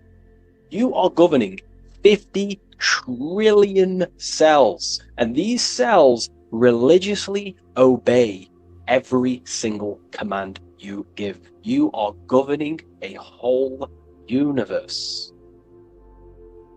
50 trillion living conscious cells. Okay? Think of that for a second. 50 trillion cells, and you are commanding them, and they religiously obey you. This is what we mean by you are a microcosm of God. Your body is literally a whole universe. There is living beings in your body that you are commanding and controlling, and they religiously obey you. Very, very powerful. This is how powerful you are. So each thought you command to the body is either destroying the life of the body or uplifting the life of the body, good and evil. So you're either creating more life or destroying your life of the body, of the health, of the body, of the cells. It's a whole civilization inside of your body, and you're governing it. You're the government. You are the master.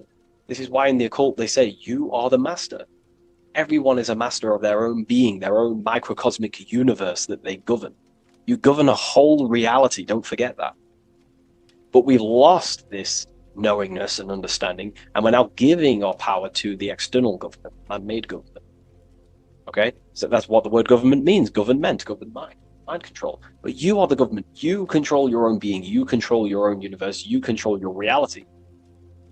So, you are the creator of your reality.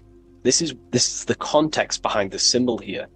You are the creator. What is an eye? An eye sees things. What does that symbolize? So, an eye on a basic level shows looking at something. But this is referring to the internal eye, the internal observer. You're observing something when you look at something. So the inside eye is the person, the self that is looking over and experiencing our thoughts, emotions, and actions. Who is the one that feels the actions? Who is the one who suffers from the negative thoughts and the negative emotions? Have you ever thought about that? Go deep within yourself. Who is the one suffering from your emotions? It's not your body. It's not your mind. It's this soul. It's the soul observing through these different bodies of consciousness, through the mind, through the emotions, and through the body. This is the observer behind it all. So, this eye is not closed. It's not closed. Very, very important. Every detail and symbolism is very important. It's not closed. It's open. It's looking, and it's conscious. That's. I'm just giving you the key of what the symbol means.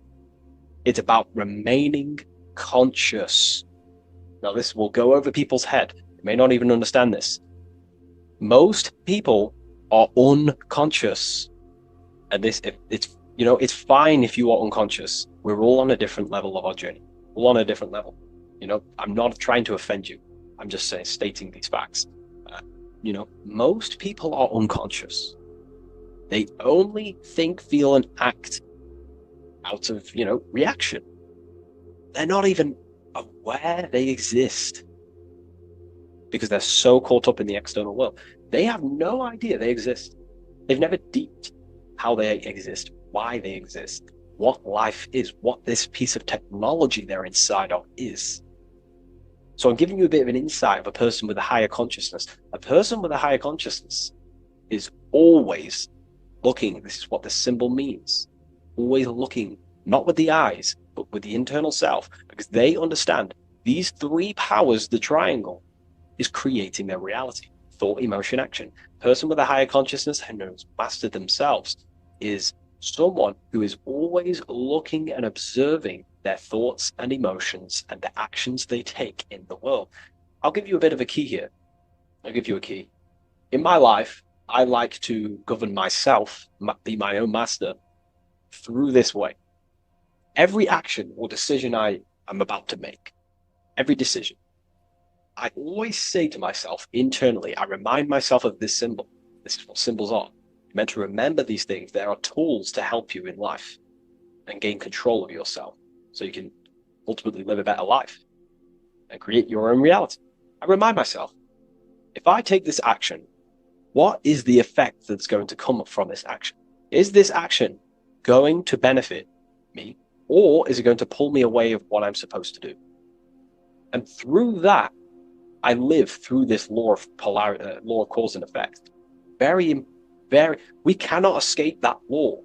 You have to deeply understand this. You cannot escape the laws of cause and effect. They are always infinitely creating your reality. Cause and effect. Every thought is producing an effect. Every emotion is producing an effect. Every action is producing an effect. Therefore, you must keep this in mind and stay looking. This is what the symbol means. It means stay conscious. Always look over your thought, emotions, and actions. Always look over them. Because if you are not looking at your thoughts, emotions, and actions, and you're living, you're thinking, you're feeling, and acting unconsciously, subconsciously, without conscious awareness, you're unknowingly creating your reality. You can reach a level of mastery. There is a level of mastery. I'm not fully there yet. I'll openly admit that. But it's a goal in mind. There is a level of mastery that one can achieve where they are conscious of every single thought, every single action, every single emotion they feel throughout their day. Very, very difficult because we think around 7,000 thoughts a day, But this is ultimately the goal of mine anyway. It's completely up to you what you do. I'm just giving you this insight that's helped me in life. So it's about being conscious. This is a very overlooked thing in today's world. Most people are unconscious, that they're walking around as zombies. They don't even realize they think. They don't even realize they have a mind. They think their mind is their brain. If the mind was the brain, then how can the mind go in the past, present, and future? Which means it exists outside of time, but the body remains in the present moment. If the body remains in the present moment, that means it exists underneath time, underneath the law of time, but the mind transcends it, which means the mind operates outside of time, space, and matter. So, that is a key. You are a higher dimensional being manifesting in a physical form, and you're looking into the world. This is also another veil of the eye. The eye symbolizes your higher dimensional being. You have no true form. This is one of the biggest secrets. You have no true form. You form what you think, feel, and act. In the astral plane, you become what you think about. You can become an owl. You can become an owl with goat heads or, T-Rex arms. You can be anything you wish. Anything you think about, that's the form you take in the astral and imagination. But beyond the very causal plane, the higher dimensions, you are formless. You are nothingness. But that formless is connected to God. That is the unmanifest. That's the source of all creation. So you are something but nothing. Very difficult to get your head around, but essentially you emerge out of darkness. Emerge out of nothingness. Okay, and that's what the mental plane is. The mental plane is kind of like the first dimension that basically expands into infinite realities. The mind can think anything. There's nothing impossible in the mind. Nothing. But there are things impossible in the physical plane, because the physical plane is more dense and it's governed by more laws.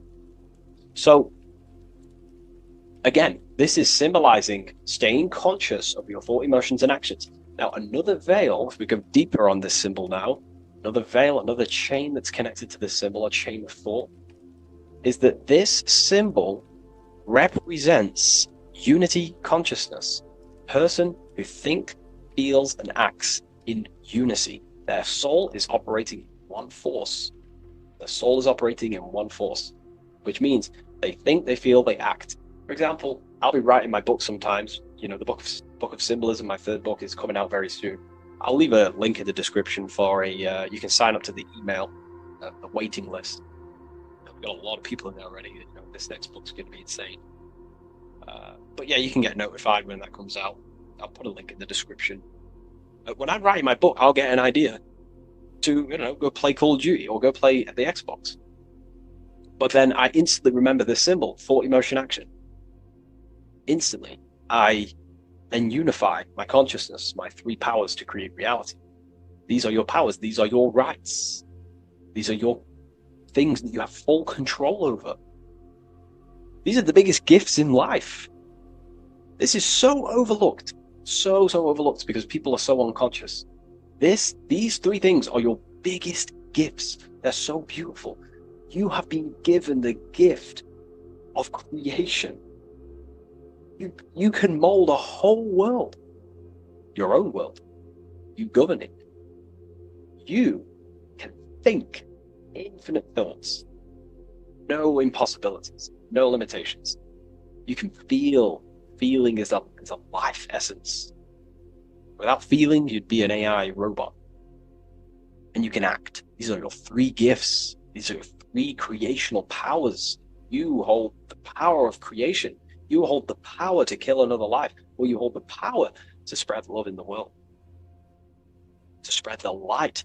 So this is why you see the light emerging out of this eye. This is the light of the soul. That's what consciousness is. It's light. And this is creation unfolding from this through these three powers. Light emerging and crystallizing your reality through thought, emotion, and action. So, again, this is unity consciousness acting in one force. Thinking, feeling, and acting. All directed towards one goal. And that's how you manifest things quickly. Speed. You know, if your thought is, if you think about, I don't know, playing the Xbox, and then you feel like eating, and then you take action scrolling on TikTok, that's divided consciousness. You're wasting time, energy, and you're scattering your creative powers throughout these three forms. But once you unify them, which is the I, the number one, you unify thought, emotion, and action, you direct your thought, emotion, and action all towards one goal. You quickly create these goals.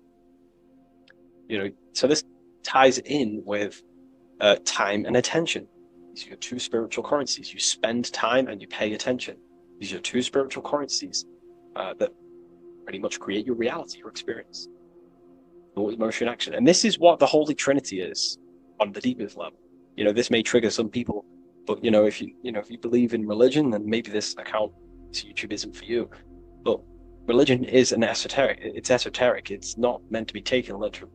The Bible is an encrypted allegorical text talking about human consciousness. Jesus is a person and a master of consciousness that we should achieve within ourselves. We should aim to become like Jesus, not worship Jesus, because we are all God. We're all governing the microcosm. So, also, this symbol represents the movement of the spirit, the movement of the soul. The soul goes through this triangular process, and the soul always remains, returns back to its original state. The soul is given birth into physical reality. We live, and then, we grow, then we die.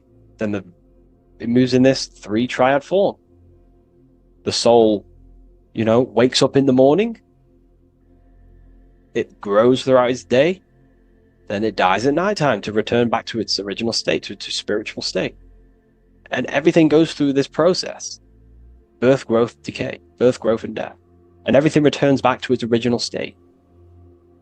So, ultimately, this is what this symbol represents. Okay? If you want to go deeper on this, we have an amazing community. We have hundreds of hours of lectures, practical lectures, where you can gain mastery of yourself. The occult goes deeper than you could possibly imagine. So I hope you gained some insight from this video. Please leave a like, comment, and subscribe to the channel if you're new. And let me know any symbols you want me to break down in the comments section, and I'll hopefully get them broken down for you so you can understand them, deeper, on a deeper level, and you can understand yourself on a deeper level. So yeah, all the links in the description for everything that I mentioned, the community, and the Book of Symbolism waiting list. And I'll see you in the next video. Take care of yourself, everyone.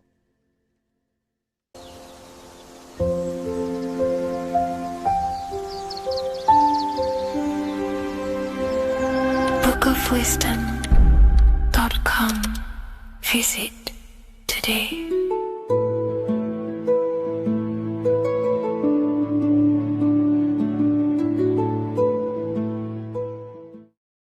So depression doesn't actually exist, and in this video I'm going to show you how depression is actually a choice. And I'm going to give you some solutions on how to deal with it. And this is probably going to change your life forever just by doing this alone.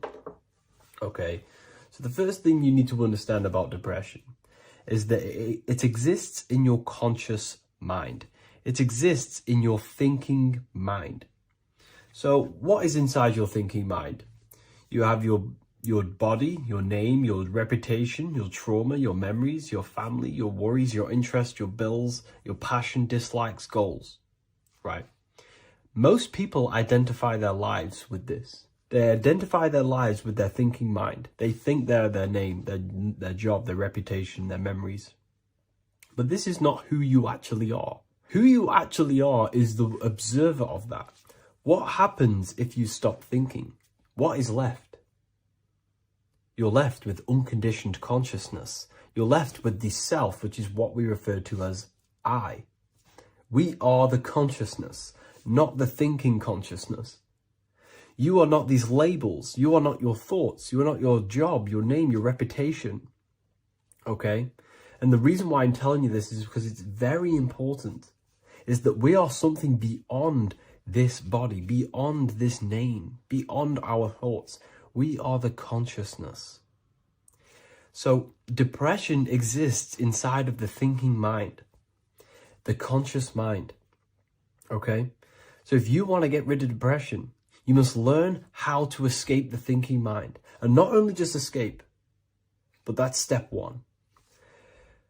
In meditation, you do meditations, right? We sit still and we have to learn how to control the mind and turn off the thoughts. And when we turn off the thoughts, depression goes out the window because there's no thought present in your mental field of consciousness to be depressed. Okay? You must understand, who is the one suffering from the negative thoughts? Who is the one suffering? Your mind is not suffering because the mind is producing the thoughts. Your body's not suffering from the negative thoughts. You are suffering. And who is you? You are a soul. You are that feeling. You are that person beyond the thoughts, beyond the feelings, beyond that. You are the one experiencing. You are that. Meditation gives us the ability to turn off the thinking mind. This allows us to escape our thoughts. Okay? And it gives us, over a long period of time after meditation, you'll be able to turn this switch. And this switch will be able to turn off your thoughts. And by doing this, we will be able to control our conscious mind directly by the hand. So when you notice yourself gaining them negative thoughts, we can then turn off the switch of turning off the conscious mind and rising to our authentic self and knowing the thoughts are just illusions. Now, let me tell you something that's very powerful. Most of your thoughts are coming from beliefs. Most of your feelings are coming from beliefs. So if you have a feeling of lack, this is coming from a belief that you don't have much. If you are feeling alone, this is coming from a belief that you are alone. So what we must do is restructure ourselves. We must restructure the subconscious mind. And we do this in many different ways. We can do this with meditation. We can do this with visualization, visualizing our desired reality as if we are living it. We can do this with affirmation. Now, a lot of people think, oh, I'm trying to speak something into existence with affirmation. No, you're not using vibration to try and change reality with what a lot of these new age people will teach you. Vibration, your words will not have much an impact on reality. That's the truth. But what they do have an impact on is reprogramming and recrafting and refining your mind. If you repeat, I am wealthy all day long, your subconscious mind, that word will be lingering inside your subconscious and you will start to mold that into your conscious. You'll start to be consciously thinking about this. Most of your thoughts are coming from your subconscious. So if you want to get rid of depression, you got to figure out the trigger. What are you depressed about? What are you feeling? What are the beliefs that are making you feeling and thinking this way? And that's what you must restructure. You must restructure your subconscious mind through visualization, meditation, and affirmation. You do these all the time. You do these every single day, and you will slowly, if not surely, restructure your subconscious mind. While by doing the practice of meditation, you'll gain the off switch as well. Sometimes depression comes from not living in your authentic self. You're not doing the things that you're that your soul is telling you to do. We all know what we should be doing at all times. I don't care what you have on. We all know we should be doing something. We all know that we have there's a higher aspect of our mind that tells us, oh, we need to be doing this, but I'm actually sat here on my phone. Oh, I shouldn't be eating this, but I'm doing it anyway. There's always that higher voice. And that is the voice that has to be connected to. And when your body's not acting out the voice of the soul, then the soul becomes sadder, and suffers more and more and more. There has to be a connection between the soul, the mind, and the body. They have to work in unison. Okay? So I hope this video helps with depression, with whatever you're going through mentally.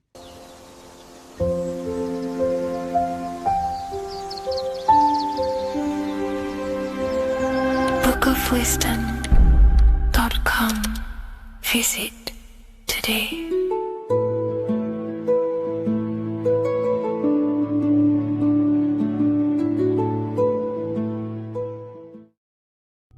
There's an ancient symbol hidden in plain sight, one that holds the key to transformation, power, and unlocking your true potential. It's been used for centuries by mystics, rulers, and even modern science, but almost no one understands its true meaning. Once you do, it will change the way you see yourself and the world forever. Stay with me, because this could be the key to your own awakening. The symbol of the snake, or the serpent, is a very powerful symbol that refers to something within you, that we all are on this journey. So first of all, we see this symbol in ancient Egypt on the top of the pharaoh's head. We also see this with Buddha, with the snake on top of the Buddha's head and below. We also see this in Rome, with the Roman god Mercury holding the staff with the snake. We see this in Adam and Eve's story with the snake tempting Eve. We even see this today on the medical facility. But what does this mean? Why is this symbol being used for thousands and thousands and thousands of years? It has a very deep esoteric meaning. We see this in the caduceus staff, and we even see the snake representing the Kundalini. What does the snake actually mean? A lot of people think it represents the Kundalini, which it does. However, there's a deeper interpretation of this symbol, and it goes very far beneath the surface of what the snake actually represents. Okay? So first of all, when looking at symbols, we need to observe what the snake does in nature. The serpent sheds its skin. The serpent shedding its skin is a sacred symbol of an inner transformation. It transforms from its old self to a new self. It sheds layers of itself. As the snake discards its old exterior, it mirrors our own journey of realizing outdated beliefs and patterns, paving the way for a renewed, authentic self on the esoteric path of awakening. Essentially, it represents transformation, but not transformation of our physical bodies, transformation of our inner world. Now, this is where things get a little bit tricky and you may become a little bit confused, but I'm going to make this very clear for you. The snake symbol, or any symbol, can be used for different contexts. For example, the Kundalini. We see the snake representing the Kundalini. We all know that energy can't be destroyed, only transferred. Like I said, this is a transferring of energy. It's a changing, a transforming, shedding its skin. It represents transformation. Sexual energy is energy, and we can transform the sexual energy into a Kundalini awakening to activate dormant brain cells in our brain, and to activate the human light body, which is the spirit. We can cultivate, save, and retain our sexual energy, transmute it up the spine to activate the brain. This is a symbol of transformation, of energy in this context. However, when we go to the emergency services, this does not mean the same thing as the Kundalini. The snake in this context represents transformation of health. When we are picked up by the emergency services, we are looking for a transformation. We are unwell and now we need to transform to well-being. This is why they use this symbol. It represents transformation, especially with the pole and the snake climbing. It's climbing, it's transforming from the bottom to the top, shedding its skin, shedding old layers, transformation. We see this in the Bible with the snake tempting Eve to eat the apple of the tree of knowledge of good and evil. Well, what does this mean? Where's the transformation in this? Well, this is a very hidden one. The transformation takes place in Adam and Eve's consciousness and their mind. They go from a pure, whole state of consciousness, from being tempted by the snake, and they eat it and they transform into knowing the good and evil, into the dualistic ways of thinking and the dualistic meaning of this world. Let me rephrase that. They understand the dualism of this world, and they now understand the two good and bad ways of thinking. They know the knowledge of good and evil, of duality. They shifted from a whole state of consciousness into their consciousness being split into good and evil. This represents the journey of every single soul that incarnates into this world, including yourself. When you were a child, you were whole. You had no understanding of good and evil. But as you grew older, you eaten the fruit.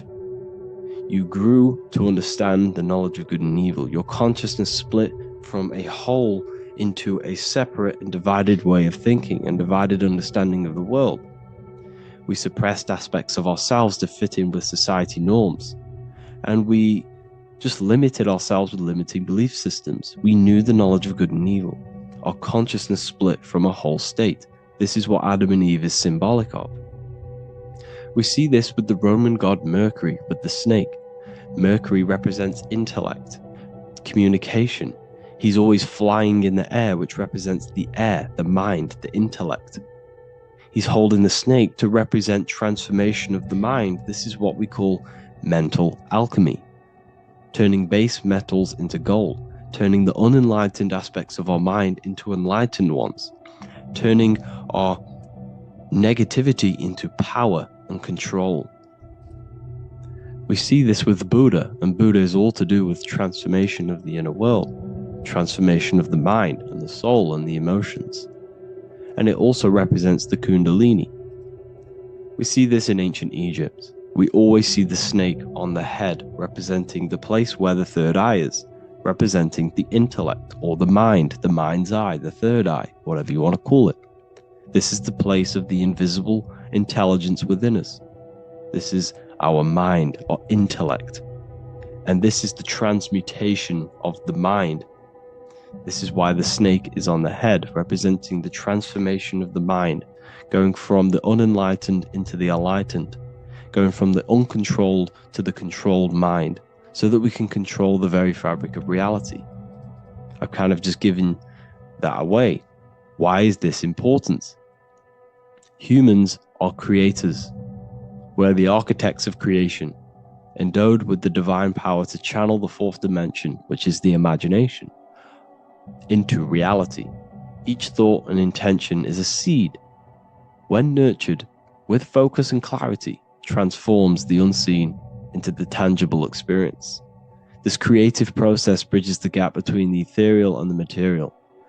Humans are creators. It's impossible for you not to create.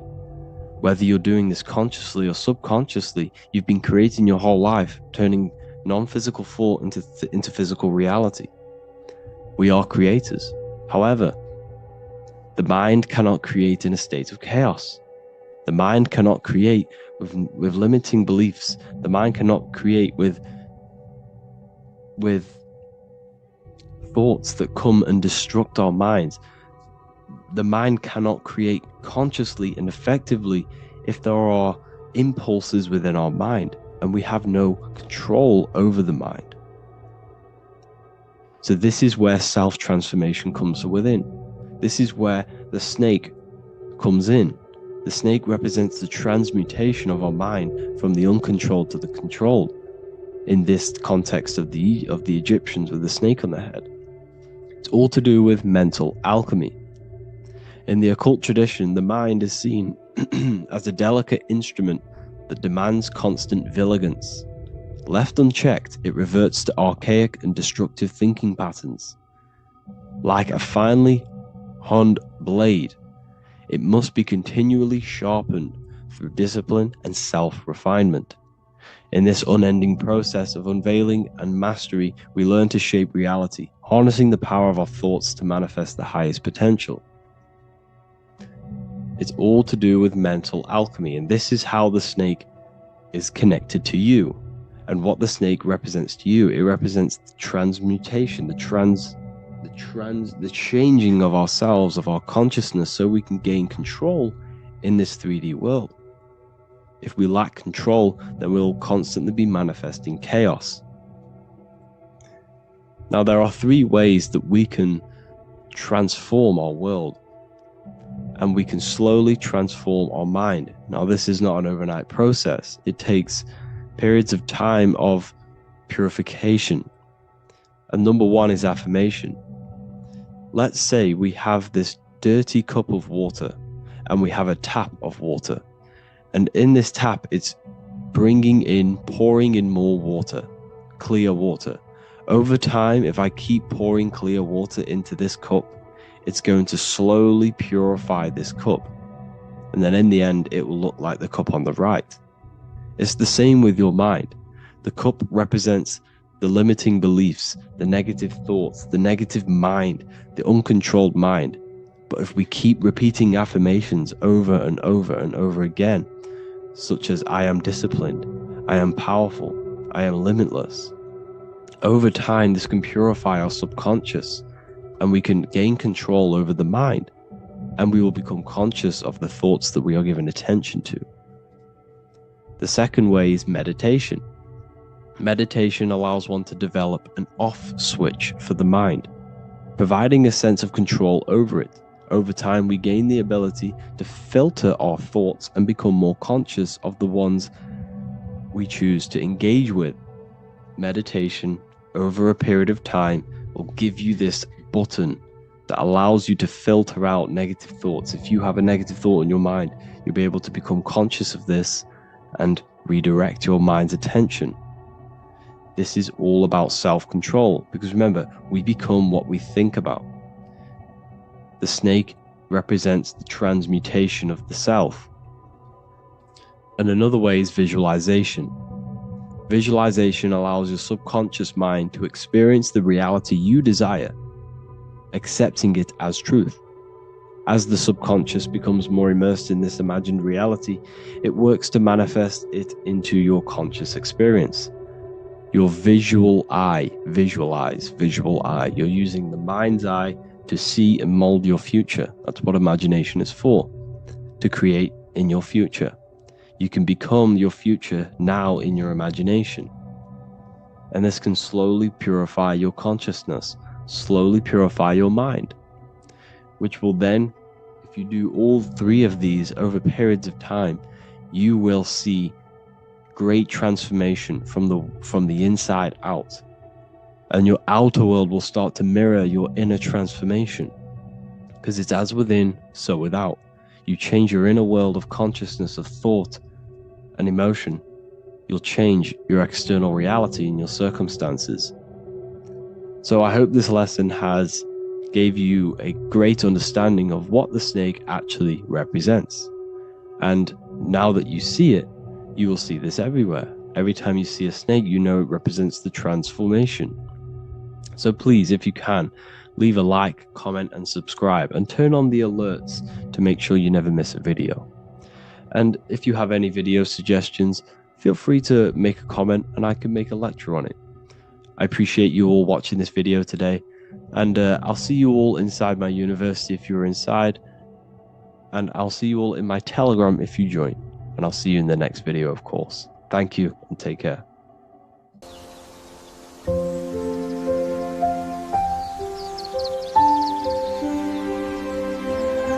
bookofwisdom.com. Visit today.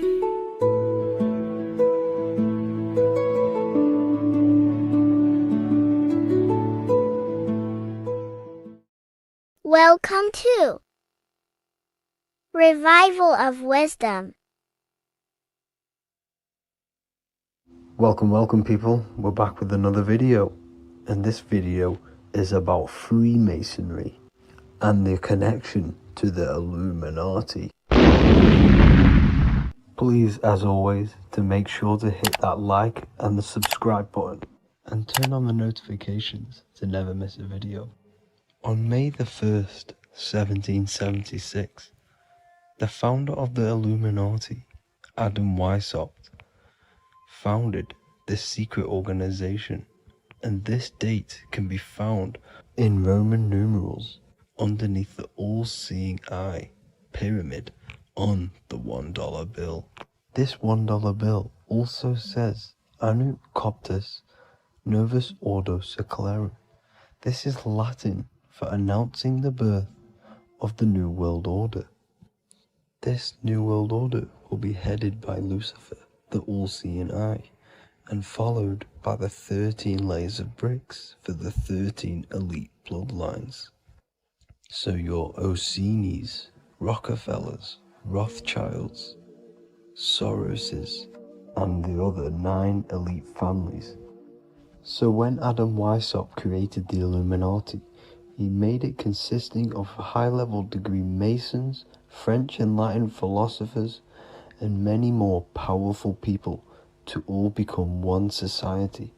So this is why you see Masons using this same symbol of the all-seeing eye inside the pyramid. But not all Freemasons are part of this Illuminati secret society.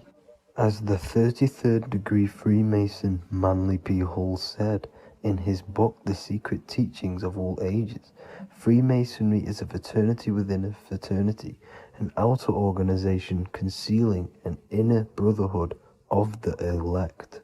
So what he's saying here is that Freemasons have to go up the degrees of Freemasonry, and once they hit the top, they either get elected or not into these secret societies like the Illuminati, Skull and Bones, and Knights Templar.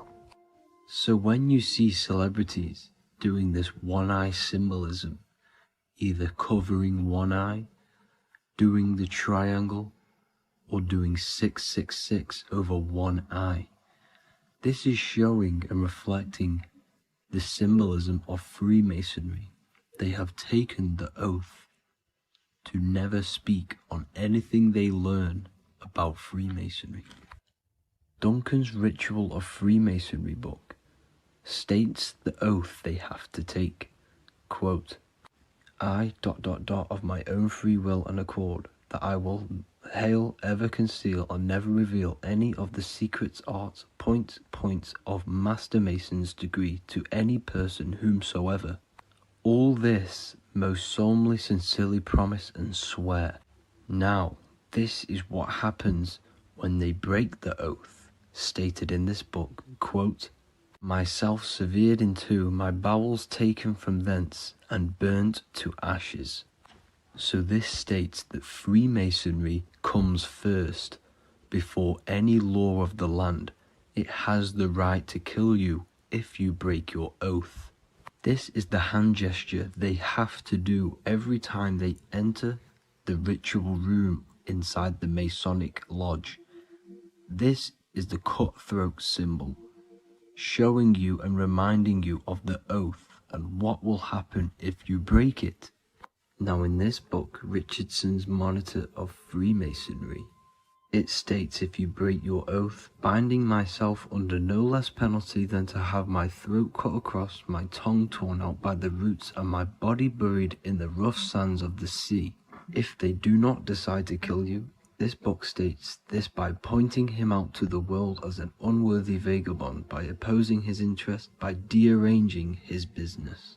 In other words, they have the power to frame you and destroy your reputation to the world, and destroy your business if you break this oath. So yes, they do kill to keep this truth hidden, because this truth of this reality is what keeps them in power. They have the ability to manipulate people because people do not know what manipulates them.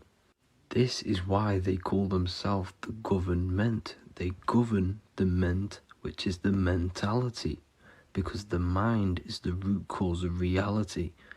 They control what you perceive to control what you manifest. By knowing the truth, you are set free, and you no longer need no controller above you. So this is why they are willing to kill and do whatever it takes to keep the truth concealed within these high-level degrees of masonry and these secret societies.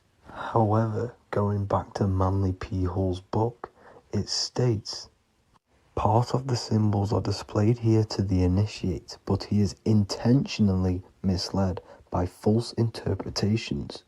So this is saying even Freemasons are intentionally misled and told lies to conceal the truth, to make sure the truth is hidden in the high degrees of Masonry. So that's it for this video, guys. Thank you all for tapping in. Please leave a like and a subscribe. God bless.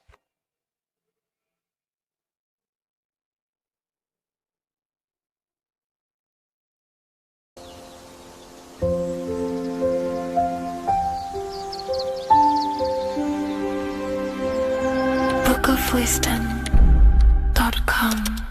Visit today.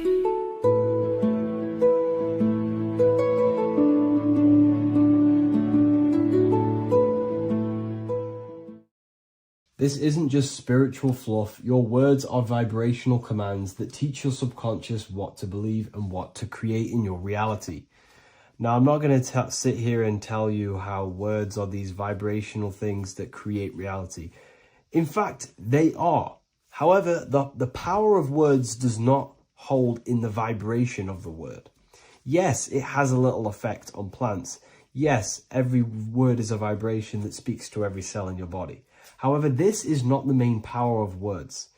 The main power of words is restructuring your consciousness and invoking energy inside of your own consciousness. I'm going to go over these two in detail for you. Your life is an externalization of your consciousness. Your belief system, your internal world, are building blocks to create your external world. What you believe in is how you see reality. It is the filter that you see to see reality. If you want to change reality, you have to change your consciousness first. There's no point trying to create a change, a manipulation in the external world, because it won't last very long.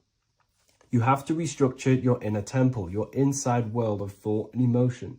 For example, your external reality is an externalization of every thought you thought in the past. Your life circumstances are just a result of every thought you thought in the past.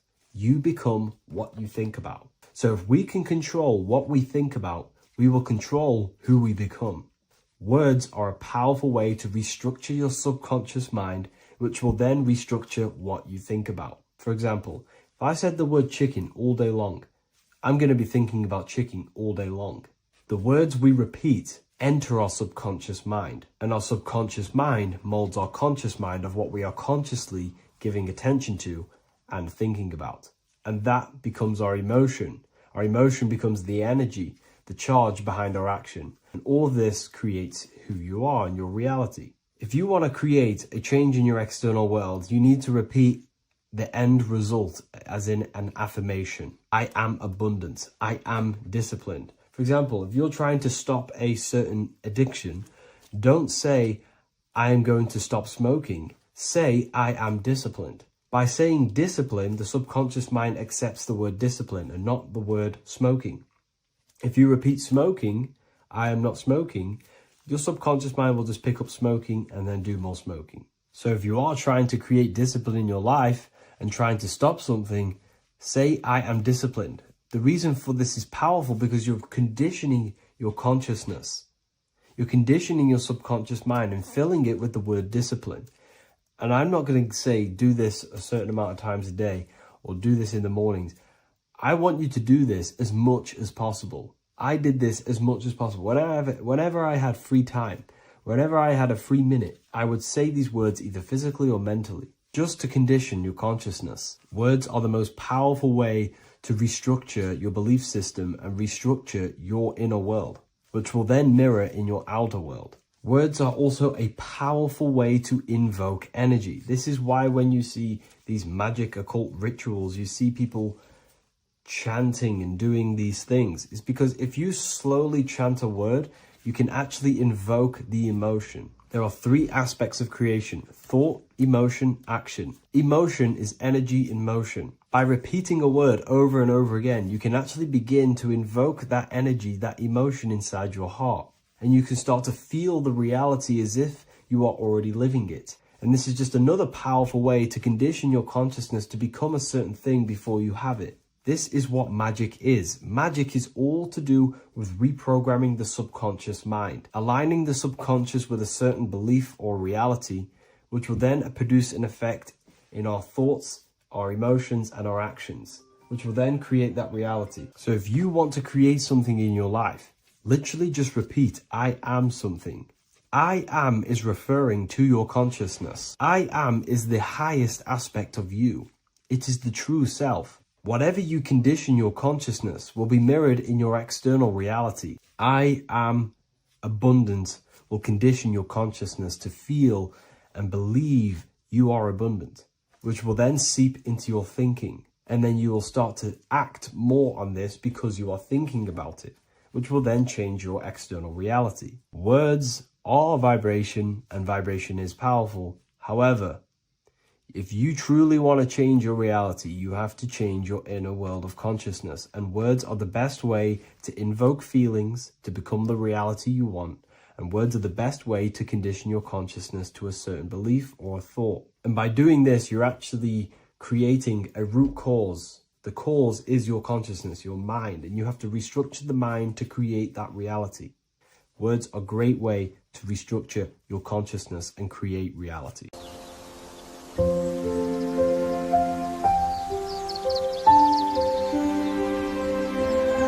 bookofwisdom.com. Visit today.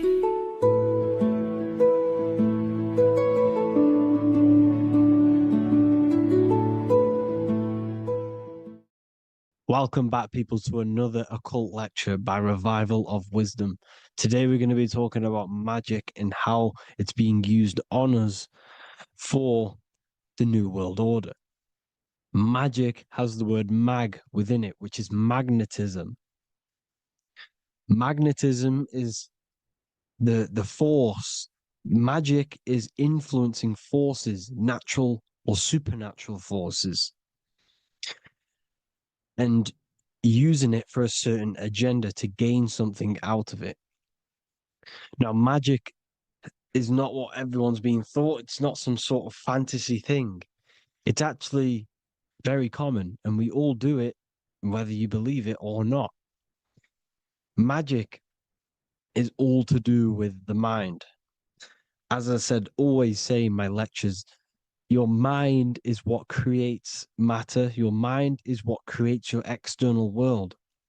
So it's all about manipulating and planting seeds within the mind, because your mind is a garden, and thoughts and words are seeds which are being planted in that garden. Your life, your physical life, the people you have in your life, your friends, your car you own, the job you have, is all a reflection of the thoughts that you've been thinking in the past. You are where you are in life because of the thoughts that you've been thinking. Therefore, your life is a direct reflection and manifestation of your mind, the Garden of Eden. Okay? The mind is what they are targeting. What you see, say, and hear has a direct effect on your mind. Me talking to you is influencing you. The words I'm saying is planting seeds within your mind. Now it's up to you to consciously act on these thoughts or these words, or to maintain these words. As above, so below. as within, so without. What's inside of me is outside of me. What comes into the storehouse comes out of the storehouse. You have the left, you have the right, you have the up, and you have the down, as above, so below.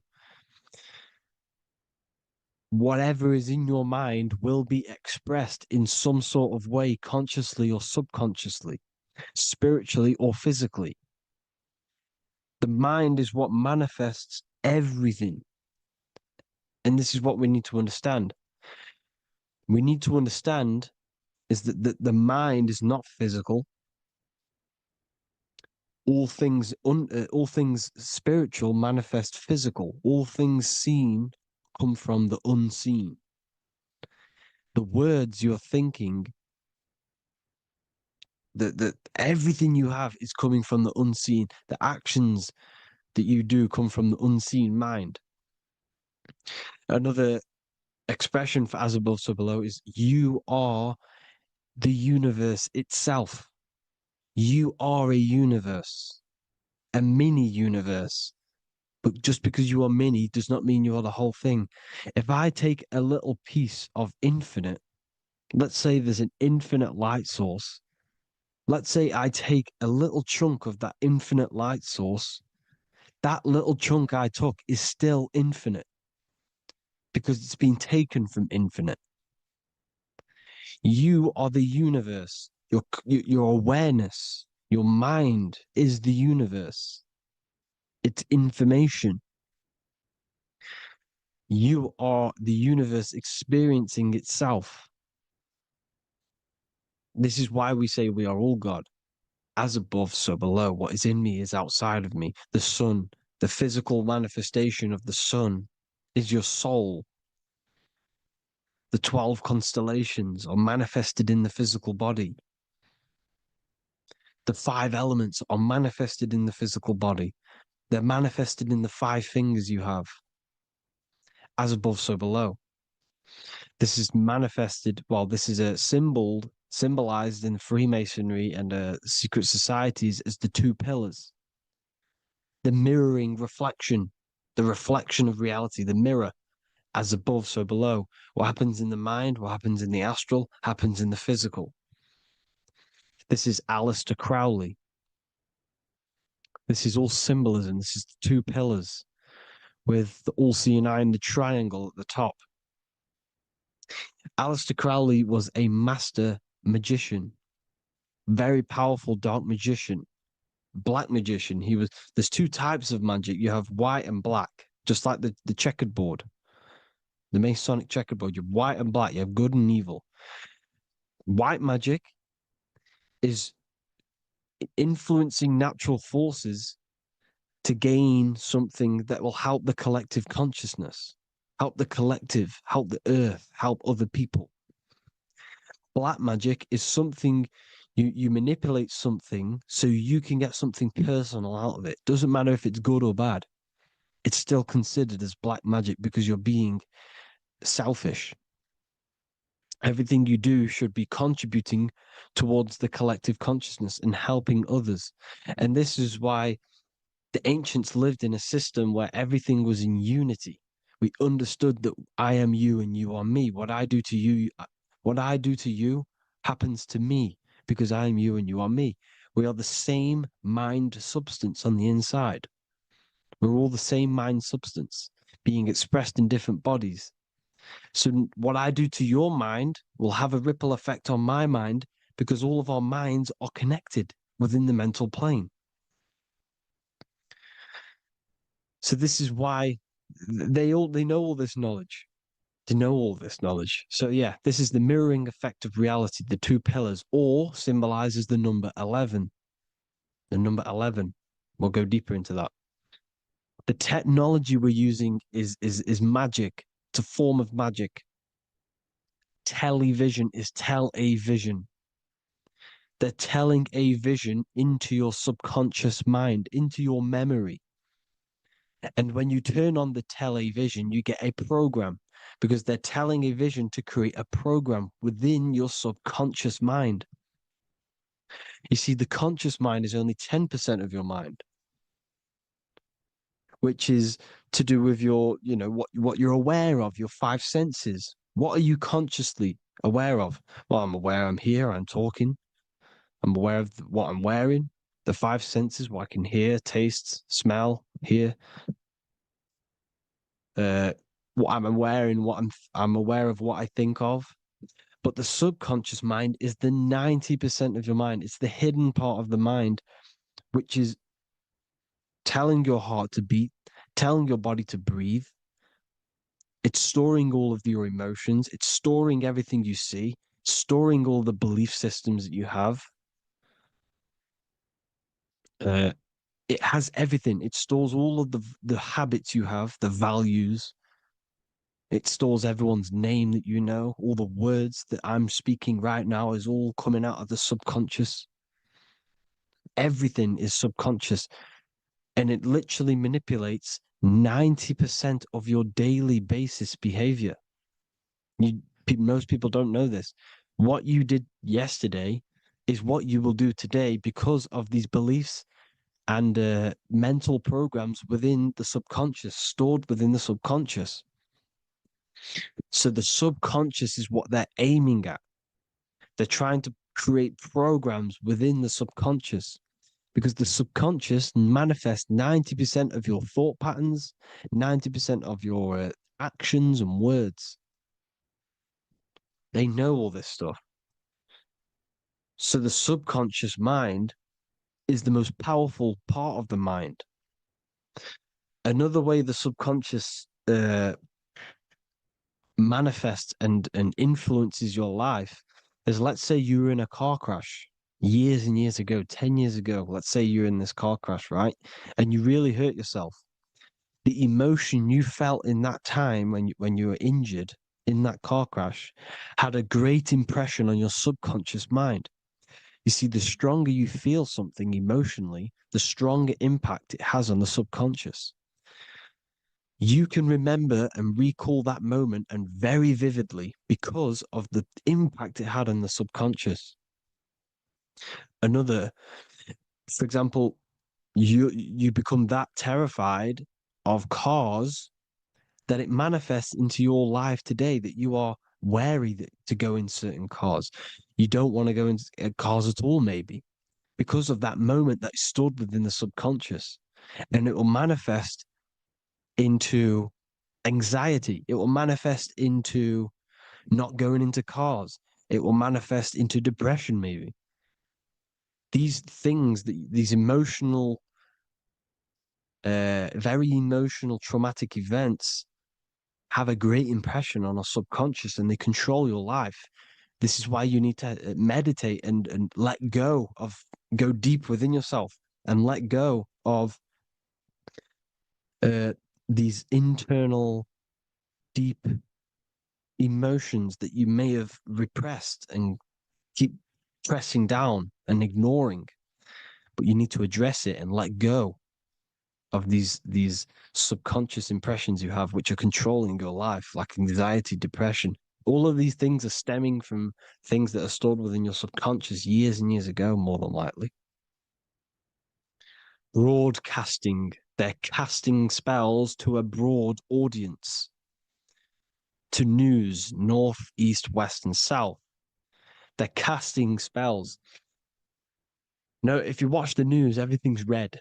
Breaking news in red writing or the red background. Everything's red. Why? Because red's the root chakra, which is all to do with survival. They want to stimulate this root chakra because they want you down there in survival mode. They want you in survival mode because you're easier to control. They control out of fear. And not only they're casting these spells as if, because most of the things they cast in the news hasn't already happened. They're constantly bombarding you with, there might be a war breaking out, war this, war that, kill here, kill there, murders. It's impressing, it's casting spells on your subconscious mind.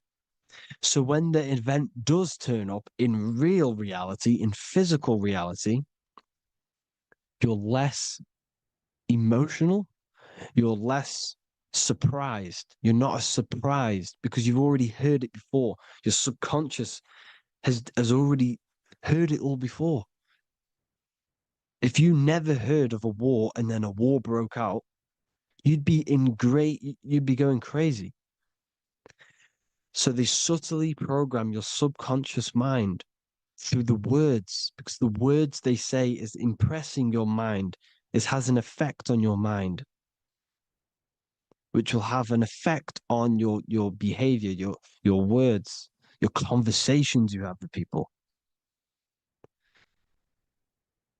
They're casting spells to north, east, west, and south on the tell a vision. They're telling a vision by broadcasting, by saying spells. This is why we call it spelling.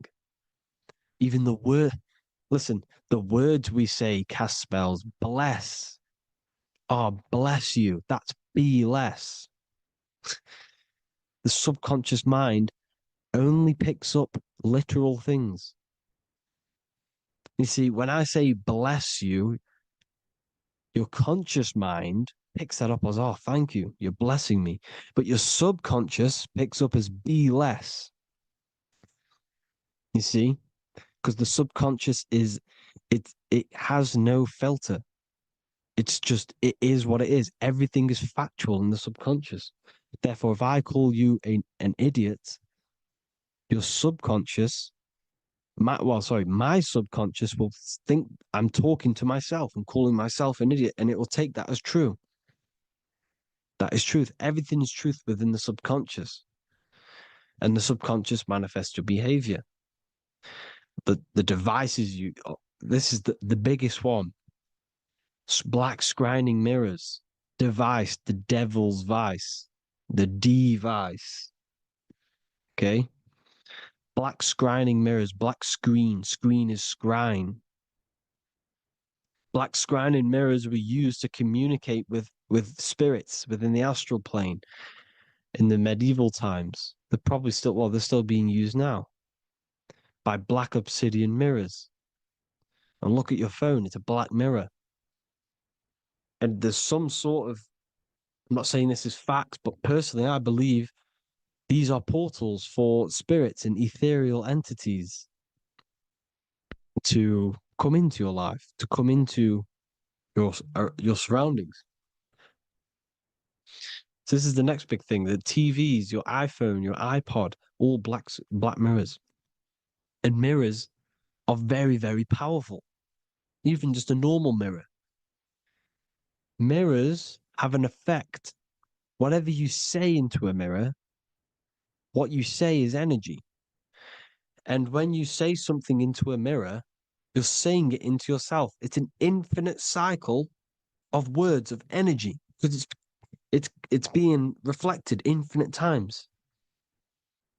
When you say something into a mirror, it has a massive effect. You're saying it directly into your eyes, into your mind. So what you say in a mirror should be said with precaution.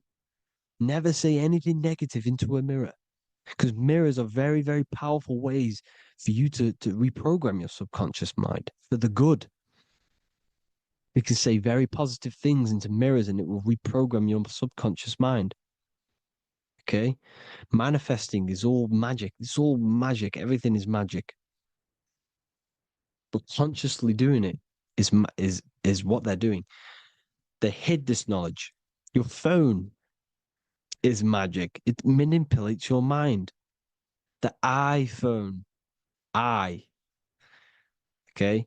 See, magic isn't all of this with wands and see, Harry Potter, okay, that was created to give you this perception of a mystical and amazing form of magic with magic wands and all sorts of stuff like that. Yes, that stuff was true when the collective conscious minds were on a higher level and our belief systems believed in these things, because the universal mind, all of our minds contribute to reality. If the masses don't believe in magic, if the masses don't believe in a certain thing, it's going to have an effect on physical reality. So when the collective minds are higher and have more open minds, things like Harry Potter can come true. See, it's all in the mind. The iPhone, the eye is the symbol for the mind, the invisible intelligence. The triangle is the ethereal plane. Okay. So the eye in the triangle is the eye that sees into the beyond the ethereal planes. The square is the physical plane. So the iPhone, your phone is a black box, just like the Saturn black cube. It's a black mirror. It's taking photos of you every 2 seconds. And it's your mind. Your mind is in that phone. Everything you like, everything you text, everything you type in Google, everything you say to someone, every conversation is all recorded on the phone. Therefore, it is a direct reflection of your mind. Your mind is imprinted into your phone because your mind, everything you think in your mind, you're manifesting into typing, saying, taking pictures into the phone, and it's collecting it and storing it. And what they're doing, and this is for all forms of magic, it's manipulating the mind. It's all manipulating the mind. Reels, Instagram, TikTok, this is all dopamine. It's all controlling the mind. Every like you get, every follow you get, every share that you get is dopamine within your brain. They're literally targeting your brain and mind. It's all manipulating because what they're pushing through the phones, through the media, through the news, through the televisions is visions and programs. You are the one manifesting the New World Order.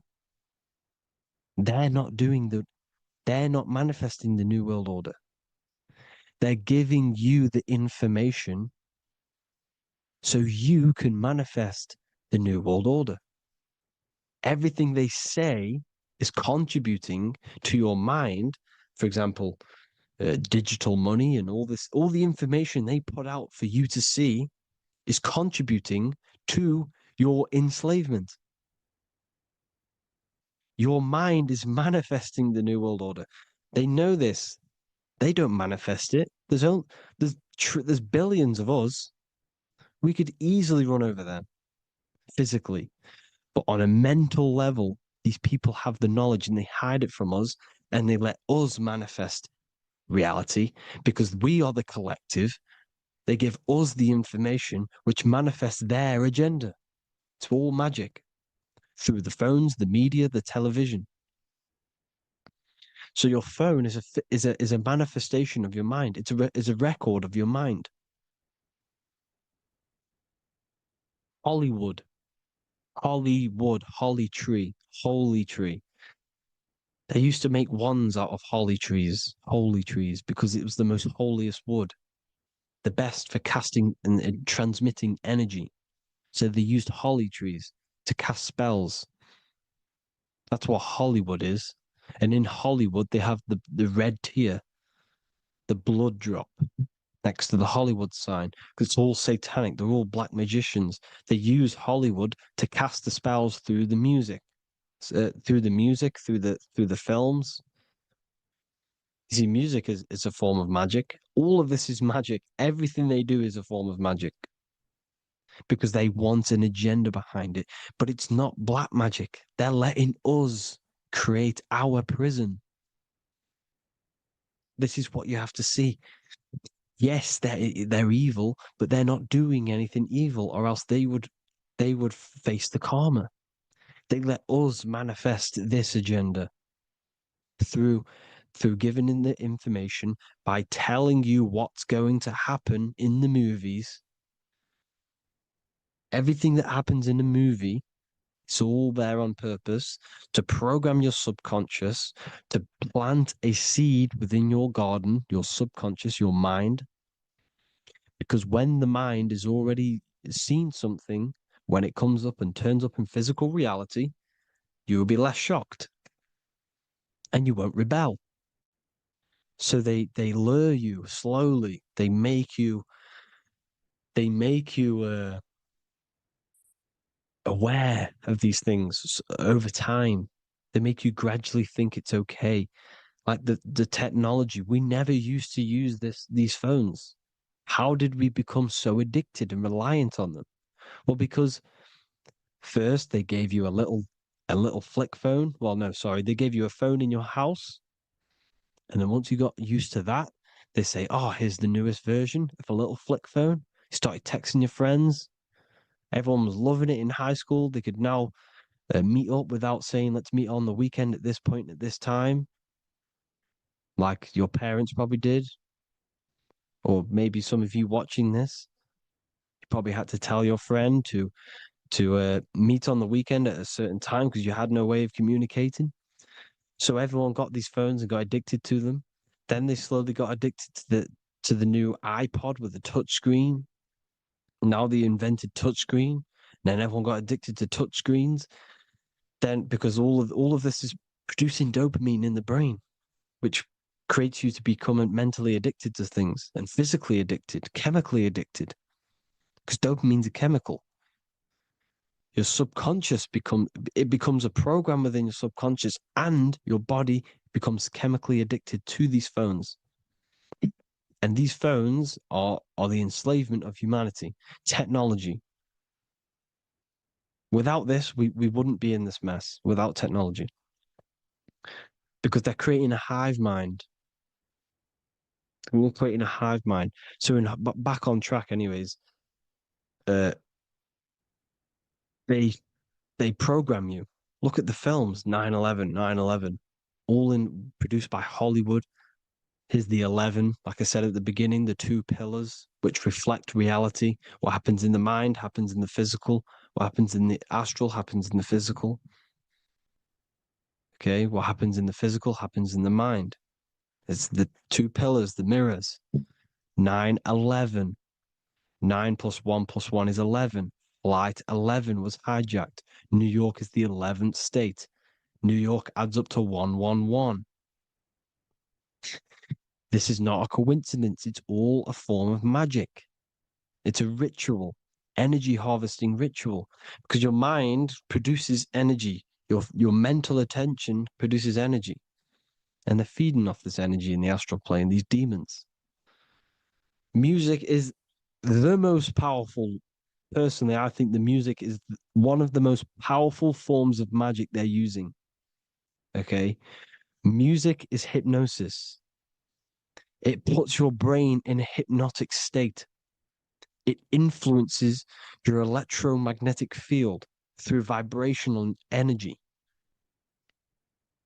It reprograms your subconscious mind. Why do you think you remember the lyrics? You see, your subconscious stores all of the memories. Remember, the subconscious manifests 90% of your behavior. So therefore, the music you're listening to is manifesting your behavior. You wondered why some people wonder why they have drug addictions and they can't get out of violence and they can't get out of all this negative mind space. It's because the music they're listening to is creating a negative mind space. The words you listen to have plant seeds within your mind. So the reason you remember the lyrics is because that song created a program within your subconscious. Yes, that is what happens. You can use magic to reprogram your mind, but you can use music to reprogram your mind because it's all forms of magic. It's using natural mental energy forces to manipulate the physical reality. You manipulate your mind, you manipulate reality, physical reality. Okay. So the music, another very, very big one. When you turn on the radio, it's just all talks about alcohol, drugs, and sex because they want you down in the lower three chakras. They want your mind attached to matter when it's mind over matter. Your mind's not physical. You see, the word spirituality is the new trend. It's not about your spirit. It's not about your spirit. It's about your mind. It's not about, you know, uh, spirituality and looking after your spirit. And they've got you focused on your spirit. Why? Because they hide your mind from you. You see, a lot of people think their mind is their brain, but the mind is everything. There is no physical reality without mind. You can have a brain. Imagine if you had no mind but a brain. It wouldn't work. The mind is everything. The mind controls your avatar. It begins in the mind before it happens in the brain. Then the brain manifests through the body. The brain's just an electrical computer. So that, they've got people scared, or do I have a soul or not, and all this stuff. Listen, if you have a mind, you have a soul, because you are not the mind. This is why everything is sort of an illusion, because beyond the mind is your soul. But what is the soul without a mind? You can't have a soul without the mind. But if the mind didn't exist, the soul doesn't exist. You are the person listening to your mind. I shouldn't say person, because you're not the body. You're the entity behind the mind. But if you didn't have that mind, you couldn't understand what you even were. You would just be an observer who couldn't think. So yes, we all have a soul. If you have a mind, you have a soul. Everything is mind. Everything has mind. Mind creates everything. God is mind. And then manipulating your mind through TV, your phone, every little thing, the school, it's all about the mind, people. Control your mind, you control your reality. Just the last thing, here you go. Aleister Crowley, the dark magician, Kanye West doing the exact same thing because they're implementing magic in the music. Here's the Beatles with Aleister Crowley in the background. Bet you never noticed that. Aleister Crowley was influencing music and placing magic within the music to influence the subconscious. This is what Baal worship was. This is why they killed children. They sacrificed these children. Why? Well, because in order to ascend, in order to raise your consciousness internally, godly, by being good, God, or being in order to be good and raise your consciousness and to get something in the physical world, you have to sacrifice yourself. And what do I mean by that? In order to raise your consciousness and ascend, you have to sacrifice the lower nature of yourself. You've got to abstain from having sex to retain your sexual energy, to transmute it, or staying away from some poisonous foods like meat. So staying away from blood. We shouldn't be consuming other animals' blood. We should be keeping our blood pure. We are humans. We shouldn't consume chicken blood, chicken germs. We are the most divine creatures on this creation. We are the most intellectual creatures in this creation. Therefore, we should keep our temples pure. We are not animals. If you want to associate yourself with an animal, go out in the wild, go and find a wild boar and go and try rip its guts out with your bare teeth, because you can't do it. You're not a cat. You're not a carnivore. Okay?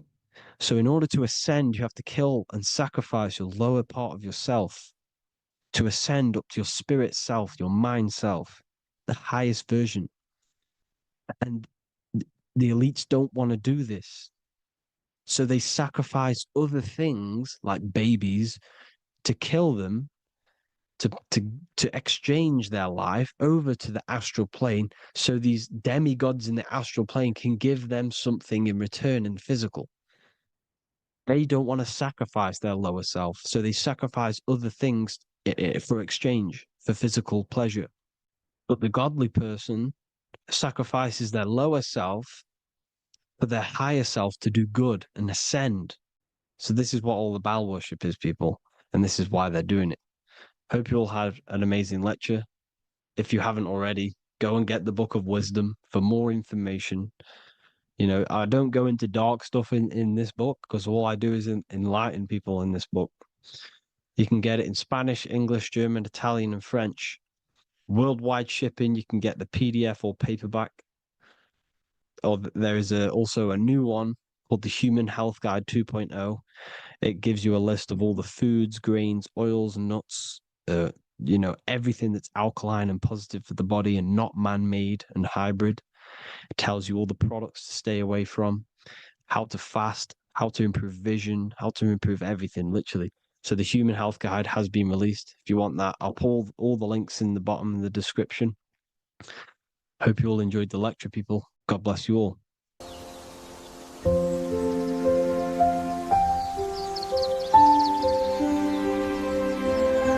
bookofwisdom.com.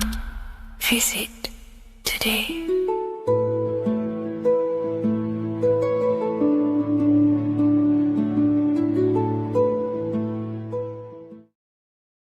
How are we all doing today, people? It's Revival of Wisdom, and today we're going to get real deep. This video is going to get real deep. A lot of people are not going to be ready for this sort of knowledge. Okay, you really have to do is to really deprogram the mind, because everything we've been taught is a complete lie, is to keep us trapped. Okay, this is really advanced knowledge. Now, let's get straight into this. All of the ancients depicted other worlds, and they called this place Midgard. Midgard is the mid garden, the middle garden. This is why the Masonic symbolism on the floor is always a black and white checkered board, symbolizing the polarity here, the good and bad, because we're in the middle garden, the heart. Earth rearranged spells heart, because we're in the heart of this system, of whatever it is, a super quantum computer, whatever you want to call it, simulation. Now, in the Quran, it talks about the 7 layers of heaven. All of these ancient artworks are depicting these different layers of reality. Okay, and look at the Egyptians here with the boat outside of the firmament. Boats travel on water, and this is exactly what the Masons are doing. So they're still using the same symbols. Why? Because it's the same knowledge, just hidden. The Egyptians have the same knowledge as the Freemasons. It's just hidden. Now, this cosmology that they're showing here, which is probably made maybe 100 years ago, this painting or artwork, is the exact same as the one we see here, with the arch, the boat. You know, it's similar, because the boat is symbolizing traveling these other worlds, because the ether is also symbolized as water, because if you look up at the stars through a telescope, it looks like it's water. It's shining through water, because this ether, whatever this substance is outside of this world, was symbolized as water. Okay, and look at all these ancient depictions showing these different layers of reality. Now, we are being trapped within this 3D dimensional world, which is the cube, the Saturn cube, because there are 6 sides to everything in this world: front, back, left, right, up and down. 6, which is the cube, because we're in the Saturn's world. Okay, now, always been depicted as a tree of life, the tree of the universe has always been depicted as this tree, because Let's get a bit deeper. Now, the cosmology of this reality is the sun, the moon, and Polaris, always in the Masonic art. The sun, the moon, and Polaris, the all-seeing eye. If you go inside of the temples of the Masonic temples, they always have this star in the middle, shining light beams. Okay? Look here. The light beams coming from the big star in the middle, which is Polaris. This eye is God. It's God's light shining down from his abundance. Now, when you astral travel, you will see this big ball of light above you, and this big ball of light is God. But you cannot travel towards it until you are pure. It doesn't work like that. You have to become formless. You have to become pure before you can become one with the light. In all these Masonic artworks, it's all depicting the star in the center. This star is Polaris, because Polaris is the way out of this place. And this is why you see the stairway to heaven all the way up to the light beam, the light source. What does it say in the Bible? God is light, because everything is made out of one substance, and that substance is light. And it symbolizes the eye because God is an eye. All things that are alive have an eye. And we all say, I am. We all see these realities through eyes. God is an eye. He's the all-seeing eye. He sees all things at all times. And he is projecting this light. And this light comes down to create all the different levels of the worlds. And this is what the two pillars symbolize the number 11. 11, the number 1, is just a vertical line. It's the one. It's a 1 point. 11 symbolizes the mirror nature of reality. Everything's mirrored. As above, so below. Now, the 11 also symbolizes openings, doorways. And as you can see here, an opening to the all-seeing eye. And you see here again, an opening to the stairway all the way up to the light. This light is the light of God in the astral worlds, beyond this world. Now, Polaris has also been symbolized as the UFO. They put the truth in plain sight. So, you know, in the films, how the UFOs suck people up. That's what Polaris is doing. If you ascend beyond this world, if you do not ascend beyond this world, you will be reincarnated in this world. The whole thing is to outgrow this consciousness to the plane above. And I'm not just making this up. I'm going to be bringing in scriptures after this. But you can see with the Christmas tree, we always put a high, big star at the center, at the top, which is the star of Polaris, which is exactly what the Masons are doing here. The star at the top. And it's on top of our Christmas trees. And all of these symbolize the other stars, because Polaris is the most high star.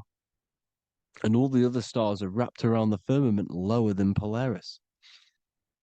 And that's exactly what the Christmas tree is. And it's a triangle. It's a triangle, just like light beams travel from one point in the triangle, just like the all-seeing eye. It's a triangle. The light is coming from one point and sending its rays downward. You see, it's kind of like you see here with the water. And the lower you go, the darker it gets, the more evil it becomes. And this is what the ancients would call hell. Now, this all-seeing eye is Polaris.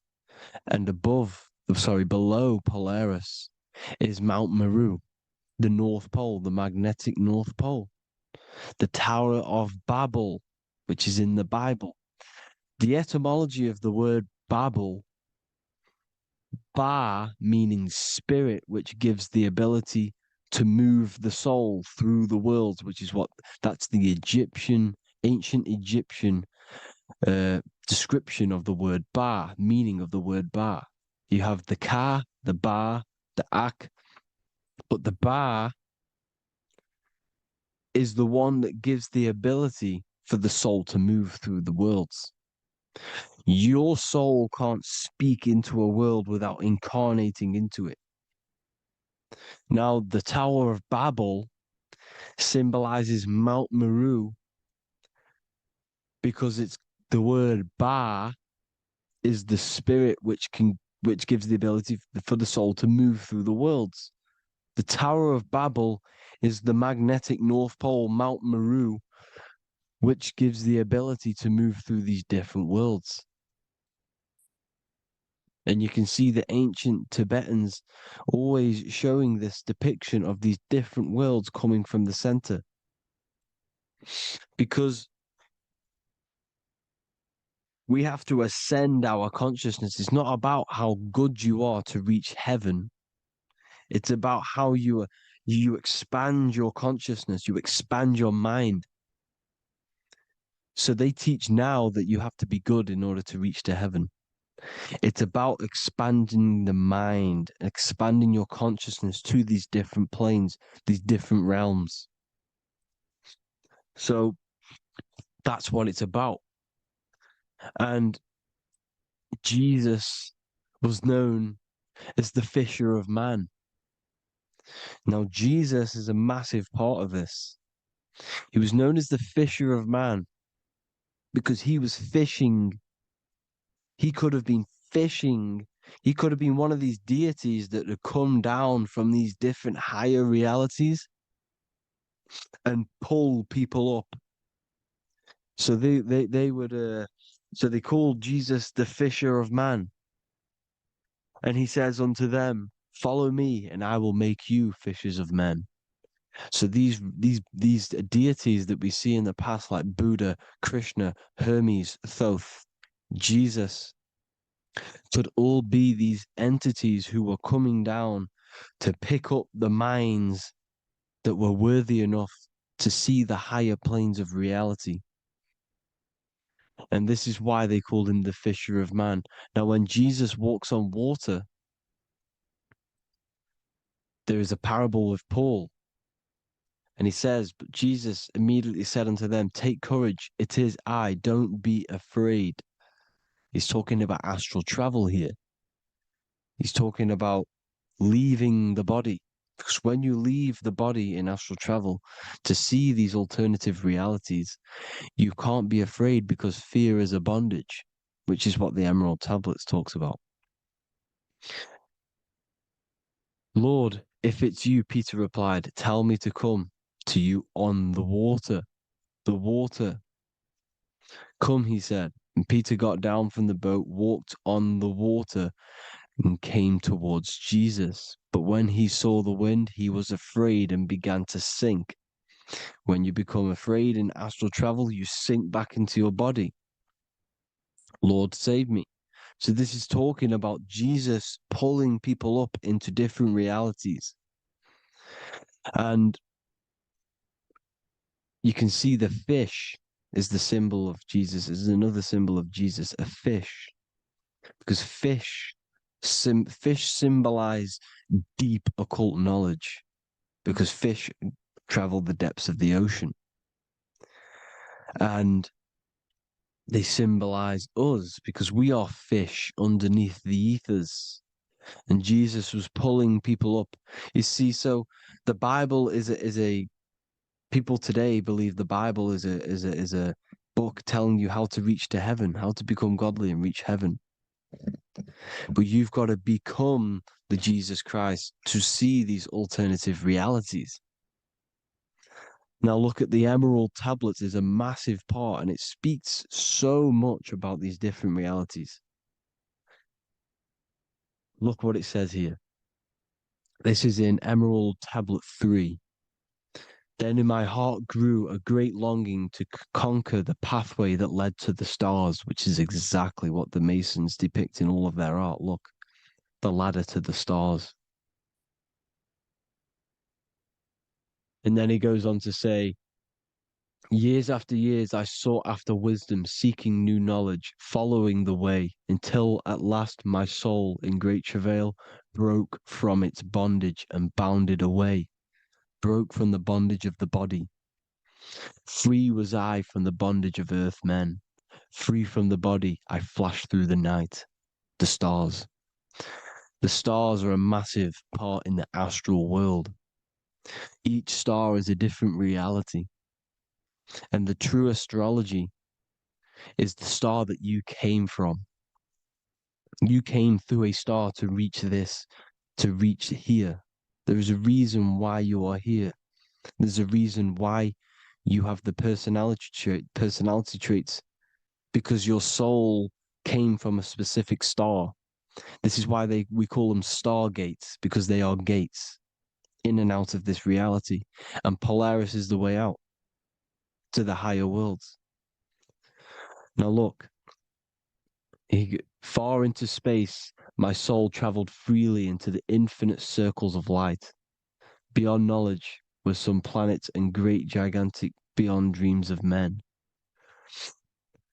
Then he goes to say, lift up your flame from out of the darkness, fly from the night and ye shall be free. Lift up your flame. Your flame is your soul, because it has to be lifted up out of the darkness. This is the darkness, this world, this body is the darkness. Because it's a bondage. You need to break free. You need to learn how to astral travel, people. You have to learn this. If you want to get out of this world, you have to learn how to astral travel and see the other realities. Traveled I through space-time, knowing my soul at last was set free, knowing that now I must pursue wisdom until at last I pass to a plane hidden from knowledge, known not to wisdom, extension beyond all that we know. So he's talking about he went to a place where we cannot even comprehend here, a place that is not even known to earthmen. He's telling you he's ascended out of this world to the planes that are beyond. And it says here in the Emerald Tablets, man is in process of changing to forms that are not of this world. Grows he in time to the formless, a plane on the cycle above. Know ye must be one, ye must become formless before ye are one with the light. The light, the same light that I was talking about, the Masonic light with the triangle, God, the one source. Ye must become formless before ye are with the light. Formless, you have to leave the body. You have to leave the body. You have to gain the ability to leave this body and travel to these other worlds. Now, it says here, not as man am I, for free have I become of dimensions and planes. In each I take on a new body. In each I change my form. Know I now that the formless is all there is of form. You see, all things created come from the things that, all things that you see come from the things that you cannot see. All of us have the same spark of consciousness, the same I am. Every dog, every animal, every human has this same I, this same thing which sees through the eye. It's formless. It takes this formless entity is the same entity of us. We are all the same entity in different bodies. And this entity it was represented as the flame, the cosmic flame, which is inside of all of us. And this is why the Masons depicted your spine as a candle or the Holy Grail. You would either see this or a candle with a flame on the top, because the Holy Grail is your consciousness, which is on top of your spine, which is the candle. Now, Jesus, Thoth, Buddha were all these deities which were coming down to lift people up because they were fishermen of men. and he would lift you up to the higher worlds, out of this world to the ones above. Now, Thoth, you can see him here. He's leading the way. He's holding someone and he's leading the way with knowledge and power.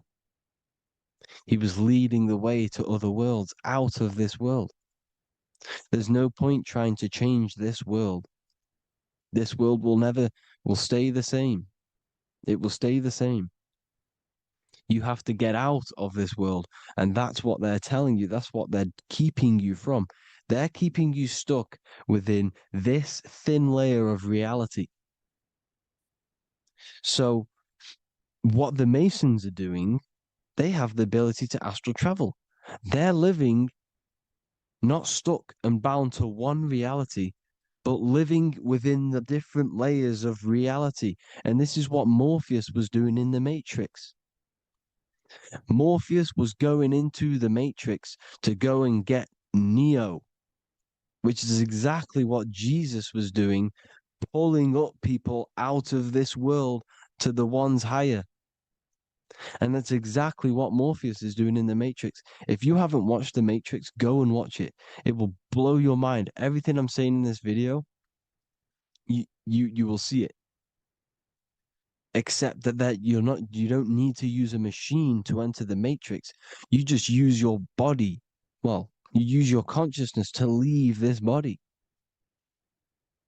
You see, Neo was also uploading himself into the simulation to pull people out of the simulation. And this is exactly what all of these gods were doing. The Fisher of Man. Look, he was pulling people up out of this reality with the knowledge. Now, Jesus was always depicted with the mushrooms. Look at all this mushroom art. Mushrooms were literally the origin of Christianity. You can see it everywhere. There's mushrooms in all of the ancient art. Every single one of these paintings you see here, there's mushrooms on them. Mushrooms have the ability to see alternative states of consciousness. Now, if you go and do them and you go to sleep, if you pop mushrooms, you go to sleep and you will wake up in another reality. You will wake up in another reality. Don't try it if you don't want to do it. But if you've got the heart to do it, do it. Eat them and go to sleep. You'll wake up in another reality. And Jesus was handing out mushrooms to the bright minds, to the minds that he wanted to fish out and pull up to the higher realities. He was giving them mushrooms to see themselves in an alternative state, in an alternative reality.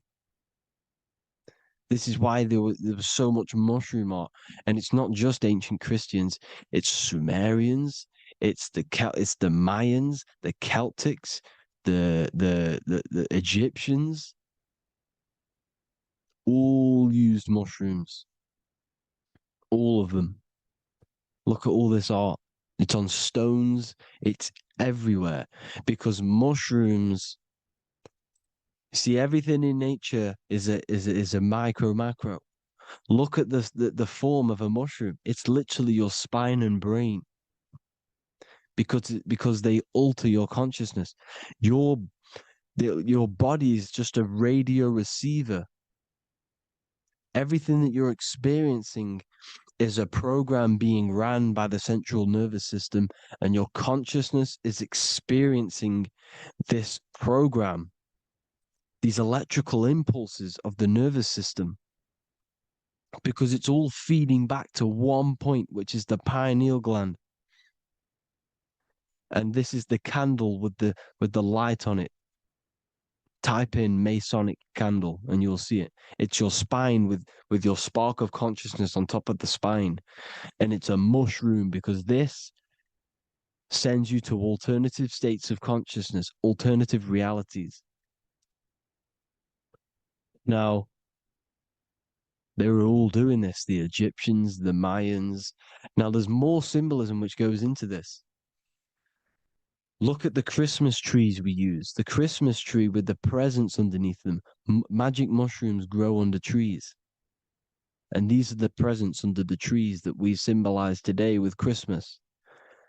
Santa's red and yellow for the red and yellow mushrooms.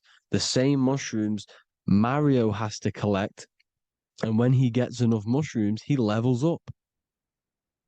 And then what does he do when he go past the world? When you win that world in Mario, you go to another reality. You go inside of another world. It's truth in plain sight. And it's using mushrooms.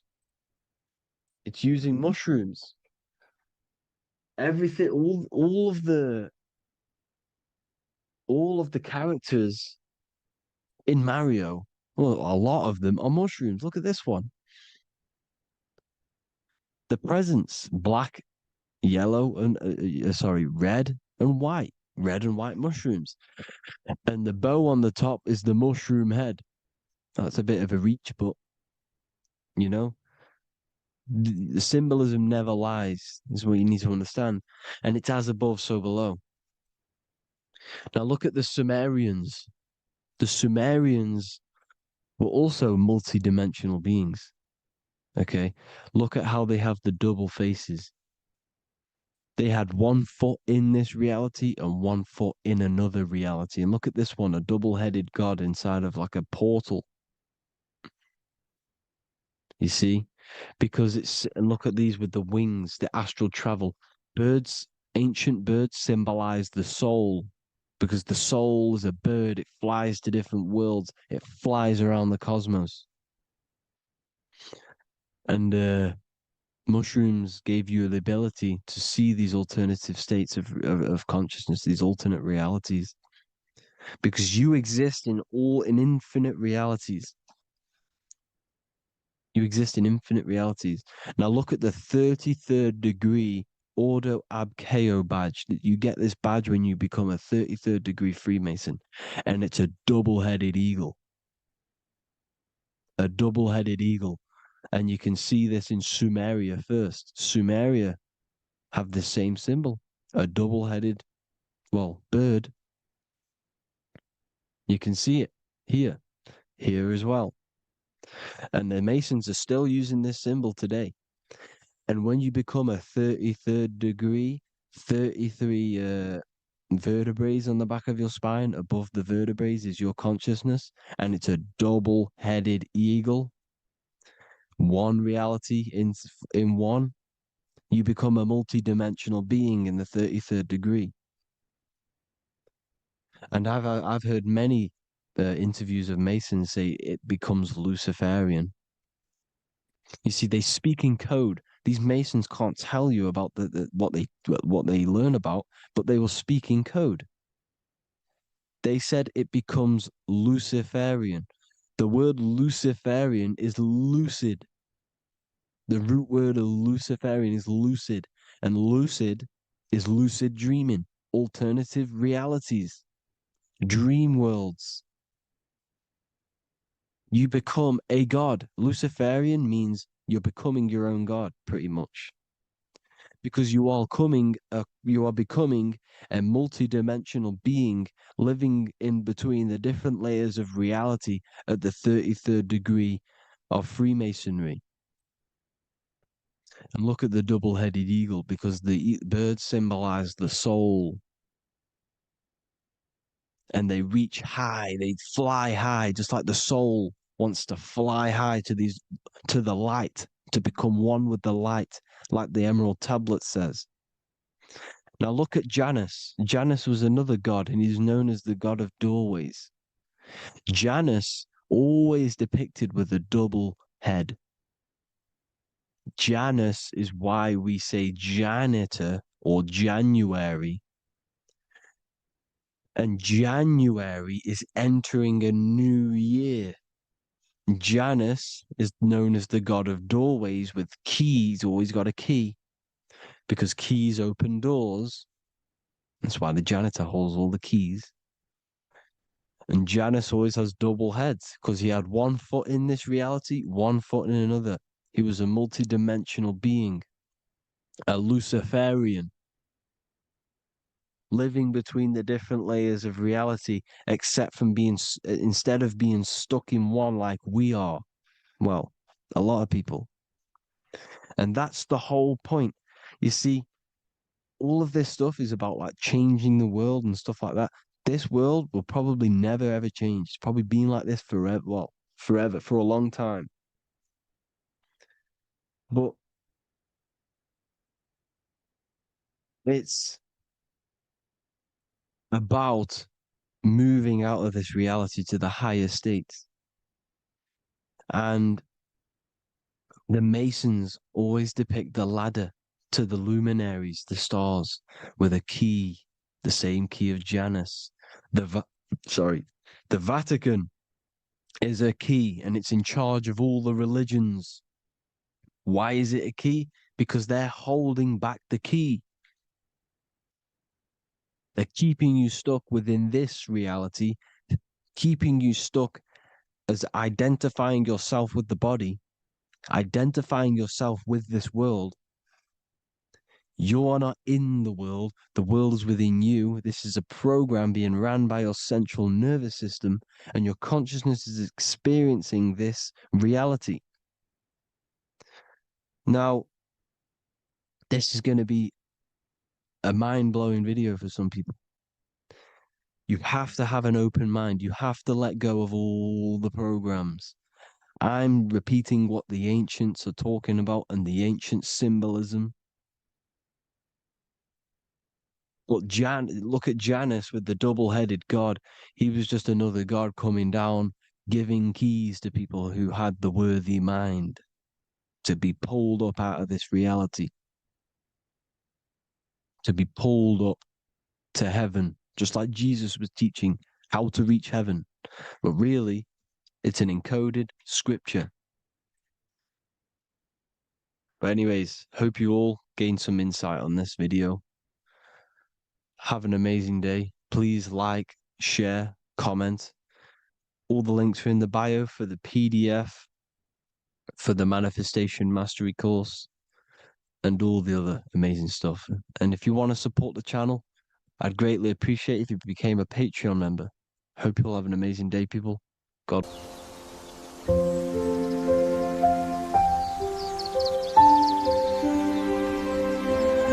bookofwisdom.com. Visit today.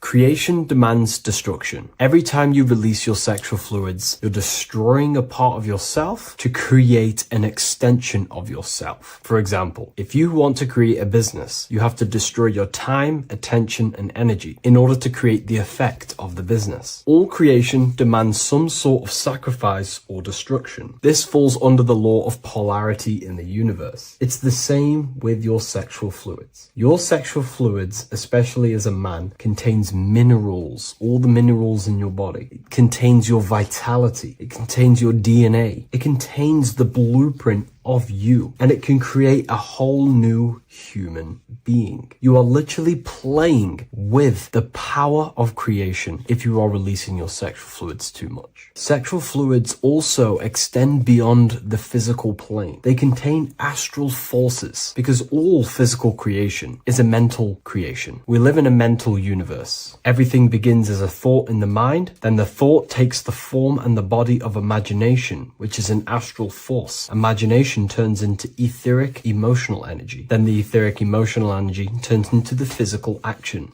and the physical manifestation. We live in a mental universe. Therefore, these dimensions do not exist separately. They are permeating and mixing in with all. Your physical body has an astral body. Everything physical has astral forces behind it. Semen is known as the astral fluid of the soul. It feeds nerves, the channels of life force and consciousness within the body. And every time you release it, you're destroying a part of your vitality, your brain, your nerves, your energy levels, your creativity, and your DNA to create an extension of you. Therefore, it is a sacred fluid within your body and not something to be played with and to be released too much. Think about it. This is a very creative energy, your sexual fluids. It can create a whole new human being. This is how powerful it actually is. It is the power of creation, and the misuse of this power can destroy your own vitality and your life of your body, because that life you are giving in order to create an extension or a child is the same life you could keep inside of you and not waste to recycle and regenerate the body. Sexual energy has been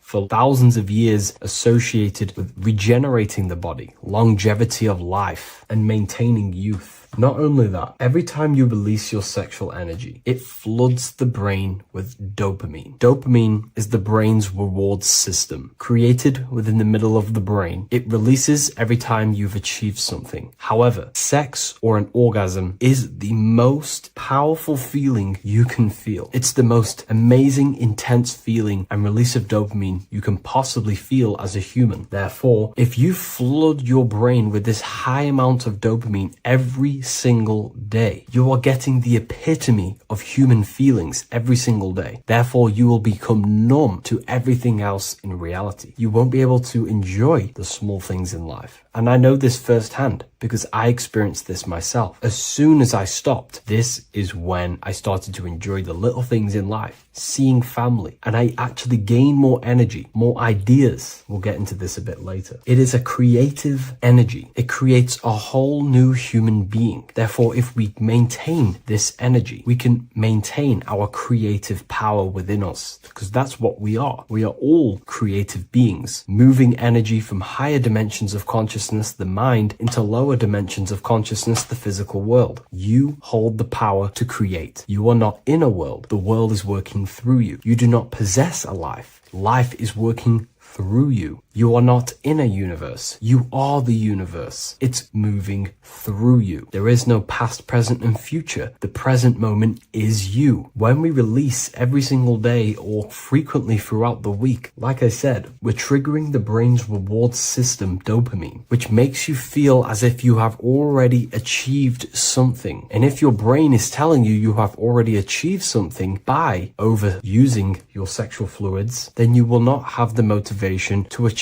other things in your life. I know this firsthand. I became very lazy. I didn't want to work. I didn't want to do anything because subconsciously my brain felt as if I've already achieved. If we look at the symbol of the Baphomet, we notice the Baphomet has horns and a goat head. Now we look at the word horny. When you become sexually aroused, it's known as horny, which is the horns, representing the lower mind. The lower mind is the mind we use for our animal instincts. We have two parts of our mind. A higher mind, which is contained of higher thought, which chases spiritual things such as love, wisdom, knowledge, and God. Then we have a lower mind, which chases the things of the material world closely associated with the ego, chases validation, material gain, status, and physical sensation, physical pleasures. It is these physical pleasures that can keep you in an endless loop, making you feeling empty inside, because nothing material can ever satisfy our internal world. Nothing. You can achieve millions of dollars. You can achieve your dream house, your dream car, your dream watch. And if that is the only thing you are chasing, you will feel empty inside when you achieve it, because nothing of this material plane can satisfy you. Nothing of the lower mind can ever satisfy you. This is why we must sacrifice the lower mind and overcome the lower mind and the lower instincts. One thing I found amazing when I mastered my sexual urges and my lust is that my mind became a lot more clear. The thoughts and the time and the attention that I used in my mind to go towards lust, sex, and chasing these things was taking up a lot of mental space, time, and energy. But as soon as I removed it and mastered it, my mind became an open vessel for higher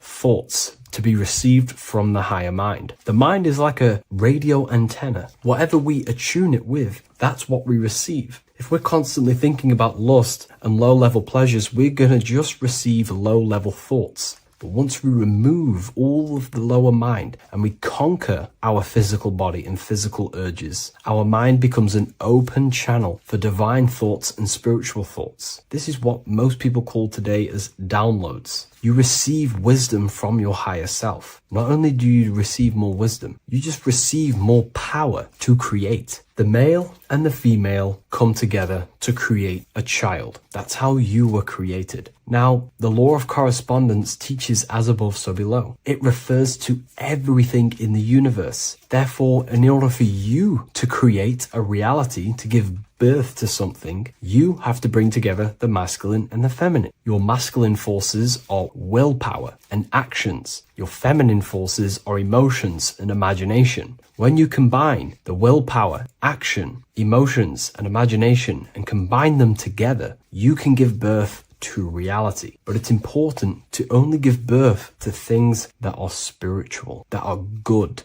that are for the benefit of yourself and humanity, and not for the ego and the lower mind. Killing our lower mind is essential for spiritual ascension when we die. The thoughts that we give the most attention and energy to when we die are pretty much the same thoughts that we're going to think when we die. When you die, your physical body and external world is stripped and you're left with your internal world of consciousness, more than likely be resonating within the lower astral plane before you move on to any higher dimensions of the astral. It's important that we kill any addictions such as sex, food attachments, emotional attachments to people, any desire for material things before we physically die. The Hindus taught this, Buddhism taught this, the ancient Egyptians taught this. We have to remove the desires in our heart for material and things before we physically die, because when we die, we cannot fulfill physical pleasure. Therefore, we will create our own suffering within the astral dimension. So sex is the biggest part of this. We have to remove the desire for sex or releasing any of our sexual fluids before we physically die to master ourselves. And not only that, it's going to benefit the way you feel, the way you think, the way you act towards people once you have mastered this. Porn psychologically damages you. You are quite literally the person in the corner of a room watching two other people give pleasure to each other. Psychologically, that is not good. And what happens in darkness is always revealed in light. What you do in your alone times will show in your confidence, in your eye contact, in your presence, in your aura, your energy. You cannot hide things that you do in the dark, because they always reveal themselves in a subconscious way, whether physically or through an energetic spiritual way. Sex can be known as sacred energy exchange. You are exchanging energy, bioelectrical energy. It's a scientific fact that when you hold hands with another person, your brain waves of each individual become synced. Your emotions sync. And you exchange electromagnetic energy because you are an electromagnetic being. But when you have sex with someone, you are literally exchanging emotional energy. Your aura is not just an electromagnetic field. It is literally a manifestation of your internal consciousness. Your consciousness contains your thoughts, your beliefs, your traumas, your emotional state. And this manifests externally through the vortex of your heart into an energy presence around your body. This is why you can feel sad when someone else is sad next to you, because their energy is merging with yours. When you have sex with someone, you are quite literally exchanging consciousness, beliefs, traumas, emotions, feelings, vibrations, and your consciousness merges with their consciousness. So be careful with just having casual sex. Now, I'm not here trying to say never release, never have sex with your partner. I'm not saying that. I'm saying take caution with these things. Take my teachings with a pinch of salt. If it benefits you, that's great. I'm not here to tell you how to live. I'm simply giving you my research and the things that have helped me in my life on my esoteric research, awakening, or spiritual path. I don't like calling it a spiritual path, because it's not spiritual. It's simply just life, the knowledge of consciousness and the self. So I hope this video helps. If you'd love to read this book, I'll leave a link in the description. This book I wrote myself called The Book of Wisdom, Volume 2.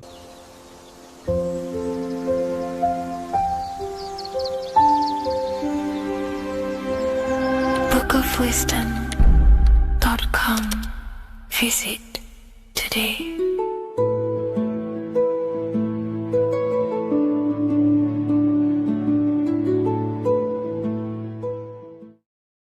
So depression doesn't actually exist, and in this video I'm going to show you how depression is actually a choice.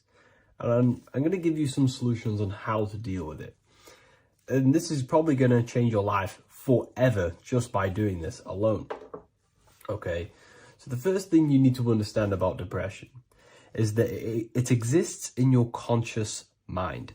It exists in your thinking mind. So what is inside your thinking mind? You have your body, your name, your reputation, your trauma, your memories, your family, your worries, your interests, your bills, your passion, dislikes, goals, right? Most people identify their lives with this. They identify their lives with their thinking mind. They think they're their name, their job, their reputation, their memories. But this is not who you actually are. Who you actually are is the observer of that. What happens if you stop thinking? What is left? You're left with unconditioned consciousness. You're left with the self, which is what we refer to as I. We are the consciousness, not the thinking consciousness.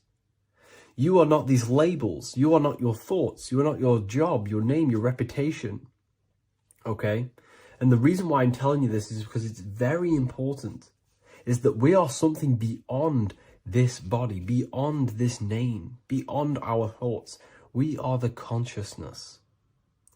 So depression exists inside of the thinking mind, the conscious mind. Okay? So if you want to get rid of depression, you must learn how to escape the thinking mind. And not only just escape, but that's step one. In meditation, you do meditations, right? We sit still and we have to learn how to control the mind and turn off the thoughts. And when we turn off the thoughts, depression goes out the window because there's no thought present in your mental field of consciousness to be depressed. Okay? You must understand, who is the one suffering from the negative thoughts? Who is the one suffering? Your mind is not suffering because the mind is producing the thoughts. Your body's not suffering from the negative thoughts. You are suffering. And who is you? You are a soul. You are that feeling. You are that person beyond the thoughts, beyond the feelings, beyond that. You are the one experiencing. You are that. Meditation gives us the ability to turn off the thinking mind. This allows us to escape our thoughts. Okay? And it gives us, over a long period of time after meditation, you'll be able to turn this switch. And this switch will be able to turn off your thoughts. And by doing this, we will be able to control our conscious mind directly by the hand. So when you notice yourself gaining them negative thoughts, we can then turn off the switch of turning off the conscious mind and rising to our authentic self and knowing the thoughts are just illusions. Now, let me tell you something that's very powerful. Most of your thoughts are coming from beliefs. Most of your feelings are coming from beliefs. So if you have a feeling of lack, this is coming from a belief that you don't have much. If you are feeling alone, this is coming from a belief that you are alone. So what we must do is restructure ourselves. We must restructure the subconscious mind. And we do this in many different ways. We can do this with meditation. We can do this with visualization, visualizing our desired reality as if we are living it. We can do this with affirmation. Now, a lot of people think, oh, I'm trying to speak something into existence with affirmation. No, you're not using vibration to try and change reality with what a lot of these new age people will teach you. Vibration, your words will not have much an impact on reality. That's the truth. But what they do have an impact on is reprogramming and recrafting and refining your mind. If you repeat, I am wealthy all day long, your subconscious mind, that word will be lingering inside your subconscious and you will start to mold that into your conscious. You'll start to be consciously thinking about this. Most of your thoughts are coming from your subconscious. So if you want to get rid of depression, you got to figure out the trigger. What are you depressed about? What are you feeling? What are the beliefs that are making you feeling and thinking this way? And that's what you must restructure. You must restructure your subconscious mind through visualization, meditation, and affirmation. You do these all the time. You do these every single day, and you will slowly, if not surely, restructure your subconscious mind. While by doing the practice of meditation, you'll gain the off switch as well. Sometimes depression comes from not living in your authentic self. You're not doing the things that your soul is telling you to do. We all know what we should be doing at all times. I don't care what you have on. We all know we should be doing something. We all know that we have there's a higher aspect of our mind that tells us, oh, we need to be doing this, but I'm actually sat here on my phone. Oh, I shouldn't be eating this, but I'm doing it anyway. There's always that higher voice.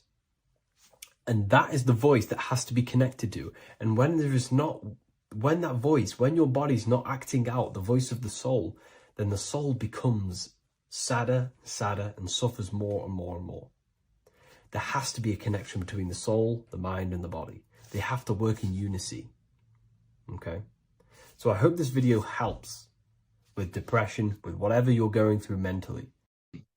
This one secret that is hidden and guarded within secret societies grants you profound power, which can fully transform your life and perspective on reality. Today, I'm going to reveal this one secret, which you probably already know, but never realized how deep it truly is. This has the power to change your life.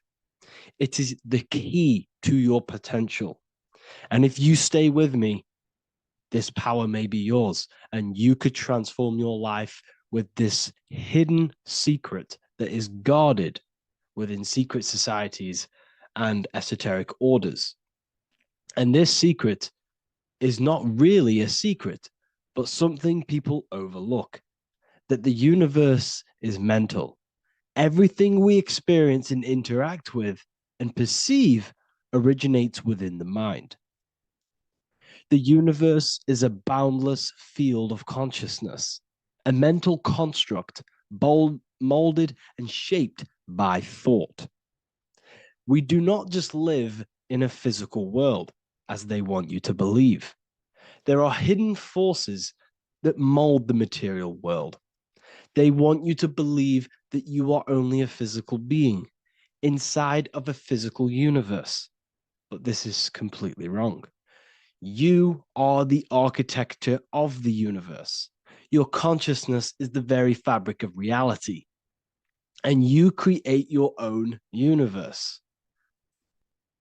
The universe is an infinite field of consciousness, a vast and limitless mental construct, intricately woven and shaped by the power of thought. It is a dynamic and ever-evolving field where the interplay of awareness and attention gives form to existence. Within the boundless realm, every idea, perception, and belief contributes to the creation and transformation of reality itself. Each thought holds the power to transform reality. Your consciousness is the very fabric of reality. And this is shown in the symbol of the flower of life. The flower of life is a symbol. It symbolizes the interconnectedness of all existence, illustrating how every thought is not merely a fleeting moment, but a ripple that reverberates across every layer of reality. Each action, like the intricate overlapping circles of this pattern in the symbol, extends its influence far beyond its origin, weaving a web of interdependence where every choice impacts the whole. It serves as a profound reminder that everything is connected, bound by an unseen field of consciousness. This symbol represents how one action, one thought is a ripple in the whole vastness of the ether of consciousness. To master your mind is to master the universe, because your mind is a miniature universe. The mind is the very fabric of reality. So if we gain the hook, if we gain the power and the mastery over our minds, we have now gained the power to create reality to your will and intent. You see, most people live in a cycle, and this cycle is the outer world manipulating how they feel on the inner world. People's external circumstances are creating their thoughts and emotion in the inner world of consciousness, which is producing a constant cycle of negative manifestation. For example, let's say something negative happens to me in my external world. Then I start to think negative and feel negative. What that is actually doing is manifesting and projecting more negativity, because our thoughts hold the power to control and weave our own life. Your life is a direct correlation of every thought you thought in the past. What we need to do is stop and not let the mind control you in your reality. You need to control the mind so you can control reality. So what does this actually mean? Reality is an externalization of consciousness. Consciousness and matter are one. They're not separate. They are inseparable and interconnected. Everything we see, experience, and observe is a manifestation of thought, beliefs, and consciousness, shaping the world around us. Now, this ties in with the secret fifth element that they have hid from you. They've hid from you this sacred and very important symbol and pillar to reality. And this pillar, this sacred thing they've missed, is called the ether. And they've held this from you for a reason, a specific reason. This is the true fifth element. Why do they hide the ether? Because the ether has the power to shape and manifest whatever we imprint upon it. Every thought is a vibration interacting with the ether and actively shaping our reality. The ether, you could see it as the codes to physical reality. It's like an energetic blueprint which surrounds all physical objects. It is the life force that gives life to all things. All energy comes out of the ether and returns back to the ether. Energy, it's 0 point energy, and it is an infinite source of energy. So this is why they hide the ether, because whatever our mind can imprint onto the ether, we can create into a reality. And we imprint the ether through thought and imagination. The mind holds the power. The mind is the very source of reality. The material realm is not separate from the mental realm. Rather, it is intricately shaped and influenced by it through the ether. This subtle, all-pervasive medium bridges thought and matter, allowing consciousness to mold and manifest the physical reality. To transform our lives, we must first transform our minds. True change begins within, as our thoughts, beliefs, and perceptions shape the reality we experience. By shifting our mindset, we unlock the power to reshape our world and recreate the life we desire. This is the power of the mind, and this is the power that's been hidden from you. We're not taught these things in schools for a reason, because they don't want us all to be conscious creators. Instead, they feed you your beliefs. They feed you your thoughts through the music, through the entertainment, through the movies, through the news. They're controlling your thoughts with this information. They're installing beliefs and information into your mind. So you are producing their reality. But this is what we need to stop. We need to take control. We need to stop consuming their music, their movies, their information, their news, because all of this is contributing towards your reality. They have the collective consciousness at the tip of their fingers. They do not create the world. We create the world by believing their beliefs and their thoughts and installing their information into our minds. You see, it's mind over matter, and most people live in matter over their mind. Most people let matter, the external circumstances, dictate their mind, when it should be the other way around. should be mind over matter. This is the mental plane. This is the astral. This is the etheric. This is the physical. The mind holds power over the emotions, over the imagination, over the physical, and over our spirit. It holds power over everything. It's mind over matter. It's the mental body that we must transmute and change. Most of us live in a chaotic state of mind, and this is what we must change. Turn chaos into order. So we need to be mind over matter. We need to install this belief into our subconscious. I, Harry B. Joseph, have created the ultimate esoteric school on the earth. As a member, you'll gain access to live mentoring calls twice a week, along with new lectures, books, and exclusive content released every week. Additionally, you'll have a full access to all my life-changing programs. If you're ready to transform your life and start your journey today with me, join Ethereal University.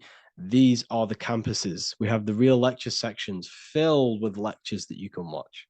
Manifestation Mastery, which teach you exactly how to reprogram your subconscious mind so you can live that reality. Sexual Alchemy, the path to empowerment of how you can transmute your sexual energy. The Real Library, where you gain access to powerful esoteric books, PDFs. Symbols of Secrets, an amazing course. The course that allows you to see beyond the veil that has been pulled over your eyes. The language of symbolism that secretly rules the world. I teach you how to read symbolism. Esoteric Exchange, live calls. You get to rewatch all of the old live calls. Mindwave Hub, this is a place of binaural beats where you can listen to infinite amounts of binaural beats. So you can meditate to them. Meditation section, numerology, health section, and electromagnetism. This is a life-changing place. And if you are serious, we only accept serious about changing your life and studying the occult and esoteric, this is the place for you. I've been there. I've been on YouTube looking around for valuable information, trying to find good accounts, good channels. It's very hard. I had to go through years of trying to find good information on YouTube. But what I've done is, instead of you searching around everywhere for bits of information and connecting the dots, I've put it all into one big place. You get your binaural beats, you get all the programs you need to walk the path of enlightenment to transform your life. I will connect with you on the inside, and I hope this lesson, this lecture, you gained some information, you gained some power from it. Please like and comment, or don't. It's up to you. If you have any reviews, if you have any ideas of lectures that you know, if you don't understand certain things, make sure to leave a comment and I can make a lecture about it. I can make a video about it for sure. I don't mind taking recommendations for videos. So I thank you all, people. Have an amazing day.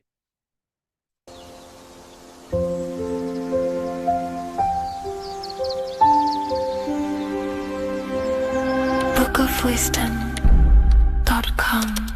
Visit today.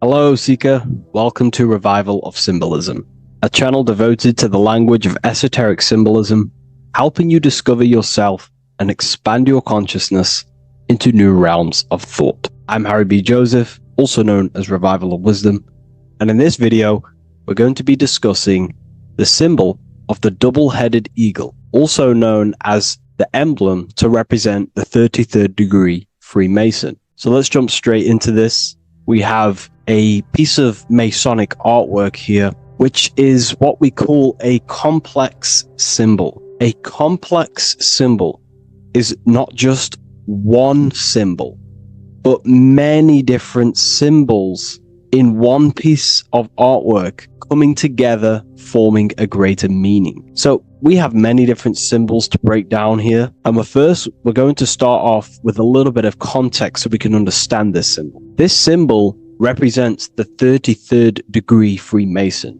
Once you reach the 33rd degree of the York Scottish Rite Mason system. So once you reach this level, this symbolism corresponds to that individual. So therefore, this piece of artwork is representing the consciousness, the mindset, the ways of thinking, the ways of viewing the world of the 33rd degree Mason. It represents the consciousness of the 33rd degree Mason. And this is what esoteric symbolism is about. Esoteric symbolism is symbols and emblems representing states of consciousness and teachings within the forces of consciousness. So let's jump straight into this. The first thing that I see when I look at this piece of symbolism is the double-headed eagle, okay? The double-headed eagle. What is this eagle doing? So the thing with symbolism is that symbolism trains the mind to think in a subconscious way. Now, what do I mean? You know, to the person who thinks in linear thought, straight line thought, A to B thought, they see an eagle. They see a piece of artwork. They just see a piece of artwork with no meaning. But to the person who is trained in the occult, these symbols are representing thought vibrations. One example would be in occult symbolism, what we're meant to do. These symbols represent thought forms in the mental plane, within the mind of the individual. Instead of me just giving you the answers, in the occult, they give you symbols. And what you're meant to do is look at these symbols, stare at these symbols, and see what kind of thought arises in your mind, and follow the chain of thought. This is how you unlock deeper levels of symbolism. This is what we call the chain of thought. Now, what do I mean by the chain of thought? If I look at the eagle, I see an eagle on a basic level thought. But then that thought leads to another connection, because this is how thought works. Whatever the character of the thought we think is, or whatever the vibration of that thought, for example, the character of the thought right now would be an eagle, then that leads to another thought. For example, flying. Then flying is connected like a chain to another thought, higher perspective. So we follow the chain of thoughts until we unlock the deeper levels of the meaning of the symbol. And this is what the occult seeks to do. Symbols make and force the individual to go inward. You look at the symbol, it's not a direct meaning, but you have to go inward and start to think and follow the chain of thought that this symbol is connected to until you find its deeper meaning that relates to the individual, to you, to a teaching or a force of consciousness or a state of consciousness. Okay? It's very difficult to explain in words because symbols transcend the barrier of words. Okay? So what we're looking at here is a eagle. And what does the eagle do? Well, the eagle has the ability to fly above the earth. It looks down upon the earth. In allegory and metaphor, this represents a higher perspective of reality, a higher perspective of the world, of the self. So this is representing the consciousness of the 33rd degree Mason. They have a higher perspective of themselves. Why? Because they studied the mysteries. They studied the Kabbalah. They understand consciousness. They understand the human psyche. They understand the origins of consciousness, the forces of consciousness. They understand how the material world is created through the forces of consciousness. So the eagle represents higher perspective because it can fly above the earth. And here you have the earth, this circle here, this sphere. So it's flying above, symbolizing a higher perspective of reality, a higher perspective of the physical world, the physical body, and the self. Because ultimately, this is what it's about. Freemasonry is about, of course, self-mastery, building a better self. That's what the craft is. But it's ultimately trying to figure out the mysteries of consciousness itself and the origins of reality. We gain this insight through Kabbalah, the study of the Kabbalah tree. So let's not get off track here. So the eagle ultimately represents a higher perspective of reality because it can fly. On a deeper level, it also represents the astral body because the astral body can fly above the material plane. It has no connection, no limitation to the physical plane. it does have a connection to the physical plane because all of the dimensions, the mental, the astral, the etheric, the physical, are all interwoven to each other. However, it also represents the activation of the light body, hence why we see this light rays around it. But that's a bit too deep for now. Let's go a little bit deeper into about the basics of this symbol. If you look at this eagle here, this eagle's looking backwards, and this eagle's looking forward. So this is forward and backwards. This is symbolizing time. So we have an eagle looking into the past and an eagle looking into the future. This is called the mastery of time. This is how you master time. You have a crown in the middle of these two heads. A crown. A crown is something worn by royalty, and royalty has a lot of power. So this is symbolizing personal power and mastery. How do you gain your personal power and mastery over time, over the past and future? Well, it's very simple. In order to master time and master your future and master your past, you have to look at the forces in your past that have led you to this very moment. Here we have a triangle which represents the number 3. Remember, in this middle, which is the present. So you have to look into the past to see what thought, emotion, action, the number 3, the 3 expressions of consciousness. Consciousness expresses itself through thinking, feeling, and acting. That's how consciousness manifests itself in 3 different ways. You have to look into your past to see what thought, emotion, and action has led you to this very point in your life in the present moment. And what you can do now, which is your power, the present moment is your power, you can ultimately change your thought, emotions, and actions now to create a better future. You observe the past to see what thought, emotions, and actions created your present moment. You notice the mistakes and you change the now through thought, emotion, and action to generate a better future. This is how you master time. Now, keep in mind, this is always in the mind of a 33rd degree Mason. Someone who is highly, mastered, they keep this in mind. Just like they keep in mind what thoughts they are paying attention to. 33rd degree Mason has a lot of self-mastery power, and they hold conscious thought. Most people think unconsciously and without power. A 33rd degree Mason is trained, their mind is trained. Therefore, their mind thinks powerfully.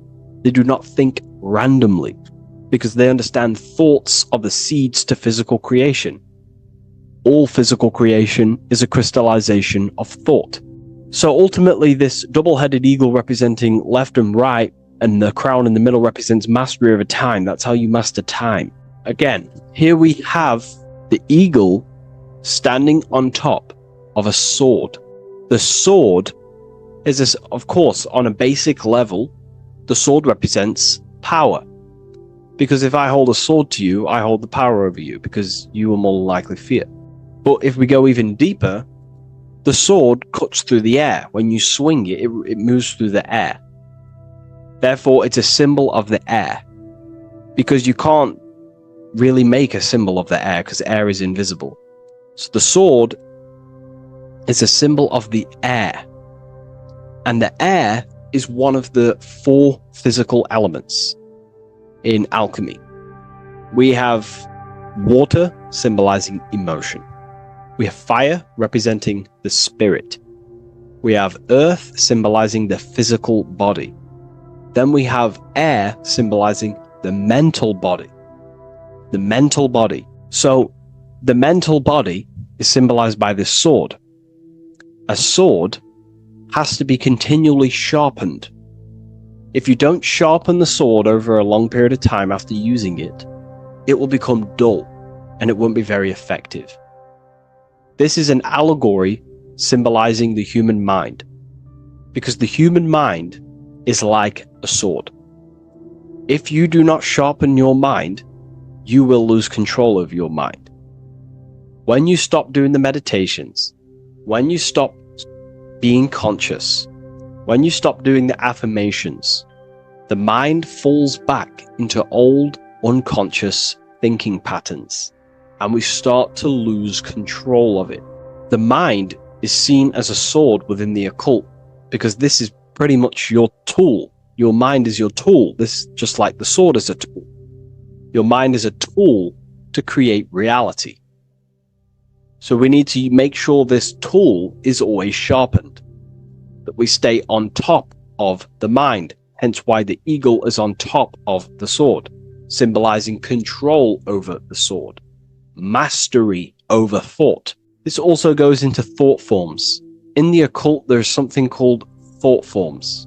Thought forms are basically taught to the individual and understood by the individual, who understands that the mind is not just in the brain. The mind is a part of a mental field. All around you, there is not just a field of energy. There's also a field of mind surrounding you. It's a mental universe. And this field of mind is what we call the mental plane. The field of mind is where all of the possible thoughts in the universe infinitely express itself. So each area has different thought forms. Each postcode, each place you go has different thought forms. This is why if you walk into a cathedral, for example, an ancient, amazing structure, your mind instantly becomes, you're amazed. You feel different when you walk into these areas, because all around you is a mental field. And there's something called thought forms. Thought forms are basically what religion call spirit guides or angels, helpers. This is what thought forms are. Thought forms are basically, if you dwell on the thought that you are going to lose your girlfriend, for example, let's use a negative example here, because a lot of people can relate to this, or your boyfriend. Let's keep it simple. Everyone can relate to this at some point in their life, hopefully, or if not, it's okay, no worries. It's just an example that most people can relate to. If you constantly dwell on the thought that you are going to lose your partner, what we have to understand is that the mental plane, what we have to understand is that the forces within consciousness, within what we call the universe, is always trying to give you what you want to create. That's your right. The universe or mind or consciousness, whatever you want to call it, is always trying to unfold what you want to create. It doesn't know the difference between something you don't want to create or do want to create. Whatever you think about is ultimately what this power of consciousness or the universe will try and manifest. This is why we have to gain mastery over our thought, because thought are basically the seeds that we impress into the dimensions. So we have a mental dimension, we have a higher, middle, lower subplanes of the mental dimension or the mental plane. Then that's just thought. The mental plane is just thought. Below the mental plane, thought takes the body of imagination, which is what we call the astral plane. And the astral plane also has higher, middle, and lower subplanes. Then we have the etheric plane. The etheric plane is basically an energetic copy of the physical plane. So you have an etheric brain, you have an etheric body. It's just basically an energetic, exact copy of everything that is physical. So if we think something within our mental body and we dwell on that thought, the more attention you give, the more you feel that anxiety about losing your partner, you're literally forcing energy and direction and attention into this thought idea, which manifests itself within your own aura. Your aura is basically, it's not just your electromagnetic field. Your aura has many different levels. It has a physical level, it has an etheric level, an astral level, and a mental level, layer. So it has a layer for each one of these bodies. if you dwell on this thought and you keep giving attention, power, you start to imagine this because you're worrying about it. You literally create a elemental or energetic substance that clouds your aura.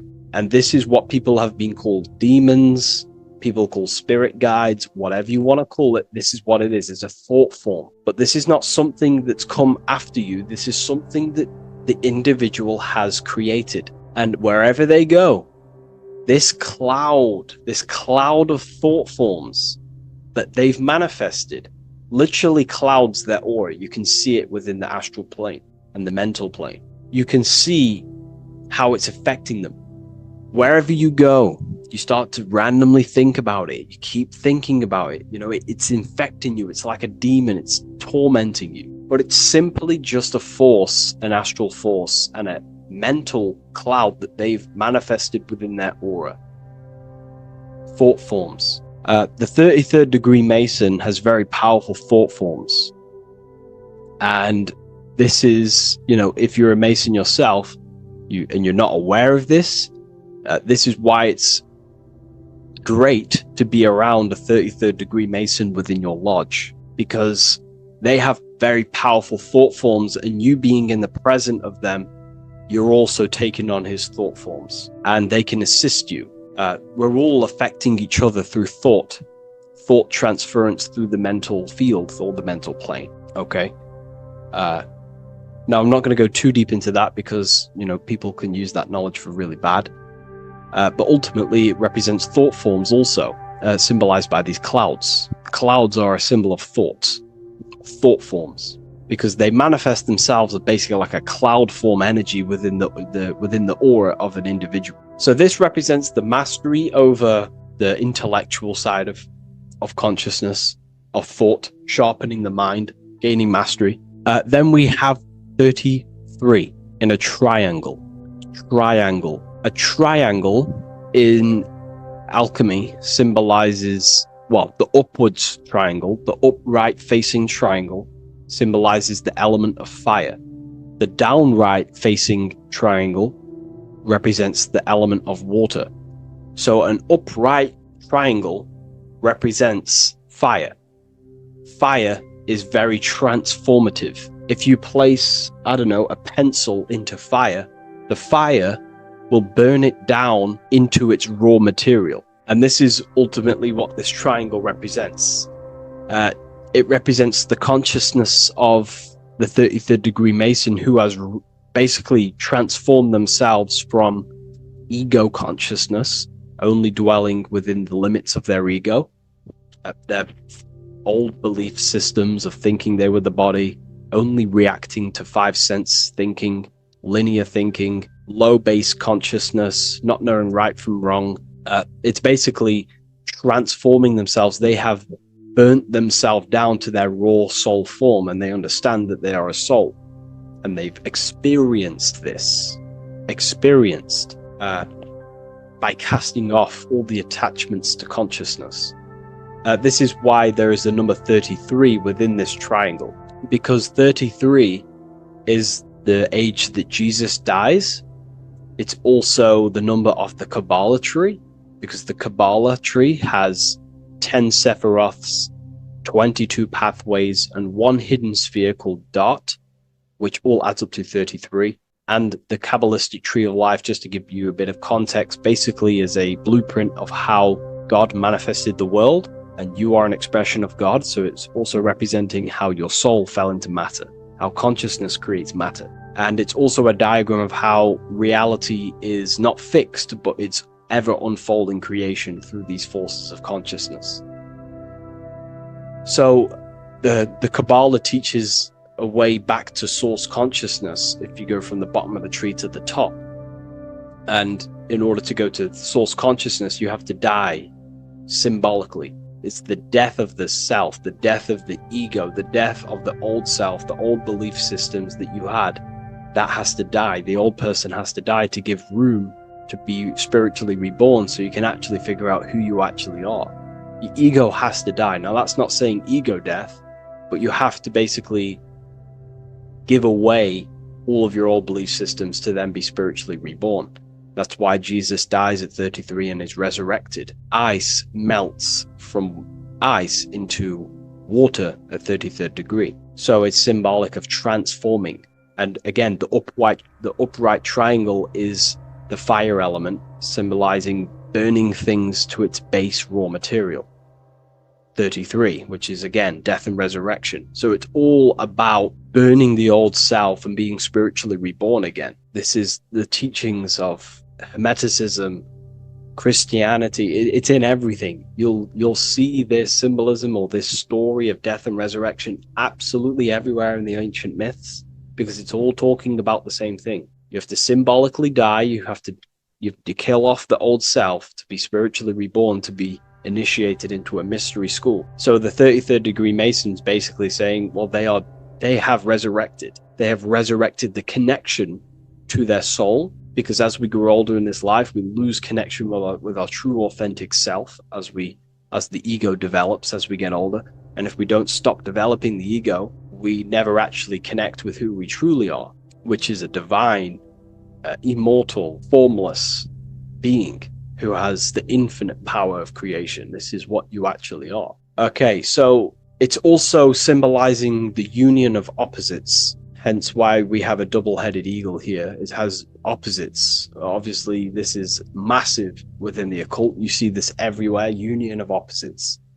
Okay, so union of opposites goes from, basic teachings to the most advanced teachings that most minds are not ready for. Union of opposites is on a basic level, is union of the mind and the heart, going from mind consciousness, which is basically ego, the lower self. That's not to say the mind isn't powerful, but that is the house of the lower self. The ego. It's the house of the ego. So we have to learn how to use the mind for what its proper use. The mind's proper use is for the soul to create. However, we're not taught this in school, so we've basically developed a false personality within our minds. And our minds have become a vessel for a false identity. So what we need to do is integrate the heart, which is the soul self, the true self, with the true powers of the mind. And the mind is basically a powerhouse of creation, infinite possibility. And that's the mind's true usage is for creation, not a false identity. So it's about integrating the mind and heart. It's also symbolizing a balanced mind, and we do this by aligning the left and right hemispheres of the brain, which help you perceive reality for what it truly is. Because the two double-headed eagles, they're joined together, so it's union of opposites. So it's about reintegrating the female and male aspects of self, such as the left and right hemispheres of the brain, the mind and the heart, all working as one system. When we align the left and right brain, we see reality for what it truly is. Now, what do I mean? Most 90% of people, I'm not putting anyone down. If you relate with this, it's fine. We're all here to work on ourselves. I'm not putting anyone down. People with a left hemisphere dominated view on reality see things as a very logical. They see reality logically, basically. Now, what do I mean? They see things as this is science, that's mathematics, that's religion, that's metaphysics. They're all separate and divided because that's what the left hemisphere does.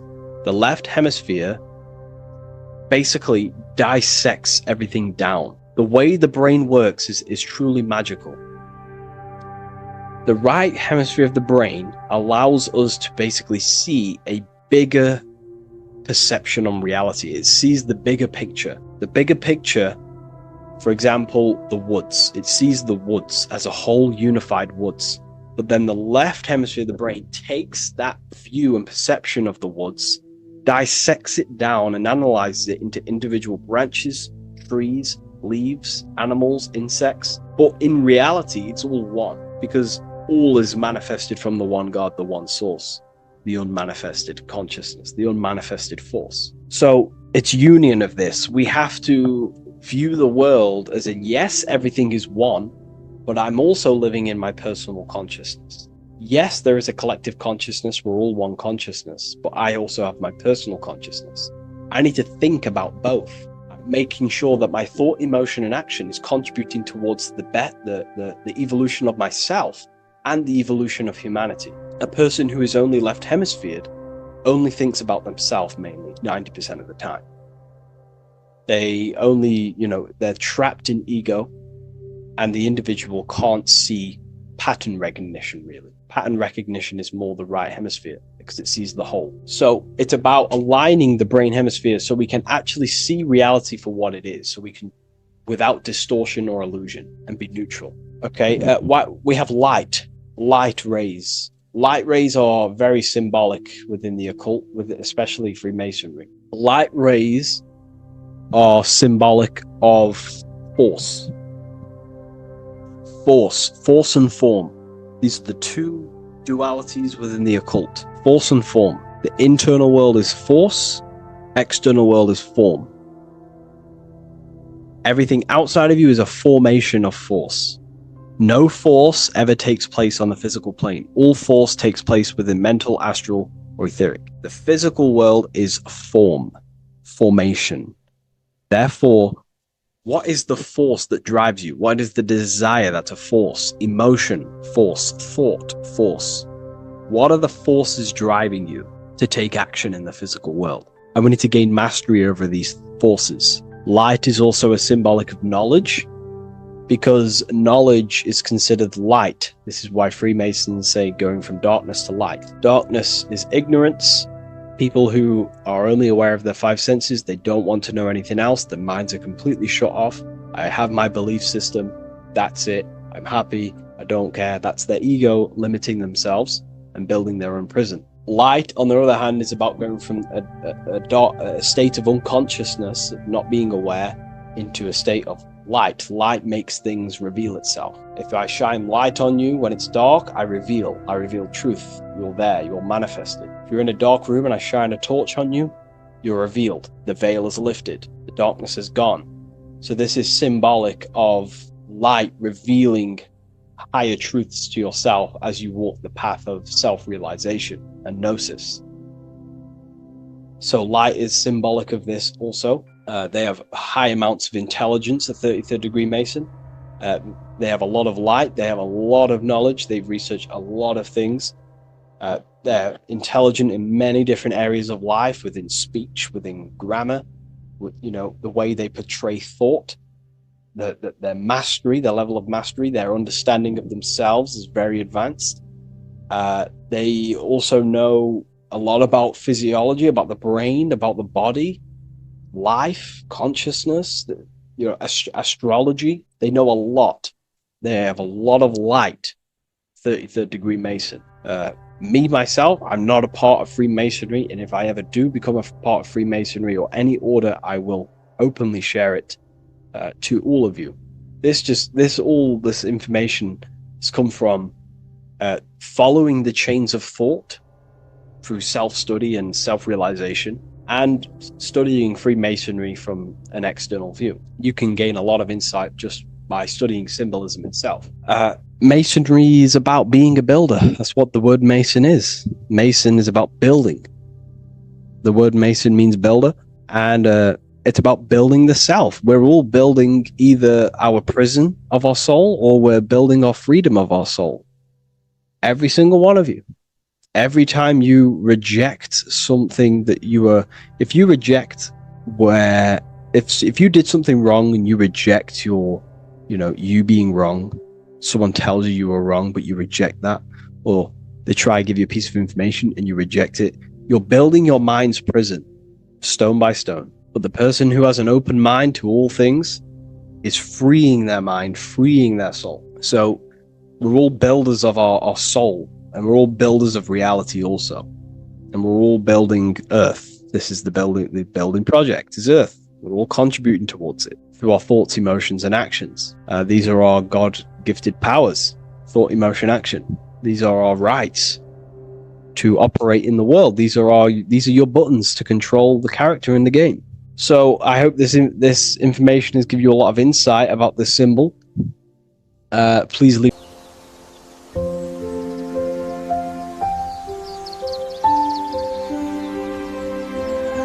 bookofwisdom.com. Visit today.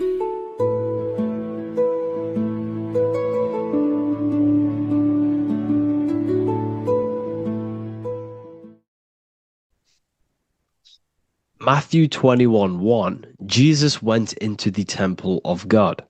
Corinthians 3:16, do you not know that you are the temple of God? Now, what is this telling you? That God is within you. Hence why in Luke 21:12 it tells you the kingdom of God is within you. And the side of your head region is called a temple for a reason. Because the brain encapsulates the mind. The brain is a physical manifestation of the mind. The heart is a physical manifestation of emotion. So we have these different layers of our consciousness. We have an intellectual, communicative aspect of our consciousness, which we would call the mind. We have an emotional aspect of our consciousness, which is the heart. And to communicate with the divine, it's all to do with the mind. Hence why the ancients always symbolize the mind being God. This is why Michelangelo always placed God inside of the brain on top of Sistine Chapel in the middle of the Vatican. He understood that God is in the brain. God is within you, not outside of you. The church tells you that God is in the sky because they are creating a externalization of the truth to create a business and a distraction so that you don't find the divinity within you, so that you don't find your power. Now you have Adam, the physical man, the physical body, the ego, the lower self. And he is resting. He's not trying to reach to God, but God is reaching because the higher consciousness within you is always trying to communicate with you. It's always trying to wake you up to your divinity. But the lower mind, the lower self, Adam, the physical self, is always in ignorance of truth, always in ignorance, and stays in a materialistic way of thinking, which is the lower animal self. And this is what we call a sleep or an NPC. This is the lower mind of man. But all you have to do is to move your finger to touch God. You have to look within yourself, within the brain, meditate, and you can find God.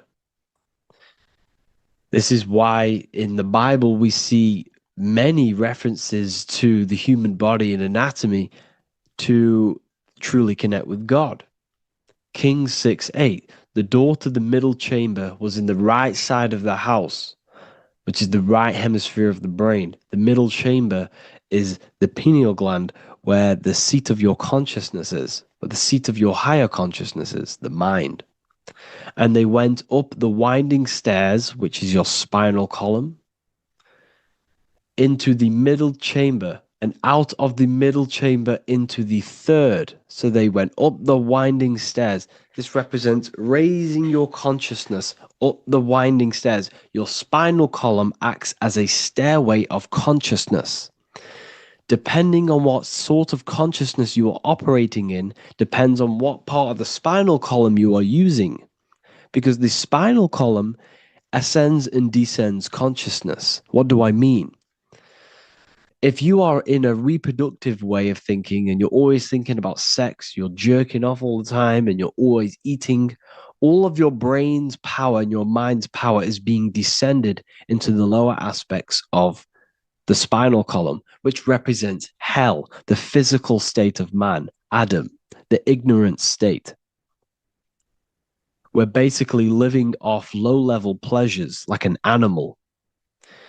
And the stairway to heaven is your spinal column. They went up the winding stairs into the middle chamber, which is your mind, your pineal gland, and out of the middle into the third stage of consciousness, physical, etheric, astral. When you meditate and you start to raise your consciousness during meditation, you enter the astral plane when you turn off thought. But this is the middle chamber inside of the brain. Here we see another painting inside of Sistine's chapel of God inside of the brain. This is the brainstem. This is the brain. This is the frontal lobe. This is the back lobe. This is the back lobe. This is the cerebellum. Here's the reptilian brainstem. Here's the claustrum. This is what we are seeing here. Anatomy. Here is another one in Sistine's chapel in the middle of the Vatican. This is depicting the brainstem. God's neck looks exactly like the brainstem. Here we see a real brain compared to God's neck, because the neck is just below the brainstem. And this is what they are symbolizing, because they knew that God is within you. God is a part of the human body. God is inside of the body, because the body is a vessel for consciousness, for universal consciousness. Inside of you, inside of me, is the same spark of consciousness. And this same consciousness is spread out into every living essence, because everything comes from the one source, the one God, the one consciousness. Matthew 6:22-23. The light of the body is the eye. If therefore thine eye be single, thy whole body shall be full of light.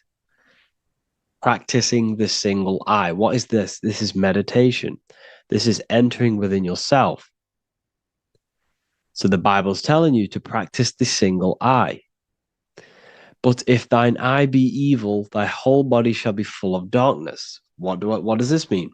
If your consciousness is in an evil way of thinking, if your mind is filled with an evil, negative mind space, then your body shall be filled with darkness, with evil, with negativity. Because negative thoughts destruct the body. Positive thoughts heal and regenerate the body. So he tells you to be, the light of the body is the eye, your consciousness, the inner eye of consciousness, the eye that lets you see. And what do I mean?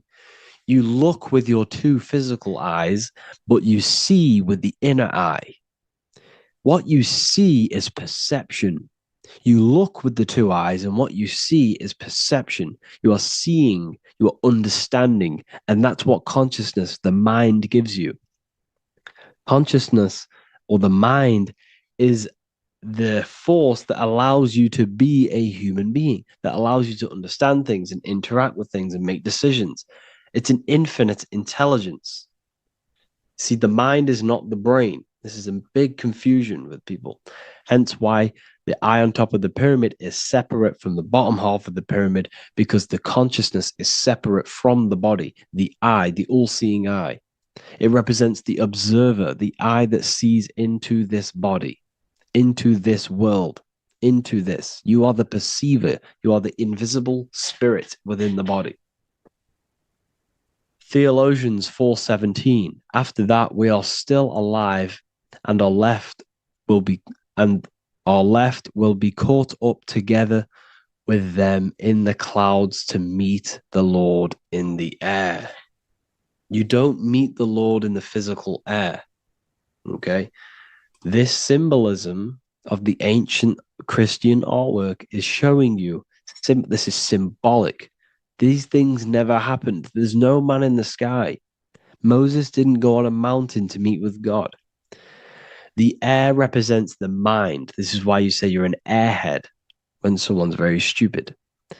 Earth is your body. Water is your emotions. Fire is your spirit.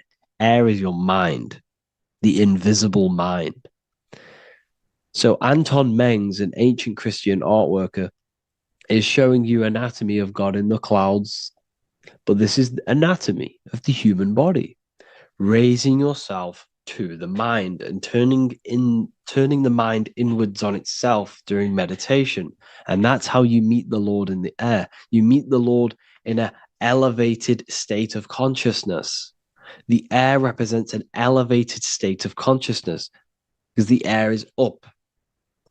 You have to raise your consciousness to meet the Lord in the air. This is why Moses went on a mountain to meet with God. The mountain represents elevation of consciousness, raising the mind up the spinal column, taking all of the mind's attention away from the reproduction and the physical aspects of self and raising it to the brain and turning off the brain and going inward into the air. It's talking about raising consciousness. It's allegorical. It's a spiritual, metaphorical text. The side of your head's called a temple because inside that where that temple is, right in the middle of where you call the temple, is the inner chamber, the open room, the holies of holies in the Bible, or the land flowing with milk and honey, or Mount Zion. There's so many different names for the brain, or the upper room where Jesus meets his 12 disciples, the 12 cranial nerves in your brain. This is the temple of God. Your body is a temple of consciousness. It encapsulates the consciousness. It encapsulates the mind and soul. John 10:30, Jesus states, I and the Father are one. Psalms 46:10, be still and know that I am God. He's talking about the I am within you, not within Jesus. Everyone refers to ourselves as I.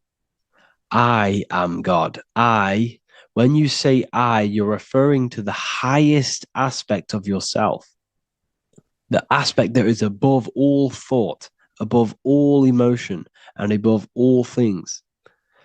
When you say I, you're referring to your pure awareness, your pure consciousness, the highest aspect of yourself.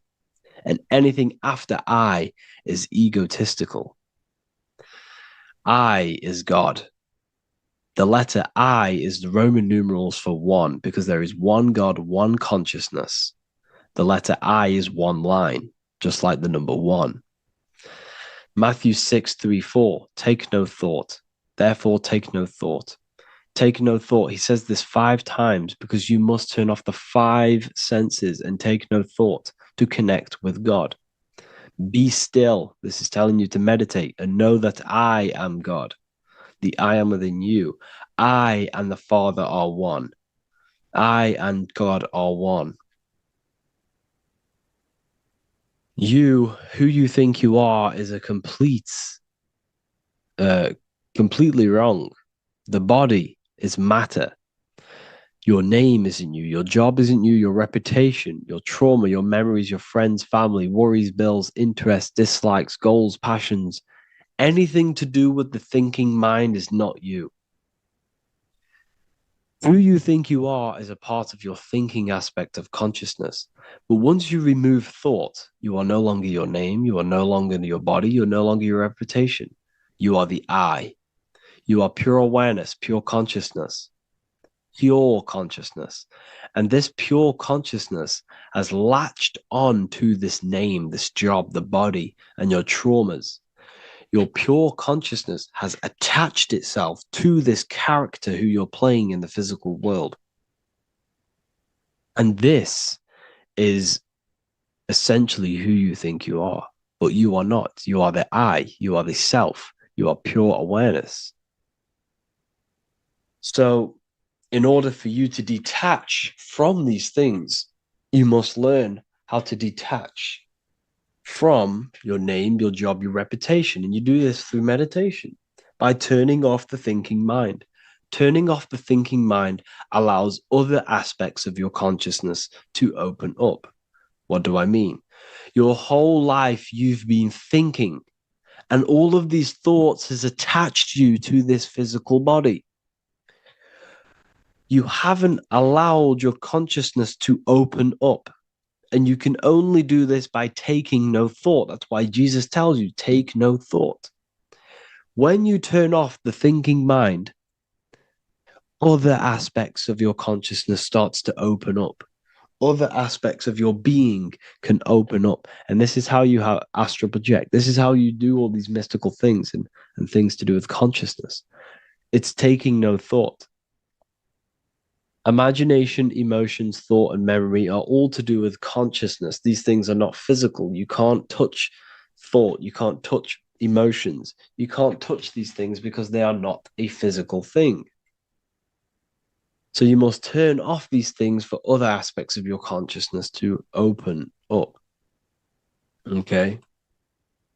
So essentially, the Bible is a metaphorical, astrological, numerological, metaphysical, spiritual, encoded text that talks about human anatomy, spirituality, and the true nature of the human experience. Everything they teach you in school is to make you think that you are this body. Everything they teach you in church is the externalization of the true teachings of Jesus. Jesus was telling you to meditate. Jesus was telling you to practice the single eye. Jesus was telling you to look within yourself and find God. He wasn't telling you to pray to him. Mark 16:19, he was taken up to heaven and sat at the right hand of God, the right hemisphere of your brain. John 21:6, cast the net onto the right hand side of the boat and you shall find fish. Fish is understanding. The boat is your body, your brain. Cast your awareness into the right side of your brain and you will find understanding, because the right side of your brain is all to do with the creative aspect and the intuition and the spiritual sides of your consciousness. This is why God is here. This is why Michelangelo depicted God in the right hemisphere of your brain, because this is all human anatomy. And I speak about all of this in the brand new Book of Wisdom, Volume 2, which is now available. The start of the revolution has begun. This book is truly going to change the way people see the world. It's got so many more topics than the last one. It's truly a revolution. It's written in so much detail. It's very practical. I cannot wait to share this one with you. I just want to say thank you for the opportunity for me to create this book, because without you, I couldn't have created this. And I just love sharing my work with you. And I thank every single one of you for the support, the watch, like the views and the likes, everything, especially the people who have joined the university and stuff like that. And for people who have joined the university, you do get a free Book of Wisdom paperback if you just go to the general chat and follow the description, follow what the instructions that I gave you in the chat, and you'll be able to order a free Book of Wisdom if you are inside of the university. Plus, you get all of my other books, 2 books, and over 45 occult books on occult and esoteric things. You get lectures, live calls, a community, a manifestation mastery course, and a whole library and reoccurring updates every month, every week. So yeah, I hope you all enjoyed this video. Thank you all. Please leave a comment to help the algorithm, and leave a comment on what videos I should make. And yeah, I'll get to uploading on the YouTube a lot more now. The second book is now released. I have a lot more time on my hands. No longer using my energy to create the book. I'm now going to redirect this mental energy into the YouTube. So there will be a lot more content coming. So I need some content ideas. So feel free to comment some ideas, some YouTube videos that I can create. Thank you all, people. Have an amazing day.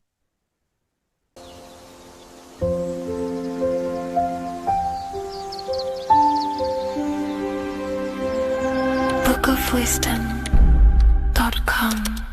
Visit today.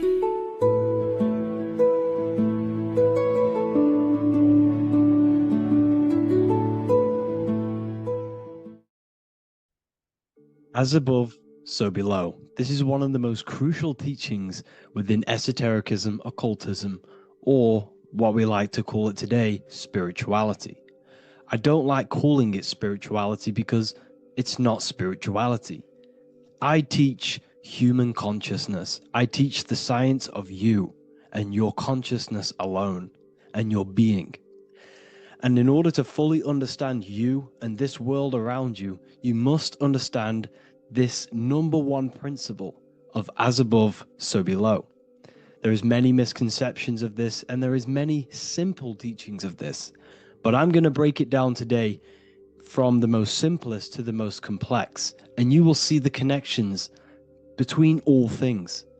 This is the most important lesson you could ever learn, and I'm going to teach it you today. So what you must understand is with the term as above, so below, it applies with everything you see in this world and about yourself. We have something called the macro, which means the bigger scale. On the bigger scale, we have the whole earth. If we look down from the sky on top of rivers, this is what we see. We see this tree pattern. Then on a smaller scale, we see trees have the same pattern. Then we look even closer. We're going smaller and smaller into the leaves of the tree. We see the same pattern. Then we go even more micro into the human brain and look at the human brain cells, and we see the same pattern. This is proof this is a fractal universe, and everything is in the micro is reflected in the macro. As above, so below. As within, so without. On the macro is a reflection of the micro. So now that you understand this, we can go a bit further. A yearly cycle of spring, summer, fall, winter is a macro. A micro is a daily cycle. So a day is a mini year. The summer is the midday. Autumn is the evening. Night is the winter. And spring is the morning. This is a macro, a reflection. We have a miniature cycle of the zodiac every single day. And this cycle is also reflecting the cycle of life and death. We live, we are born, which is the spring. We live, which is the summer. We then age, which is the autumn. And then we die, which is the winter. And then we are reborn again. This is the cycle of life and death. And you do this every single day. You see, death is a macrocosm of sleep. This is why we say sleep is the cousin of death. Because you die every single night. You do this process of life and death every single day. As above, so below. What's in the micro is in the macro. So when you go to sleep, you are essentially dying. And then in the morning when you wake up, you are then born again. This is a fractal cycle that we live in. Everything in this whole world is fractal. Everything applies to as above, so below. We have the sun, we have the moon, we have the day, we have the night. We have the life, we have the death. We have the conscious, we have sleep. As above, so below. We have the conscious mind, because now we're diving into as within, so without. As above, so below more refers to the external world. As within, so without is referring to your inner world and the outer world. What you must understand is about yourself. You exist in two realms. You're an individual. The dual nature of you. You exist in two realms at once. You have an inner world of your thought, emotion. This is the inner world that no one else can see but yourself. And you have an outer world with a physical body which everyone can see. So you exist in two worlds. You have the inner voice, you have the outer physical voice, which I'm speaking to you with now. But I also have an inner voice, which no one can hear, only but me. So you exist in the light and you exist in the darkness. The sun represents your external self, your physical conscious mind. The moon represents your shadow self, the inner self, the psyche self, the spirit self. There is an as above, so below. The sun is within you. The moon is within you. Everything is within you. Now that you understand as above, so below, what is your body? Your body is a miniature earth. Let me repeat, your body is an earth. Your body is the earth. Okay? Because like I say many times in all of my videos, you are not in the world. The world is you. You are the universe. Your brain is a computer creating this reality. What you see with your eyes is produced in the back of the brain called the visual cortex. You don't look into the world, the brain produces the world. The body produces the world.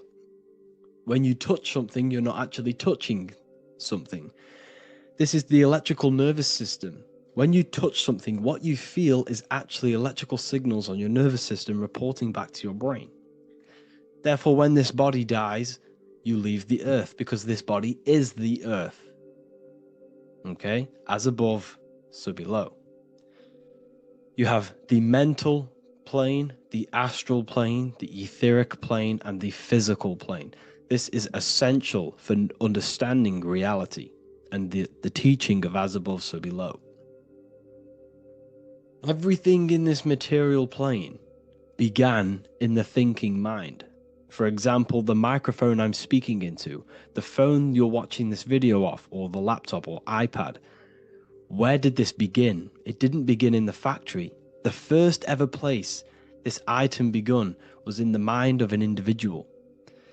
The invisible realms of mind is where all physical things and physical items begun.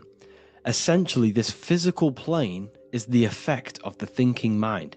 This world is the world of effect. It's the world of outcomes. When you see something, it is already manifest. It is already being manifested. It is an effect. And in the effect of the cause, which is the thinking mind. Therefore, the mind creates thoughts, which is the mental plane. Then after thoughts creates imagination, which is the astral plane. These two are spiritual. They are non-physical.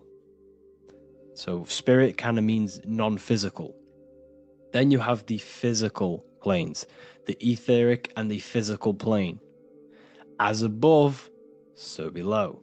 What happens in the mind is manifest on the physical plane.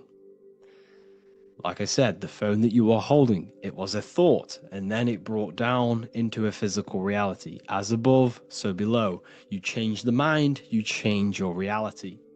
Your environment, the word environment has ment in it because your environment is mental. So now that you understand this, so what is the world around you? The world around you was created by the mind of God. It was manifested through God's thought. So you are living in the mind of God. You are a thought in the mind of God. God thought you into existence. But like I said, we are all fractals. Everything is fractal. If God exists, this means that you are God, as above, so below. God created you through the thinking mind, and he gave you a thinking mind. So God created the macrocosm. God created the macro, the whole world. He designed the whole world, the sun, the stars, the moving. He designed this. But then he gave you the thinking mind to design your own life and create your own life in his world. You are a microcosm of God's macrocosm. Just like God thought you into existence and the whole world into existence, you are a microcosm thinking your world, your reality into existence. You see this now? Everything is a reflection. Everything is a mirror. Everything is fractal. So in order for you to change your reality, you must change these higher planes. Your thought and imagination are the two key aspects of creating physical reality. Every object you see around you was begun in these higher planes of the non-physical, and they were brought out of spirit into physical matter through the thinking mind and physical action. So now we're going to get a bit deeper. The brain is not the mind. Now that you understand, we have spirit and matter. As above, so below. You have a non-physical side of reality and a physical side of reality. The mind is the spiritual brain. The brain is a physical manifestation, a physical effect of the mind. The mind uses the brain to operate in the physical world, and it's the same with the heart. The soul manifests itself physically through the heart. The heart is a physical manifestation of the soul, of the emotion, thought and emotion, the mind and the soul, the brain and the heart, heaven and earth. So you have the inner world and the outer world, the spiritual, non-physical, and the physical. So we are all on this process of awakening, an expansion of our minds into new fields of thought, into new fields of awakening ourselves. Because essentially we are born into this world, but you are born many, many times. You can be born physically and you can be born spiritually. Like I said, everything is fractal. So just like when the baby finds out that there is a world outside of its mother, what does the baby do? The baby seeks a way out of its mother, and then the baby is now born into a new world, a world outside of its mother's womb. It's the same with you and your spiritual process. As your mind becomes aware that there are other realities beyond your physical body, it then seeks a way out. And this is why you are probably watching my YouTube, because you are now on the path. Something within you has guided you to this path of knowledge, truth, enlightenment, and expanding your consciousness. And it is your soul who brought you here. Your soul speaks through emotion, a guidance. Emotion is the language of the soul. When you feel very bad, this is your soul telling you you're not in the right place. You're doing the wrong things. Because the soul is always unfolding its purpose, which is expansion and learning. That is it. The mastery of the self and the learning of the mind is the only thing that counts in the end after this life. So you are on a journey of expansion, of learning, creating, and spiritual rebirth. As above, so below. What does this body tell you? When I see someone overweight, I don't see the overweight. I don't see the body. I see the mind. I see an undisciplined mind.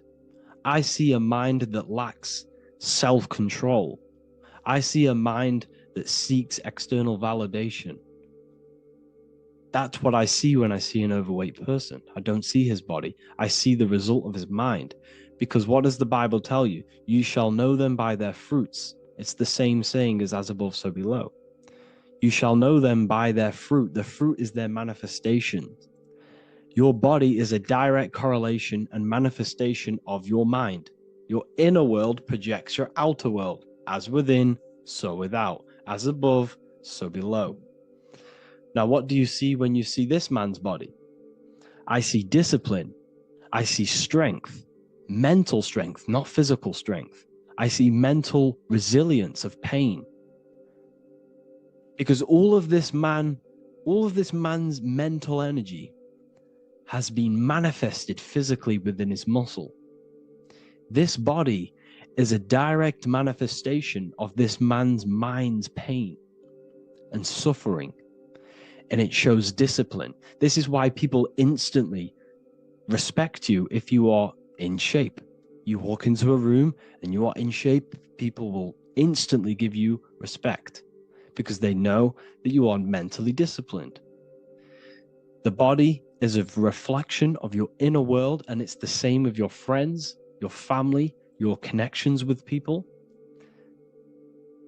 If you think about yourself very negatively all the time, and you don't have a good connection with yourself, you don't have a connection with your true self, this will manifest into every single relationship you have in your life.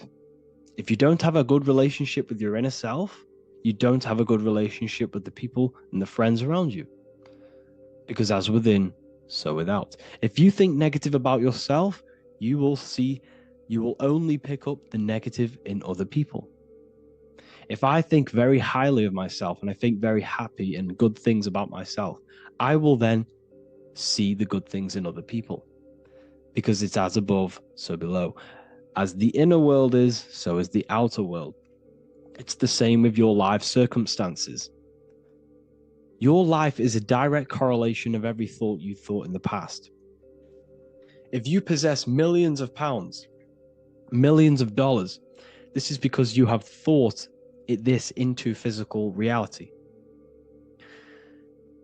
You live the life you are deserved. You live the life that you manifest through your thought. If you live a very poor life, this is a reflection of your mind. This is a reflection of what you have thought into physical existence. Because like I said, everything begins in the mind, as above, so below. And this is even present within the body. So where is the head? The head is at the very top of the body. And where does all manifestation begin? In the mind. That's where the mind is, in the head. And then the thoughts we think travel down the body into the heart, which is the emotion. Every thought we think is in the emotion. Every thought we think creates an emotion. This emotion then drives the action. Where does the action come from? The feet, because the feet move our body.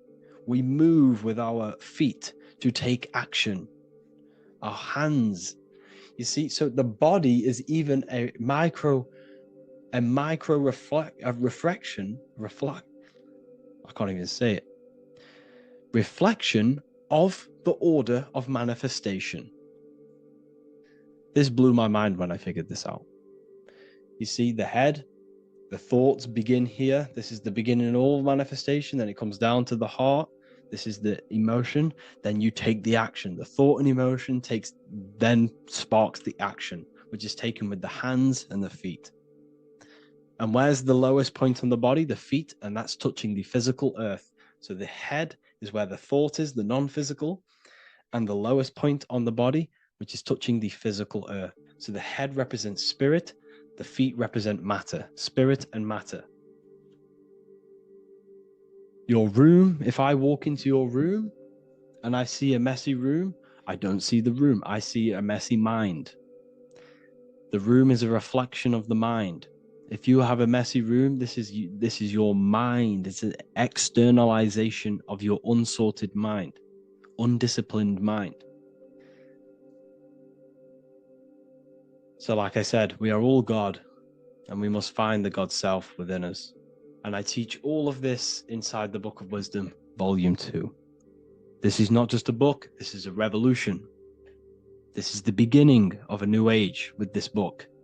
If you have read it, I congratulate you. You should feel very proud of yourself if you have an open mind. You should feel proud of yourself for watching these videos, because not many people have an open mind. Remember this, people. You are special if you're watching these videos. You have the mind. You have the ability to see through the illusion. And I take my hat off to you. You want to take this to the next step? Read the book. Or if you want to take it to the serious levels, join the university. The university, you gain access to every piece of my material that I've ever done, all of my books, all of my lectures that are hidden from YouTube, that are hidden from everywhere else, the lectures that give you real power. And if you feel alone on this journey, we have a conscious community where you can connect with like-minded individuals, because I've been there. I've been there when you feel lonely, because you feel like no one else is thinking the way you are feeling. You can't talk to people about these things because people just think you're crazy. That's why I put together this, so we can connect, so we can unite, so you can connect with people, so you don't feel crazy about thinking about this stuff, learning about this stuff. And if you truly want to level up your life, people, and take your studies serious, this is for you. We do live calls, we do lectures. There's a whole library filled with books you can read. It's the perfect place for the truth seeker. I thank you all for joining. Please leave a like, a comment, a subscribe. Let me know any future videos you want me to make in the comments. Thank you all. Have an amazing day.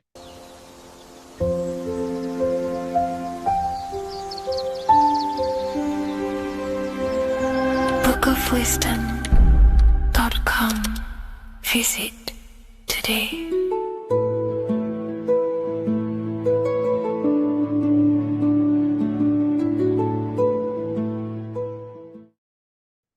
Left and right hemisphere, and what are they doing? How does it contribute towards your perception in this world? And this is what we're going to be talking about in today's video.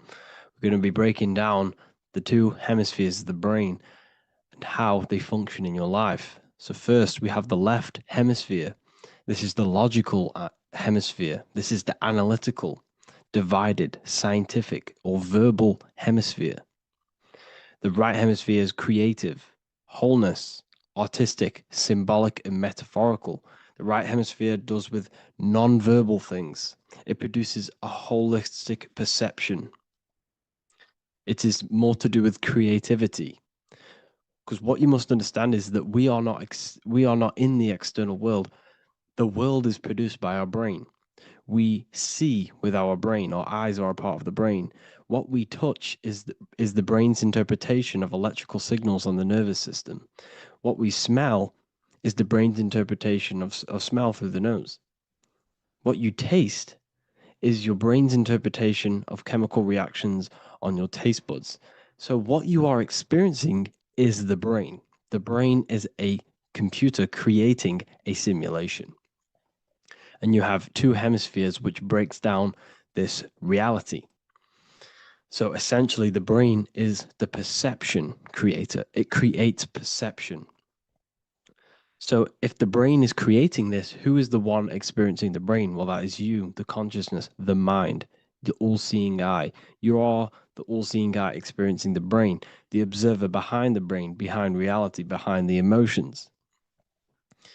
So if you're walking through a woods, this left brain sees individual trees. The right brain sees the whole woods. It sees the biome. It sees the bigger picture. So when you are walking through this woods, the right brain picks up a holistic perception of reality.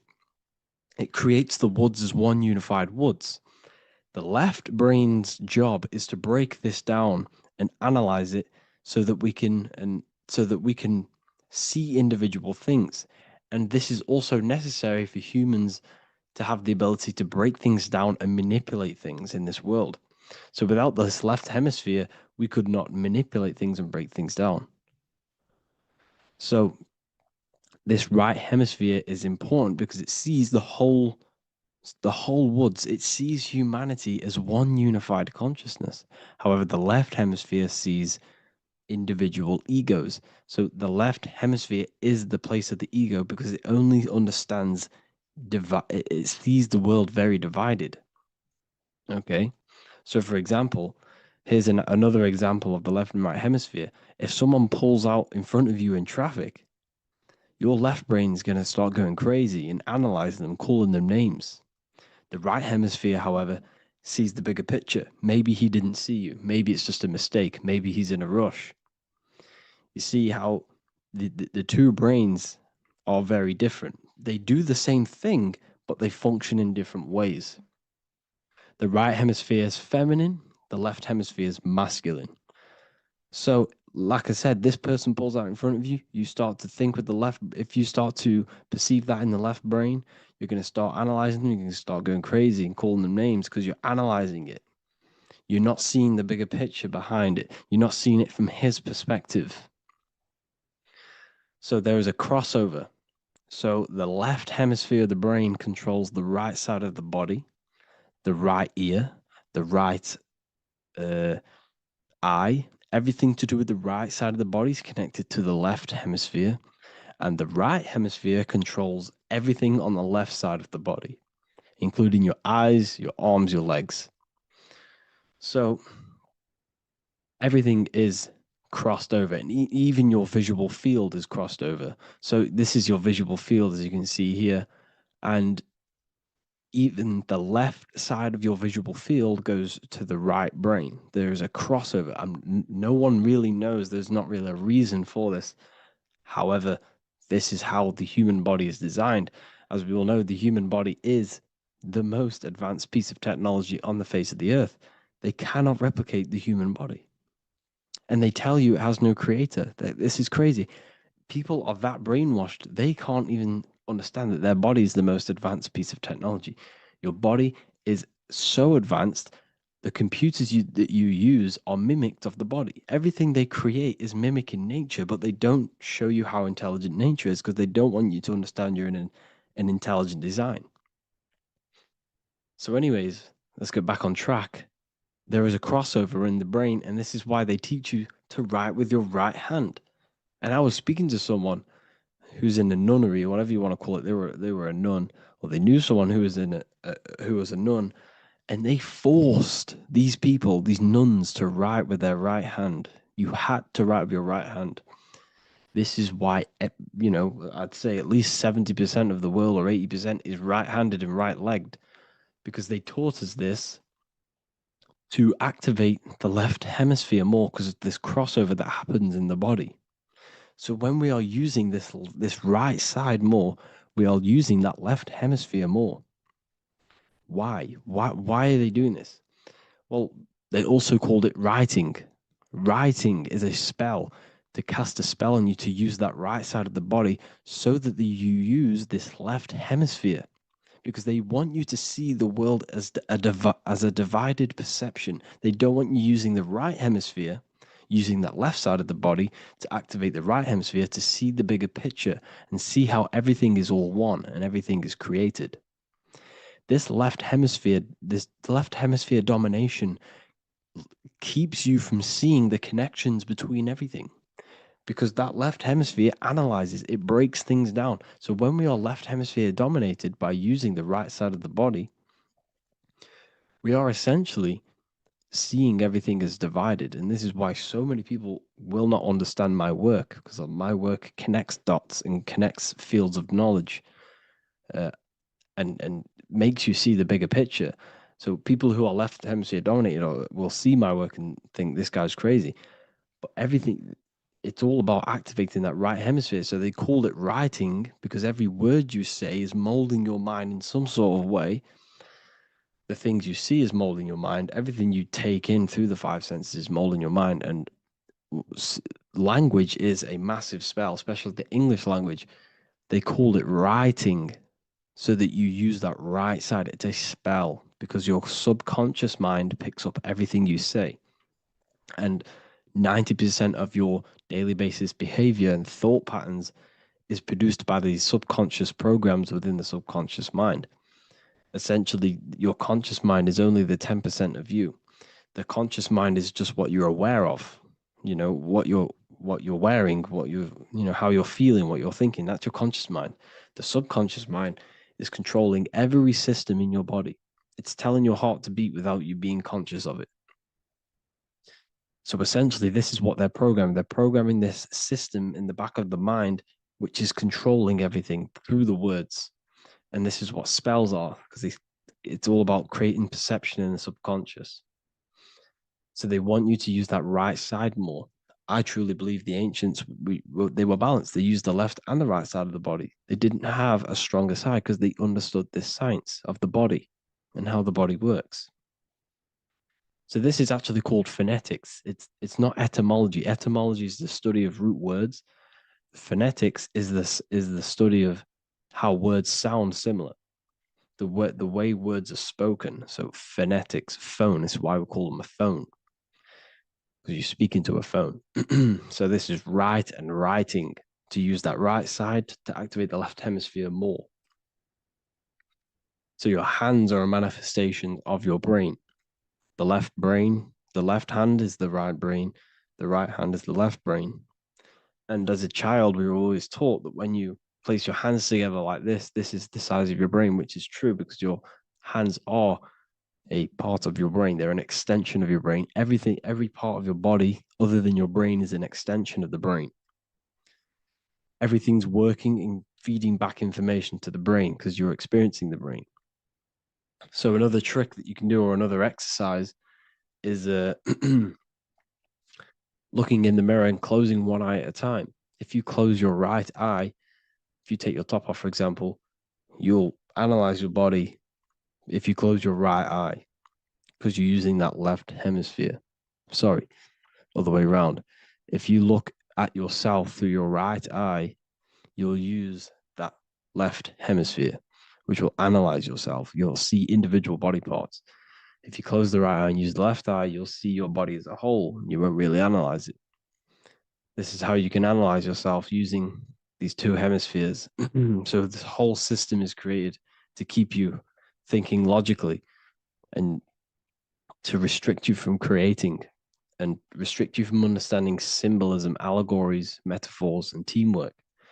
They want you stuck in a logical way of thinking and a logical way of seeing the world. This is why when you go to school, you are told exactly what to do. You're told to think this way and no other way. You're told to do orders, do this. It's a very left-brained system, because if we all started to open up this right hemisphere, we'd all see, wow, everything is all one, everything's all connected. And this is what my work is doing. I'm showing you everything is one. The physical world is an illusion of duality, but everything comes from the one source, the one mind. The universe is a giant mind. I am mind, you express mind. We all possess mind. Behind the physical body is the same mind consciousness.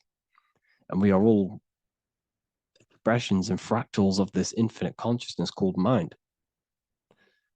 And this is what they don't want us to figure out, is that we are all just one consciousness expressed. It's an infinite consciousness. It's even in the squirrel, it's in the dog. All of these different animals, they're just different bodies, but behind the bodies is the same consciousness, which is mind. That's what the pineal gland is. The pineal gland is not the mind, and it's not the third eye. The third eye is your mind. If you have a closed third eye, it just means you have a closed mind. If you have an open third eye, it just means your mind has expanded from beyond physical things through astral projection and mystical experiences. This is how you gain an open third eye. It's just an open mind. A mind that has astral traveled, that has explored the realities within the mind. So everything they do is to keep us in a divided state. Divide and conquer, right? That's their motto. All to keep you thinking how everything is divided. Everything they've done is division. Postcodes, countries, everything is divided.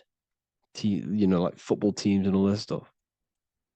It's also a natural process when you grow up, because as you grow up, your brain is constantly analyzing the world. So this is sort of a natural process of how you become more left hemisphere dominated, because your brain is always analyzing. And unless something awakens you, you can awaken that right hemisphere where you can start to see the bigger picture.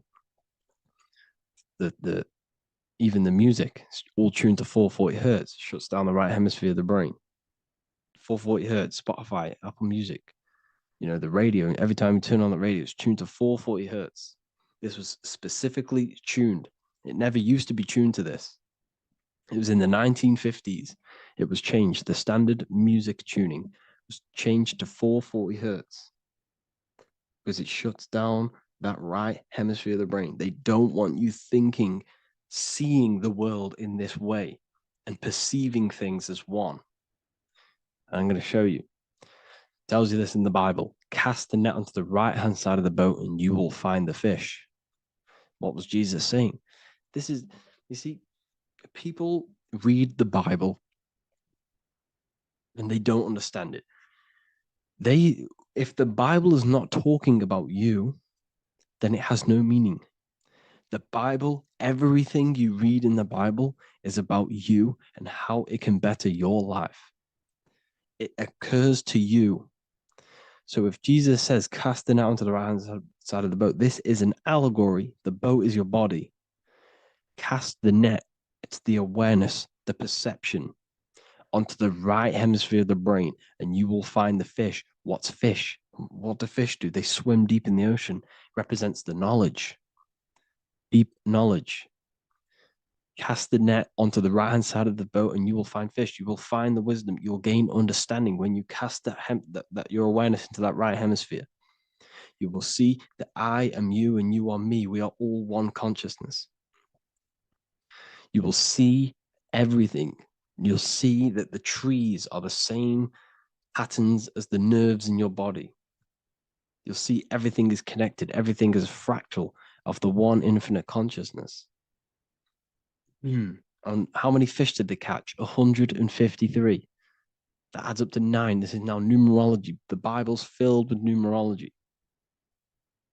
Adds up to 9. What's 9? Human consciousness. It represents consciousness. You're in the womb for 9 months. Feminine. It's all about consciousness.